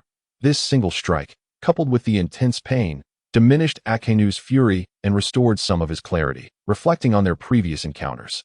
He wore a grim expression, teeth clenched. He now understood that this detestable pirate girl's void ability seemed to genuinely render her immune to all attacks. At least, his devil fruit powers were ineffective against her. Damn it! How could such a monstrous devil fruit fall into the hands of a pirate? He could not help but curse aloud, as the reality of the situation dawned upon him that it was infuriating. The enemy could strike him, yet he was powerless to retaliate. This was truly unbearable, utterly humiliating. The Zoan-type devil fruit, mythical beast, void demon Gliza, was indeed a force to be reckoned with, Akainu thought to himself. Though this notion was merely a ruse, Luyue had deliberately propagated this deception. Her power was merely a template, not derived from a devil fruit. Yet, even as a template, it did not represent the full extent of Gliza's overwhelming power. In this oceanic world, it was not something the abilities of the devil fruit could simply contend against. The two were fundamentally incomparable, akin to fragile eggs attempting to shatter a stone. How could this be? Is it truly so insurmountable? Saru voiced her astonishment. The devil fruit also proved ineffective against Luyue's abilities. At least, the magma fruit had no effect. But how many devil fruits could possibly surpass the magma fruit? A top-tier Logia, the variations in power were indeed FEWAS for her wash fruit. Despite being a specialized ability, it likely held little efficacy against Luyue, whose Haki was formidable enough to counteract her washing abilities. Why is this happening? The heavens are unjust. Why must the Marines face such an insurmountable foe? Saru lamented, a bitter smile gracing her lips as she internally screamed in despair. At this juncture, she could not help but feel a profound sorrow for the Marines, as the future appeared bleak, prompting her to voice her agony. For, as previously stated, the Marines were ill-prepared, while the Pink Hat pirates were not to be underestimated. Not only was Captain Luyue formidable, but the other girls also possessed extraordinary talents, or perhaps powerful devil fruits. At the very least, they could be considered candidates for future admirals, or even admirals themselves. Yet, Luyue, in particular, posed a challenge, without a means to counter her. The Marines would inevitably find themselves at her mercy. Luyue had already exhibited strength that was undoubtedly emperor level. Meanwhile, the other Marines remained oblivious to these truths, however, witnessing their prideful Admiral Akainu being suppressed on all fronts. Enduring numerous injuries after such a prolonged struggle, while their adversary remained entirely unscathed, even in terms of stamina, left them with an overwhelming sense of despair, the perception they held of the invincible Marine admirals, capable of clearing all obstacles for their navy, shattered before their eyes. In that moment, they felt a certain numbness, teetering on the brink of collapse. Ladies, prepare to take action. Meanwhile, aboard the pirate ship of the Straw Hat crew, Luyue's companions seemed restless, poised to strike. Yet, in the air, Luyue coldly sneered once more, stepping forward to engage Akainu. This time, her intent was palpable, as she unleashed the pent-up disdain she harbored for the Marines, both from her past life and the present, particularly directed at Akainu, whom she despised above all others in the Navy. Of course, there was another individual within the Marines she loathed just as much. Though he had yet to join their ranks, Luyue fought with a frenzy, employing Gliza's skills with fervor, sometimes even using 2 or 3 abilities simultaneously to unleash her assaults. With her observation and armament Haki having significantly advanced, she could now glimpse fragments of the future, and her mastery of armament Haki allowed her to execute internal destruction techniques with precision. Yet, she had not reached her limit. Through diligent practice and battle, she could further enhance her power and control. Haki consumed stamina akin to a bowl of water. One could not expend it recklessly, but had to learn to conserve it, using only what was necessary while retaining the surplus. Luyue's rapid mastery of these unique Haki techniques owed much to her previous life watching One Piece, where she had specifically observed training on Haki, such as Rayleigh's lessons to Luffy, and the teachings of characters like Katakuri and Kaido. Now, immersed in the pirate world, coupled with the bloodline of rocks within her and the influence of Gliza's template, she swiftly and powerfully honed her Haki. Utilizing all three forms of Haki, her observation allowed her to anticipate the next move, while her armament and conqueror's Haki unleashed a relentless barrage of attacks. For close and ranged combat, she entrusted Gliza's skills, abandoning all defenses in favor of a complete void, a distortion of space. Instantly, she rendered Akainu helpless, inflicting a barrage of pain upon him. Once capable of counterattacking, he was now forced into a defensive stance, his injuries mounting and the drain on his stamina and energy growing dire. Akainu had lost count of how many times he had spat blood. He felt utterly stifled, on the verge of tears. Longing to expel his frustration, he had never encountered such an insurmountable battle, questioning why he had to face such a peculiar opponent. Simultaneously, he realized that due to Luyue's ability to absorb his magma, her stamina loss was negligible, if not non-existent. The thought deepened his sense of frustration. Yet, he had no choice but to desperately fend off Luyue's relentless onslaught. The battle could only continue in this manner, with Luyue mercilessly dominating him. Snow Woman's Aurora. Suddenly, everyone, including Akainu and Luyue, turned their gaze towards the source of the sound. They beheld Noqigao, now transformed into her Snow Woman form, conjuring freezing energy from her mouth to unleash a freezing beam. The beam struck the sea, instantly encasing a vast expanse of water in solid ice. Sisters, charge forth and let them witness our might. Oh, Guina, as the first mate, took the lead, drawing her enchanted sword, Senkaba, and leaping onto the ice. The other girls, exhilarated, followed suit. Noqigao, Kaya, Kamen, and Asaka Shino soared through the air, with Noqiko's ribbons fluttering and snowflakes dancing around her, granting her the ability to fly. Carmen's phoenix wings, Kaya's angelic wings, and Asaka Shino's lightning wings also enabled them to take to the skies.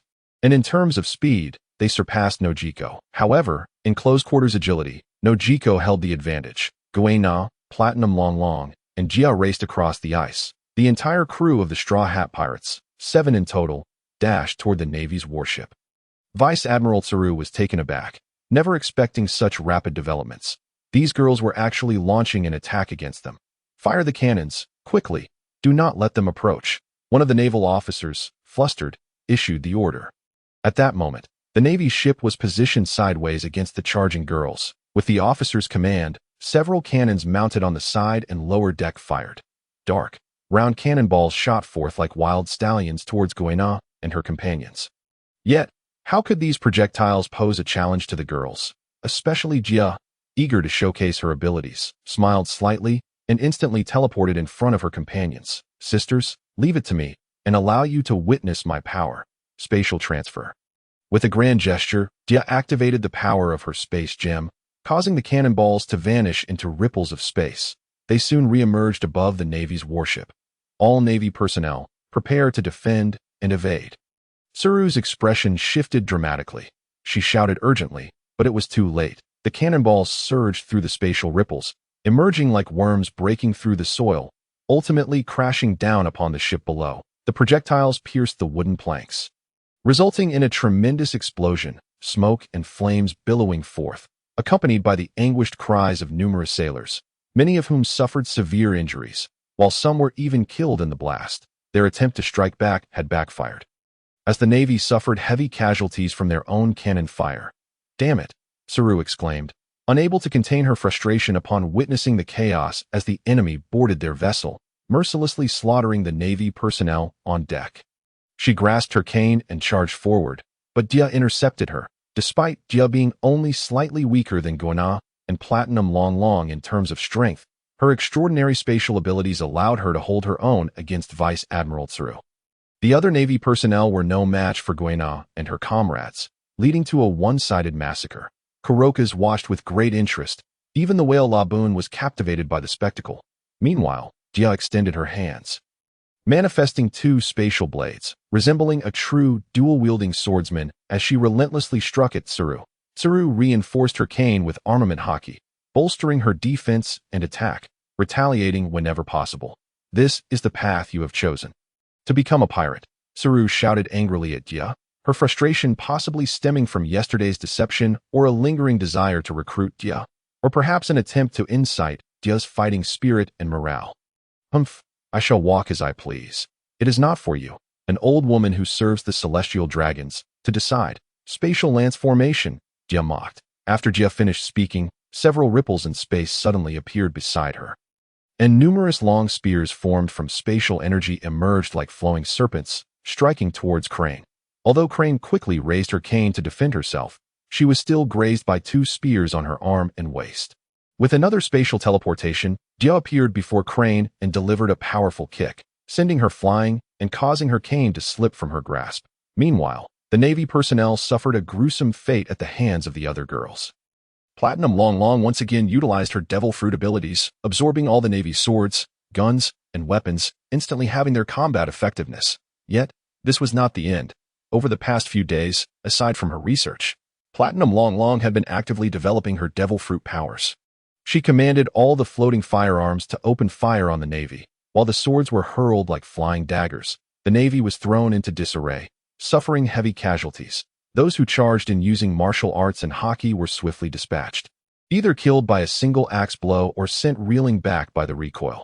Guina moved swiftly among the Navy, akin to a nimble cheetah, wielding the magic blade Qianren, each strike claiming the life of a Navy soldier. For those slightly stronger, activating just a few techniques of the magic blade Qianren sufficed to eliminate them effortlessly. Kamen, Noqigao, Koya, and Chao Tian Shino occupied the skies, wielding their elemental powers of fire, ice, lightning, and lasers, demonstrating what true firepower suppression meant as they overwhelmed the Navy. Koya extended her fingers, continuously shooting lasers. Kamen conjured fireballs with a flick of her hand and hurled them below.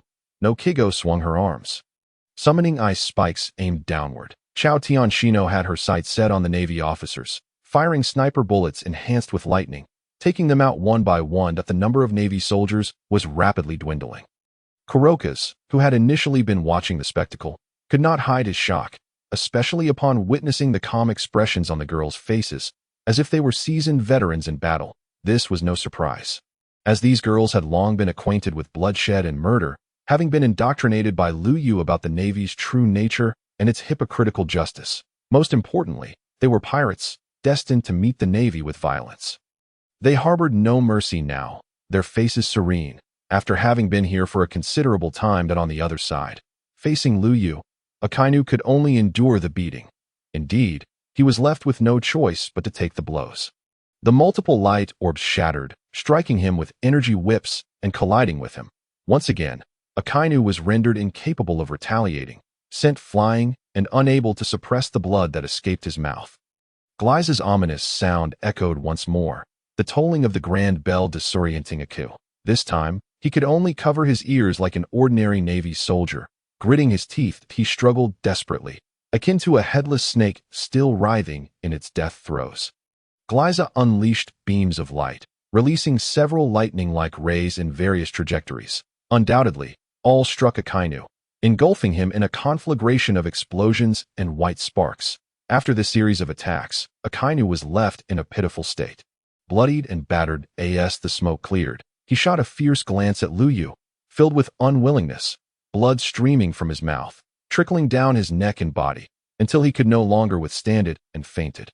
Not even a single harsh word escaped his lips as he fell toward the tranquil sea below, like a goose that had been shot in the head, crashing to the ground or plunging directly into the water.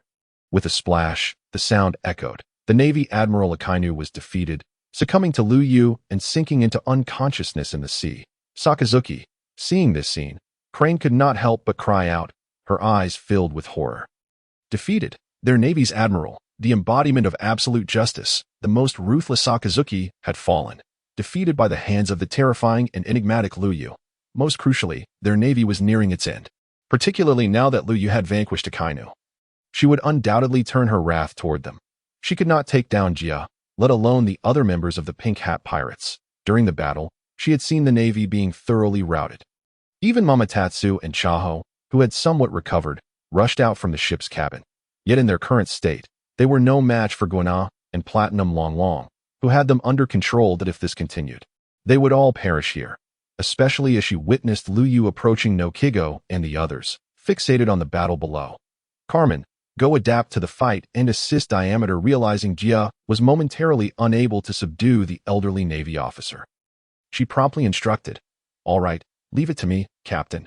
Following the command, Carmen ceased hurling fireballs below. With a flap of her phoenix wings, having transformed into her phoenix human form, she swiftly ascended to the deck of the Navy ship, joining Jia in the assault on Crane. Although her strength was at most that of a Navy headquarters colonel, and she could not match Jia or Crane, with Jia's spatial power as support. Carmen's own phoenix powers were formidable, allowing them to gradually gain the upper hand against Crane. Damn it, Crane gritted her teeth, desperately holding on. Yet deep down, she was contemplating surrender. The Navy could not afford further casualties, especially needing to rescue Sakazuki from the sea immediately. They could not lose a powerful admiral like him so easily. However, the next moment, her wavering thoughts would soon come to fruition. Long, reduce their numbers. Guina swiftly struck 3 times, forcing Mamatatsu back, then kicked her away and addressed Platinum Long, who was suppressing Chaho. "All right, let's work together." Platinum Long simultaneously activated her armament and counterattack, cleaving Chaho back with an axe, revealing a smile as a response. "Huh!" Both women shouted in unison, and in the next moment, before Crane, Chaho, Mamatatsu, and even Kuroka's, who were all in disbelief, they unleashed their awakened Conqueror's Haki. The simultaneous release of 2 Conqueror's Haki dealt double damage. Guina and Platinum Long were no ordinary individuals, and their Haki was extraordinary that as their Conqueror's Haki erupted, the Navy personnel on the ship, who had been barely holding on, suddenly felt dizzy, unable to withstand the pressure. Their eyes rolling back, bang, bang, they all collapsed to the ground, losing consciousness. Though these individuals were elite Navy soldiers, they could not endure the simultaneous intimidation of 2 extraordinary Conqueror's Haki. With this, only Crane, Mamatatsu, and Chaho remained among the Navy. Conqueror's Haki? Mamatatsu gazed at Guina with a look of shock, muttering in disbelief. "How is this possible?" Chaho looked at Platinum Long, her expression one of incredulity. How could it be? They both possessed Conqueror's Haki. Crane's face also wore an expression of disbelief, as if she could not fathom what was unfolding before her. This was indeed the case. Anyone possessing Conqueror's Haki typically harbored royal potential or ambition of their own. If so, how could they be subservient to others? Even awakened newcomers would not act in such a manner. Due to the pride that resides within them, the trio of advisors, he, is genuinely eager to inquire about Guina and Baijin Long. You all possess ambition and the Conqueror's Haki. Why then choose to rely on others? However, if Baijin Long and Guina were to discern their thoughts, they would undoubtedly respond with a smile. Who says that ambition cannot flourish within a pirate crew, creating a sisterhood? Ladies, let us unite and eliminate these 3 rascals. Noqigao proposed from above. Agreed. The remaining ladies, excluding Luyue, quickly nodded in affirmation, signaling their readiness to take action. They were all prepared to engage wholeheartedly, which startled the remaining trio of advisors, their expressions filled with horror. They understood full well that their 3 would stand no chance against the 7 before them. Particularly Luyue, who possessed the capability to single-handedly defeat all 3 of them. "Wait," he shouted loudly, directing her words at Luyue. Luyue snorted dismissively, yet gestured for the ladies to halt. The girls ceased their advance, for they were astute enough to have anticipated the unfolding situation. "That we surrender," he gritted her teeth, expressing her reluctance. She had not expected her previous thoughts to manifest so swiftly. Yet, their current predicament left her no choice but to capitulate, for Sakazuki must be rescued immediately. Moreover, the current situation did not permit them to continue fighting. They were outmatched. This appears to be a rare instance in which you directly declare your surrender. And it seems to be your most humiliating one yet. Kuroka's could not restrain himself from mocking. It was delightful. Seeing the Navy reduced to such a state, suffering heavy casualties and now being forced to concede. Especially when observing the Navy's lineup. He had personally come, accompanied by a Marine Admiral, a Kainu, along with hundreds of elite Marines and 2 Vice Admirals. Yet they faced such a dismal defeat. Would this news spread across the seas? He was uncertain, but the Navy's so-called justice and dignity had been trampled, a stark reality before his eyes. He shot Kuroka's a fierce glare, but she could only watch Luyue with profound resentment. After all, she well understood that the authority to decide now rested in Luyue's hands, the hands of the victor, not those of the vanquished. In this vast ocean, the rule remains. The victor is king. The vanquished are the outlaws, and the strong dictate the fate of the weak. They could only resign themselves to fate, awaiting the other's judgment. That I accept your surrender. I shall grant you half an hour to recuperate. After which I will present my terms, Luyue announced with a meaningful, somewhat sinister smile. Meanwhile, the first task of this encounter had already been accomplished, for she had bested a canoe, who was now submerged in the sea. However, the second task remained unfulfilled. It would be a profound humiliation. She had yet to insult the Navy, and thus could not consider her mission complete. For now, she would allow the Navy to gather themselves. At least to retrieve that dog Akainu from the water. Luyue harbored a deep disdain for Akainu. Having long harbored murderous intent toward him, he simply had to die. Yet, she was aware that eliminating him outright would be too merciful. It would bring her greater pleasure to toy with him over time. Just like the Navy, whom she loathed, she had no intention of ending them swiftly, as she lacked the power to do so. Instead, she would continue to play with them while strengthening her crew's capabilities, which was of utmost importance. Upon receiving permission, although Luyue would subsequently present her conditions, he felt a sense of relief both internally and outwardly. Though resentment and dissatisfaction lingered within her heart, the same could be said for Mamotu and Chafan, who were in an even worse mood. Naturally, after having been thoroughly defeated and taken captive, they had become pawns for the exchange of resources from the Navy. They initially thought their formidable Navy lineup could subdue and capture the enemy, only to find themselves in such a woeful predicament. Their expressions mirrored their discontent and bitter smiles. However, the 3 had no choice but to swiftly begin cleaning up the aftermath.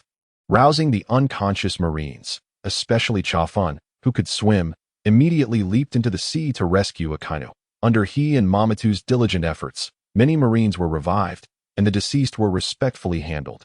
The revived Marines received medical attention, while those severely injured were treated accordingly. The unconscious and gravely injured Akainu was soon brought back by Chafan, both of them completely drenched from the ocean. Hati this time, Luyue instructed the ladies to return first. Unlike her, who could absorb energy to maintain her vitality, the others had expended considerable energy during the earlier battle, despite sustaining little injury. Thus, it was best for them to rest. Consequently, all the ladies, including Guina and Bai Jin Longlong, returned to the pirate ship, leaving Luyue alone to observe the Marines below. Kuroka's and Lab, as bystanders, continued to watch from the sidelines. Kuroka's, in particular, was far more astute than the straightforward Lab. He possessed thoughts akin to those of ordinary humans, enjoying the spectacle. Now perched atop the lighthouse, he observed the unfolding drama while sipping tea and munching on snacks. Yet, the anticipation in his eyes was impossible to conceal. He eagerly awaited how Luyue would treat the Navy. Simultaneously, he was struck by astonishment. This young girl was no ordinary individual. In terms of ability, demeanor, and strength, she was exceptional. Yet, doubts lingered in his mind. Could it be that Luffy and his crew were not the pirates they were awaiting? No. That straw hat undoubtedly belonged to Roger. Shanks had given it to him, and the Straw Hat Pirates were certainly the crew they awaited. As for this so-called Pink Hat Pirates, while the name bore a resemblance, and their flag and trajectory seemed similar, they were likely just another group of aspiring, freedom-seeking pirates in these waters. Much like this group of young ladies. Kuroka's pondered. He shook his head, still convinced that it was Luffy who was the pirate they awaited. He remained oblivious to the astonishing deeds Luyue would soon perform across these seas, actions that would send shockwaves throughout the entire ocean. Time flew swiftly, approaching noon. At last, the Navy had completed their adjustments. All corpses and blood on the deck had been properly managed, and the awakened Marines received the necessary medical care and recovery. Akainu, too, regained consciousness, yet his complexion and condition were dire. He had sustained the most severe injuries. Luyue's previous attacks, wild as a rabid dog, were no jest. They had been utterly reckless, forcing Akainu into a position of defense. Now seated in a chair on the deck, he underwent medical treatment while attempting to stabilize himself. He fixed his gaze upon Luyue hovering above. Truth be told, even as a Yonko, now a captive and at the mercy of others, he would still glare back with a fierce and venomous gaze. This exemplified his unwavering brand of absolute justice in dealing with pirates. However, as he observed Luyue, memories of their prior clash flooded back. His magma attacks, both close range and long range, failed to inflict any damage. His techniques, including the 6 styles and Haki, had either passed through her or been evaded, leaving him with only the option of passively enduring her assaults, all of which were of an emperor's caliber. At this moment, Akainu could not muster his usual ferocity. Instead, he regarded Luyue with a wary and grim expression, a flicker of fear lurking within him. How could one describe this? The iron-willed Admiral had been thoroughly intimidated and wounded by Luyue during their earlier encounter. Of course, the primary focus remains on Liyue's void abilities, rendering her immune to all forms of assault. There is simply no way to counter her. They are left with no choice but to acquiesce. However, soon, Liyue will make them acutely aware of what true humiliation entails, what it means to be utterly disgraced. Seeing that the situation was nearly resolved, Advisor he took note that even the damage sustained by the warship during the previous battle had been fully repaired. Allowing for an immediate departure, taking a deep breath, she stepped forward and addressed Liyue, who hovered above. State your terms. She knew it was time for this moment to unfold. The opposing party now held the power to impose conditions upon them, for they were the vanquished. Yet, the words that Liyue uttered next nearly shattered the morale of the entire navy present, as fury, shock, and despair overwhelmed their hearts, including those of Coloca's, Labu, and even Liyue's companions. They were all taken aback by Liyue's subsequent declaration. My terms are simple. Every single Navy personnel present must kneel before me like dogs and shout to the heavens. The Navy is but a pack of worthless curs. Liyue spoke with malevolent intent. Her gaze fierce and merciless, her face adorned with a chilling smirk that exuded disdain and contempt for the Navy. This was the very definition of extraordinary humiliation. Wasn't it all about preserving face? Wasn't it about clinging to so-called dignity and hypocritical justice? Today, Liyue intended to trample upon the dignity of these Navy men, to mercilessly crush their so-called justice into the ground. Rumble, rumble, done in that moment. Whether it was the Navy, Liyue's companions, or Coloca's and his whale, all stood frozen in place, as if turned to stone, utterly motionless. They were all stunned by Liyue's words, or rather, by her actions. The primary shock stemmed from the sheer ruthlessness with which Liyue treated the Navy, representing a true affront to their honor. Realizing the implications, the Navy soldiers felt as if they were being roasted alive on a spit, experiencing a level of humiliation they had never known before. Now that the reality dawned on them, their faces contorted with pain and anger, their rage boiling over to the point where they wished they could tear Liyue apart if a glare could kill. Liyue would have been slain by the ferocious stares of these Navy men. Yet, such an occurrence was utterly impossible. This is unacceptable. He ground her teeth, her eyes fixed on Liyue with unwavering determination. Though her heart was consumed by fury, "You insufferable pirate girl, do not go too far," Kuina shouted with reddened eyes, vehemently refusing to allow such a thing to transpire. This girl is truly merciless. Peach Rabbit and Cha Og remarked in succession, their eyes glinting with predatory intent. Ladies, prepare for battle at any moment, Guina declared, her gaze sharpening at the unfolding scene. Although she too found Liyue's actions ruthless, there was no doubt she supported her. After all, the Navy was not a benevolent force, especially after Luyue had recounted the Navy's numerous transgressions and hypocritical deeds upon the seas. Pirates in the Navy were destined to be adversaries, and thus, their actions were justified. After all, if the roles were reversed, the Navy would undoubtedly be far more brutal. The ladies promptly assumed their combat stances, while no one noticed, as Platinum Long engaged in subtle maneuvers. Spatial transfer. Gaia once again activated the spatial gem, harnessing its energy to teleport everyone onto the deck of the Navy warship. The ladies swiftly resumed their battle stances, Guina brandishing her enchanted sword. Qianren, towards the Navy. Platinum Long wielded her axe, pointing it menacingly at the Navy, while her other hand aimed a light cannon at them. Meanwhile, her covert actions continued unabated. Kamen, and Noqigao each entered their respective transformed states: angel form, phoenix beast form, and snow woman form. A burst of golden lightning enveloped Shino Chao.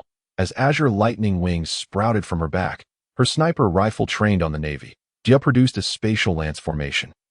Extending energy lances from the spatial fluctuations, aimed at the Navy. The previously enraged Navy now felt a twinge of trepidation. Even Akainu and he shared this apprehension, yet their greatest concern was not with the girls before them, but with Luyue hovering above, who had also assumed a formidable stance. Luyue unleashed a barrage of multiple light spheres, several purple orbs floating ominously beside her, exuding an overwhelming pressure. Observing their frightened expressions, Luyue, who had initially been enraged, now emitted a scornful snort that if you refuse, very well, let us continue to battle. That I trust the Navy would be more than willing to sacrifice a vice admiral, 2 rear admirals, and a chief advisor, along with so many elite troops in these waters. Her meaning was unmistakable. Defy her, and they would continue to fight, for the advantage lay with them. Hearing her words, the Navy gritted their teeth in frustration. However, a deeper sense of dread took root, for they understood all too well that they were not the opponents they faced. Continuing this battle could very well lead to their demise in these treacherous waters. He and Akainu bore expressions of deep concern. Liyue's message was clear: choose between life and dignity. Moreover, should they perish here, it would signify a tremendous loss for the Navy: a vice admiral, 2 rear admirals, and the esteemed advisor he, all falling in this place. The Navy's strength would be drastically diminished, vulnerable to the numerous forces that opposed them, eager to exploit the opportunity to strike. Recovering from such a devastating blow would not be a swift endeavor. Contemplating these factors, the Navy found themselves wavering between the concepts of dignity and life, a choice they had to make.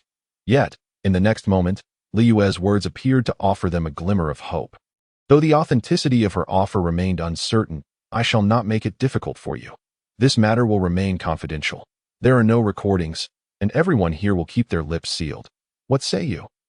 Luyue said with a cold smile, simultaneously retracting 2 of the purple orbs. Upon hearing this, the Navy began to stir, including Akainu and his associates. After all, if this incident were to remain undisclosed, what harm would it be to concede a little? Are you certain you will keep it a secret? No, it is you who must not disclose this, he interjected, questioning the trustworthiness of their adversaries. That in her eyes, not a single one among these girls could be deemed trustworthy. If you don't speak, I want to speak, and no one will speak. Who will ever know? Besides, do you see any surveillance den mushy around? Furthermore, the 8 of us can swear an oath. Liyue feigned a benevolent demeanor, offering a disingenuous smile. Captain Liyue of the Powdered Hat Pirates, swear not to disclose this matter. Swiftly, she led the oath, and the other girls followed suit. Guina, Vice Captain and Swordswoman of the Powdered Hat Pirates, swear not to disclose this matter. Platinum Long, the scientist and 3rd in command of the Powdered Hat Pirates, swear not to disclose this matter. Noqigao, Navigator of the Powdered Hat Pirates, swear not to disclose this matter. Kaia, Ship Doctor of the Powdered Hat Pirates, swear not to disclose this matter. Kamen, Chef of the Powdered Hat Pirates, swear not to disclose this matter. Shino Chao, Sniper of the Powdered Hat Pirates, swear not to disclose this matter. Jia, Shipwright of the Powdered Hat Pirates, swear not to disclose this matter. Following this, the Navy conducted a quick inspection, confirming the absence of surveillance den mushy or similar devices. They also issued a warning to Kalokas, instructing him not to speak of this incident. As for Labu, well, a mere island whale could not even utter a word. How could it spread news? Taking a deep breath, still feeling the sting of humiliation, gritting her teeth, even Akainu bore a look of deep-seated unwillingness and resentment. The 4 of them, along with the remaining Navy soldiers, ultimately knelt down, prostrating themselves on the deck like dogs. In unison, they proclaimed, "We, the Navy, are but worthless curs." Upon uttering those words, many among the Navy were reduced to tears of humiliation. Akainu and his companions even bit their lips until they bled, crimson rivulets cascading from their mouths. However, what awaited them was none other than the entire crew of the Straw Hat Pirates, all 7 members, accompanied by the incessant mockery of Kurokas. Yet now, they could only endure it over. Crane raised her head, gritting her teeth, appearing as though she might devour the very beings before her. Of course, stand up. I keep my word. You Navy personnel may leave now, Luyue remarked with a smile, as the notification sound of the system echoed in her mind, signaling the completion of the second task and the acquisition of her reward. Thus, having had her fill of amusement, she decided it prudent to let the Navy depart hastily. After all, it was primarily a matter of out of sight, out of mind, as she wished to avoid further encounters with them. She still intended to converse with Kurokas and glean some information. Let us depart from this place. Having received permission, Crane was eager to vacate the area, promptly rising and turning away. The other Navy personnel shared her sentiments, quickly retreating in a disheartened manner. After all, they were the vanquished, having committed an act of such disgrace, watching the naval vessel gradually recede from the horizon. Liyue and Baijin Longlong could scarcely contain their laughter, though they still had to stifle it, considering the formidable presence of the Navy. Although they were now quite distant, it was likely they could still be heard.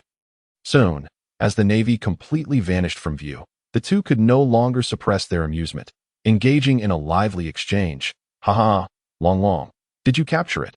Ha ha. Of course, the entire process, with no blind spots, was thoroughly documented from their dialogue. It was evident that they had seemingly recorded everything that had transpired. But didn't the Navy already investigate? There shouldn't be any surveillance, Snail, Guina inquired with a puzzled expression.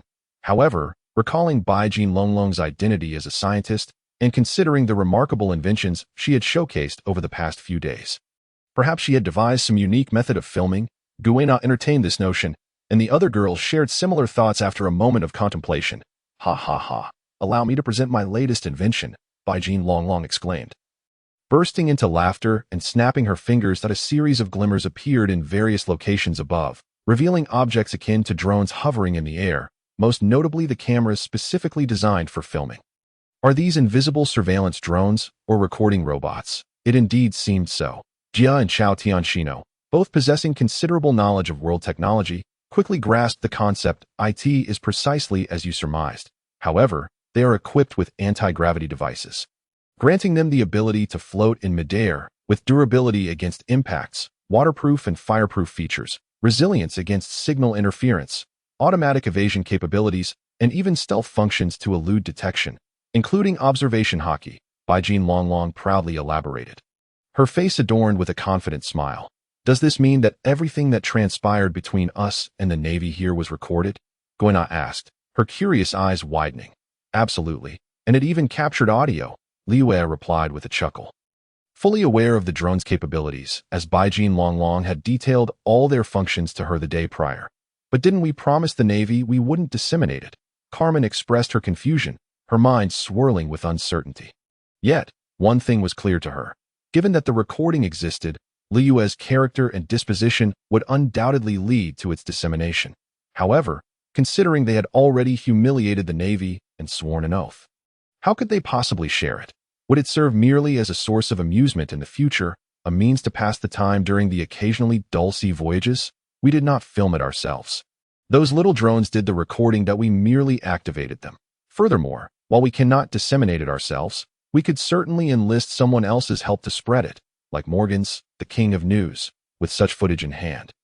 I am sure he would gladly assist us, Liyue shamelessly proposed, her words bordering on audacious that in truth, she had been quite clear. She only stated they wouldn't spread it themselves, without mentioning they couldn't seek others to do so. They were merely a group of women indulging in a little mischief. What of it? All her companions exchanged exasperated glances, ultimately giving Liyue a collective thumbs up, acknowledging her cleverness. Ha! What a cunning and amusing little girl you are. Kurokas, having overheard, was momentarily taken aback. What? Such a maneuver. The Navy has truly been outsmarted. He couldn't help but burst into laughter, envisioning the humiliation the Navy would face, echoing across the seas. After all, the Navy's reputation had been utterly tarnished this time. Liyue intended to hand over the recorded footage to Morgans later. She requested Guina to report on their battle accomplishments and any losses incurred. Guina promptly approached, informing her that this encounter with the Navy had resulted in minimal losses. However, it was to be expected, as the battleground was on the Navy's ship, not on their turf, and the girls had emerged from the conflict largely unscathed. Thus it could genuinely be said there were no significant losses. As for their accomplishments, they were quite straightforward. They had effortlessly defeated the Navy, culminating in a resounding humiliation for them, an ideal outcome. Not to mention, they had secured the 2 billion berries, at least a ton of sea prism stone, and the permanent log posed to Gaia Island. Senpai, may we linger here for a while? We wish to host a victory banquet, Luyue requested, glancing at Kuroka's atop the lighthouse. Certainly. That's no issue, Kuroka's readily agreed. The prowess exhibited by Luyue and her companions had earned his respect, particularly Liyue's ability to manipulate the void, which astonished him even more than Jia's spatial abilities. The way they had bested the Navy brought him great satisfaction, and he relished the lively atmosphere reminiscent of the last visit from the Straw Hat crew.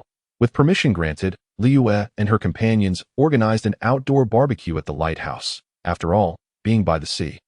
A barbecue was the ideal choice, especially as midday approached, serving as their lunch. Carmen, skilled in barbecuing, showcased her culinary talents, and the food prepared with phoenix flames seemed to taste even better, observing her companions thoroughly enjoying their meal. With expressions of sheer delight, and receiving acknowledgement from Kuroka's and Labu, Carmen felt elated, prompting her to pour even more effort into her grilling. The ingredients were plentiful, predominantly meat, particularly that of sea kings, alongside some vegetables, as certain grilled vegetables could be quite delightful as well. However, while they reveled in joy, the Navy was in for a difficult time that moment. In the Navy headquarters, Sengoku was immersed in paperwork, reviewing a multitude of documents that required his personal approval. After perusing them, he would authorize those he agreed with a simple stroke, while rejecting others with a cross or comment as the fleet admiral. His duties often left him swamped. To make matters worse, he was constantly subjected to the sound of someone munching nearby, hard food being bitten into, the teeth crunching relentlessly. Unable to endure any longer, Sengoku abruptly stood up, slamming the table, and shouted at Carp, who was lounging on the sofa, still munching on senbei. Bang! Carp, you old fool, get out of here to eat. Don't disturb me. Wait, that's my senbei. Leave some behind before you go.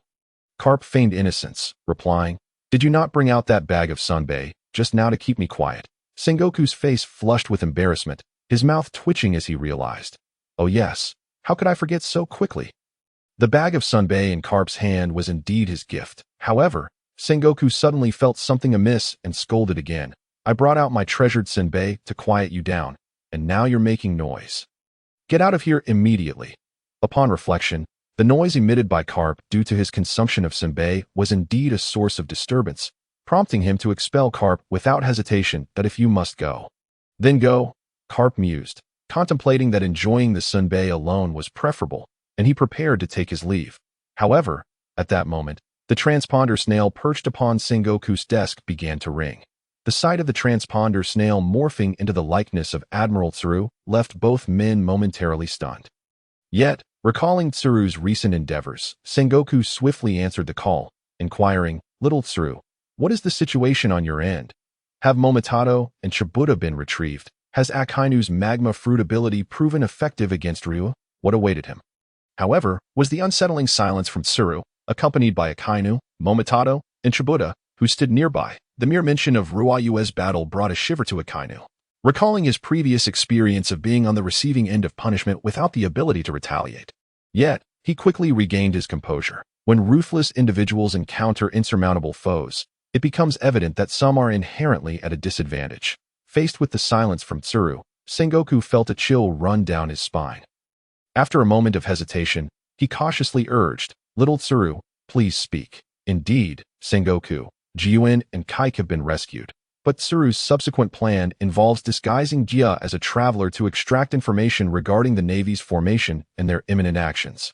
Akainu's abilities were utterly ineffective against Ryu, who delivered a thorough beating to him. Moreover, they faced a significant assault from the Pink Hat Pirates, resulting in substantial casualties for the Navy as the grim details unfolded. Both Sengoku and Carp fell into a profound silence, particularly when confronted with the disgraceful humiliation suffered by the Navy, culminating in their kneeling and uttering such words. Sengoku could no longer contain himself, spitting blood as he collapsed to the ground.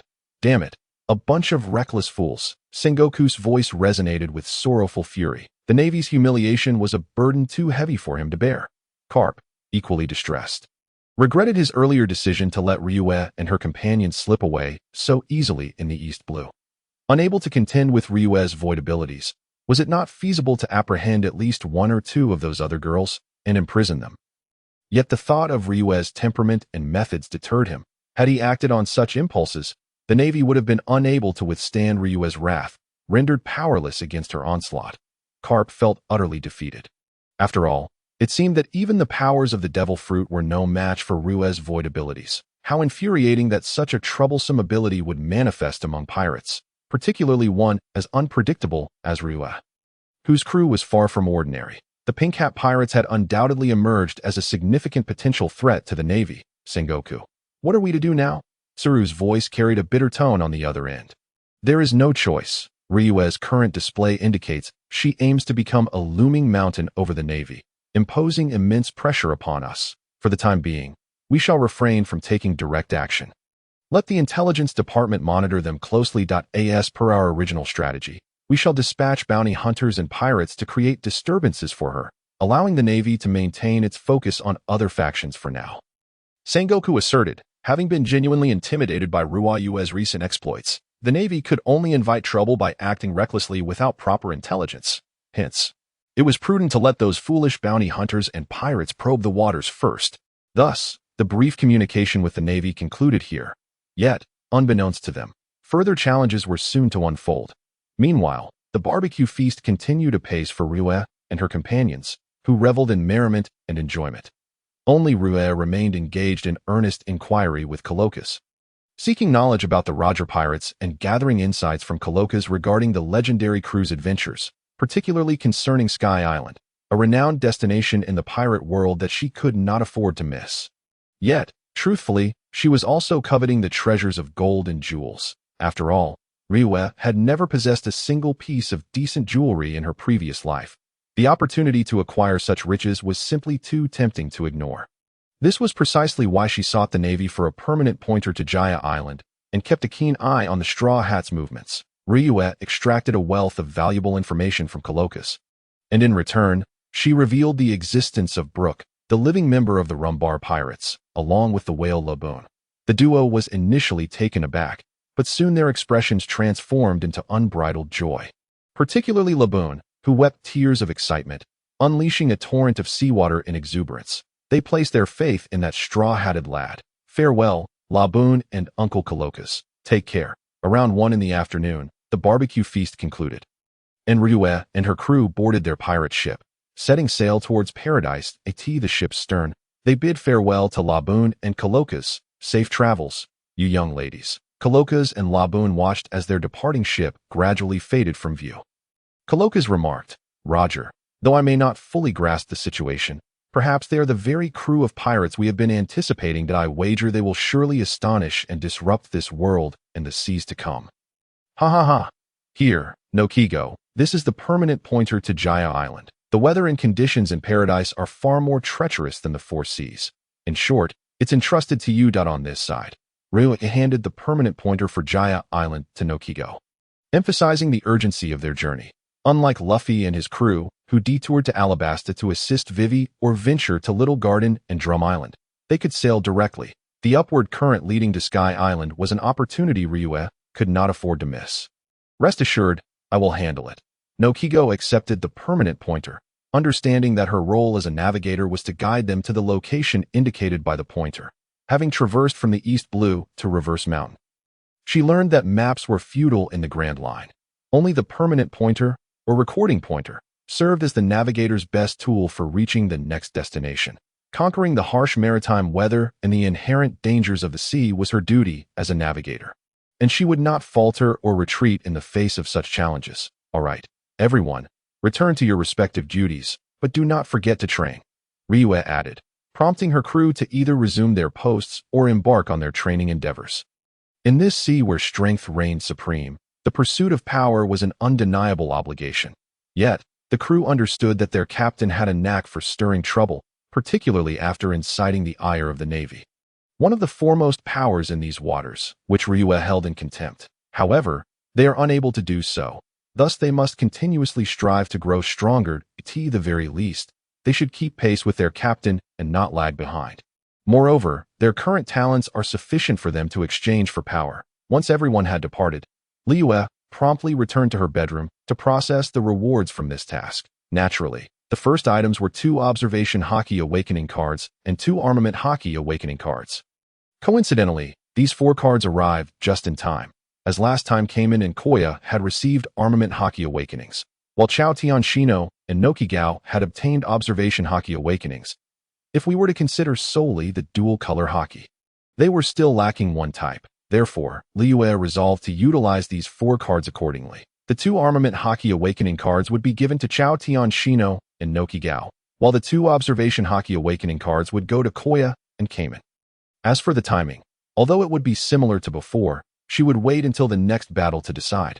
Furthermore, awakening Haki through normal training and combat is a common occurrence. Otherwise, she wouldn't have acted as she had previously. Next, it was time to consider the time training room. Liyue gazed at a small room within the system space and spoke. She had no intention of removing it, as it was already larger than her own bedroom. And bringing it out would risk it bursting forth. Even placing it on the deck would be too conspicuous. Thus, she decided to wait until they acquired a new ship. For now, Liyue had to set this aside. However, the other 3 manuals were considerably smaller, and she promptly retrieved them. Moreover, upon completing her task, the contents of these 3 manuals had already been confirmed. What were they? The 3 manuals appeared no different from ordinary books. Both the cover and the inner content were made of paper. The pages were white, while the exterior was predominantly blue, each bearing a line of large lettering. The titles inscribed on the 3 manuals read, Angel's Sacred Spear Technique, Phoenix Kicking Technique, and Snow Woman's Multipurpose Staff Technique. The system is truly wonderful, Liyue remarked with a meaningful smile upon seeing these titles. That it was obvious, had it not been for the system's thoughtful design. Why would the names of these 3 martial arts manuals be related to Noqigao and her companion's devil fruit abilities? Furthermore, upon flipping through the manuals, Liyue discovered that each contained teachings for a spear technique, a kicking technique, and a staff technique. Notably, the staff technique was quite versatile, encompassing nunchaku, short staffs, and long staffs.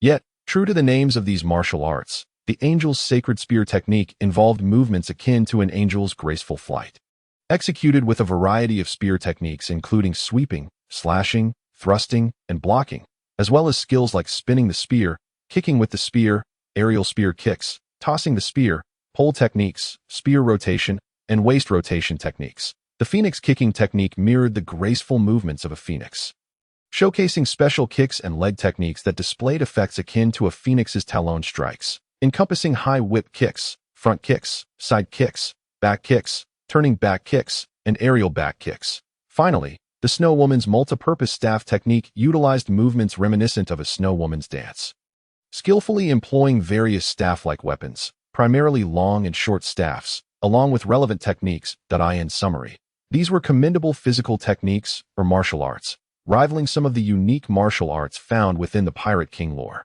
After a while, Liyue planned to present these 3 manuals to Noqigao and her companions. Feeling satisfied with how she had managed the rewards, feeling a touch of drowsiness, Liyue indulged in a sweet afternoon nap.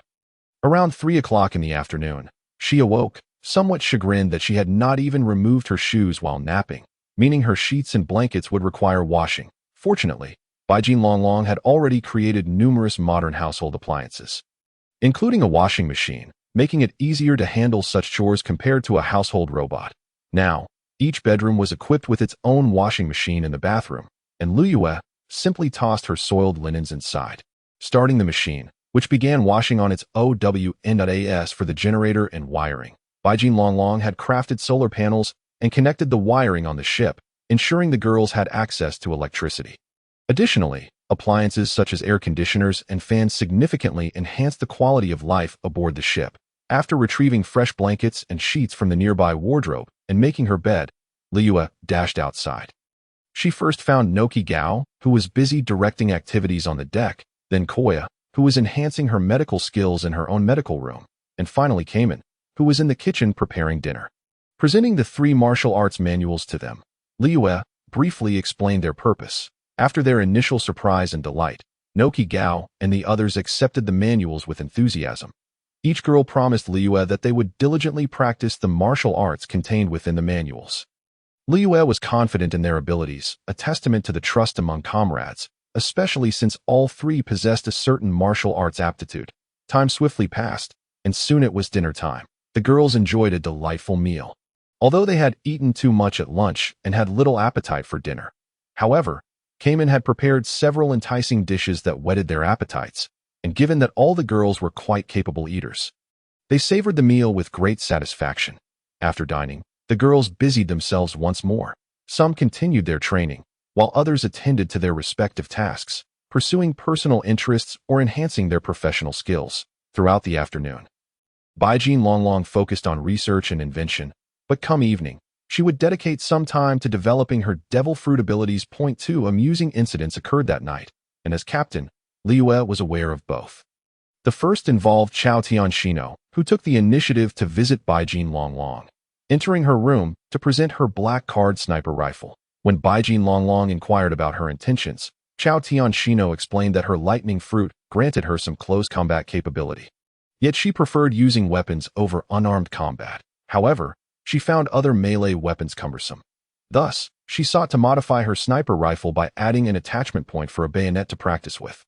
Upon learning of her purpose, Baijin Longlong readily agreed, considering it a minor task. Yet, Liyue reminded her that to better equip Chao Tianxino against devil fruit users, using sea stone, which is significantly harder than many metals, for the bayonet could be advantageous. After contemplating this suggestion, both Chao Tianxino and Baijin Longlong agreed that it was an excellent idea. The second incident involved Jia, who could conjure dual blades of spatial energy from her hands, akin to a dual-wielding swordsman. However, her swordsmanship was still quite rudimentary, resembling that of a beginner. Consequently, she sought out Guina to learn some sword techniques. They were all good friends and sisters, Guina agreed. Being somewhat proficient in dual-wielding techniques herself, in fact, she could be considered an expert. If she had a sword of comparable quality to the famed magic sword Thousand Blades, executing a dual-wielding technique would pose no challenge. Guina began to instruct Jia, and Liyue was thoroughly pleased with this camaraderie among companions. Meanwhile, that evening, Noqigao and the others also found time to practice their newly acquired martial arts after wrapping up their respective tasks. In summary, the strength of the Pink Hat Pirates had received a significant boost. Liyue too experienced her own growth or gained new abilities. Observing the actions and initiatives of her companions aboard the ship filled her with satisfaction as she returned to her room. Standing on a small patch of empty floor, Liyue smiled, extending her right hand, followed by her index finger. Soon, an astonishing scene unfolded, certain to leave those nearby in utter shock. A small, searing pool of molten lava appeared atop Liyue's fingertip. To my surprise, Gliza's unique ability to absorb and replicate had enabled me, after absorbing a significant amount of Akainu's magma today, to gain mastery over this formidable element. With a smile, Liyue shared this astonishing revelation. As she had mentioned earlier, during the morning battle, whenever Akainu employed ranged attacks, Liyue utilized both the energy shield and Gliza's absorption abilities. These skills served not only for defense, but also functioned purely as absorption techniques. Much like the void that devours all, the principle remained the same. However, it was precisely due to the extensive absorption of magma earlier that she now possessed the capability to control it. In the world of Ultra, Gliza typically acquires the skills and abilities of other beings through consumption. Yet, Liyue's Gliza power does not belong to the realm of true monsters, but rather serves as a template. It bears resemblance without actual transformation. Otherwise, each time Liyue employed it, she would undoubtedly emit Gliza's characteristic sounds and monstrous gait. The process of absorption and replication had undergone modifications. Liyue absorbed Akainu's magma, thus acquiring the capacity to wield it. Although Liyue retained Gliza's original replication and absorption abilities, she was capable of digesting a character or creature from the pirate world within her own internal void space, slowly assimilating their abilities and skills. Yet, with this newfound ability, as long as sufficient energy was absorbed, she could also master those capabilities. However, this was merely a new ability derived from Gliza's template rather than the original power itself. Hence, Liyue only replicated Akainu's magma abilities and did not replicate his magma fruit techniques. Nevertheless, this posed no challenge for Liyue, a vibrant young woman of the 21st century with a remarkably vivid imagination. Developing new techniques was a trivial matter for her. In summary, this battle had yielded considerable gains for Luyue. Following this, she intended to diligently train her Haki, Gliza's abilities, and further refine her control over magma. Yet, before embarking on that journey, there was one task she needed to accomplish. She retrieved her snail phone and promptly dialed the hotline of the World Economic News Agency. Lacking Morgan's private number, this was her only recourse. However, the intent and practicality remained unchanged. "Hello, this is the World Economic News Agency. How may I assist you?" came the polite response from the other end of the line, where a hot air balloon, drawn by birds, floated above the pitch-black night clouds. An employee of Morgan's. More accurately, it was the operator, who spoke with commendable courtesy. This exemplified a certain professional demeanor. "I will promptly send over a video recording of the events that transpired this morning.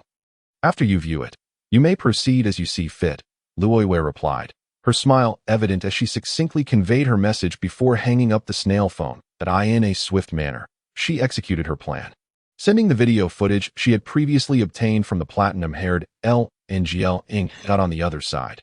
Her enigmatic actions left the operator momentarily bewildered. It wasn't until he received the video that realization struck him. "TCH, probably just another pointless video," he muttered disdainfully, preparing to watch while dismissing the content as trivial, having seen far too many such unremarkable recordings that yielded no benefit to their agency. Yet, these hotline operators often possessed an inexplicable confidence. However, he soon found himself unable to maintain his nonchalance, especially as the video progressed and time stretched on. The expression on the operator's face transformed from initial disdain to utter disbelief, eventually culminating in sheer horror. Once he regained his composure, he scrambled, carefully clutching the invaluable video recording, and rushed to find their president. Morgan's, one of the 6 emperors of the dark underworld of the current pirate world, and the president of the World Economic News Agency, known as Big News, possessed the ability to transform into an albatross or a hybrid form. Having consumed the animal-type bird fruit, albatross model, he could communicate with birds and control certain common avian species, which enabled him to establish a vast news network. If one were to describe Morgan's dream, it would be to broadcast every significant event occurring across the seas, ensuring that everyone became aware of them. In his eyes, such occurrences should never be concealed, but rather should astonish the masses. If Morgan's were placed in Liyue's previous world or other realms, he would undoubtedly be regarded as an exceptional broadcaster. In no time, this Birdman received the video footage delivered by the operator. Upon viewing it, Morgan's face lit up with joy. "Haha, this is indeed big news. The naval chief of staff and the admiral have been defeated. Such a terrifying devil fruit exists in this world. The Straw Hat Pirates are undoubtedly the most captivating and powerful pirate crew of our time, and the Navy has knelt like dogs. Ha! This sea is about to become lively once more because of me." After expressing his exhilaration, Morgan's immediately began drafting the news report that would undoubtedly send shockwaves throughout the seas the following day. He placed immense importance on this report, opting to write it himself, pouring out his excitement and ideas onto the page. After some time, he finally completed it and personally rushed to the printing room, urging his staff to expedite the printing process. Quick, quick, quick. Everyone mobilize. I want this report disseminated worldwide." By the following morning, the Revolutionary Army, the 4 emperors, the 7 warlords, and even the Navy and the Straw Hat Pirates would all come across this report. Time flew by, and soon a new day dawned.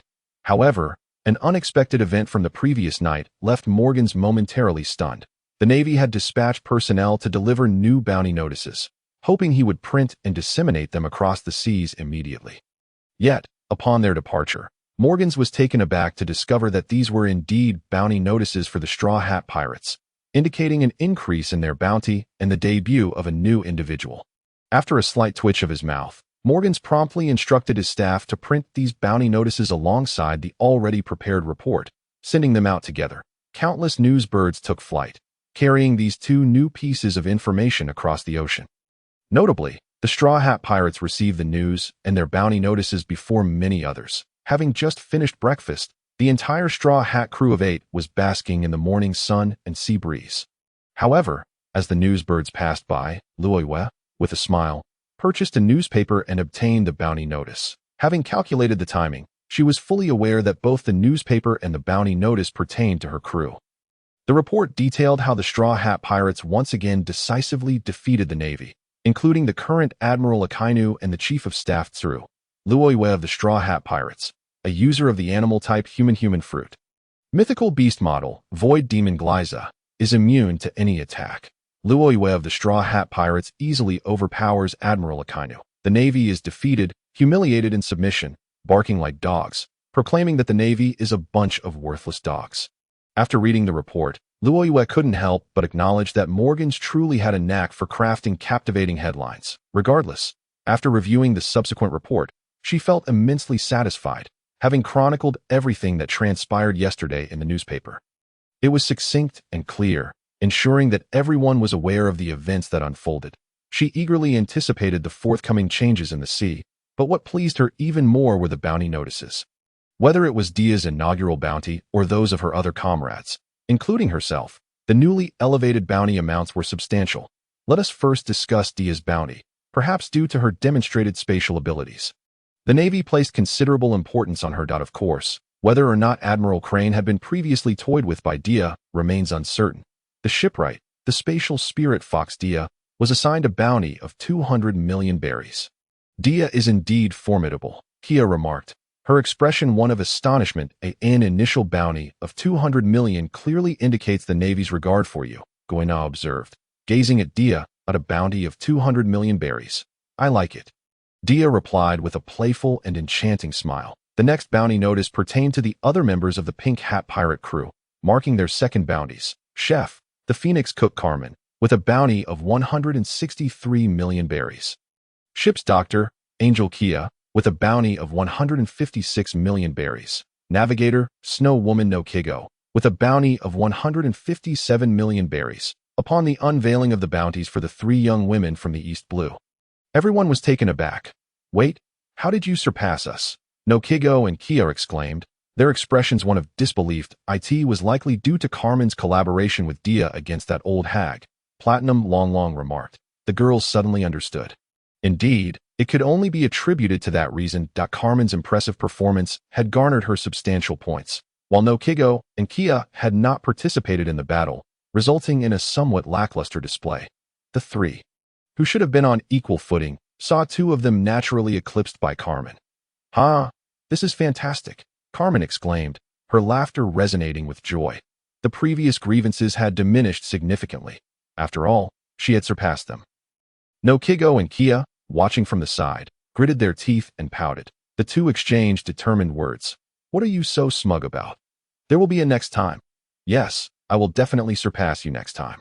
Yet, while they exchanged fierce words, both vowed in their hearts to give their all in the next battle.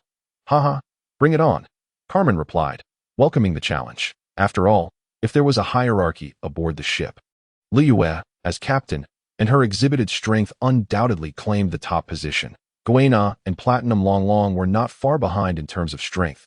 However, one was the first mate and the other a scientist, occupying the second and third positions respectively. The other girls held immense respect and recognition for their abilities and current standings. However, despite being the newest member, Dia's strength was on par with the candidate Admiral, complemented by her clever and agile mind, along with her mysterious spatial abilities. She currently occupied the fourth seat aboard the ship.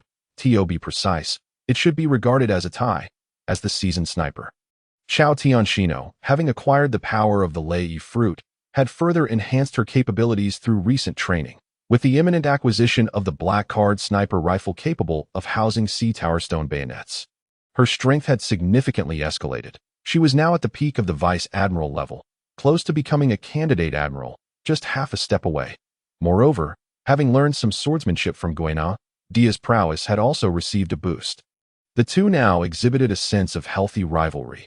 Yet, as fellow partners from another world, both endowed with sharp intellects and demonstrated abilities, their standings on the ship could be considered second only to Luyue's. Next came the trio, all possessing similar strength and having consumed comparable devil fruits, hailing from the East Blue, and fulfilling essential roles aboard the ship, which fostered a sense of competition among the three women. Sniper, Thunderwing Sniper Chao Tianxino, was assigned a bounty of 196 million berries. In summary, The description of Chao Tianxino, combined with her performance in yesterday's battle, where she executed precise headshots on naval officers, indicated that her influence and the pressure she exerted on the Navy might even surpass that of the 3 women from the East Blue, including Kamen, who had personally engaged in combat. This bounty amount, so close to 200 million, signified the Navy's recognition of the threat she posed. Following this, it was time for Platinum Long Long and Guina. Scientist Silver Dragon Armor Platinum Long Long was assigned a bounty of 500 million berries. Swordmaster Blackblade Princess Guina was also assigned a bounty of 500 million berries. As the first and second mates, they had both demonstrated the ability to overpower characters like Peach Rabbit and T-Pig. Even injured, their previous joint efforts to subdue Bogart were quite impressive. Moreover, a crucial aspect to consider was their conqueror's Haki. This was a significant bonus, especially recognizing that the Pink Hat pirate crew boasted 3 wielders of conqueror's Haki. It was no wonder the Navy held such high regard for Guina and Platinum Long Long, with their bounty skyrocketing by 400 million, reaching an astonishing 500 million. The 2 were thoroughly pleased with the increase in their bounty amounts. However, the most substantial increase naturally belonged to Luyue, the captain of the Pink Hat pirate crew. Captain Pink Hat Girl Luyue was assigned a staggering bounty of 1 billion berries. Indeed, Luyue's bounty had surged to 1 billion.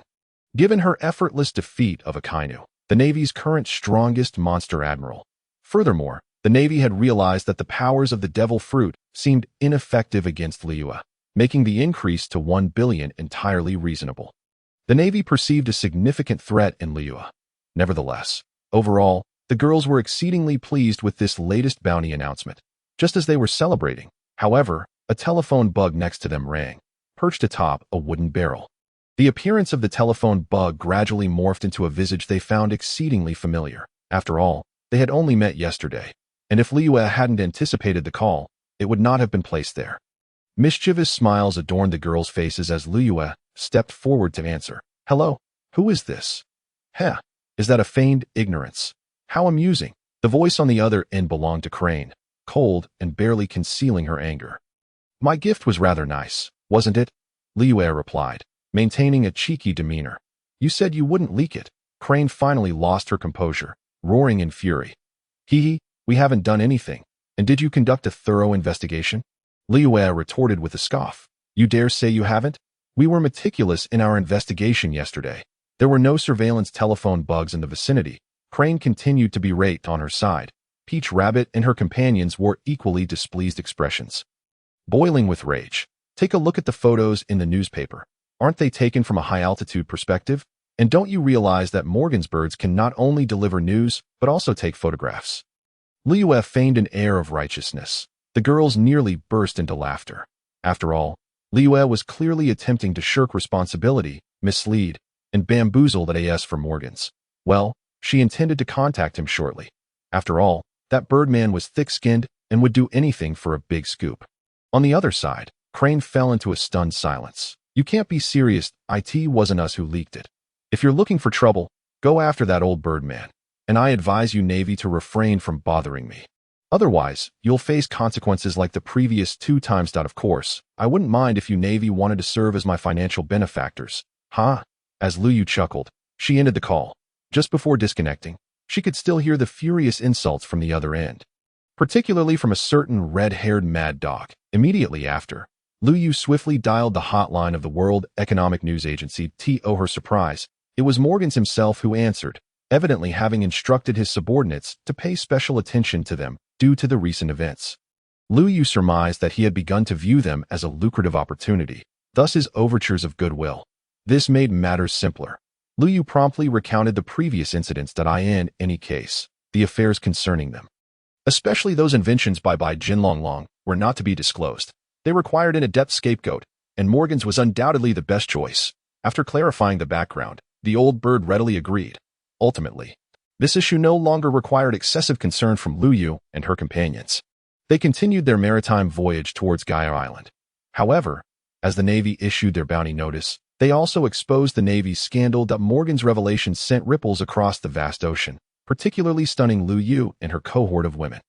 Within a mere week, the bounty skyrocketed yet again, leaving many astounded. Naturally, there were also those who began to recognize Luyue's formidable capabilities. Yet this time, with Morgan's newspaper making the rounds, the abilities of the girls had become common knowledge across the seas. Presently, every member of the Pink Hat Pirates possessed powers capable of astonishing all who roamed these waters.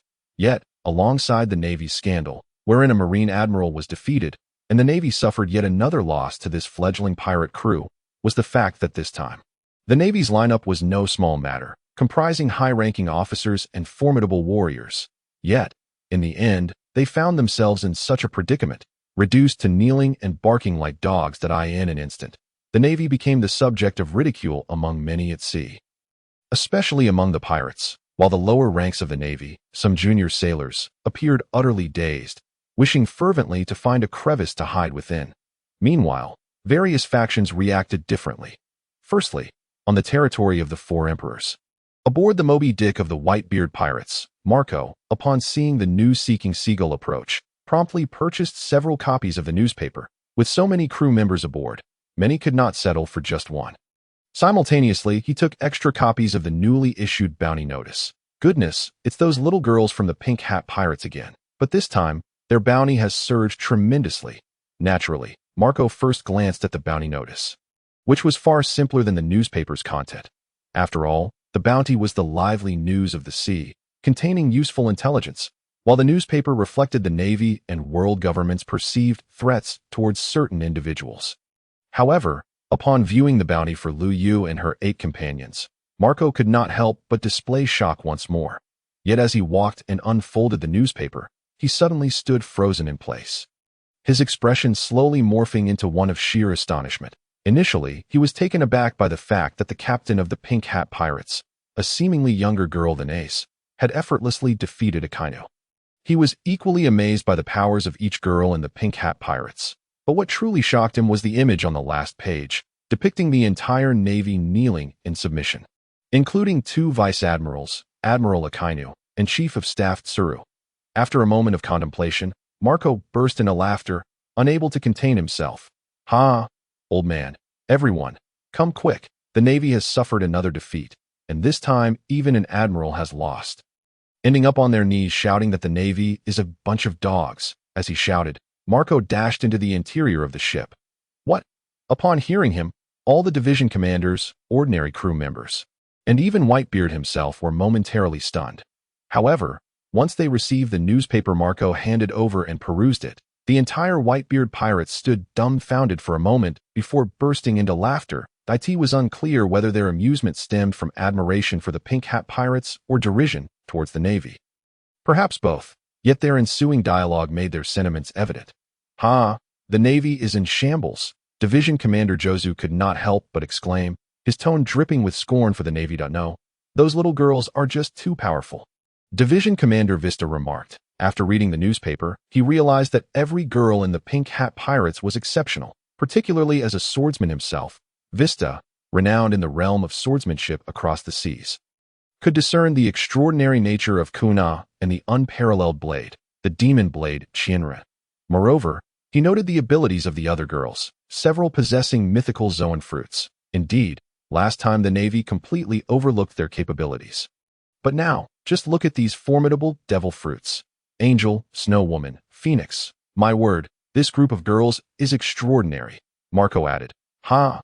What I find most amusing is how utterly humiliated the Navy is. Indeed, echoed the others of the Whitebeard pirates, engaging in lively banter. Brrrra, well done, Navy. Whitebeard boomed with laughter, relishing the Navy's misfortune, especially since one of his old adversaries, Tsuru, had found herself in such disgrace. Whitebeard was overjoyed, downing a large bowl of sake in celebration. Yet simultaneously, Whitebeard felt a twinge of shock and apprehension towards Luyue's abilities, the void that could immunize against anything. His tremor fruit might find it difficult to yield any advantage. Moreover, he was acutely aware of his aging body and the limited time remaining to him.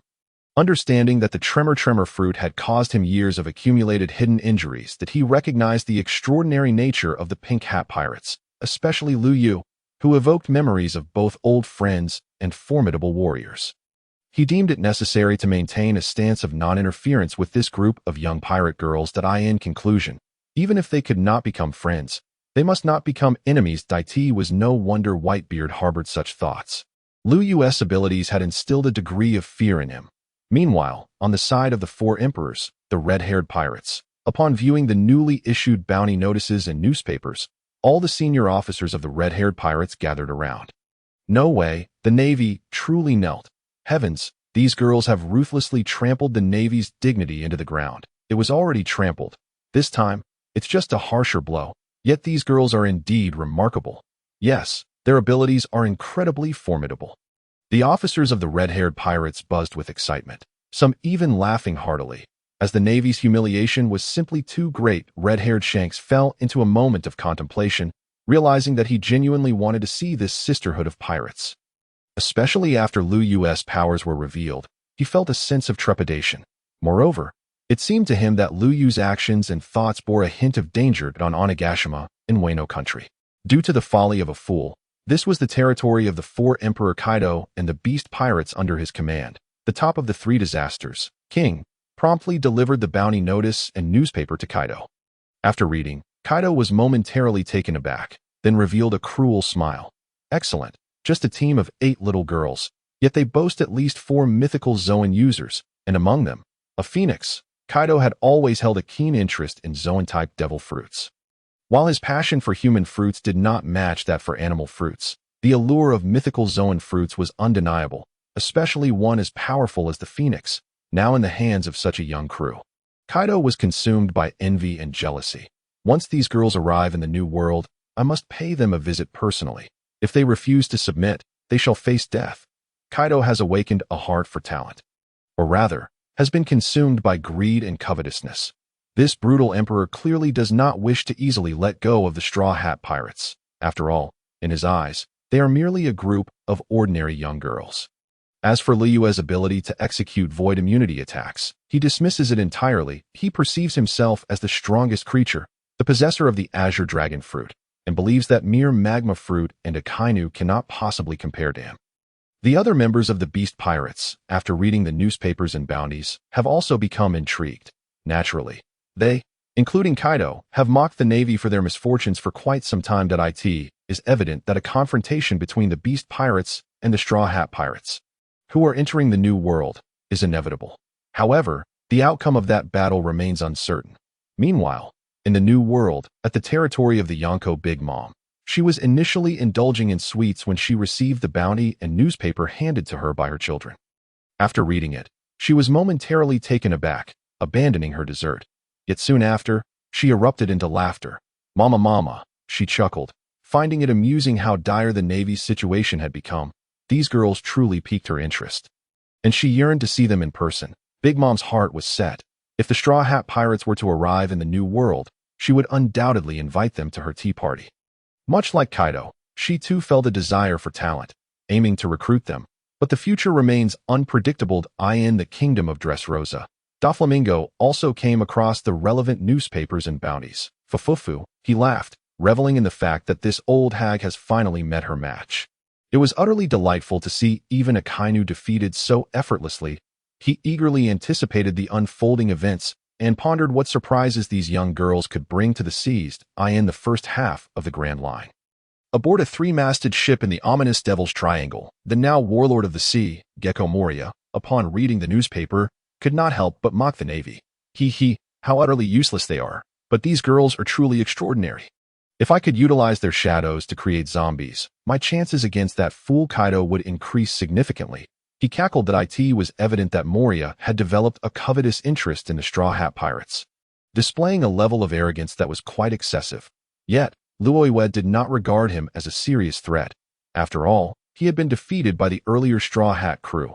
Moria, who had long since resigned himself to decline, was no match for the one who once dared to challenge Kaido in her eyes. Simultaneously, in the first half of the Grand Line, aboard a Navy escort ship, Crocodile, shackled with sea prism stone chains, was enjoying some privileges afforded to him as a prisoner. He too had seen Luyue and her crew's bounty and newspaper. Another little brat, and a girl at that, wearing such a peculiar hat. Yet, she appears far more cunning than that Straw Hat kid, Crocodile remarked coldly. Since his defeat at the hands of Luffy, he had undergone some changes in perspective, realizing that underestimating newcomers was unwise. Nevertheless, he scoffed. Just wait. I shall not remain in this prison quietly, he chuckled to himself, aware that there was still a chance to escape, as he knew that certain individuals resided within these walls. On the island of Amazon Lily, within the calm belt, the pirate Empress Hancock maintained her aloof demeanor, showing no interest in any man she deemed unworthy. However, she harbored no fondness for the Navy either, viewing them as mere lackeys of the despicable celestial dragons. Yet, her interest was piqued by the Straw Hat Pirates, who had recently soundly defeated one of these lackeys and comprised a crew of young women. To Hancock, these girls seemed poised to match her beauty in the future, if not surpass it, and their formidable powers only added to her curiosity. In the land of Wano, the revolutionary leader, Monkey D. Dragon, also perused the newspaper and bounties presented to him. A small girl, somewhat akin to Luffy, yet with quite remarkable abilities. The Navy and world government must be in quite the predicament, he observed, a knowing smile gracing his lips, leaving ambiguous whether he was mocking the Navy or expressing faith that Luyue and her crew would relieve some pressure from the Revolutionary Army. Meanwhile, the 7 warlords, the Revolutionary Army, and other factions reacted in various ways. Most laughed derisively at the Navy, some marveled at the Straw Hat Pirates. Regardless, all remembered that yesterday was a day of disgrace for the Navy, which also made many realize the formidable nature of the Straw Hat Pirates. A crew of seemingly unassuming young girls. After all, the Navy had been defeated by a Vice Admiral, an emblematic figure of the old era, and 2 others, including candidates for promotion in the New World. Peach Rabbit and Tea Pudding. Such a combination was already formidable enough, yet they were still bested by the Straw Hat Pirates, who even forced them to kneel and call them dog trash. This impressive feat ensured that no one would underestimate this group of young girls again. Particularly after seeing the newspaper, many began to recognize the capabilities and strengths of each member of the Straw Hat crew. It was widely speculated that Luyue was also a devil fruit user, possessing the mythical Zoan type, the void demon god Gliza, with powers equivalent to a warlord. She had mastered the use of Haki, both armament Haki and conqueror's Haki, coupled with her terrifying void abilities that could immunize against attacks. The precedent set by Akainu forced many powerful figures at sea to regard her with respect, as she was undeniably a warlord-level powerhouse. With the exceptional sword known as the Magic Blade Shinrin, the skilled swordswoman Kuina excelled in speed and defense, boasting Vice Admiral-level strength as the first mate. The formidable scientist Platinum Long Long, equipped with advanced defensive technology and a mastery of power and defense, also stood at Vice Admiral-level strength, as did the shipwright Gaia, whose intelligence mirrored Liyue's, having similarly outsmarted the Navy. Across the seas, unless one were truly prideful or overconfident in their abilities, many began to regard the Straw Hat Pirates with a newfound caution and seriousness, no longer viewing them as mere fledgling pirates. On the other hand, the Straw Hat crew, having departed from Alabasta and bid farewell to Vivi, sailing the seas, also received the relevant newspapers and bounties. They were equally astonished. The Straw Hat crew now consisted of 7 members. As Robin had joined, although she had not fully acknowledged the crew yet, their reactions varied. Luffy was disheartened, lamenting that his bounty had only reached 30 million berries, while every other member who had set sail after him had surpassed a bounty of 100 million. Where could he hide his face? Zoro, on the other hand, felt proud of Koya, knowing she was the worthy rival he had always recognized, and resolved to work harder. However, this time he is likely to have a bounty as well, including an increase for Luffy. Then there are Sanji, Nami, and Usopp, who are astounded by the remarkable transformations of those they know and care about within the Straw Hat Pirates. Who could have imagined that? Before leaving the East Blue, the individuals they held dear were mere mortals, and now they have undergone a complete metamorphosis. Chopper and Robin, on the other hand, exhibited no extraordinary reactions, merely expressing the same awe as others at sea regarding the strength of the Straw Hat Pirates. Of course, in light of the Navy's predicament following the O'Hara incident, Robin, who has always harbored a strong disdain for the Navy, could not help but chuckle that it serves them right, a consequence of their own making. Meanwhile, at Navy headquarters, Akainu and Tsuru have returned, necessitated by the recent events, whether it be the defeat at the hands of the Straw Hat Pirates or the significant humiliation suffered by the Navy. They are compelled to convene a high-level meeting. Nearly all officers of the rank of Rear Admiral and above have gathered for this meeting. The atmosphere is rife with anger, as many attendees, regardless of whether they are hawks, moderates, or doves, clamor for renewed assaults against the Straw Hat Pirates to reclaim the Navy's trampled dignity and uphold justice. In response, Sengoku and the other high-ranking officers remained silent, fully aware of the formidable nature of the Straw Hat Pirates. Particularly concerning is Luyue. Without effective means to confront her, they find themselves at a loss. Eventually, Sengoku rises to speak, requesting silence so he may address the assembly. The Navy personnel cease their bickering and listen intently. Sengoku asserts that they must indeed act to uphold the Navy's justice and dignity, ensuring that the people of the sea understand they are not to be trifled with. However, having already engaged with the Straw Hat Pirates on 3 occasions, he acknowledges that this group of young newcomers is anything but ordinary, especially their captain, Luyue, whose ability to disregard attacks with her void manipulation is exceptionally perplexing. Unless they find a countermeasure, any further attempts by the Navy to confront her would likely result in further failure and humiliation. Thus, they will temporarily abandon direct confrontation with her, instead dispatching other pirates and bounty hunters to probe the waters first. Before formulating a subsequent plan, Sengoku expresses his belief that the Navy is not without means to contend with Liyue's void abilities. The current strategy for the Navy will remain unchanged, but they will not relinquish their pursuit of the Straw Hat Pirates. The Intelligence Department will keep a vigilant watch on them. Furthermore, a new batch of bounties has already been issued, and it is anticipated that many pirates and bounty hunters will seek to challenge them. In other words, intelligence is now paramount in dealing with the Straw Hat Pirates, especially concerning Liyue. Sengoku is confident they will eventually discover a method to counter her void powers, after addressing the assembly at length. Sengoku presents an overarching strategy against the Straw Hat Pirates. Upon hearing his words, everyone nods in agreement, including those who had previously argued vehemently for immediate action, even the hawks among them. The Navy gazes at the 8 photographs displayed on the whiteboard behind Sengoku, which are, in fact, bounties, vibrant and distinctive images of young women radiating confidence. The expressions of the Navy personnel grow grave, their gaze is fixed. They are acutely aware that this crew of young pirates is exceptional, evidenced by the 3 previous defeats they have suffered, one humiliation being the most telling. Notably, just yesterday, even the formidable Admiral Akainu was easily vanquished, and upon hearing Akainu recount the battle, even Akiji and Kazuru wore serious expressions. All present understand that the Straw Hat Pirates cannot be dismissed as mere fledgling pirates. Thus, across the vast ocean, diverse reactions abound. Indeed, as the Navy anticipated, despite Morgan's newspaper detailing Liyue and her crew's abilities and strength, a number of reckless pirates and bounty hunters still seek to challenge Liyue and her crew. In response, Liyue and her companions welcome all challengers, viewing them as free training fodder and sources of wealth.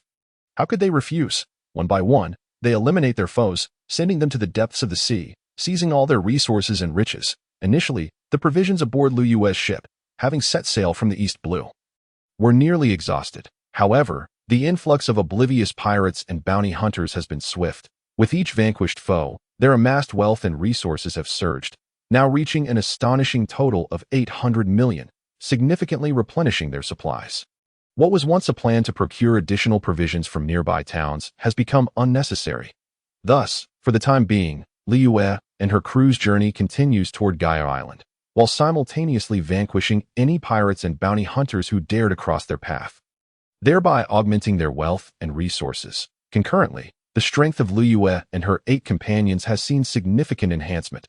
Liyue, having copied Akainu's magma abilities, has developed numerous magma techniques, though she refrains from showcasing them against her adversaries, opting to keep some skills hidden. Additionally, her mastery of Haki has progressed further. Gliza's abilities have similarly improved. Liyue is nearing full familiarity with Gliza's second form. Even the strength of the first form is becoming increasingly comprehensible to her. Liyue's overall power has advanced significantly, now approaching the caliber of an emperor. The fusion of her martial prowess and Haki has elevated her to this level. Then, there is Kuina, whose mastery of shadow swordsmanship, shadow movement, and the Demon Blade Thousand Blades continues to improve. With Liyue's mentorship, both she and Platinum Long have enhanced their 3-color Haki, with observation Haki nearing the ability to foresee the future. Their capacity to sense attacks is already proficient, owing to Kuina's inheritance of the Shadow Assassin 7 and Platinum Longlong's Galatrin 2 Malawian Quatch's abilities, which have greatly expedited their training in observation Haki. Hardening and externalizing armament Haki is now within their grasp, though they still require time to master flowing Sakura. The Conqueror's Haki they emit has begun to exhibit tangible damage, but they have yet to master its entanglement. In summary, Kuina has undergone comprehensive enhancement. Platinum Long, wielding the Galatron axe as her weapon, has developed her own unique axe techniques and made strides in the development of her mechanical fruit powers. It is likely that, before long, both will reach the level of admirals they s for Gaia. Under Kuina's tutelage, she has made considerable progress in dual-wielding swordsmanship, though she is yet to awaken Haki. Nevertheless, Gaia has improved in other facets. Her mastery of the blue-green rainbow stone and the spatial gem gifted by Luyue has advanced, bringing her closer to the standards of a prospective admiral. Currently, she ranks 4th within the team. Even with her newfound equipment, the sea stone dagger wielded by Asaka Shino, alongside her training in Haki and the lei fruit, has propelled her a step closer to greatness. Although somewhat lacking, it can be said that Asaka Shino has finally reached the level of a reserve commander. Furthermore, Noqigao, Koya, and Kamen have all experienced a comprehensive enhancement, acquiring their own unique martial arts or combat techniques. They are likely on the verge of entering the realm of reserve commanders, soon to leap out of the comfort zone of their current ranks. With exceptional talent and formidable abilities, they have undoubtedly benefited greatly from the support of Liyue's system, which has accelerated their overall strength without the risk of premature advancement. As time passed, day after day, efforts were made to hasten their journey by employing 2 electric propeller devices located at the ship's stern. This allowed their pirate ship to swiftly advance towards their destination, Gaia Island. Meanwhile, Liyue experienced additional gains. As the system assigned new tasks, eliminating pirates and bounty hunters, each with distinct requirements. The task concerning pirates was generally calculated by groups, with around 10 needed to complete it, while the bounty hunter task was based on individual counts. This is primarily due to the fact that most pirates in these waters operate in gangs, whereas bounty hunters typically consist of small teams, often just 1 or 2 individuals. That large-scale bounty hunters are quite rare, as the limited bounty money does not allow for many to partake in the spoils. Often, bounty hunters are more avaricious than pirates, seeking to claim both meat and broth without sharing with anyone. Regardless, Liyue and her companions effortlessly completed both tasks, eliciting joy from Liyue, who nearly burst into laughter. After all, she could plunder wealth and resources, train her crew, and fulfill system tasks to earn rewards. How could she not be delighted? These 2 tasks were swiftly accomplished, resulting in rewards that included a random devil fruit, a summoning card, 2 observation Haki awakening cards, and 2 armament Haki awakening cards. Liyue promptly made arrangements for the rewards that had already entered the system space. First, she decided to keep 1 observation Haki and 1 armament Haki awakening card for later use upon reaching Sky Island. To summon new companions if they were suitable and compatible, she would utilize them alongside the newly acquired devil fruit. After all, summoning companions from another world required careful consideration. For the remaining 2 cards, she planned to invite Gaia to her quarters to awaken her dual Haki, thereby further enhancing Gaia's strength. It was estimated that by the time Kuina and Baijin Long reached the level of commanders, Gaia would not be far behind. Thus, after approximately 2 days, Liyue and her companions finally arrived in the waters near Gaia Island. All gathered on the deck, gazing at the island that had emerged on the horizon. Everyone's gaze turned toward Noqigao, who promptly retrieved the permanent pointer from her pocket, discovering that it pointed directly at the island before them. She exclaimed, "Captain, everyone, we can't be mistaken. This is it. Gaia Island is right in front of us. Wonderful, we've finally reached the island." Kamen and Koya chimed in with joy, and most of the other girls echoed their sentiments. After all, they had been adrift at sea for quite some time. The last time they had set foot on land was during the barbecue feast at Twin Cape Lighthouse. Now, they could finally spend some time on solid ground. "Let's go take a look," Liyue suggested with a smile, though she was uncertain whether the Straw Hat Pirates or Blackbeard Pirates were present. It was necessary to investigate first. All right, the girls prepared to resume their familiar routine, steering the ship towards the nearby port. However, just as Asaka Shino was about to act alongside the others, she sensed something amiss. In an instant, with a flash of golden lightning, she vanished from her spot, causing the girls to pause momentarily. Liyue cast her a curious glance. Soon, another golden light flashed, reminiscent of the character from Sailor Moon who appeared amidst a storm. Asaka Shino reappeared on the deck. astonishing the girls as she held two seemingly long-dead seabirds that I saw them earlier. Asaka Shino remarked, a sniper. She could detect even the slightest anomaly within hundreds of meters. Even without the eightfold scope of Black Caddy, she had noticed the corpses of the seabirds drifting on the water, prompting her to investigate. Of course, her professional instincts as a sniper led her to deduce that these seabirds had been shot down from a distance by a sniper's rifle. Subsequently falling into the sea, Koya approached to examine the birds and discovered two bullet wounds, extracting bullets with a pair of tweezers made of light. The other girls were unfazed by this scene. But Luyue couldn't help but chuckled if her guess was correct. Although the Straw Hat Pirates were still uncertain, the Blackbeard Pirates had likely already arrived, having followed One Piece in her past life. She understood that at this moment and in this area, seabirds shot and killed would undoubtedly indicate the presence of the Blackbeard Pirates on Gaia Island. This was due to the sniper Venoka's ability to make long-range shots. Furthermore, the bullets extracted from the seabird were of the type used in flintlock firearms, which was essentially the same as the sniper rifle wielded by Venoka. Among snipers, Asaka Shino's skills and equipment surpassed those of Venoka. Moreover, the mere use of the teleportation fruit paled in comparison to the capabilities of the lightning fruit. Not to mention that 2 years ago, Venoka had not yet consumed the teleportation fruit, making him even less of a match. Additionally, Asaka Shino's abilities were still on the rise. Most importantly, Asaka Shino now possessed Haki abilities, at least of the dual variety, while Liyue was uncertain if she would ever acquire the Conqueror's Haki. As she hadn't received an awakening card for it in quite some time, it was possible that the system had not sensed any potential for kingship among the other girls, hence the lack of relevant tasks or rewards. If Liyue recalled correctly, Venoka did not seem to possess any inherent Haki talent, at least not in her memory. Nonetheless, Asaka Shino would undoubtedly become a formidable presence looming over them in this ocean of snipers. Liyue remained confident in her companions, believing they would rise to the challenge. However, she was now certain that Blackbeard's crew had indeed arrived. Quickly, to the other girls, this was merely a minor incident. After some maneuvering, they soon steered the pirate ship closer to Gaia Island, docking at the port. "You all do as you wish, but be back in 2 hours," Liyue instructed, not yet revealing her plans for Sky Island. The girls were still unaware, as she could not ascertain whether the Straw Hat Pirates were present.